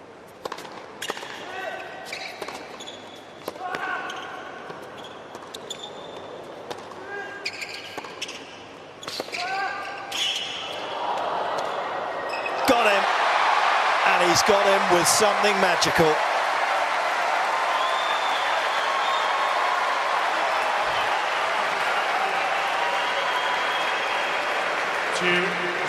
Hanging in there in the rally was Caboli. Stricker came in on something he shouldn't have. He was pressing the attack button a little too early. That shot, he should have stayed back at the baseline. He had a terrific volley, but 2-1.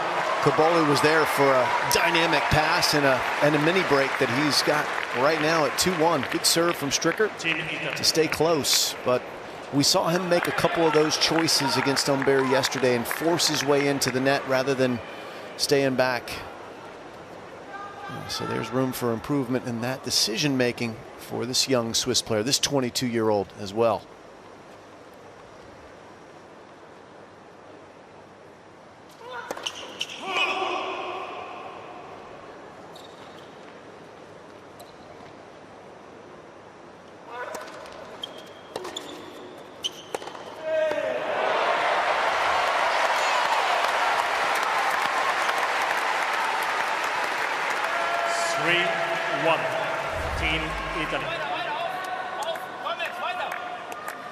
Good that is, the load in the legs. He was off the ground after exploding up into that particular shot behind the baseline. Stricker no chance to track that down.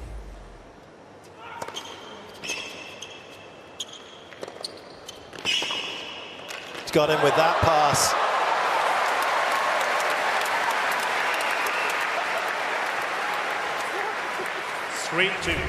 Team Oh, no choice but to come in behind this. That return put him in no man's land. Caboli, and this pass was awesome from Stricker.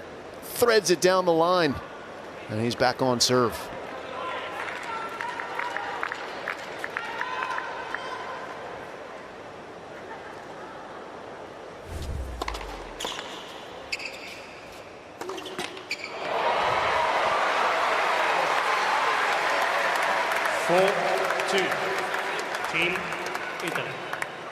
Really hacking the baseline, and his return position there has been able to cut off both of those serves on the outside very nicely.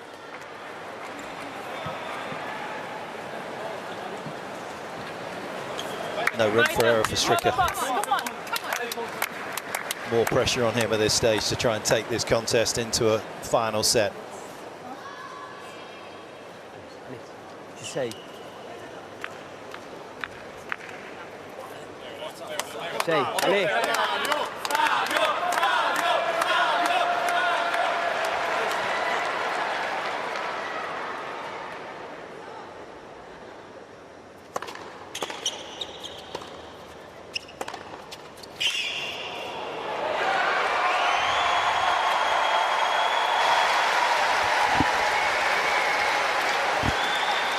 5-2. Team Italy. Once again, that's the lovely delta that he has between that deft little touch on the return and then suddenly the devastating turn of pace off the ground. Stricker very much second best in this tiebreaker.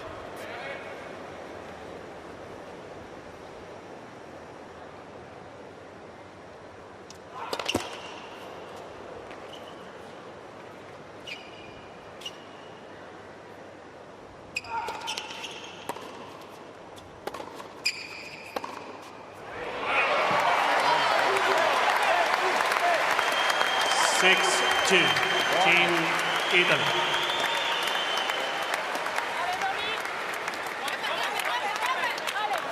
Just a point away from sending the fans into a frenzy is Flavio Cobolli. Bided his time very well in this second set.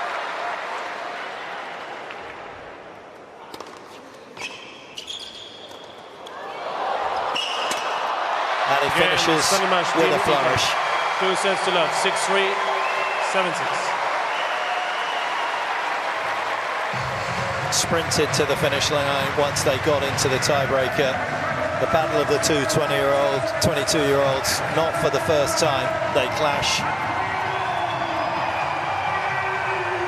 But Cobolli is a stage of his career where he is full of confidence, buoyed up by the matches that he's put together in 2024. Stricker still very much in the rebuilding process of his career after injury. But better days ahead for the Swiss star, but that is a nice solid start to the evening for the Italians, Jim.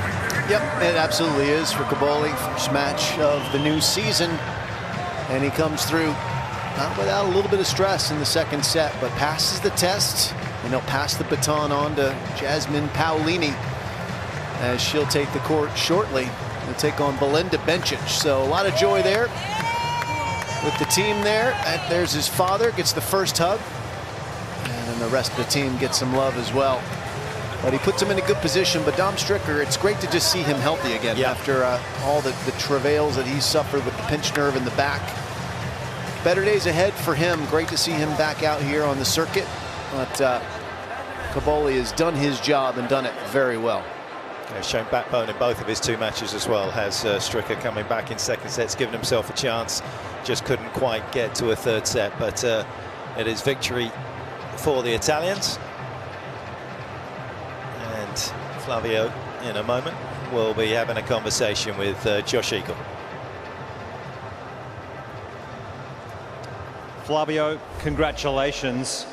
You set that match up with your start today. That was a great start. You came out really fast, moving well, hitting the ball great. Yeah, of course. I think I played a really good match, maybe the best of the year. No, I'm joking. You know, it's always a great thing to play with the flag of Italy on the heart, with some friend on the bench, with my dad on the bench. So it is always fun, and I did the great things today for us. Talk about Italian tennis. It's just going from strength to strength, women's, men's. Can you tell us why it's so strong? Yeah, Yannick and Jasmine gave us the motivation. The federation did a great work of so many years. So now we are so many on top 100. So I think we are doing the great things on the tour. You're certainly a great talent, and we saw that today. But also, you were a great soccer player or football player. Can you tell us a little bit about that, please? Yeah, I was a football player when I was young, but then I chose the racket. Maybe it's the right choice. We're very happy you made this choice. You're great to watch today. You've put Italy in a great position. Congratulations, great start. Thank you so much. Yeah, he's a great talent. If Roger Federer decides that he wants to sign you to his company that he's back, you know you've got a pretty bright future. He hasn't put anything wrong in the last 3 decades, Federer. He's been in the zone, nothing but net for the former world #1. And there wasn't too many net shots from this man tonight, Caboli. There'll be a few shots into the crowd, and there's still a lot of ceiling room for somebody that's made his name on the tour for the very first time this year. Yeah, it's an important season for him to see if he can keep improving, not just his game, but also his ranking. He's made such a huge move in the last year from 100 to 32 in the world. As we see the match summary, first serve percentage, 54%. That's pretty much bang on his average for 2024. It was a struggle, though. It was good in the first set, and then it was down in the second, so got to work on that. But the 10 forehand winners, those were promising, and he was excellent up at the net, winning 8 for 8 in the opening set before, well, Dominic Stricker made it much more difficult for him in the second set. But overall, a high-quality contest, and it's Italy with a 1-0 lead and the women's match to come. Yeah, and a few points on offer, obviously, at the United Cup. In fact, quite a few points on offer at the United Cup. And when he sits right on the bubble of 32 in the world, it's important for him to put the wins together. And tonight was one of those. It's important for the nation, of course, as we see the hot shot of the night from Stricker came away with that particular point. But it is Caboli that comes away with the spoils in terms of the match. But there is a blockbuster ahead. Jasmine Paolini up against Belinda Bencic, as you see the delight from Caboli.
Please welcome, representing Switzerland, Belinda Bencic.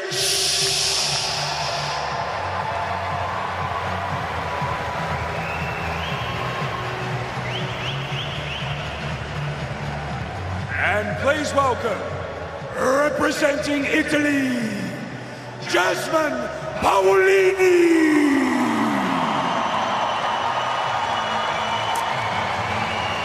Welcome along to the second night session here, and things could really start to heat up in this tie between Italy and Switzerland, and we have potentially one of the most intriguing matchups potentially of this entire event, and it's come very early on.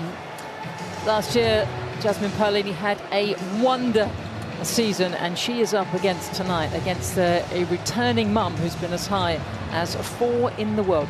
Great intrigue, I feel. I'm Sam Smith, and I am delighted to be alongside Jelena Dokic, and we have Andrea Petkovic courtside as well. Jelena, this is a funny one, isn't it? I wouldn't want to have to put my house on the line to predict this. No, absolutely not. It's such a tough one to call. And of course, Belinda Bencic coming back from giving birth to her daughter Bella just 8 months ago. But we know how well she can play. She's a former Grand Slam semi-finalist, top 5 in the world. But how about Paolini? She's now 4 in the world and a 2-time Grand Slam finalist in 2024. So a tough one to call. So girls, please, at the end of coin toss, stay with Teague facing Peter for a photo, and then one photo, just you two, okay? Just a couple of things.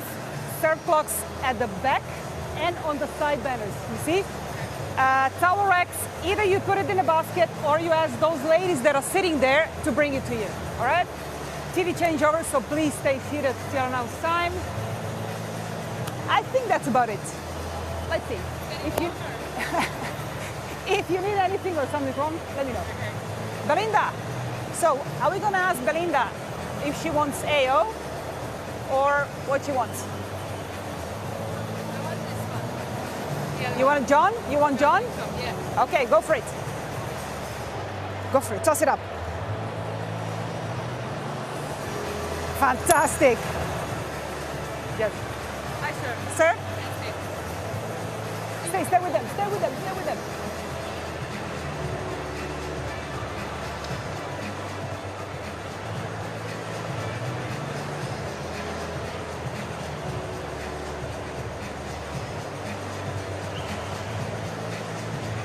So the formalities done and dusted, Paolini winning the toss and electing to serve. And Jelena, how much advantage is it to go on in a tie when you are one love up in the match? Oh, it's massive. You kind of almost feel like that pressure is off, and definitely will help Paolini, especially also because Bencic has already had a match here. She played yesterday. She played a singles match. For Paolini, this is her first one, so definitely helps that Italy is 1 love up in this match, and she'll definitely have a bit more of that rust and against a very tough opponent that hasn't just had a match. But I think for Belinda, there's no pressure in this match, and that could be dangerous. If she's swinging freely and feeling good, she's a dangerous player. Yeah, she certainly played very well in her opening match against France's Chloe Paquet. Ignore that ranking in the 400s. That will be going up very, very quickly. But this is really the woman of the moment, isn't it? 28 years of age. She celebrates another birthday next week. And look at that, 4 in the PIF ranking. She was 30 this time last year, and this is where, Jelena, it all began. It did, because she had a massive win here where she was cramping, got through that match, and actually was a set and almost 2 breaks down in Dubai first round. Went on to win that and didn't look back.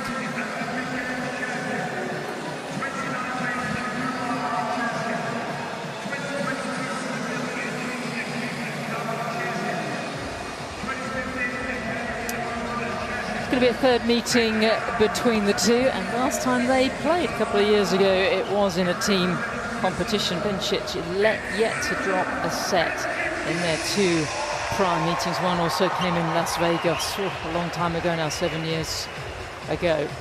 But this is a very different fair, and of course huge pressure on Paolini to maintain that level as well. It is fascinating, and it's very interesting to see Paolini. This is yes, we're still in 2024, but it is the start of the new season. How does she react to now being the favourite in pretty much almost every match? Now she's got a target on her back. She's 4 in the world, 2-time Grand Slam finalist as well. And it's new territory for her. How does she come out? Will there be nerves? Not just in this match, but this whole year. Well, we look forward to finding out as we do the form of Belinda Bencic. It's been well over 18 months since she's played a top 10 player, and this is going to be a real gauge for her of her level up against a player she knows. But, I think it will inform a lot of the practice sessions and everything going into the Australian Open.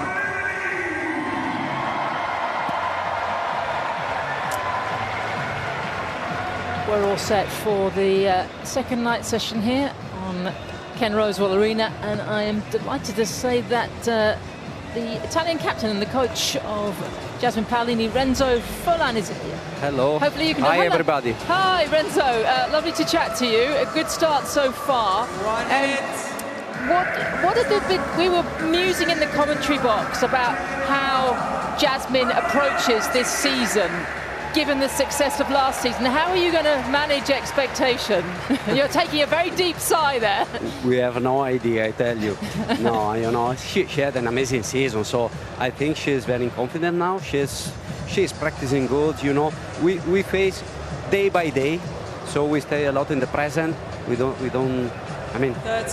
think too much tomorrow. We just try to perform our best tennis, and then we'll see what's going on. How has she managed, obviously it's a huge story at the moment, Italian tennis. How has she managed all the attention that's on her? No, but you know, it's not easy. It's not easy, but she knows she is 4 in the world, and the tennis in Italy now is amazing. We have a lot of boys playing amazing, and I think she is very, you know, very relaxed, very focused on what she has to do, and that's it. Renzo, do you enjoy the captaincy role? Well, obviously, it's different when you're coaching an individual player. What sort of captaincy style do you deploy? Well, a good question.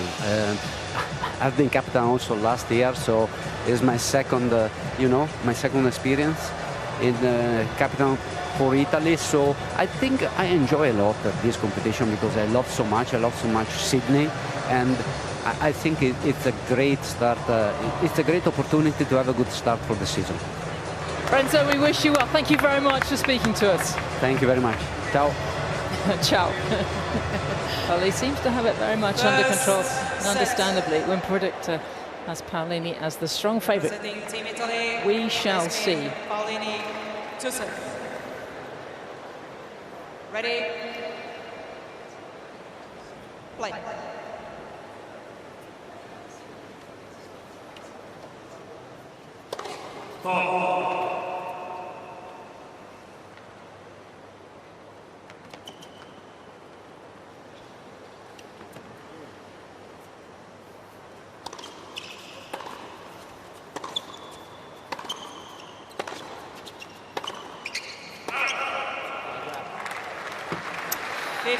I do want to go to that little side that we heard from Paolini's coach and the captain of the Italian team about the pressure this year. They're aware of that. They're aware that she had a great year, and even Paolini in her interviews has said, well, pretty much almost can't repeat what I did in 2024.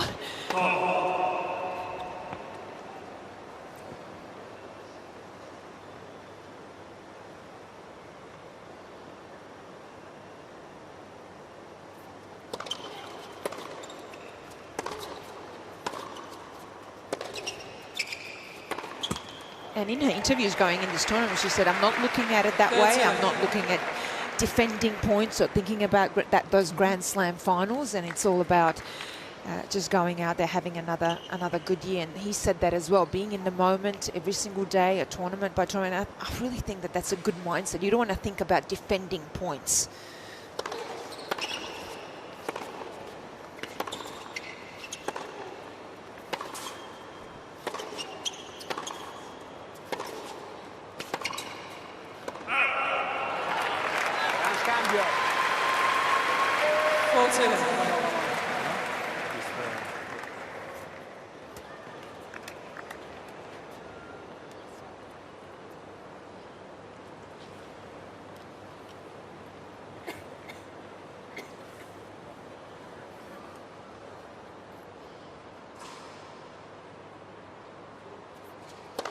Team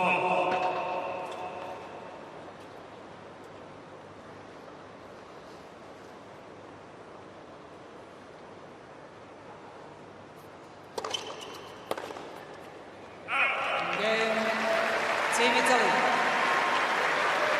Ideal opening service game for the 28-year-old Italian. Just look at this quickly. I've been looking at patterns of play, and that's why this contest is so interesting, because Bencic forehand placement. Look at that. This is from yesterday. 66% goes cross-court. Now, that will go into the Paolini forehand, which is her weapon, her massive weapon. So you want to stay a little bit more away from that. So for Bencic, she will have to turn that around, go a little bit more through the middle, but especially down the line. So that's a big one today. And she wants to get more backhands herself, Belinda. So you've got to go more into the Paolini backhand. Andrea, you're courtside for us. You've played both of these young women. How are you seeing this one? Because up here, we're scratching our heads. We're not quite sure what we're going to get. Yeah. Enlighten us. So I have played both of them, and you talked already about the head-to-head, 2-0 for Belinda.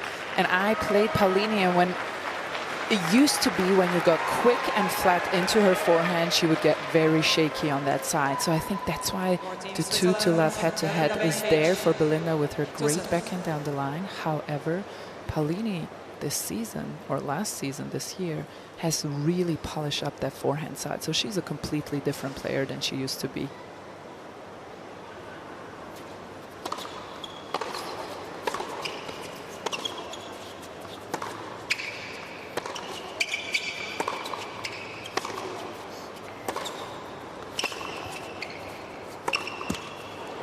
You can already see there that forehand, even when she's defending, she's so strong now as well. I wonder, I'm sure they've done their homework, but I wonder if Belinda, this is just me being naughty, will maybe try and use the same tactics that she used in those two prior meetings. Maybe not, maybe quite realising how good that forehand is of Paolini.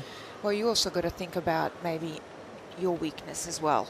And for Belinda, that's her own forehand a little bit compared to her backhand. We saw that even in the first match. Sometimes the tendency to rush, to smother the ball. So you also got to try and get the ball to your strength, which is Belinda's backhand.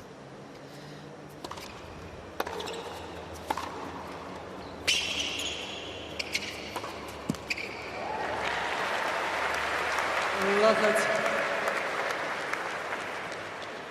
So that's why this is so interesting for me, just to see the pattern of play and the tactics and what the structure and the construction of the points will be. It's gone very early for the racket change. Didn't left it 5 games against Paquet. Working once again with Ian Bates, who helped her get back from that wrist surgery. It was about, gosh, that was about 7 or 8 years ago now.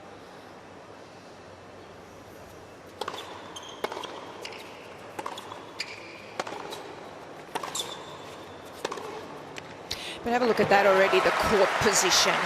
So Paolini is already early on, first and second shot of the round. Have a look at where she is. She's on the baseline. Look at this one here. Takes it early. And already after the first shot, she has pushed Bencic back behind that Sydney sign.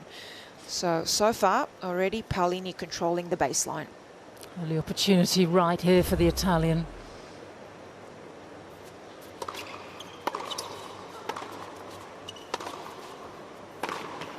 Oh, she has come out on fire. Team Italy.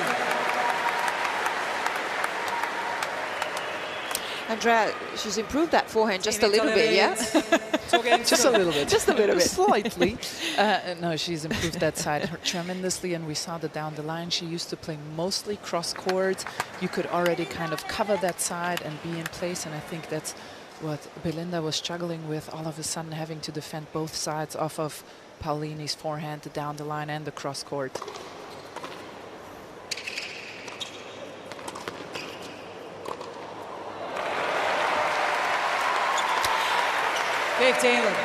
Andrea, good to get that win before the forehand got fixed. Hey, I have a perfect record against Jasmine Paolini, okay? And it's never going to change.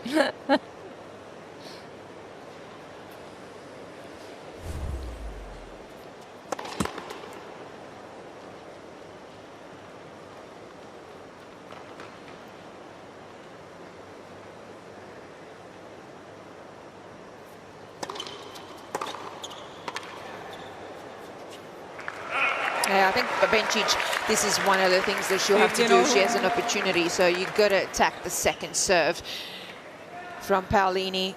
She's still working on that. That was 138k an hour second serve. It was shorter in the service box, so that's where you attack, take it early, try and create some kind of pressure, especially early on in a match.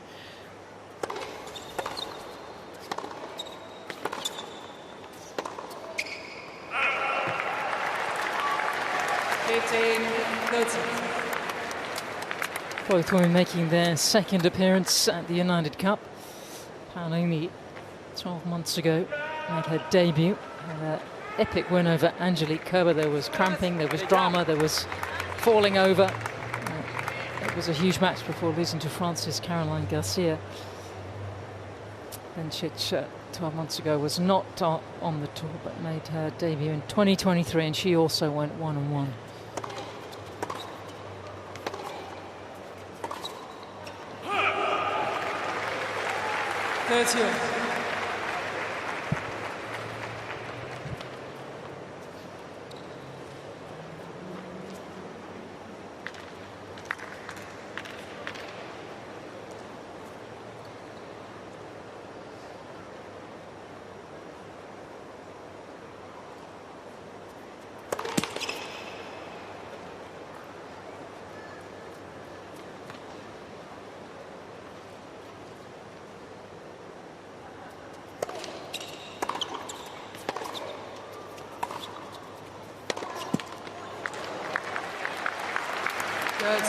Well, I thought this might be lively. A chance here for the immediate break back. Remember, down 1-love in the tie, has to win. Huge pressure on her to take it to the deciding mixed doubles.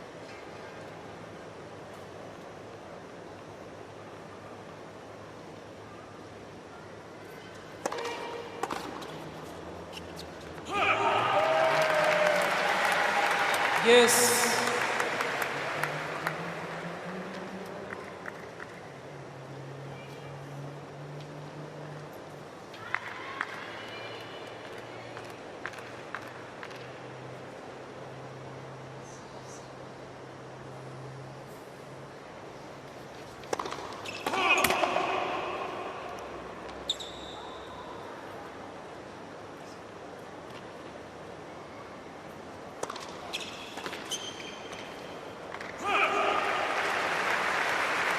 Advantage, Team Italy. That is another area she has improved so much, that second serve. It still can be a liability, but she used to serve exclusively kick serves. She's not that tall, so for most girls it would jump right into the great striking zone. Now she's mixing it up with the slice as well.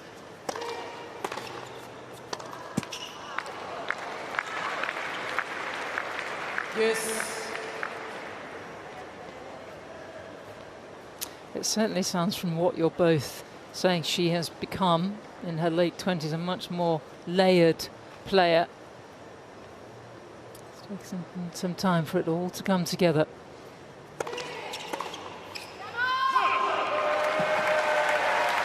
Advantage, Team Italy.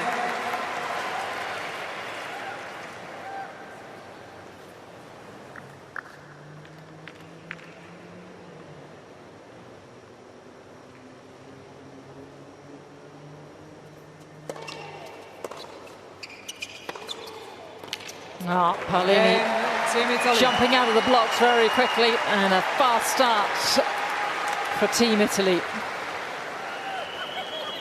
Team Italy leads 3 games to 0. Brava lì, game difficile, personalità, brava. Busy time of year for the players, and they don't get out and about too much. And one thing their insurance companies are not going to allow them to do is to get on one of these. You've been on one of those now? I have. Have you? Yeah, I have. Not this one, not Sydney, but yeah, I have. Yeah, I've done it in Vancouver. And one thing they don't tell you is you don't want choppy waters to land on, as well as the wind. It's really difficult for the pilot. But a great way to see the city They always want you up in high places in Sydney. They want you on the harbour bridge, just strapped to a little tiny piece of cord up there, and absolutely terrifying. Or on one of those seaplanes. I don't know if I'd do it again. They're very noisy. I like to see the propellers keep going. I like to be on the ground. I like the heights. I know fun.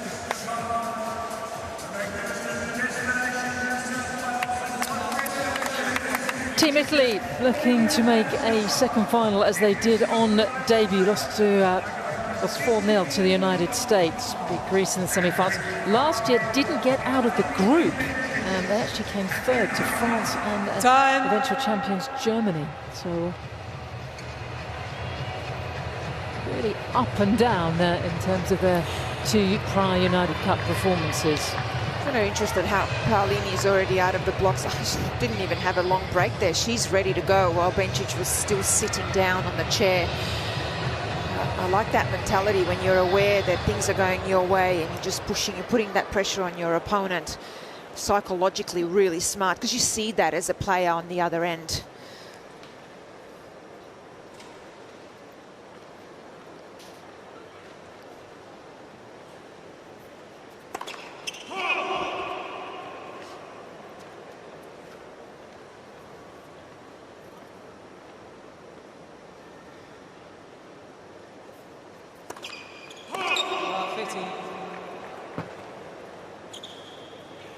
Switzerland trying to get out of the group stage for the first time.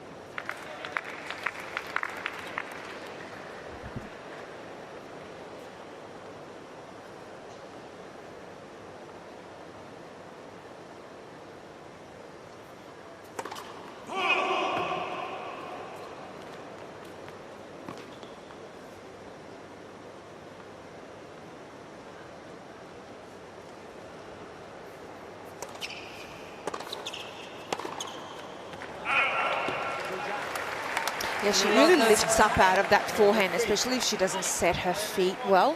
Belinda, you know, we talked about that in her match yesterday at times, and that one again, not balanced with the head through the shot. You got to use your body to get through it first, and the head stays still and balanced, but she comes up out of that one.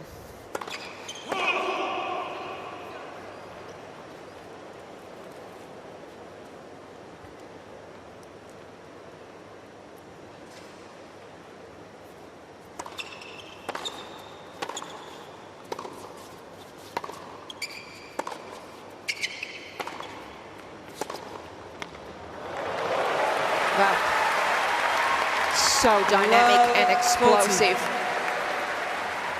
Andrea, you've got a bit of a better view down there courtside. Just feel like she's beaten for pace, beaten for time, and at the moment Bencic just actually doesn't even look like she can read what's coming off the Paolini racket. Chance for the double break.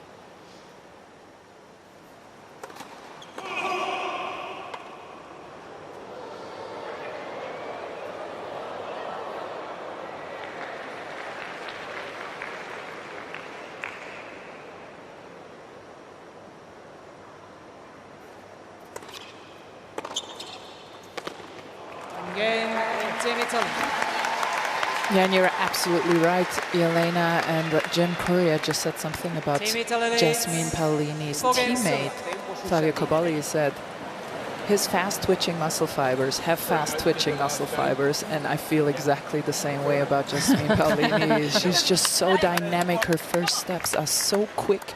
It just feels like a little ball is bouncing around this court, and just everything seems very bouncy and dynamic and active, and it's really marvelous to watch from the sidelines.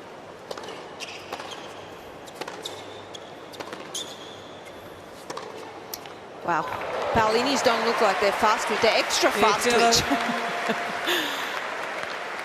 But this is for me also pure physicality, athleticism, fitness. This is hard work as well. Look at how strong she is with the legs and how well she loads, how quick she gets out into the corners and back as well.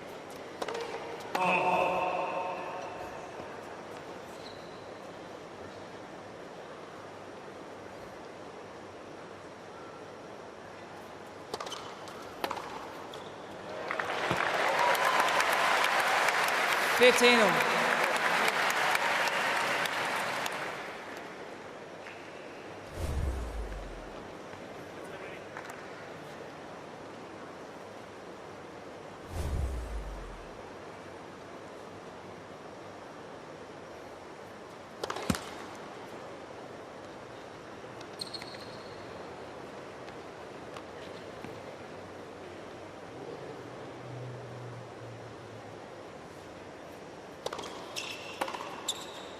Here we go. 15-13. Now, Bencic had 15-30 in Paulini's last service game. What can she do with this situation right here? This is a little bit of a way to create maybe some kind of pressure, attack the second serve, which is what we said, especially the shorter one. And as an opponent, that will be in Paulini's head. You might be able to draw some double faults, maybe even put a bit more pressure on that first serve to have to make it more often. Okay, the gloves are off now. 15-14. Okay, also had a chance to break in the Italians' last service game. She's got 2 shots at it right here.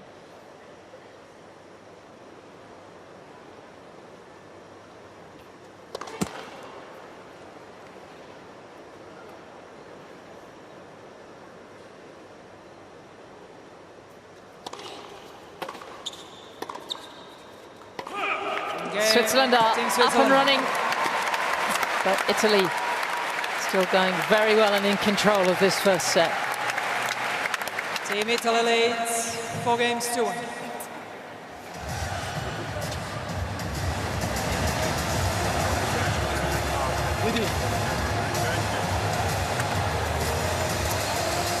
Back row in the blue hat is Martin Homrakovic, former Slovakian football player who became many years ago Belinda's fitness trainer, and now he's a partner and father of little Bella.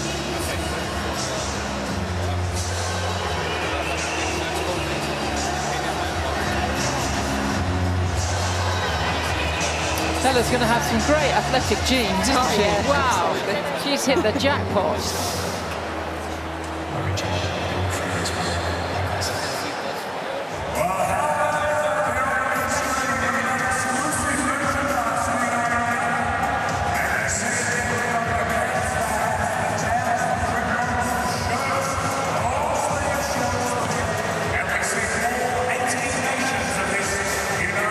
Well, Switzerland started off with a great win against Team France, and Bencic having so much to do with it, winning her singles and also coming back to triumph in the mixed doubles.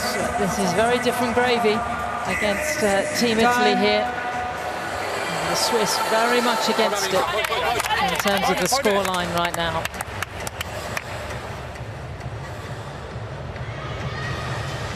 And I was just trying to listen in on the conversation with her coach here, is her husband. And Belinda is not happy with her serve, especially her first serve. Just doesn't feel it right now. So from Swiss perspective, hopefully she can remedy that in some way.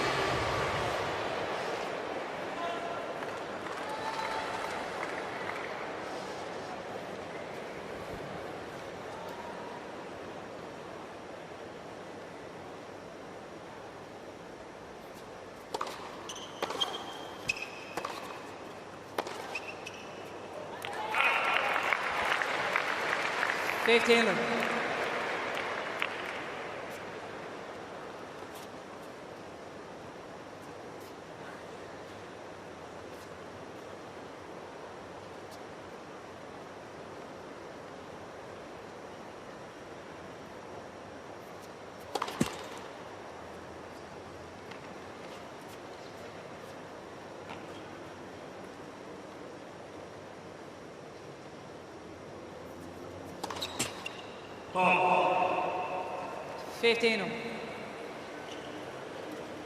I think for Bencic, it will be the first serve percentage and placement. That will be important. The second serve, Paulini will attack, and Bencic, that is a little bit of a weakness for her, the second serve, because she doesn't have a kick serve. It's more of a flatter serve.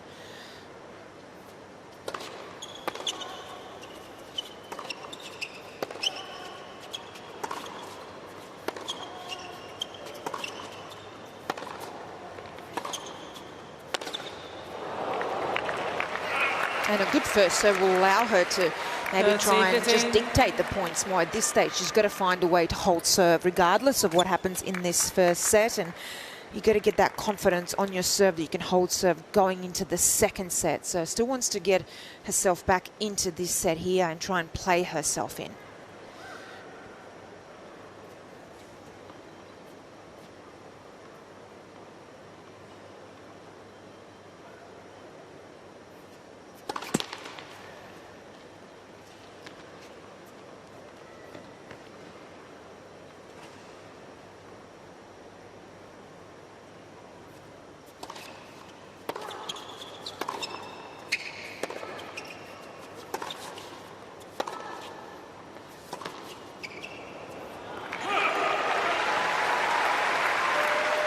I think worth remembering, I think put it in context with Ben, she's not only has she given birth, which is no small matter at all, but she says she's probably physically about 75%.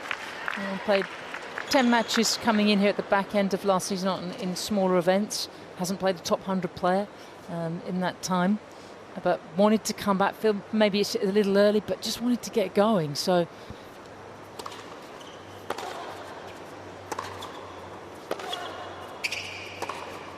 Oh, yeah. Oh, excellent. That's the one. If she can get it in the strike zone, hip height, there, she's so dangerous. And that's the example right there. Early preparation, that one there doesn't go too flat. You can see there's a little bit of getting on the outside of the ball and under and over the ball as well to get that angle.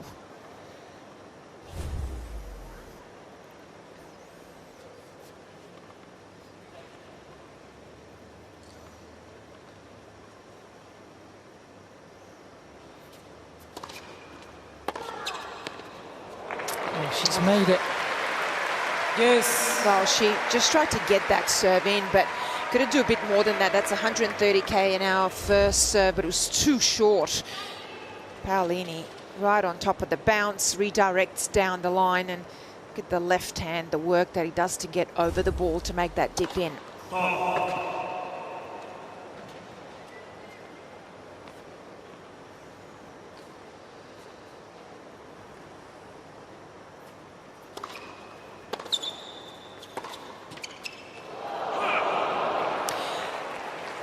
Advantage, Team Italy. This is why holding serve is crucial. But Andrea, you said you heard that conversation that she wasn't happy with the serve, and she's actually 45% first serves in, winning only 40% of points behind it and winning 0% of points behind the second serve.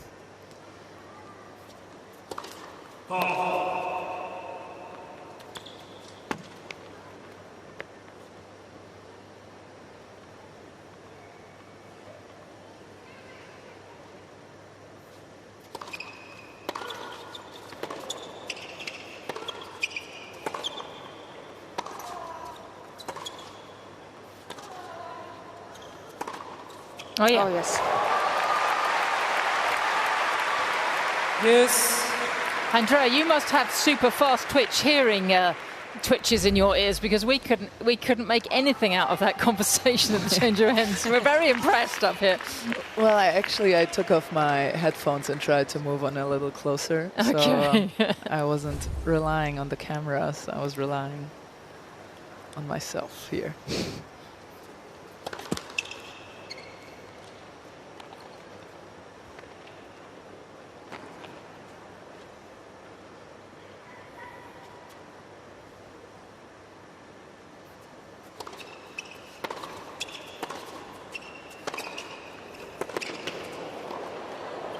There's another point lost behind the second serve, so still she has not won 1 point after the second serve in the match so far.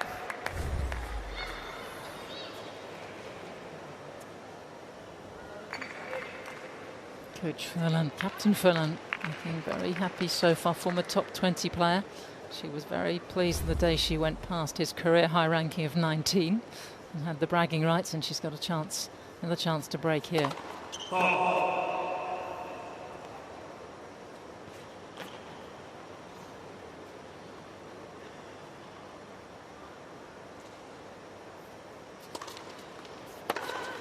And again, it's another break.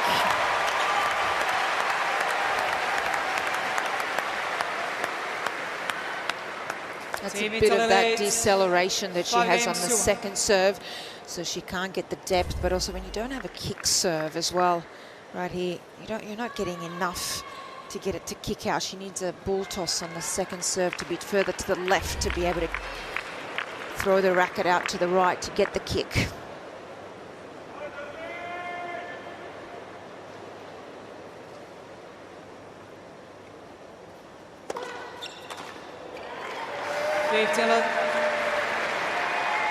Well, it's been a very productive opening half an hour from the young one from Bagni da Luca in Tuscany, lovely part of the world.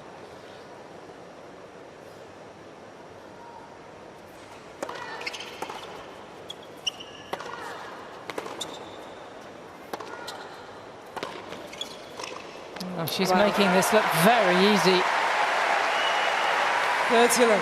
I really have to say I love the intent, because she was hitting that backhand, knew that she was coming forward, did not wait or hesitate at all. Have a look at this. She was already moving in the transition. And we know she's, of course, the Olympics doubles champion as well. Excellent doubles player. You can see it right there with the volleys. It was a golden year, wasn't it?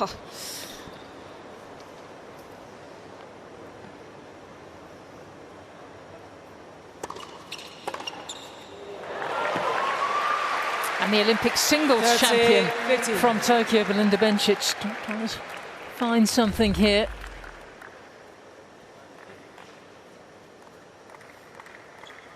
That's a trademark, the backhand return.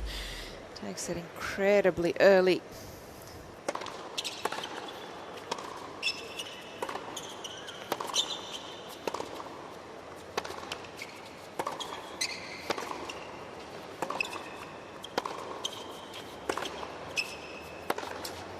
Crikey. 40-15. Hasn't hung about, has she? A minute shy of half an hour on the clock out here in this second match of the evening session. Paolini looking to wrap up the first set.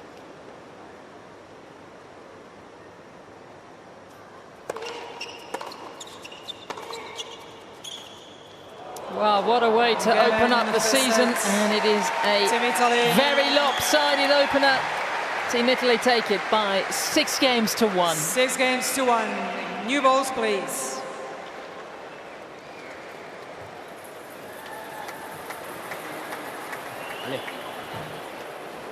Ale, grande.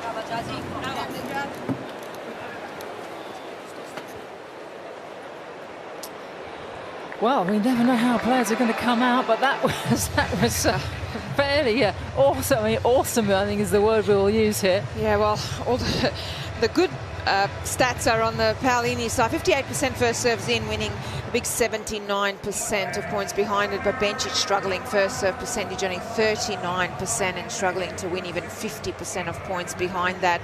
But also no net points won for Bencic, 3 out of 3 for Paolini. And at the unforced errors as well, almost double for Bencic. But it was all Paolini, wasn't it, in this first set? She really dominated from that first point, out of the blocks quickly. The forehand was just dominant from the first point. Really looked to take it early, go cross court, open up the court to then go down the line and really exploit the movement of her opponent. And even some of the pressure points, Bencic almost getting back and keeping it at 1 break, but Paolini, the bigger points, she played it better, saw some net play, the variation, didn't overplay, really disciplined, but she was that dynamic and aggressive to take the first set in 30 minutes. L'hai sempre breccata, ma c'era un game, l'ultimo eri un po' alta. Invece stai sempre giù, perché una palla che gira non è un kick, una palla che gira slice, ok? Sto bene, Ale, vai a focus. Prendi energie, fagli vedere sempre presente. Ale. More of the same. Captain Fern encouraged by her doubles partner, Sara Errani, with whom she made the final of Roland Garros with, along with the singles and taking that Olympic. Oh, it could be a very good night. They're 1 set away, the Italians, from taking this match.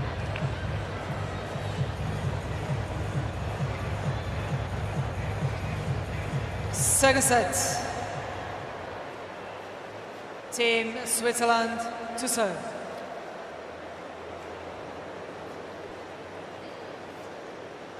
Eagles.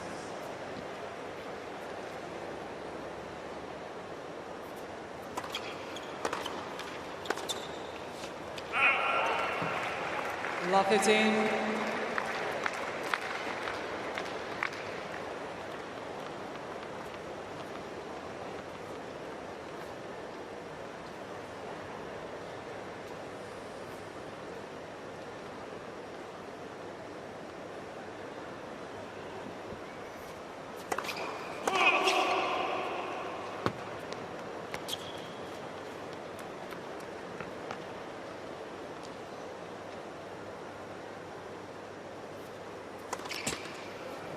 Well, Lucic yet to hold. How does she get herself on the board? I've got to get more first serves in. That's where you start. You cannot play against anyone with 39% first serves in, let alone a top 5 player. So I've got to find a way. I think also just going to the body. At the moment, she can't get enough placement to get Paolini at end range. And there again, I mean, that's great returning, but how do you get her end range? You've got to have better placement, go into the body. Haven't seen that, I don't think, enough. Because she's struggling with the second serve to win any points. A few double faults are coming in, which is understandable. That's now pressure as well.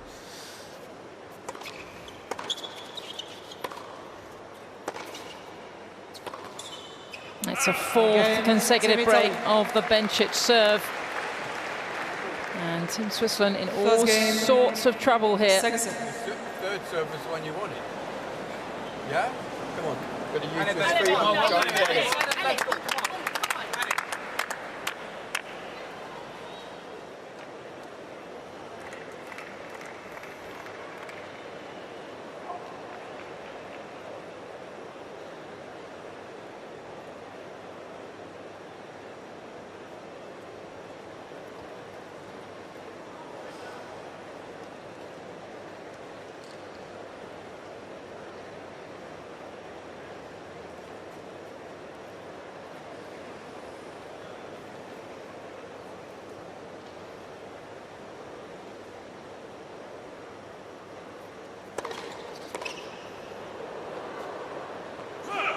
Look.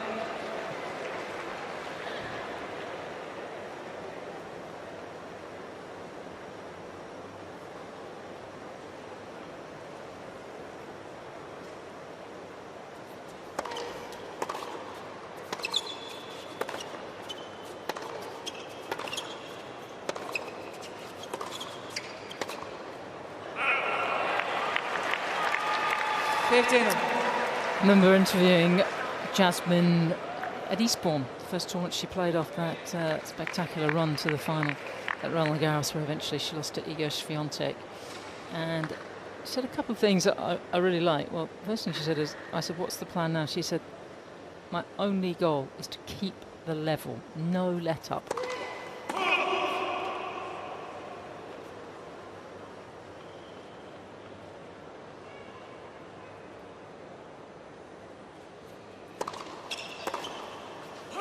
And the other thing, it really showed how quickly her status had changed, because she was suddenly told by that the draw had come out, and the WTA supervisor says, oh, Jasmine, you're not playing tomorrow, you have a bye.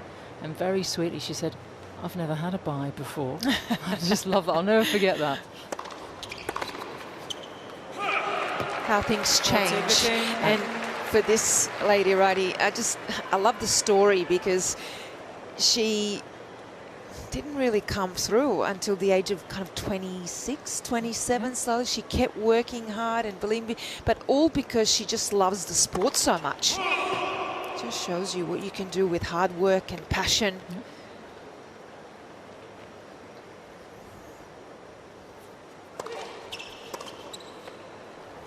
Again, Team Italy. Well, we've talked about some of the patterns of play here Where I think for Bencic really doesn't work, and how does she get away from the Paolini forehand so that it doesn't go also to her own bit of a weakness. And have a look at what Paolini's done, the forehand placement, a lot into the Bencic forehand as well. Look at the winners, but then she opens up the court to go down the line, and only one error right there. She missed one. She only missed one. Back to the practice court. It's a beautiful shot of it there. Under and over the ball. Have a look at the follow through towards the target. The head is still. Love it.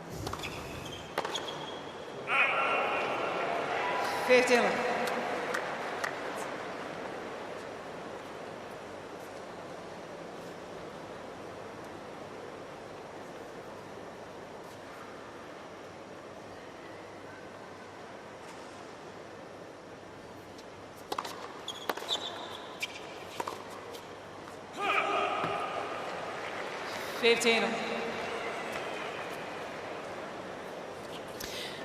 I think we also, let's put into perspective that this amazing woman right here, Belinda Bencic, she gave birth 8 months ago. This is only her 4th tournament. Yep. She's back playing after 6 months. She's playing incredible tennis. She hasn't played a top 10 player. No. Since back at her record, August 2023, she beat another Mamba who hasn't come back to the door, Petra Kvitova. Yeah. That was her last top 10 win. It will take time. She knows that. So I know the scoreline looks the way that it looks, but she's still, for me, the ball striking is there, and everything else will come. The movement, the fitness, and still getting faster, getting quicker, getting more consistency.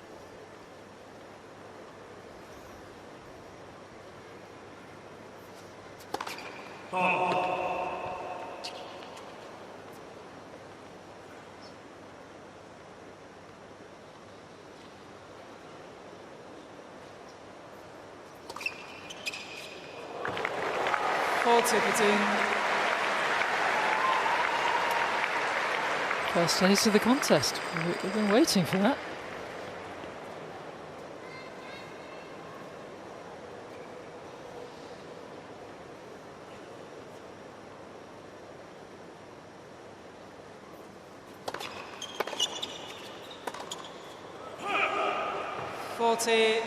Oh, precious game points. First time she's been on the pressures of holding.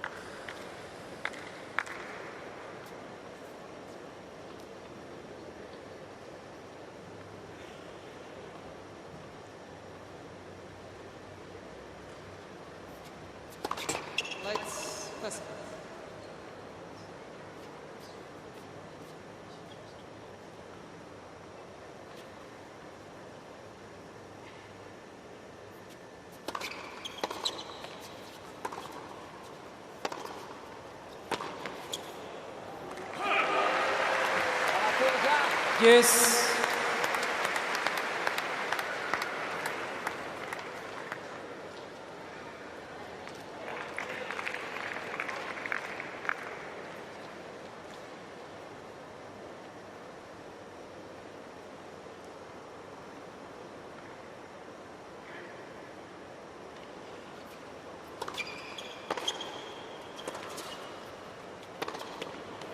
Too good.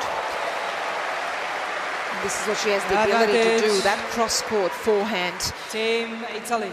She held it until the last moment, and she's been going down the line to open the court. You can see Bencic actually went down the line, but Paolini held it long enough to go back behind her opponent. Great disguise, great court awareness. Once again, we're in familiar territory for Paolini.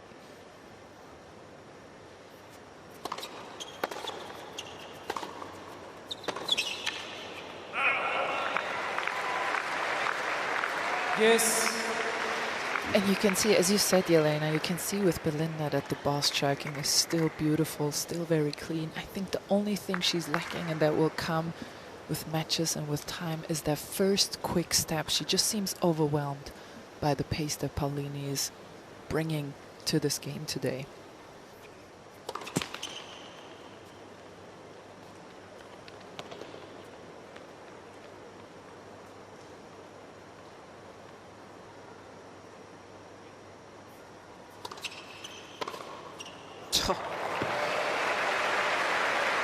I feel like she was almost on the service line when she made contact with that ball. But the impressive thing is that she was running forward, hitting that, taking it so early and just really almost guiding it down the line. That's all that doubles play and the returning that you get to practice on the doubles court.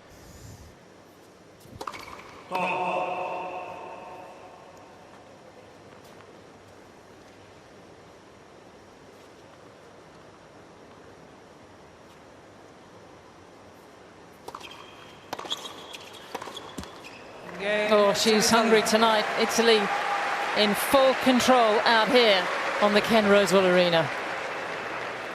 Team Italy leads 3-0.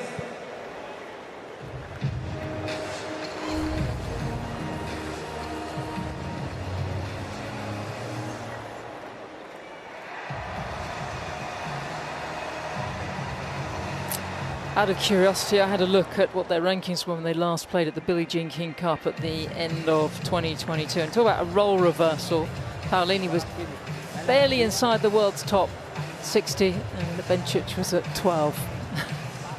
Things change in tennis. I don't think anyone could have quite written this script, though, 12 months ago. No. And what was to unfold. It just shows you. I love it when our sport surprises us. Yeah, but literally one match can turn your whole career around. Sport, and especially tennis, the individual sport, so much of it is about mentality and belief and confidence, and that's what that's brought to this woman right here. A couple of matches have turned that around, and I feel like it started here at the United Cup last year.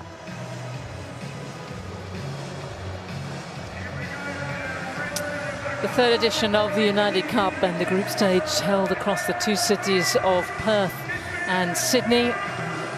We will be staying here in Sydney for the finals, where the top two teams from over in the West will make their way to this fabulous arena.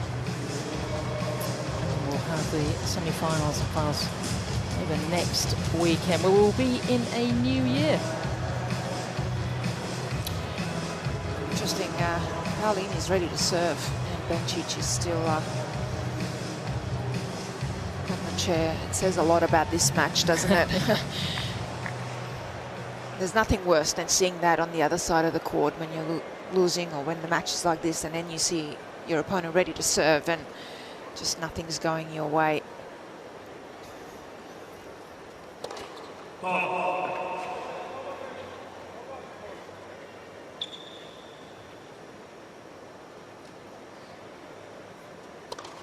And for Paolini, the challenge is how do you keep this level and the concentration as well. Knowing you've only lost one game, it's 44 minutes, you start to kind of almost think you're in the locker room. So that's where you can't get too ahead of yourself, just point by point, stay in the moment.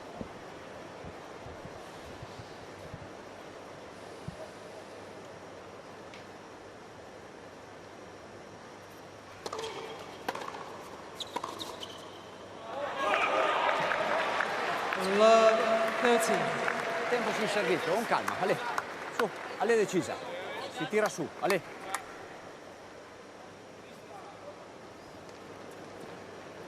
First time she's been at love 30, that's how dominant she's been behind her serve.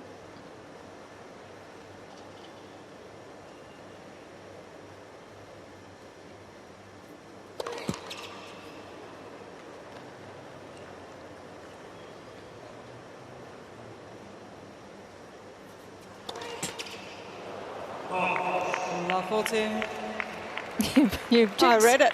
You've jinxed her. She was going along. She was going along beautifully. Well, when you're 6-1-3 love up, it can happen. You can lose your concentration thinking, oh, it's pretty much home here on the home stretch, so it can happen.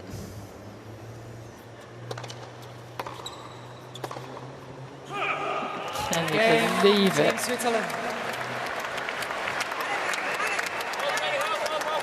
Spell is broken. Team Italy leads 3-1. So bench to serve, we've talked about that a bit, and this is the service motion, and for me, the eye's closing there, so there's no sight on when she actually tosses that ball up. But also, for me, that swing is too big. I would go a little bit more abbreviated, simplify it.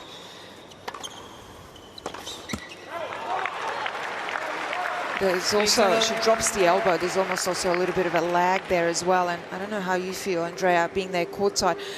For me, she's got the ability to have a much bigger serve, more leg drive, and also I would like to see her just go up after the ball, accelerate more, better extension on the serve.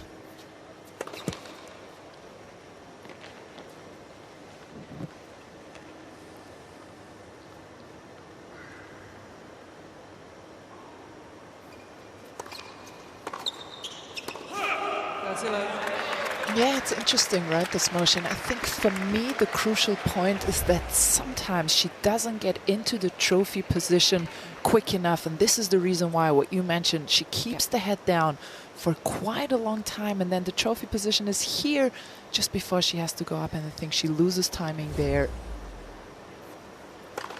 And that's where she gets into all sorts of trouble.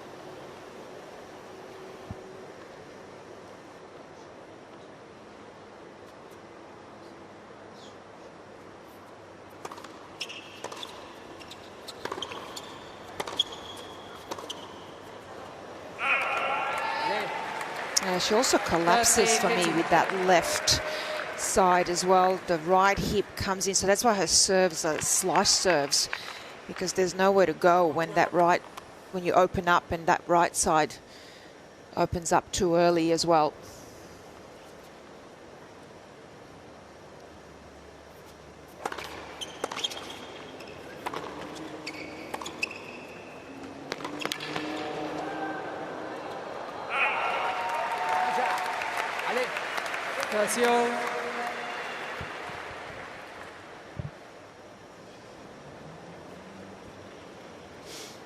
Arena looking magnificent tonight. A great man was certainly here earlier, and I just saw him leaving after the men's match completely on his own, just walking back very quietly. No one I think realised who was in their presence. Always great to have him here. He grew up 20 minutes south of here in Hurstville.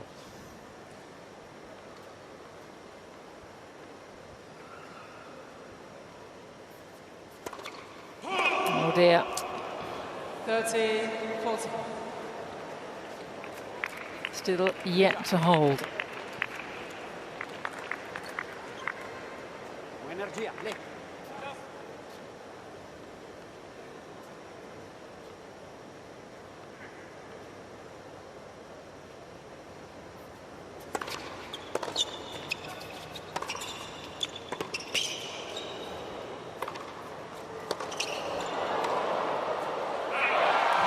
She can get everything, and Italy are charging now at a set and 4-1.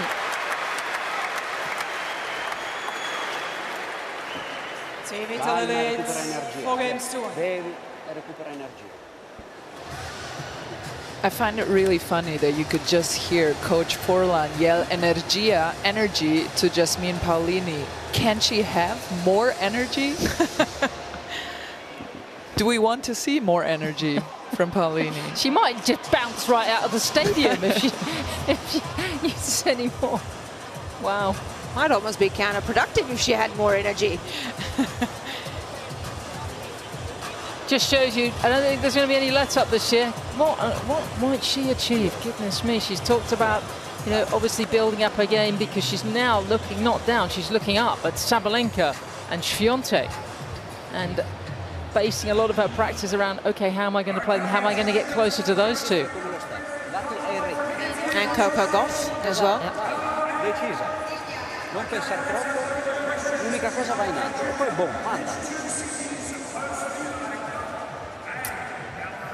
Third United Cup, and it's becoming a very familiar sporting event now for those who want to head out to the Olympic part in Sydney's inner west. Of course, the city gearing up for New Year's Eve celebrations in a couple of days' time.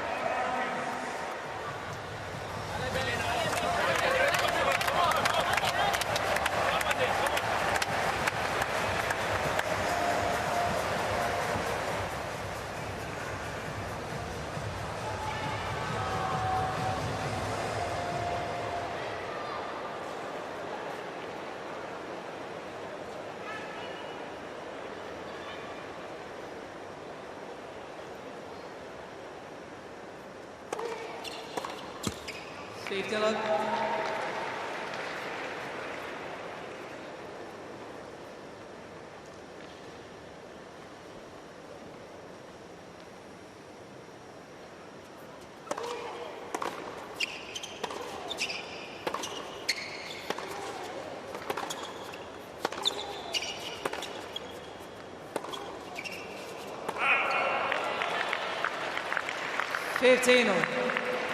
Might be worth mentioning that, I mean, you talked about Paulini's love of the game. There is a Swiss connection as to why she ended up playing tennis back in Tuscany. She said she watched Roger Federer on TV play on the centre court when she was 5 and fell in love with the game.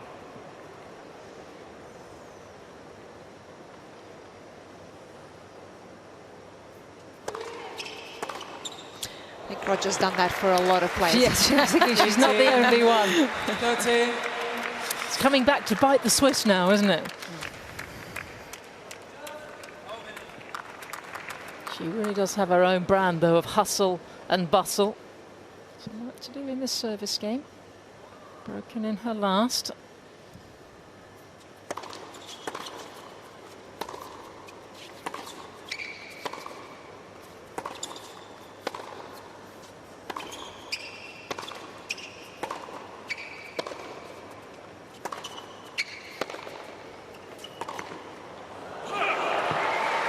It's incredible, isn't it, from Paolini, because she can go hard through the middle, she can create the weight of shot, the speed of shot, but then she can also go through the service line as well to really exploit the sidelines.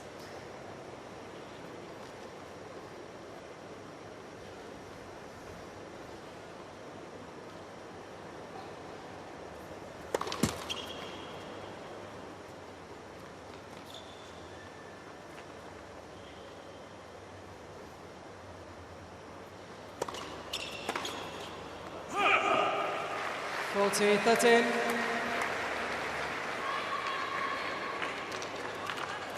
Good job.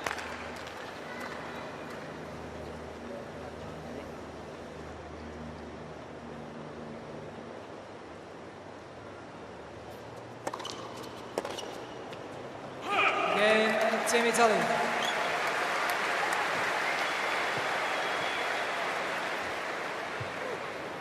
Team Italy leads 5 games to 1.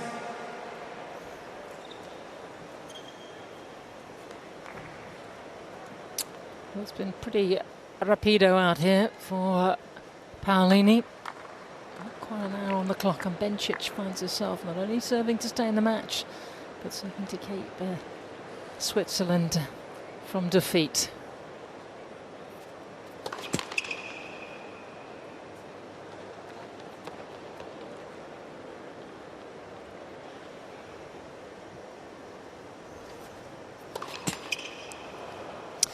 Well, a lot of these double faults are caused by the low first serve percentage, and then Paolini's really been able to attack the second serve as well. It's just pressure all around, including the scoreboard pressure. Forces you to go for a bigger second serve, and the double faults start creeping in.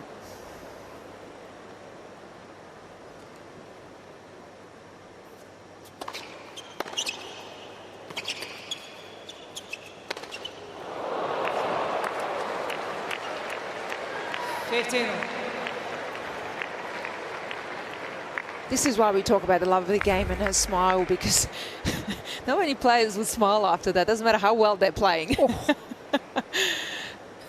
It nearly tagged the WTA Coach of the Year.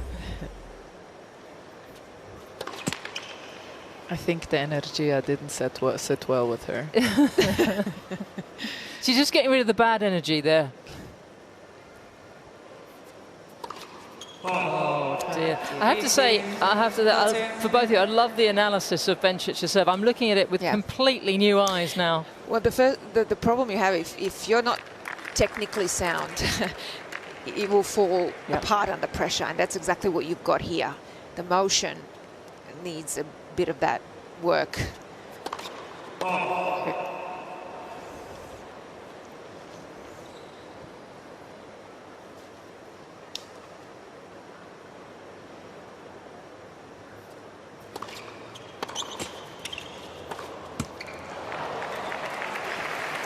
15-14. Well, we didn't know what we were going to get tonight.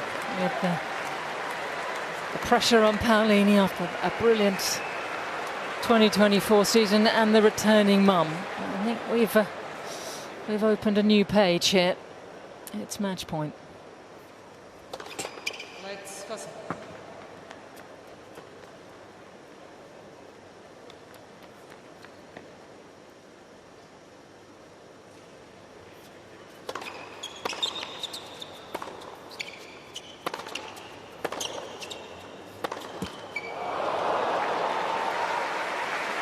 That's 14.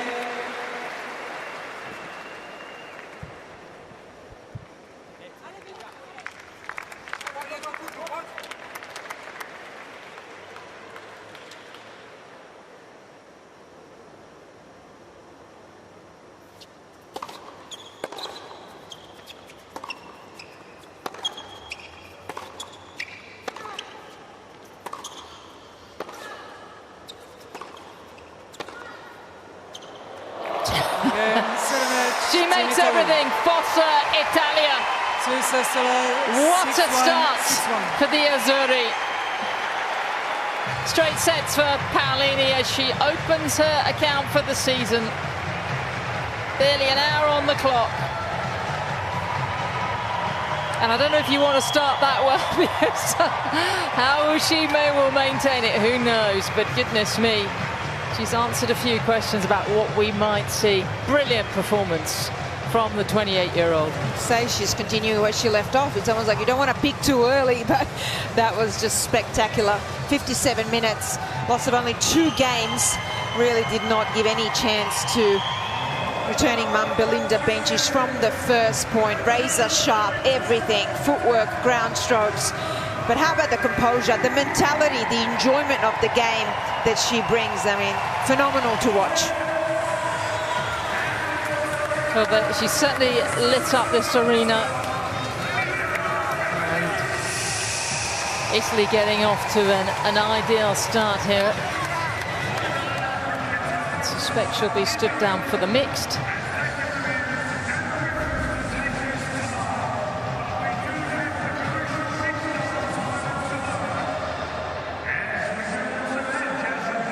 Italians really looking to enjoy themselves. So the Swiss defeated France, but are beaten by Italy. So this Group D quite intriguing. But tell you what, let's hear from Jasmine. She's with Andrea, and let's hear about this performance. Jasmine, wow, wow! You were 0-2 in a head-to-head with Belinda. She is a former top 5 player. This is a tough match, but you played brilliantly from start to finish. What worked so well for you today? Yeah, I think I played a really good match. You know, it's great to have Belinda back on tour. She's an amazing player. She beat me, I think, many times, also junior, so maybe more than 2. But no, yeah, today it worked everything pretty well. I mean, I was serving okay, I was serving well and was returning very well. So I think that was the key, and I was feeling good, actually. Flavio, stay here, because I watched a practice tiebreak between the two of you. You can stay here, because I watched a practice tiebreak between the two of you. I know who won. Do you want to tell the audience who won the tiebreak? I won the tiebreak against Flavio.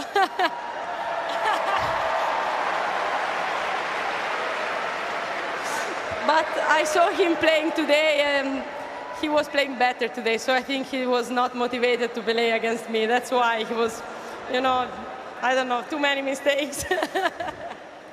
Is that allowed? Is that good for the team energy if you beat Flavio just before the United Cup? Yes, I think he gave me confidence, you know. No, I'm joking. I want to thank you, everybody who is here, because the atmosphere was great. I see many Italian flags, so grazie a tutti gli italiani che sono qua. It's amazing to have the support here, and yeah, I really enjoyed. And just one last question. At the United Cup last time, it really started for you here. You played an amazing match against Angelique Kerber, and then it just started going better and better and better. What is it about United Cup that makes you play so well? I don't know. No, I like the condition, you know. I like the court. I like that it's indoor. and I like to play in a team. You know, we have a great energy, we have a great team, so we really enjoy that week of practice, and we keep going at the moment. But no more beating Flavio. Yeah, I hope tomorrow maybe we do another tiebreak. Well done, Jasmine Paolini, a brilliant match today. I'm not sure Flavio is going to put himself on the line once again. And of course, you must remember that the Italian women are Billie Jean King Cup champions. They certainly know, and Paolini does, how to play on a team. And she seems to thrive, whether she's on her own or with her teammates around her. Yeah, absolutely. Loves to play the tiebreak. So against Flavio Cobolli, maybe that's what gave him a bit of that fire today, why he played so well. But what a performance, like she said, she actually felt pretty good today. Yeah, it's an understatement. That was quite a performance and worthy of a top 5 player in the world. And watch out, never know, maybe Grand Slam champion as well. She seems to have adapted to her status very well. I think the numbers bear out how lopsided this performance was. Yeah, 56% first serves in, but won 73% of points behind her. Then for Belinda Bencic, in the end, 52% first serves in, not bad because that was down at 30%, but she only won 39% of points behind her. A lot of that has to do with how well Paolini returned today, and 4 out of 4 points won for Paolini as well. A lot of break point opportunities, everything on her side today, and just a handful really of unforced errors. Italy take the win. Don't go away though, still a mixed doubles to come.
If it happens again, I'm playing the lot. You are us.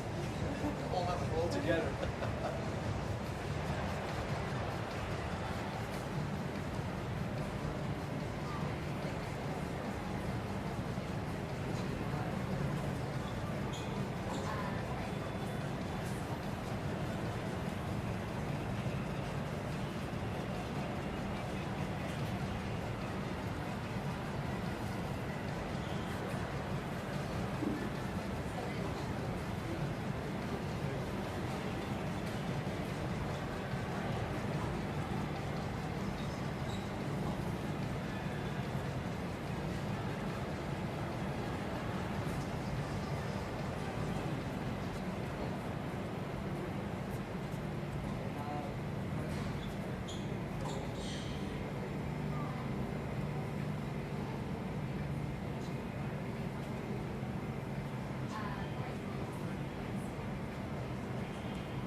Ohne Vorwagen musst du dein Retirement announcen. Und du kannst alle Sponsoren danken sagen.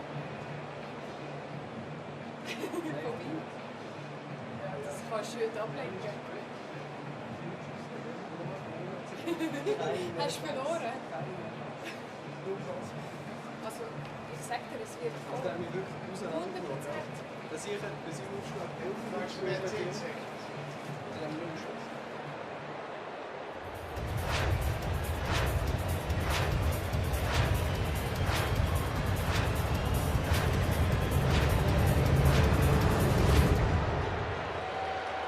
Please welcome, representing Switzerland, Belinda Bencic and Dominik Stricka.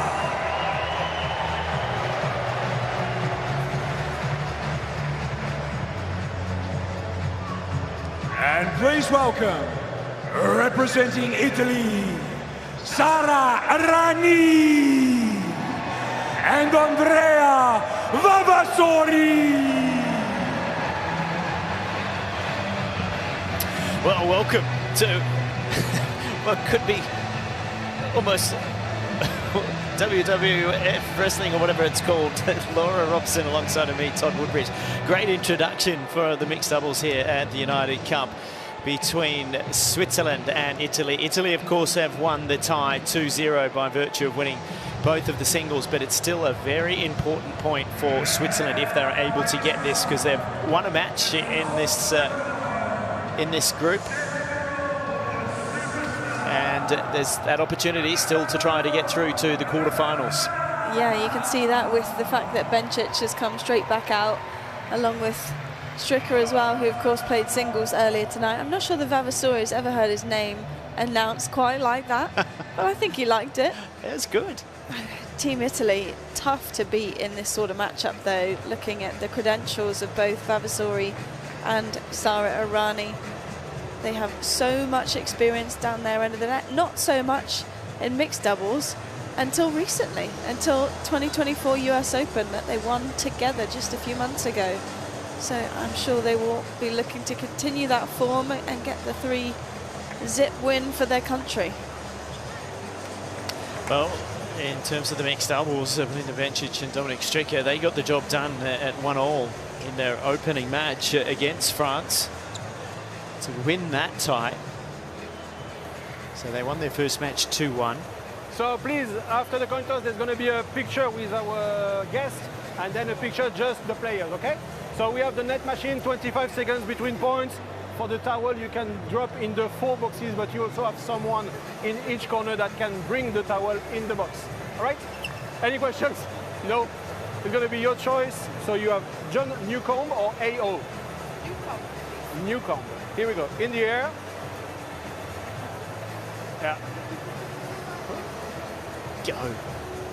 You can Yeah, do it. you got Yeah, there it. we go. Perfect. Always put it up there too. Newcomb. Serve. And John Newcomb's doing very well in winning the tosses so far in the early couple of days of this Australian summer. Of course, Laura celebrating 50 years since he won the Australian Open in 1974, so that coin will be used all through the summer. I love this kid. He's having a good time, isn't he? Do I have to leave? Yeah, well done. Nailed the coin toss. Many Australian legends that we'll see popping up over the next few weeks, you imagine, with a fair few of them heading over to Melbourne. Well, the man that this stadium's named after, Ken Rosewell, he'll be here later in the week. He's coming down, and then he's got a full schedule of viewing. He told me, I had a good chat to him just recently. He's coming down for a few days here to Sydney, to the United Cup, then going back up to Brisbane to watch the Brisbane International, and then he'll be down for the second week of the AO. So he's just busy man. Busy man for his age, yeah. Just loves the game. Belinda Bencic back out on court after a quick break. After a quick singles, yeah, you have quick to say. singles and a quick break. Somewhat, I guess, not surprising but disappointing. I thought it would be a tougher encounter that she was going to have with Jasmine Paolini. It shows you how important match practice is, and she's obviously on the comeback trail in that respect. I think it's just the weight of shot as well. Paolini plays faster than you would expect. We can't really compare her to someone like Sabalenka in terms of ball striking, but just the speed of footwork around the ball, how quickly it comes back onto your side of the net. Just looked like it was a bit too much for Bencic tonight, but yeah, just great to see her back and already in good form. Already a final a few weeks ago under her belt, so yeah, we'll be flying up the rankings, you would imagine.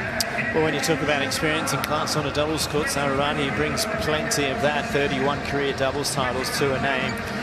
Doing pretty well in singles recently. Third round of the US Open. And let's not forget the runner-up at the French Open too in singles, so a distinguished career for someone so diminutive. She's not tall in height, but she's big in stature in the game. Yeah, you look at her Grand Slam doubles results. Win, win, win, win, win. It's a lot of W's on her list. Vavasori, not quite so many, but he's got a huge amount of experience. Aussie Open final in 2024, French Open final in 2024, and then of course that mixed doubles win that they had together. Well, he's doubles is all about gelling. You often can't put the two same types of players together. You certainly don't have that here in the height department. He's a big man, and he's very. He brings a stature to his end of the court, and he will be able to dominate through that type of presence. Sara Errani, on the other hand, she brings it with her consistency, the tenaciousness, the ability to keep the ball in court. She doesn't often hit it that hard, but she knows where to place balls to set things up that he'll be able to do a lot of work at net with. Oh, she's super frustrating to play against because you think you won the point and then there she is again. And in doubles, it's even more so because she just gets the return in such an awkward position, and the next ball, maybe she's going to lob you, and you just don't really know what you're going to get. So even though you feel like you can attack her second serve, there's not really much that you can do with it because, yeah, they just have such a great court awareness and seem to cover everywhere. Dominic Stricker, on the other hand, is the youngest out on court. He hasn't been out on court a lot in the last 12 months due to a back injury, but he does have two doubles titles to his name, both of them in Gstaad in Switzerland. One of those more recently in 2023 alongside one of the more famous Swiss players in Stan Wawrinka. But he's more of a natural doubles player, in fact, with the way that he plays. The lefty, he likes to come forward. He's very good around the net, and he'll be able to bring some good touch to the Swiss combination. He was really impressive in the first match that they played together. Stricker and Bencic came out with a win, and he's just got so many weapons that can help them out with the lefty swinger out wide, get the serve moving, and then it's an easy put away volley. But he was definitely comfortable throwing in a serve and volley, return and volley, just getting himself really active at the net.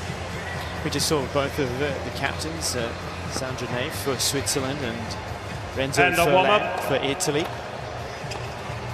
Damien Dumassoir is in the chair for this mixed doubles here. This is Group D in Sydney. Team Switzerland won the toss and chose to serve. On what is a very nice evening here in Sydney. A nice 22 degrees. Humidity gone up since earlier today at 68. It was 24 earlier this afternoon for the day session.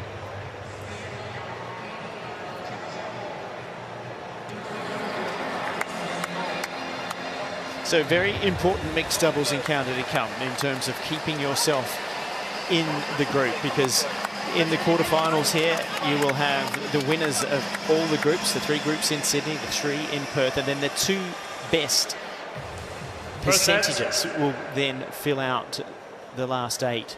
So that's what you could be playing for here. If Italy were to go and win both matches, they will take on France in their next one. But Dominic Stricker to start things off.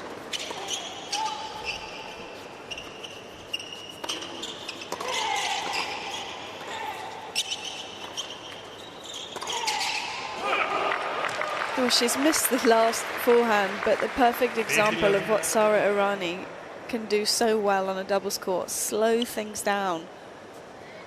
Return lob straight away. And just gives you no pace to work with.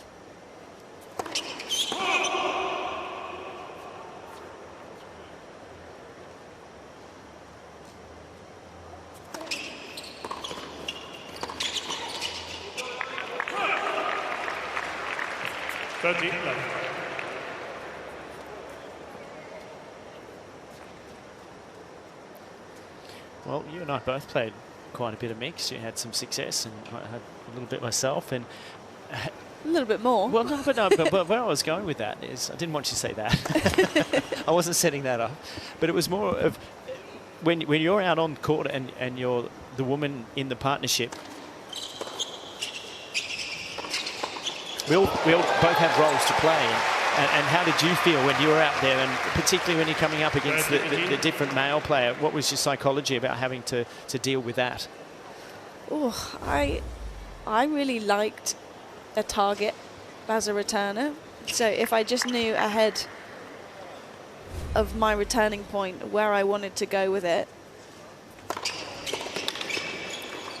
you know, if it's a massive serve, it's a massive serve and you get aced. But if you're able to connect with it and then straight away put the pressure on and just help your partner out, I think that's mostly what mixed is about, just setting each other up all the time. Yeah, that's the key, isn't it? I think from the male perspective, it's obviously you feel like you have to dominate, but you need to be careful that you don't overplay.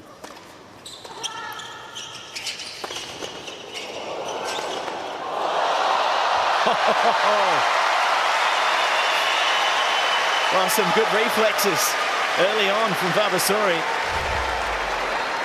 14. Well, let's get the speed gun on that forehand. That was a bullet. Look at that charge of maybe a lob would have been handy there, because it was. That's the exciting part of any doubles.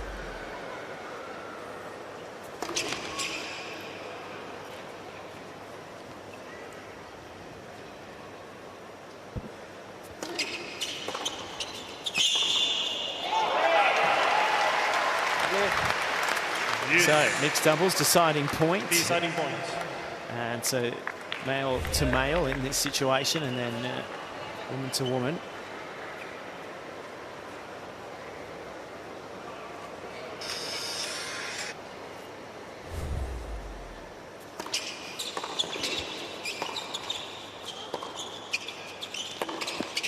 And an early breaker serve to Team Italy.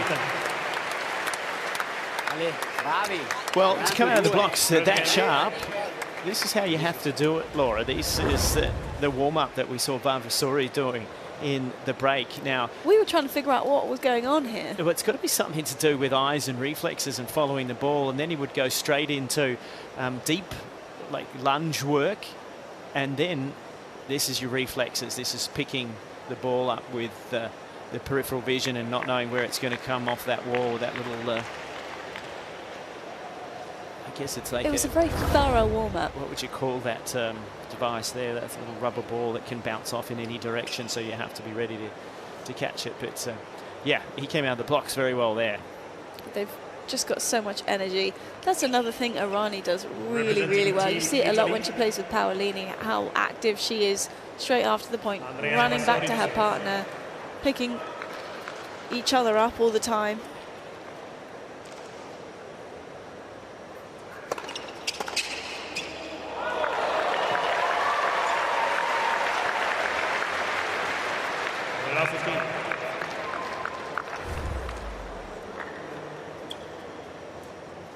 And you mentioned liking a target. Bencic very similar in that respect on the return. One of the interesting things when you're serving as a male to the females is it sometimes they like the pace.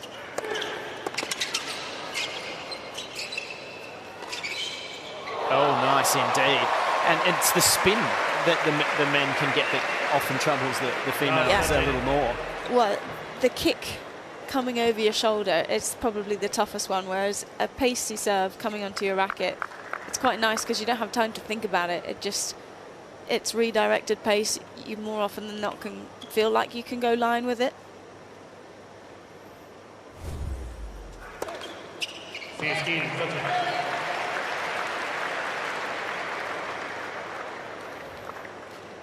And I think in mix, you have to go line a few times early on. Oh, absolutely, in any doubles.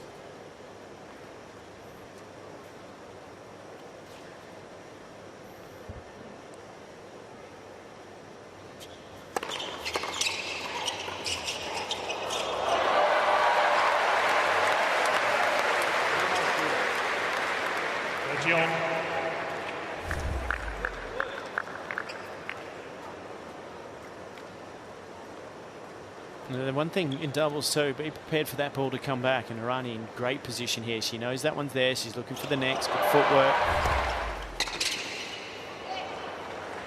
14, that's it.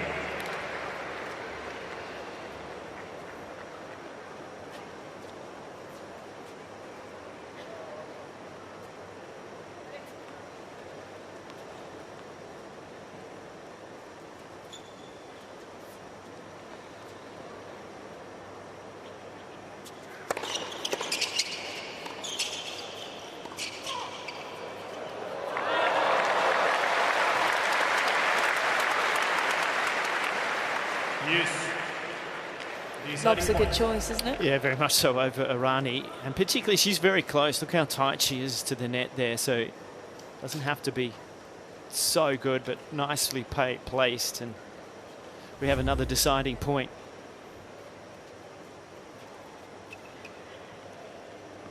So break point and game point. Well, they're so clutch when it matters. Team Italy. Team Italy leads 2 games to love.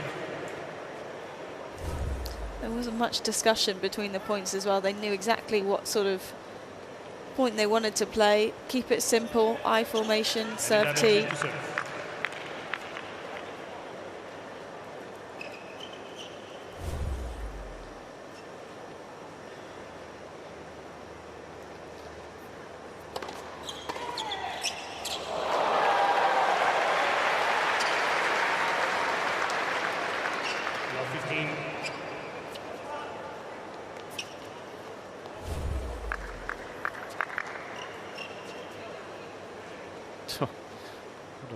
Fantastic return.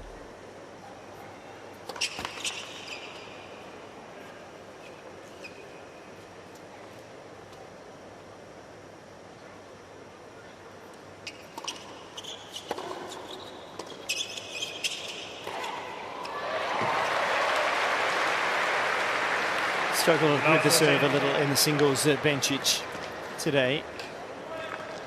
Just wonder how she pulled up too after day one with a good singles win and coming out after mixed. And when you haven't played many matches, no matter how much practice you've done, you end up sore. It's just inevitable.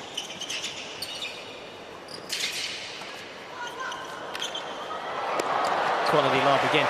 Remembering that she gave birth to Bella, her daughter, in April.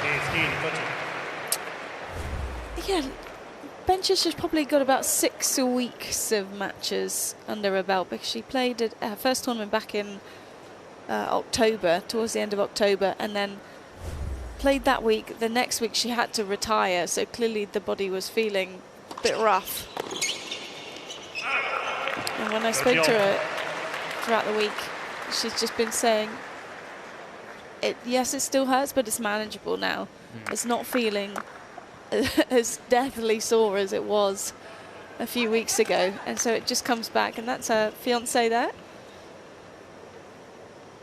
also fitness trainer.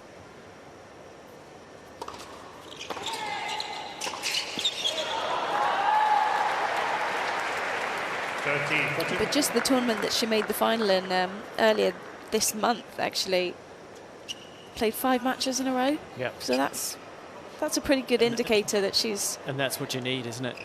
Yeah, feeling good.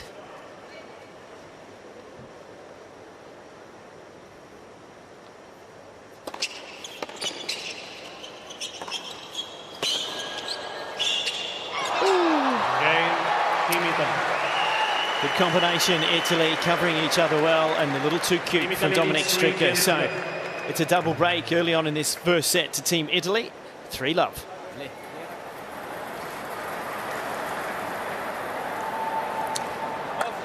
Josh Eager, what do you make of that? Good start, isn't it? I've been relaxing, listening to some excellent commentary. I love mixed doubles. I love it so much I married my partner.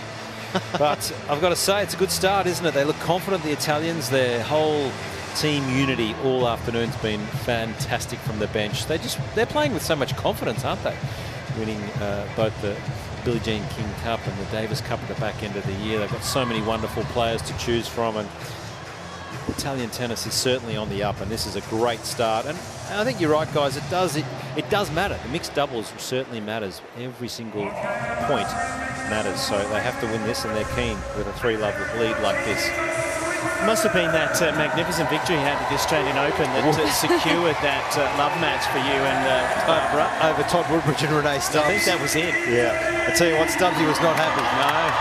That's where I had to remind her that, yeah, you're not going to beat Josh. You've got to play Babsy. I actually played a bit with Stubbsy in my time, and she was the only female partner that I played with who always thought she could beat the guy at everything. God bless her. We love Stubbsy. Time. So Sara Errani to serve for the first time here, and this is going to be the test for Italy in holding this service game. If you hold this serve, then you're well on your way. And this is where Vavasori really has to earn his money at net. Love 15.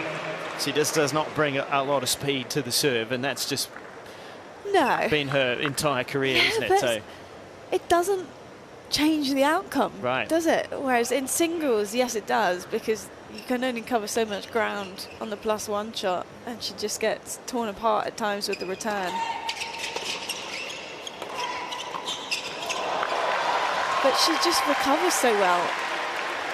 And even, you know, huge matches where she can't hit the overhead one. She's got to go underarm, and it will be 10-8 in the breakup, but it holds firm, and she just goes underarm serve. It's wild. It shouldn't work, but it does.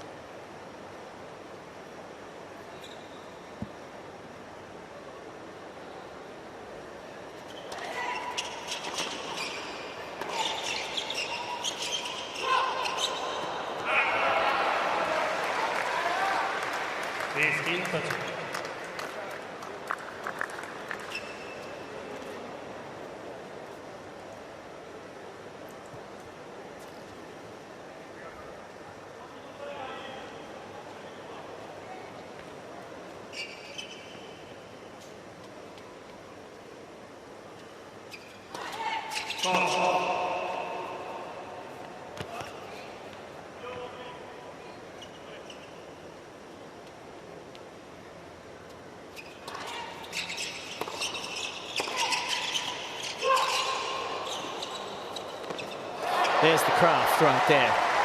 That's exactly what you're talking about. She nullifies what was a good return with just a little soft rolling ball down at the feet of Dominic coming in here. Look, that's very clever. And then just watch the racket work here. Yeah. Knows exactly where to put it. That is the toughest spot that she could have chosen. And it's not an easy shot to play, but she just does it so consistently. Vavasori is unbelievably close to the net. Yeah. 14-13. I think a lot of the returners, when they're returning the Errani serve, they're not used to returning a serve that actually comes through that slow, where they've got to create their own pace. I think too, you get options, Josh. Don't you think, well, where do I go? And you end up not making a clear decision sometimes. Panic.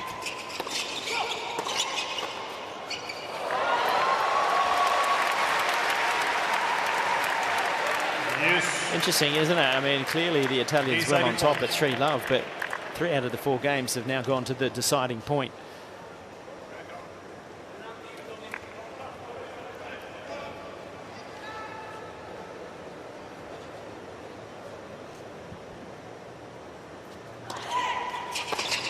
Oh, well done. Again, Team Switzerland. And finally one for Switzerland to get on the board. Team Italy leads 3-1. Yeah, you just sense Bencic was getting a little fed up with what was going on out here and just steps it in and just crunches it and shows her class. She played very well, Laura, yesterday, didn't she, in the mixed doubles? She was very much the leader in that win, I thought. Yeah, especially with the returning. The fact that she is so good when picking a target and just commits to the line. And because Irani and Vavasori just playing that traditional sort of I formation doubles almost makes it easier for someone like her.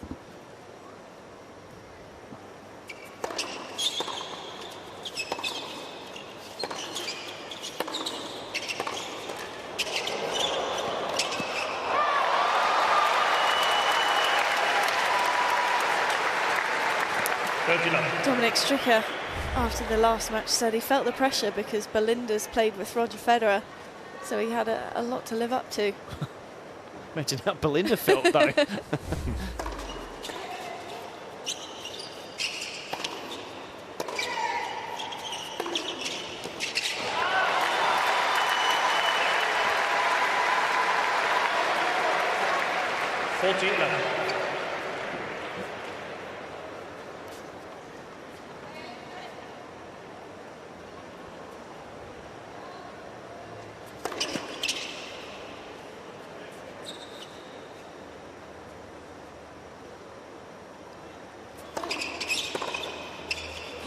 Love game for Stricker, and they're back in it somewhat. Still down a break, but 3-2 first set for Team Italy.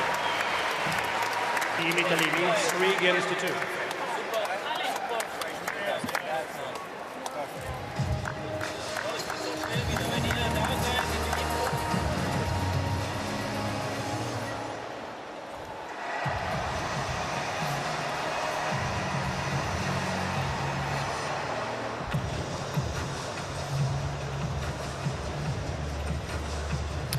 Well, we're in the magnificent city of Sydney, and it all revolves around the harbour. That's the Botanical Gardens right there. The oldest botanic gardens in Australia. Over 7,500 species of plants. It sits right on the edge of the harbour in the CBD. Rose garden's nice in there. It's great for a walk. Beautiful part. And I mean, coffee. Yeah, coffee. I mean, it's right near Circular Quay, the ferries which you can take to all points of the harbour. Sensational way to get around. In fact, I did it recently, been up for a few weekends leading into the summer, and took the ferry from Circular Quay to Watson's Bay, so you go almost towards the heads. Had a lovely lunch at Doyle's. Wonderful fish and chips, very famous spot. And take Very the ferry, British of you. Take the ferry back, yeah, it's fantastic. That's on my list. Though they don't serve mushy peas there. No. Oh, they might. I wasn't looking for They that. shouldn't. No one should eat that stuff.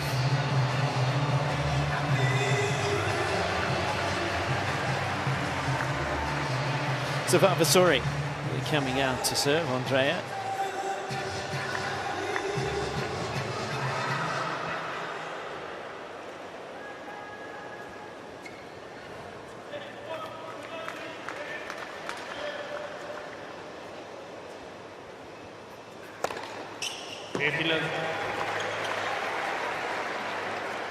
And if he hits his spots well, it's very difficult to break. His speed always around the 200k mark, and he's got more in the tank. I think he could get it speedier than that. You don't necessarily need that in doubles, though. You need to get the accuracy and the percentage up.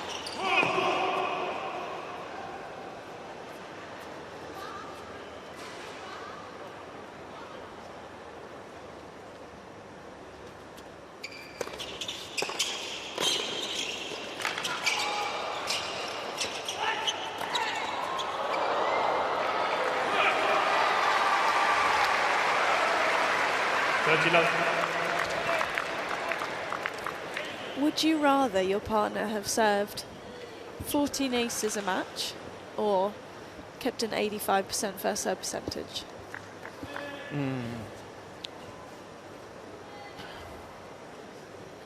Well, 14. I played with some different servers.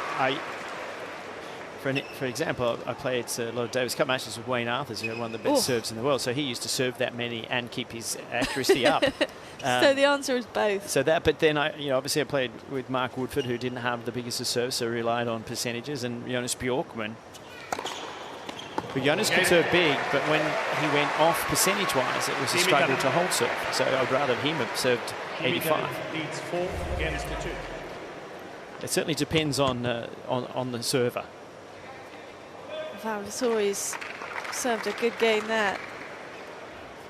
Let's all try and be like Wayne Arthurs. Yeah, well, wouldn't that be nice? I tell you what, it was good being in the net when you're playing with Wayne. You're just walking side to side. Wasn't good as a return. It was boring. Those balls would fly past your ears.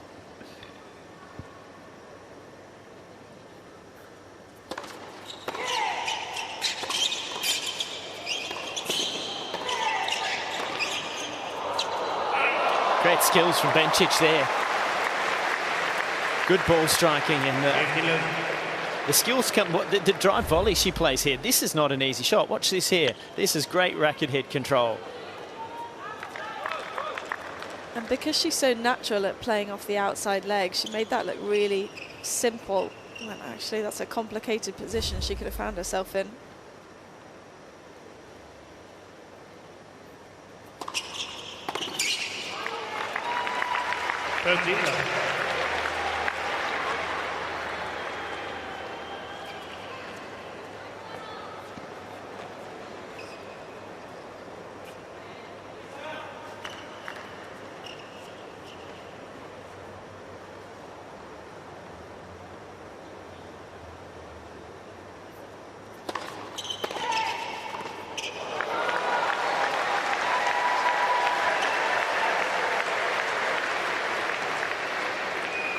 And there's the difference in percentage of first serve, right? Yeah, compared to the first service game where she missed a few and automatically was in trouble. Now, when she's made it into a good target with a nice bit of speed, it's been a much easier hold here.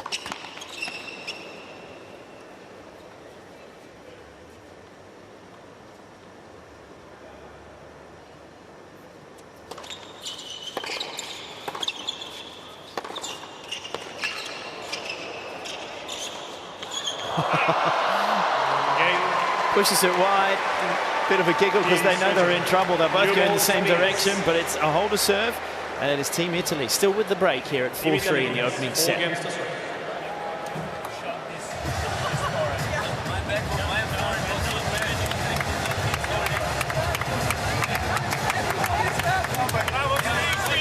all having fun out there.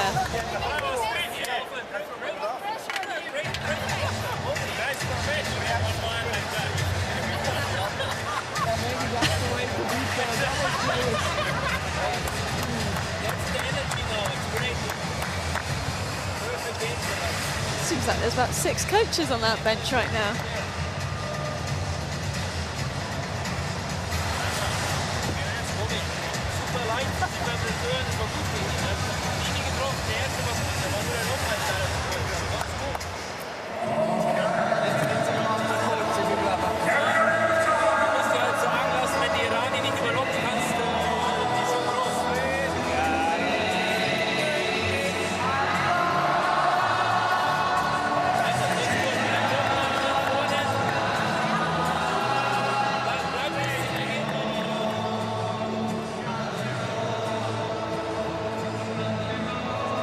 Well, we're listening in to what was going on the team bench. Now it's John Denver at Country Road. Stricker was joining in with a bit of that. Well, it's a crowd karaoke going on, so if you can want to get yourself on the big screen here, do your best lip sync and you're home and hosed.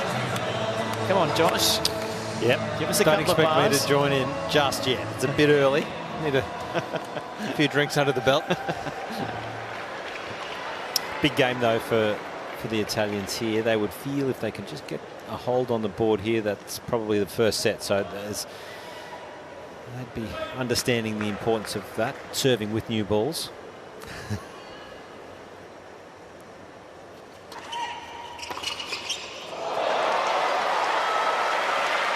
Such an important point for Italy here. I think for Irani to hold serve in mixed, it's almost like securing a break. That's how I'd look at it. This would be the game I would be expecting to break serve if I was Team Switzerland, and be disappointed if I didn't. Even with how active Vavasori is? Yeah, absolutely, because you know you're going to get a chance on the return. You're going to get your racket on it, and you've certainly got the play. We've discussed, you know, the reasons it's hard. But that's where you've got to go, isn't exactly. it? Straight line. Chances are Vavasori is going to cross at the net. He's got to be looking towards the middle, yeah, hasn't he? It's unlikely that he holds on that juice side there. And even the case here for Belinda, I mean, she likes the backhand. She gives herself room. That's the place to serve, I think, to her. That's where she'll gift you an error occasionally, but off the backhand side she can just lean and rip down the line much easier. That's where she won that pivotal point, the deciding point last time on Irani's serve.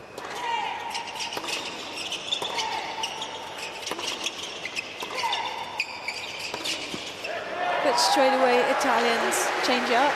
They go away from the I formation, so that Vavasori holds that position at the net and can't get passed down the line.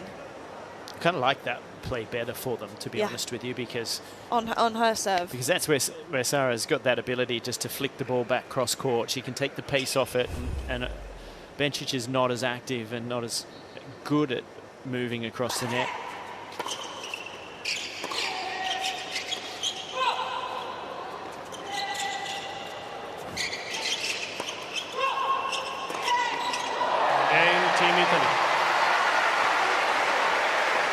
That's so crafty, isn't it? Yeah, excellent, isn't it? It's crafty is a very good word, Josh, to describe the way she sees the points and plays them.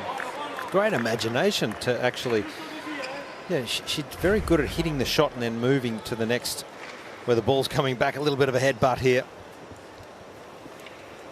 I'm just not so sure how you would describe biomechanically the service motion of Sarah Irani. It's quite extraordinary. More of a bowl. Yeah. In cricket, you have to keep that arm straight. And that's sort of how she bowls it over and in, doesn't she? Yeah, it's unreal. Unreal to watch, and the fact that she can manage it.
Going to make it close. 14.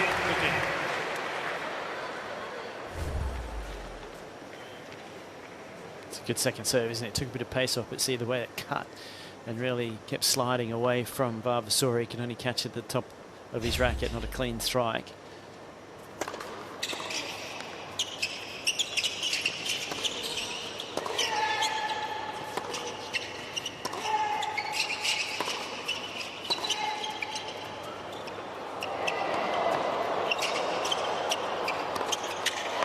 Oh, that's great.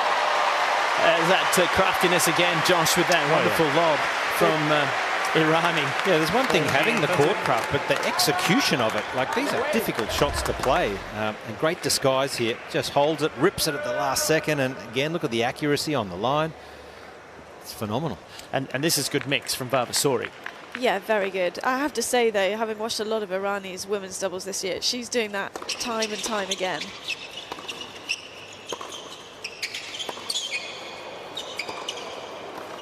Oh, she couldn't quite get into that. So this is going to be tight.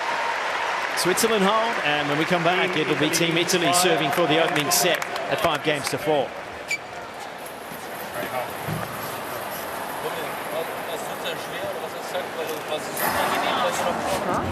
Especially watching Irani's matches at the Olympics with Paralini on a slower court because it was clay. She just did it time and time again. And people didn't know what to do. You just feel a bit lost out there. I really admire her fortitude because you know you're going to get broken a lot, and the service motion is broken down as her career has progressed, but her ability to manage it's phenomenal.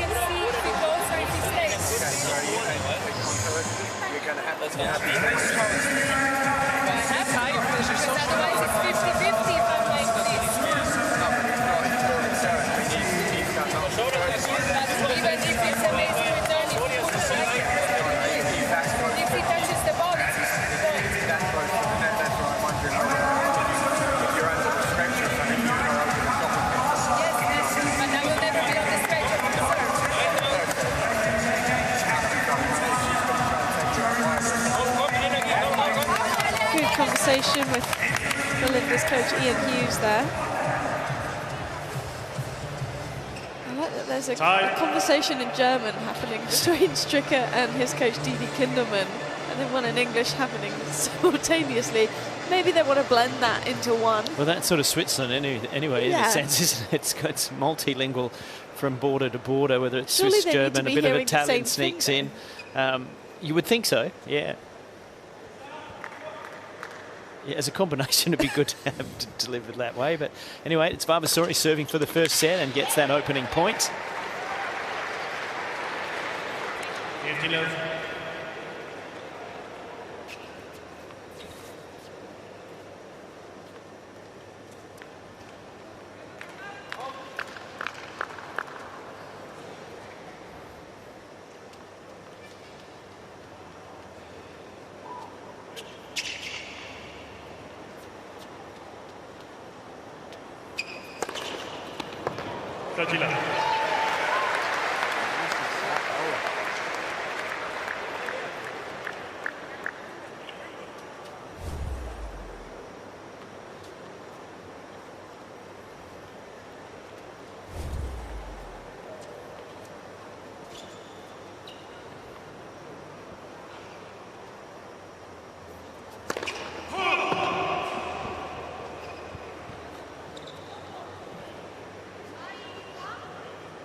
Vavasori trying to be two places at once. 30-15. Irani probably should have left him the lob.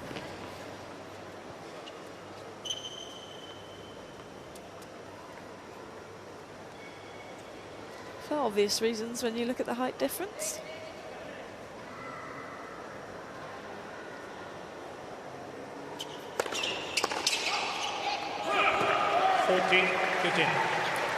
He's been serving well, though.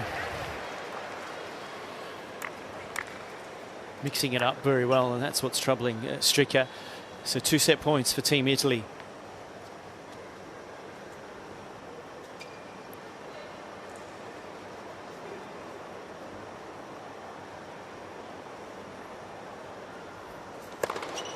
And he cleans it up with an ace. A very entertaining set. Italy got off to a quick start. Switzerland got themselves back in it, but not able to hold on enough. And Team Italy take the opening set, 34 minutes, 6-4.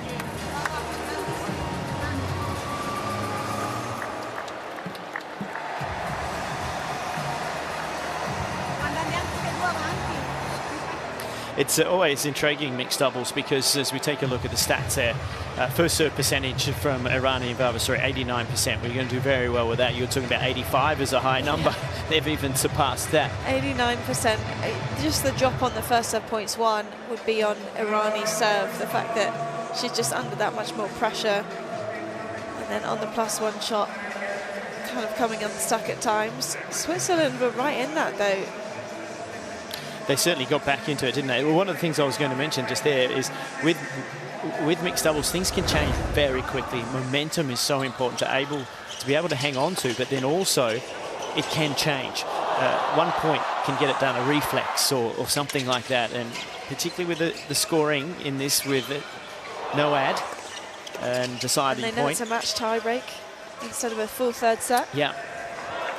But some very good all-court play from both ends here. Team Italy just had a few more options in their arsenal, didn't they? With Rani dropping in the lobs, Vavasori with how close he is at the net. It's just a lot of pressure that they're putting down all the time. It's that combination gelling, Josh, isn't it? Where you've got Vavasori big, strong, and then the difference with the way that Sara Rani brings the skill sets. No, I think you're right, Todd. I think the fact that they've played, of course, winning the US Open and the confidence that would give them, just understanding where their partners are and clearly having some set plays and some strategy. And they know how to manage Sara Rani with her serve. So they just jumped at Team Switzerland a little bit in that first set. Let's see if Team Switzerland can come out of the gates a little quicker in this second set, because you're right, they were absolutely in that first set.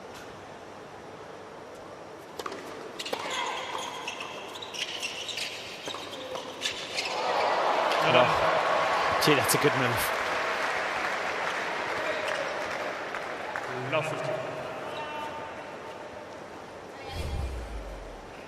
Look at the way that he kind of fakes and then gets the body weight going forward. But how close he is.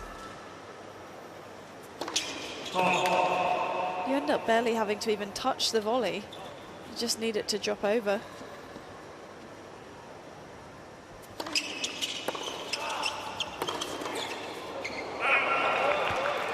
I'm sure you guys have watched Dominic Stricker play a lot of matches, and you'd think if you're his coach, if you're Dieter Kindelman, you'd want him serving and volleying in mixed doubles, like in an opportunity like this, to try and work on that part of his game.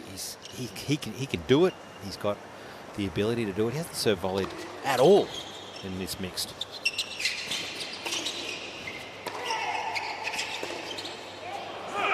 Yeah, he didn't in the last match either, did he, Josh? No, I'd just like to see him use this as an opportunity to get better. His ranking, we know it's dropped to 300 due to an injury, but this is a perfect opportunity to get some live pressure, some matches, and work on how he does want to play in singles.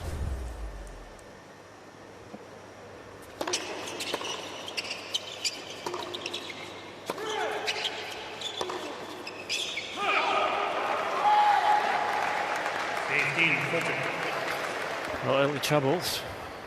2 break points, but you could call it 3 because if it gets back to juice, it is the deciding point.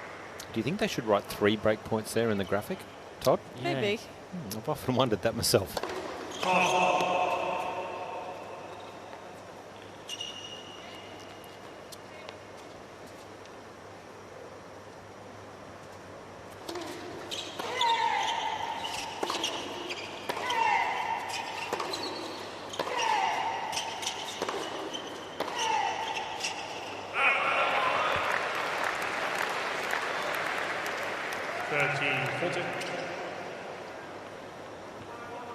One saved.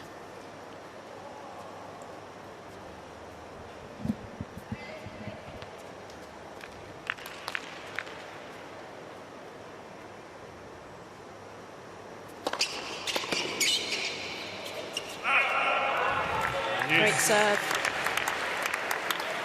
The deciding point. That's probably the one that you'd want to see him come forward off as soon as the returner opens the racket face.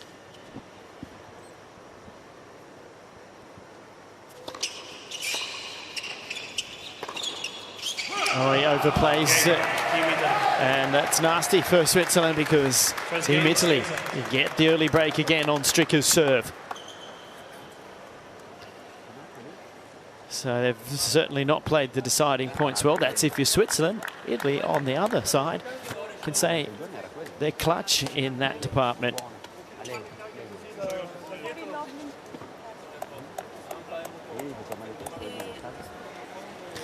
And that's, I think, a bit of experience from Stricker there too, because, you know, that ball could be played in and around Irani to set things up, and he's gone really hard back at Vavasori. You don't, I think I made that statement, as the male, you've got to be aware of not overplaying. Yeah. Particularly when you get behind, you try to do too much and be too big and be too important, and it just does not work in mixed doubles. Yeah, if he dips that one at her feet, she's got to play the volley, or if she lets it drop, it has to come up, doesn't it? And that brings Belinda into play, and we know she's very good at the sweeping drive volleys. So you've got to play to set your partner up in doubles. I think that's the point that you made earlier, Laura. Good combination to do that. Your goal as a doubles player is to make your partner look good, not yourself.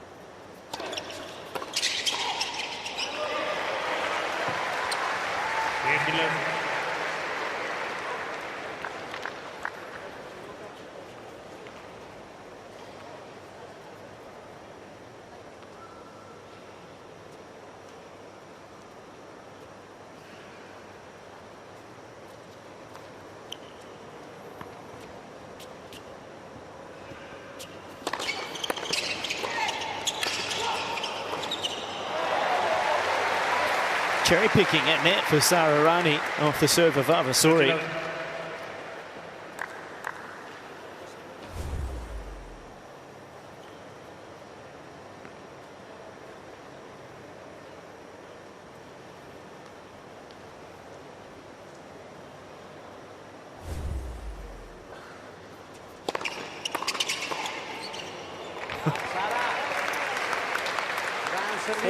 Too simple. I bet she should be thinking, geez, I wish Jasmine could serve like that in the ladies' doubles. What do you think Jasmine's thinking? Yeah, I know.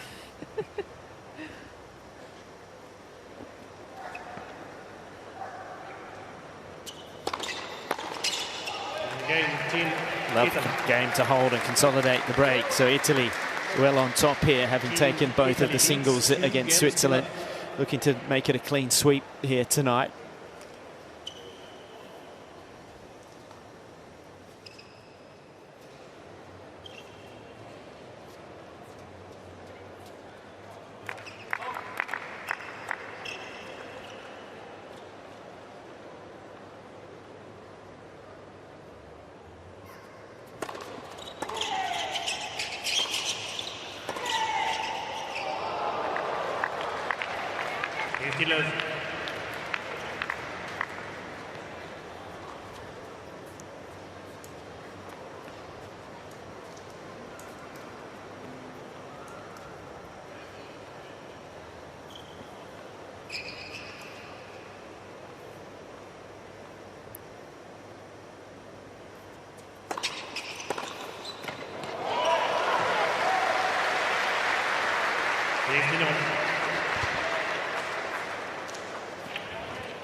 Josh, I like Vavasori's returns too. I mean, that was a controlled return. He doesn't overplay, like I mentioned a lot. He's got plenty more that he can go after a ball. Yeah, he's a great returner for a single-hander as well. Yeah, exactly, because in this day and age, in any actually, a single-hander off that backhand side can often struggle to get that ball back cross court well. You hit the ball late. I think so many of them default to the chip the entire time, when actually they've got more time than they think and they can hit through it. Yeah, roll through it.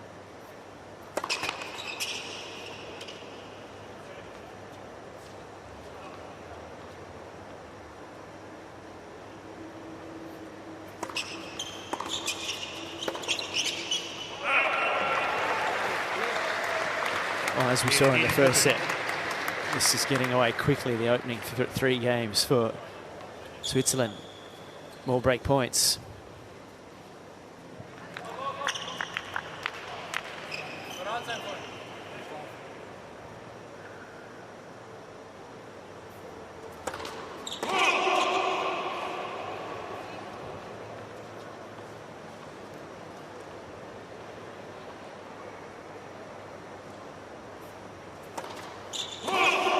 Gives it up with the double, and Italy are flying now. They've got the opening set and have raced to a 3-love double break lead in the second.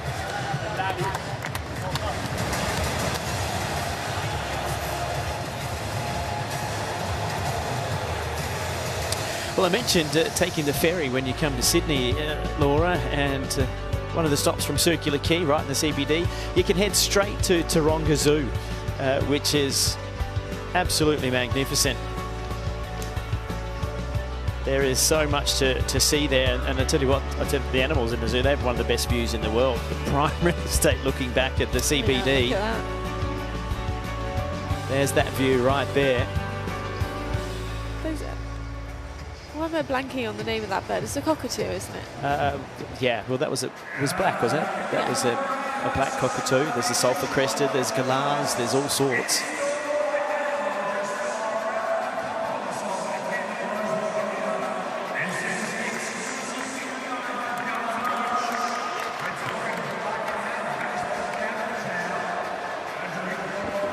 That's the bird's eye view.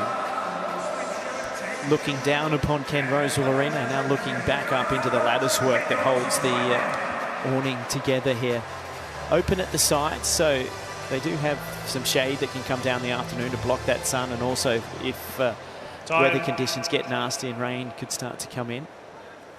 But ultimately, no air conditioning, just a natural covered roof. Can get quite steamy down courtside, Josh, with a full house on a balmy evening. Oh, it certainly does. It's warm. It's typically a humid city, I find, Sydney, and under the roof.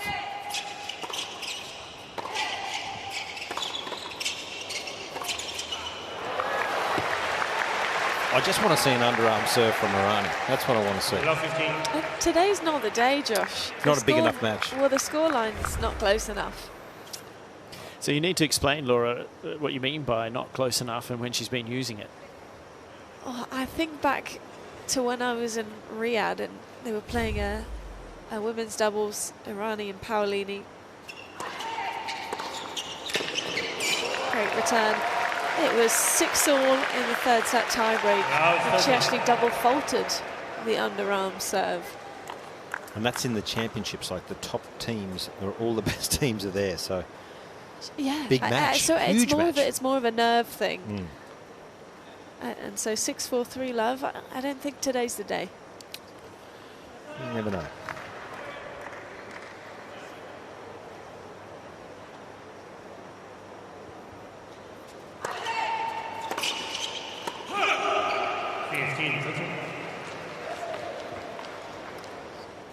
Sometimes these serves are harder than you think to deal with, though, because they've got nothing on them, and you almost feel like you've got too much time, and then you try and overplay, and you don't know whether to let it drop even more or try and get up way inside the baseline. And then you take your eye off the ball, right, and look at the net man. Oh, that's great timing on the intercept. Haven't they combined well? A really strong understanding of how to cover up and how to work together as a team unit. It's surprising that they haven't really partnered up before, because you look at Irani's previous Grand Slam mixed doubles results. There's a Wimbledon first round loss, and that's it. She hasn't really played any.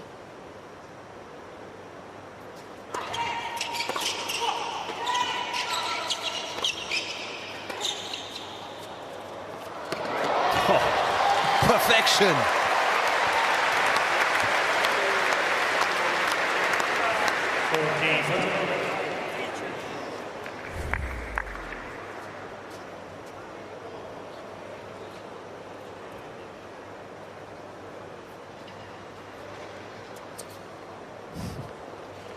Dipping away.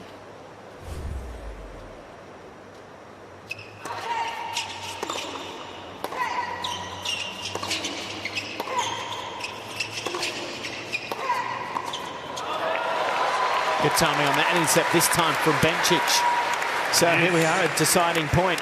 Almost, I would call this like a match point for Switzerland. They've got to win this one. Bencic ripped that backhand on the last deciding point in the opening set. I wonder if she'll go hard down the line again.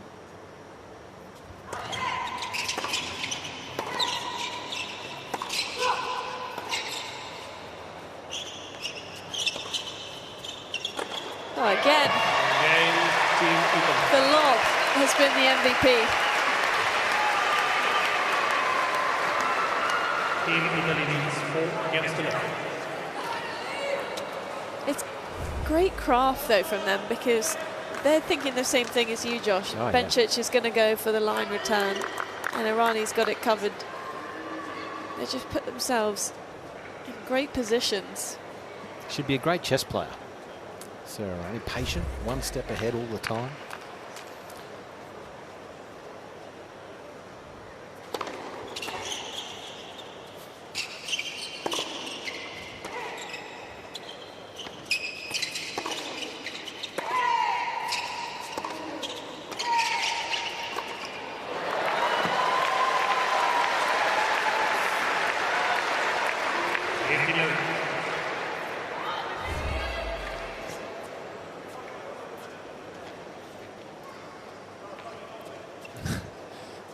Duck.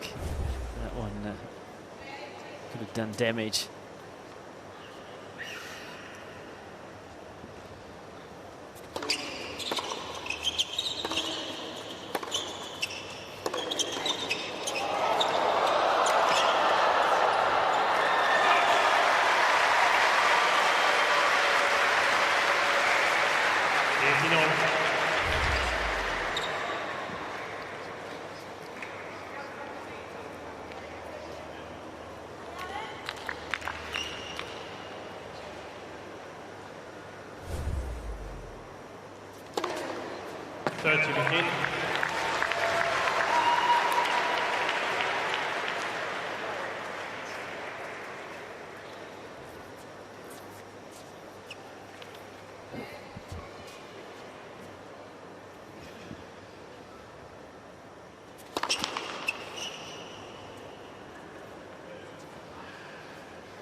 Jasmine Paolini acknowledging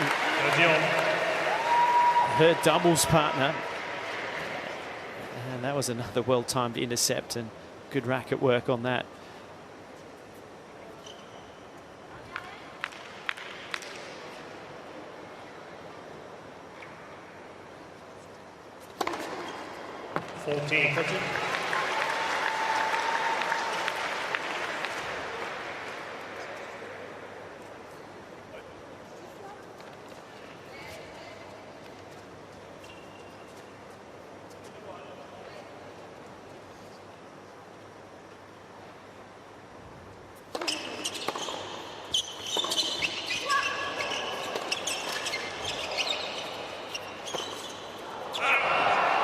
Overplays it, and finally in the second set, Team Switzerland are on the board, but it is Team Italy well and truly in charge, up a set and 4-1.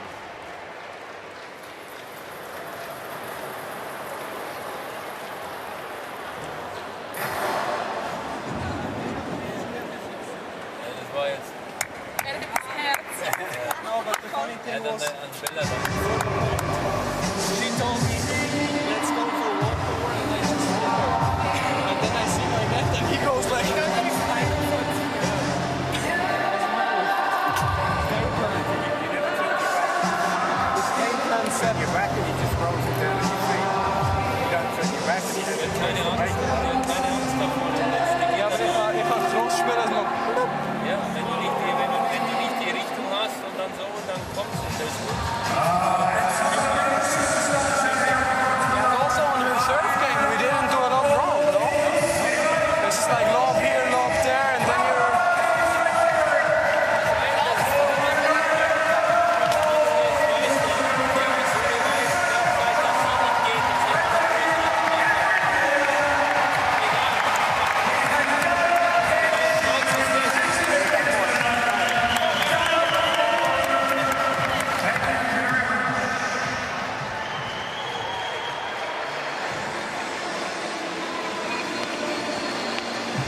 Time.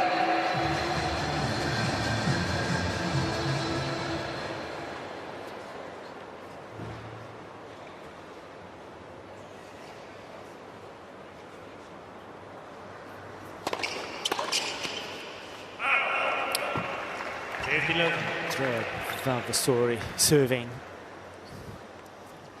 He's played his part beautifully for Team Italy here this evening.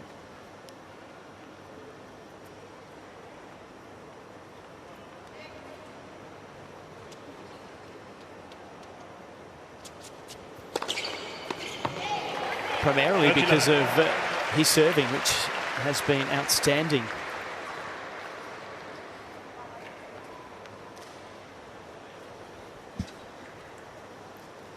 Yeah, first serve percentage, 88% for the Italians.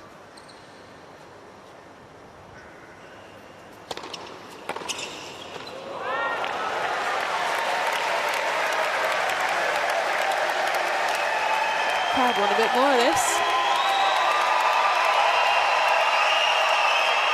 30-15.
As that difference when the first serve goes in, talk about how well he served. His 6 aces for the Italian duo, as we've spoken about. Sarah hasn't served one yet. What, this last decade? We shouldn't laugh, but I don't think she would mind us having a giggle at that.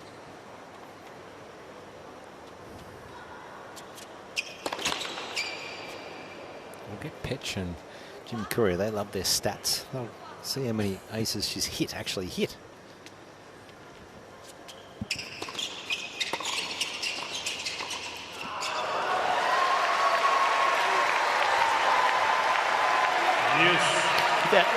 An interesting point here for me, because takes the pace off the return here. It makes Vavasori have to come up with a better volley of his own, and he actually doesn't and isn't able to.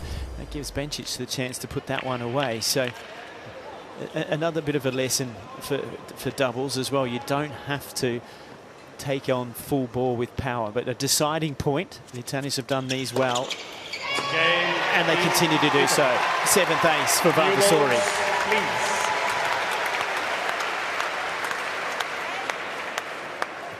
The entire team, Italy, is just playing with so much confidence. Yeah. Started with the... Yeah, but I like how, you know, it's a set and 4-1, but every point counts for them. They haven't let the intensity slip at all, and it's the same from the team bench. It's high energy. Yeah, Flavio Caboli started the day so well. Got off to a quick start against Dominic, and of course, Yasmin Paolini was super impressive. They'll take some beating, that's for sure. Team Italy, if they keep this form up. Most definitely. Josh, I've got an answer for you. Have you? Year to date, I'm assuming this is singles. Yeah. Year to date, Irani, 2024, she served 2 aces. Wow. Must have been a bad bounce. No, in all seriousness, she's a wonderful player, isn't she, Irani? What a career. Yeah. Won the Golden Slam in doubles. One of only 7 players, I think, that's done it. Todd, you would probably know.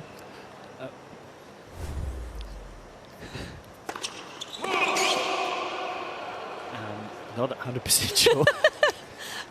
thought I was going to see frantically searching your laptop, Todd. Brian's, Woody's. Well, there's 5 that we know of.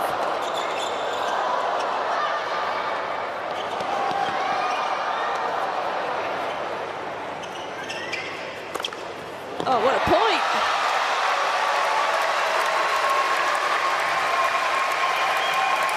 And I'd say Gigi Fernandez. Okay.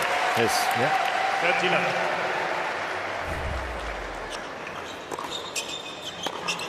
It was a great move there. A good feel from Irani again.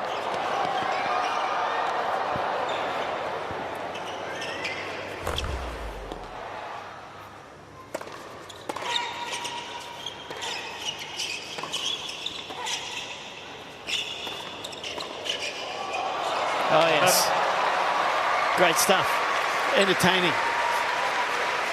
This has been a really fun mixed doubles. Certainly has. You love it because of their variety. That's what I'm enjoying. The rolling balls in front of players, the lobs that Irani has been able to control. Bencic played her part with some nice drive volleys coming forward, not scared of the net at all.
We saw a few of those in her singles match, just decelerating as she extends up into the contact point.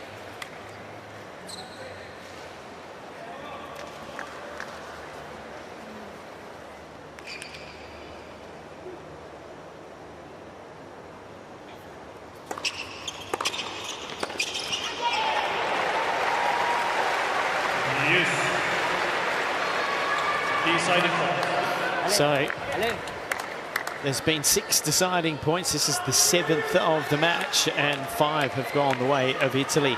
So now it is a game point or match point for Italy.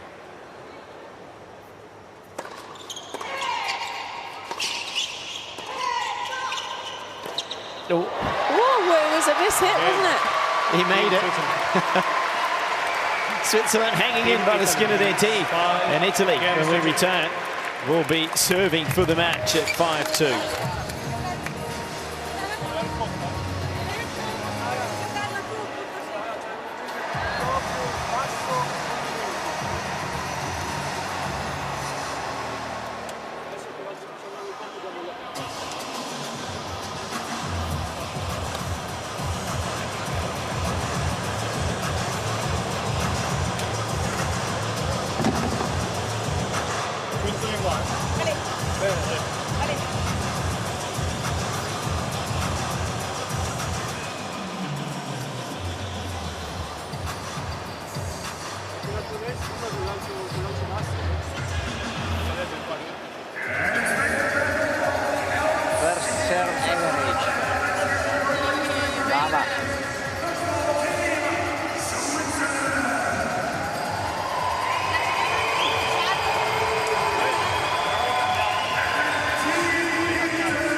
So it is Team Switzerland out of the bench area first, making their way down to see if they can hang in here.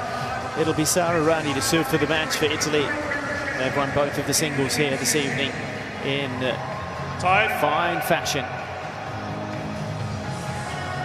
And of 3-love victory, you would almost think would seal them the opportunity to get through to the quarterfinal and win this group. They still have to take on France. That's in their next match, but they'd be heavy favourites going into that. So Rani's serving for it.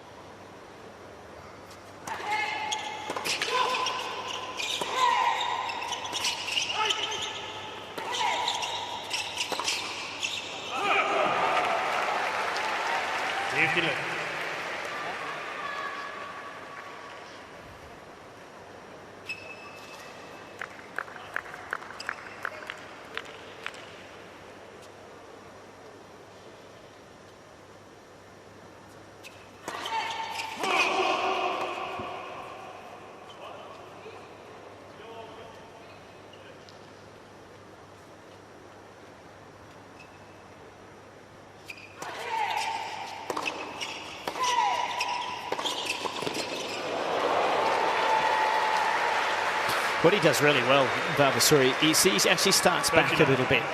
Even though he gets so close, you can see there he's about 2 meters behind. Now watch his move here. He goes forward and across to cut those angles off quickly. Really good technique at the way he intercepts. So many of the players in doubles today get close from the very beginning. They start close and they stay close. And that makes it too hard to actually read the cross.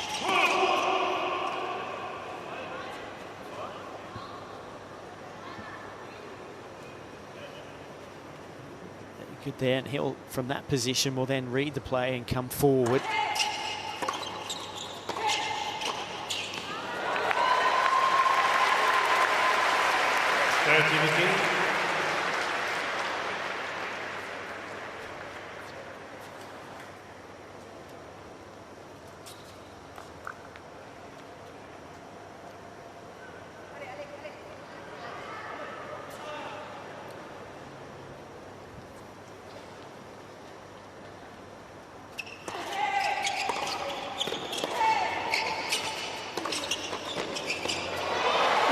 Just too good. 14-15. Well, great anticipation from Vavasori. Couldn't help on the cross, but leaves enough space and then closes that gap down the line. And Team Italy with 2 match points.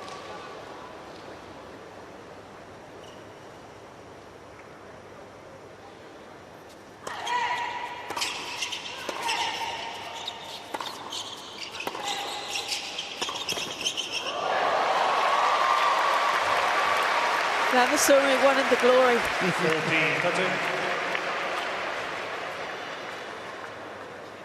Just went a smidge too early.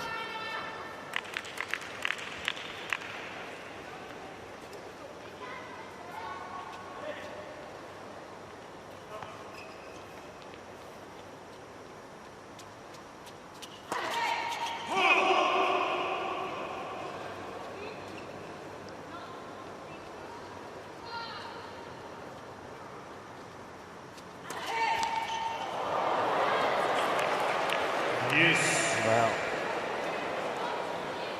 Deciding points. That delivery, struggling to get to 100 kilometres an hour there. 2 match points, in fact 3 saved by Switzerland. This is the 4th and another deciding point.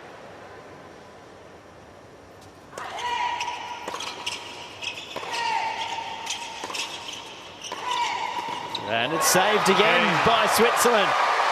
Team Switzerland. It'll be a comeback.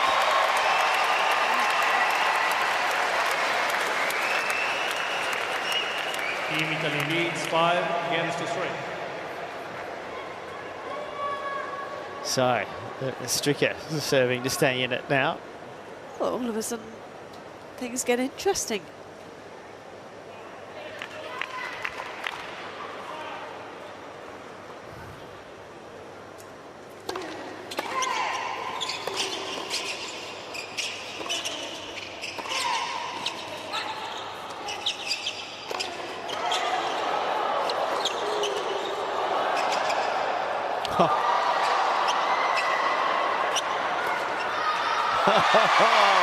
Sarah Rani.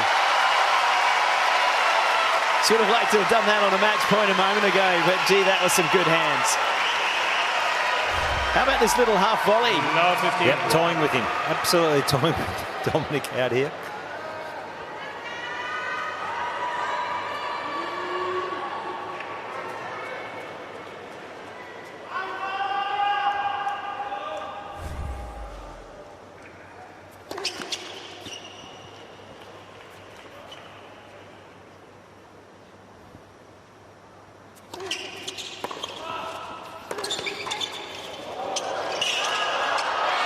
She's everywhere.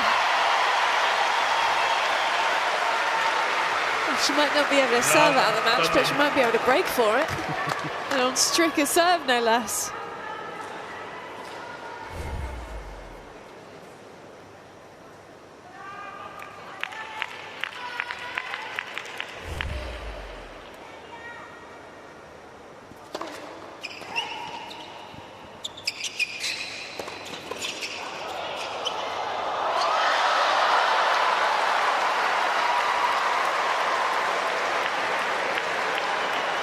On the line. Both of them had a racket on that.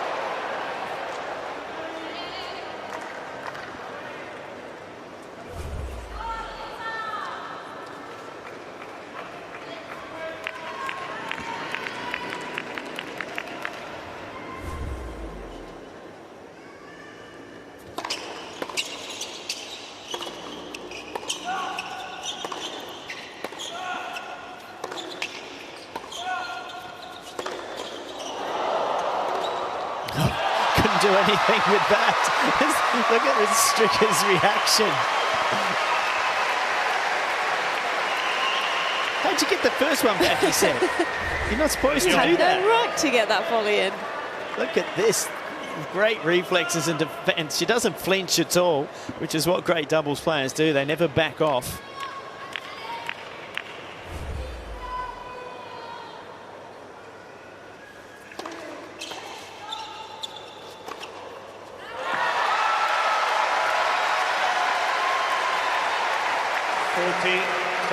And Switzerland coming up with the goods in the back end of this set on the pressure points too now.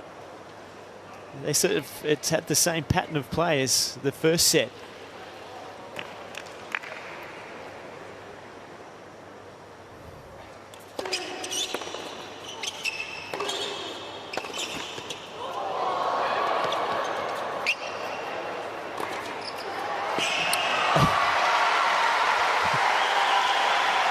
Now, Josh, that's the weird thing for me. I can relate, actually.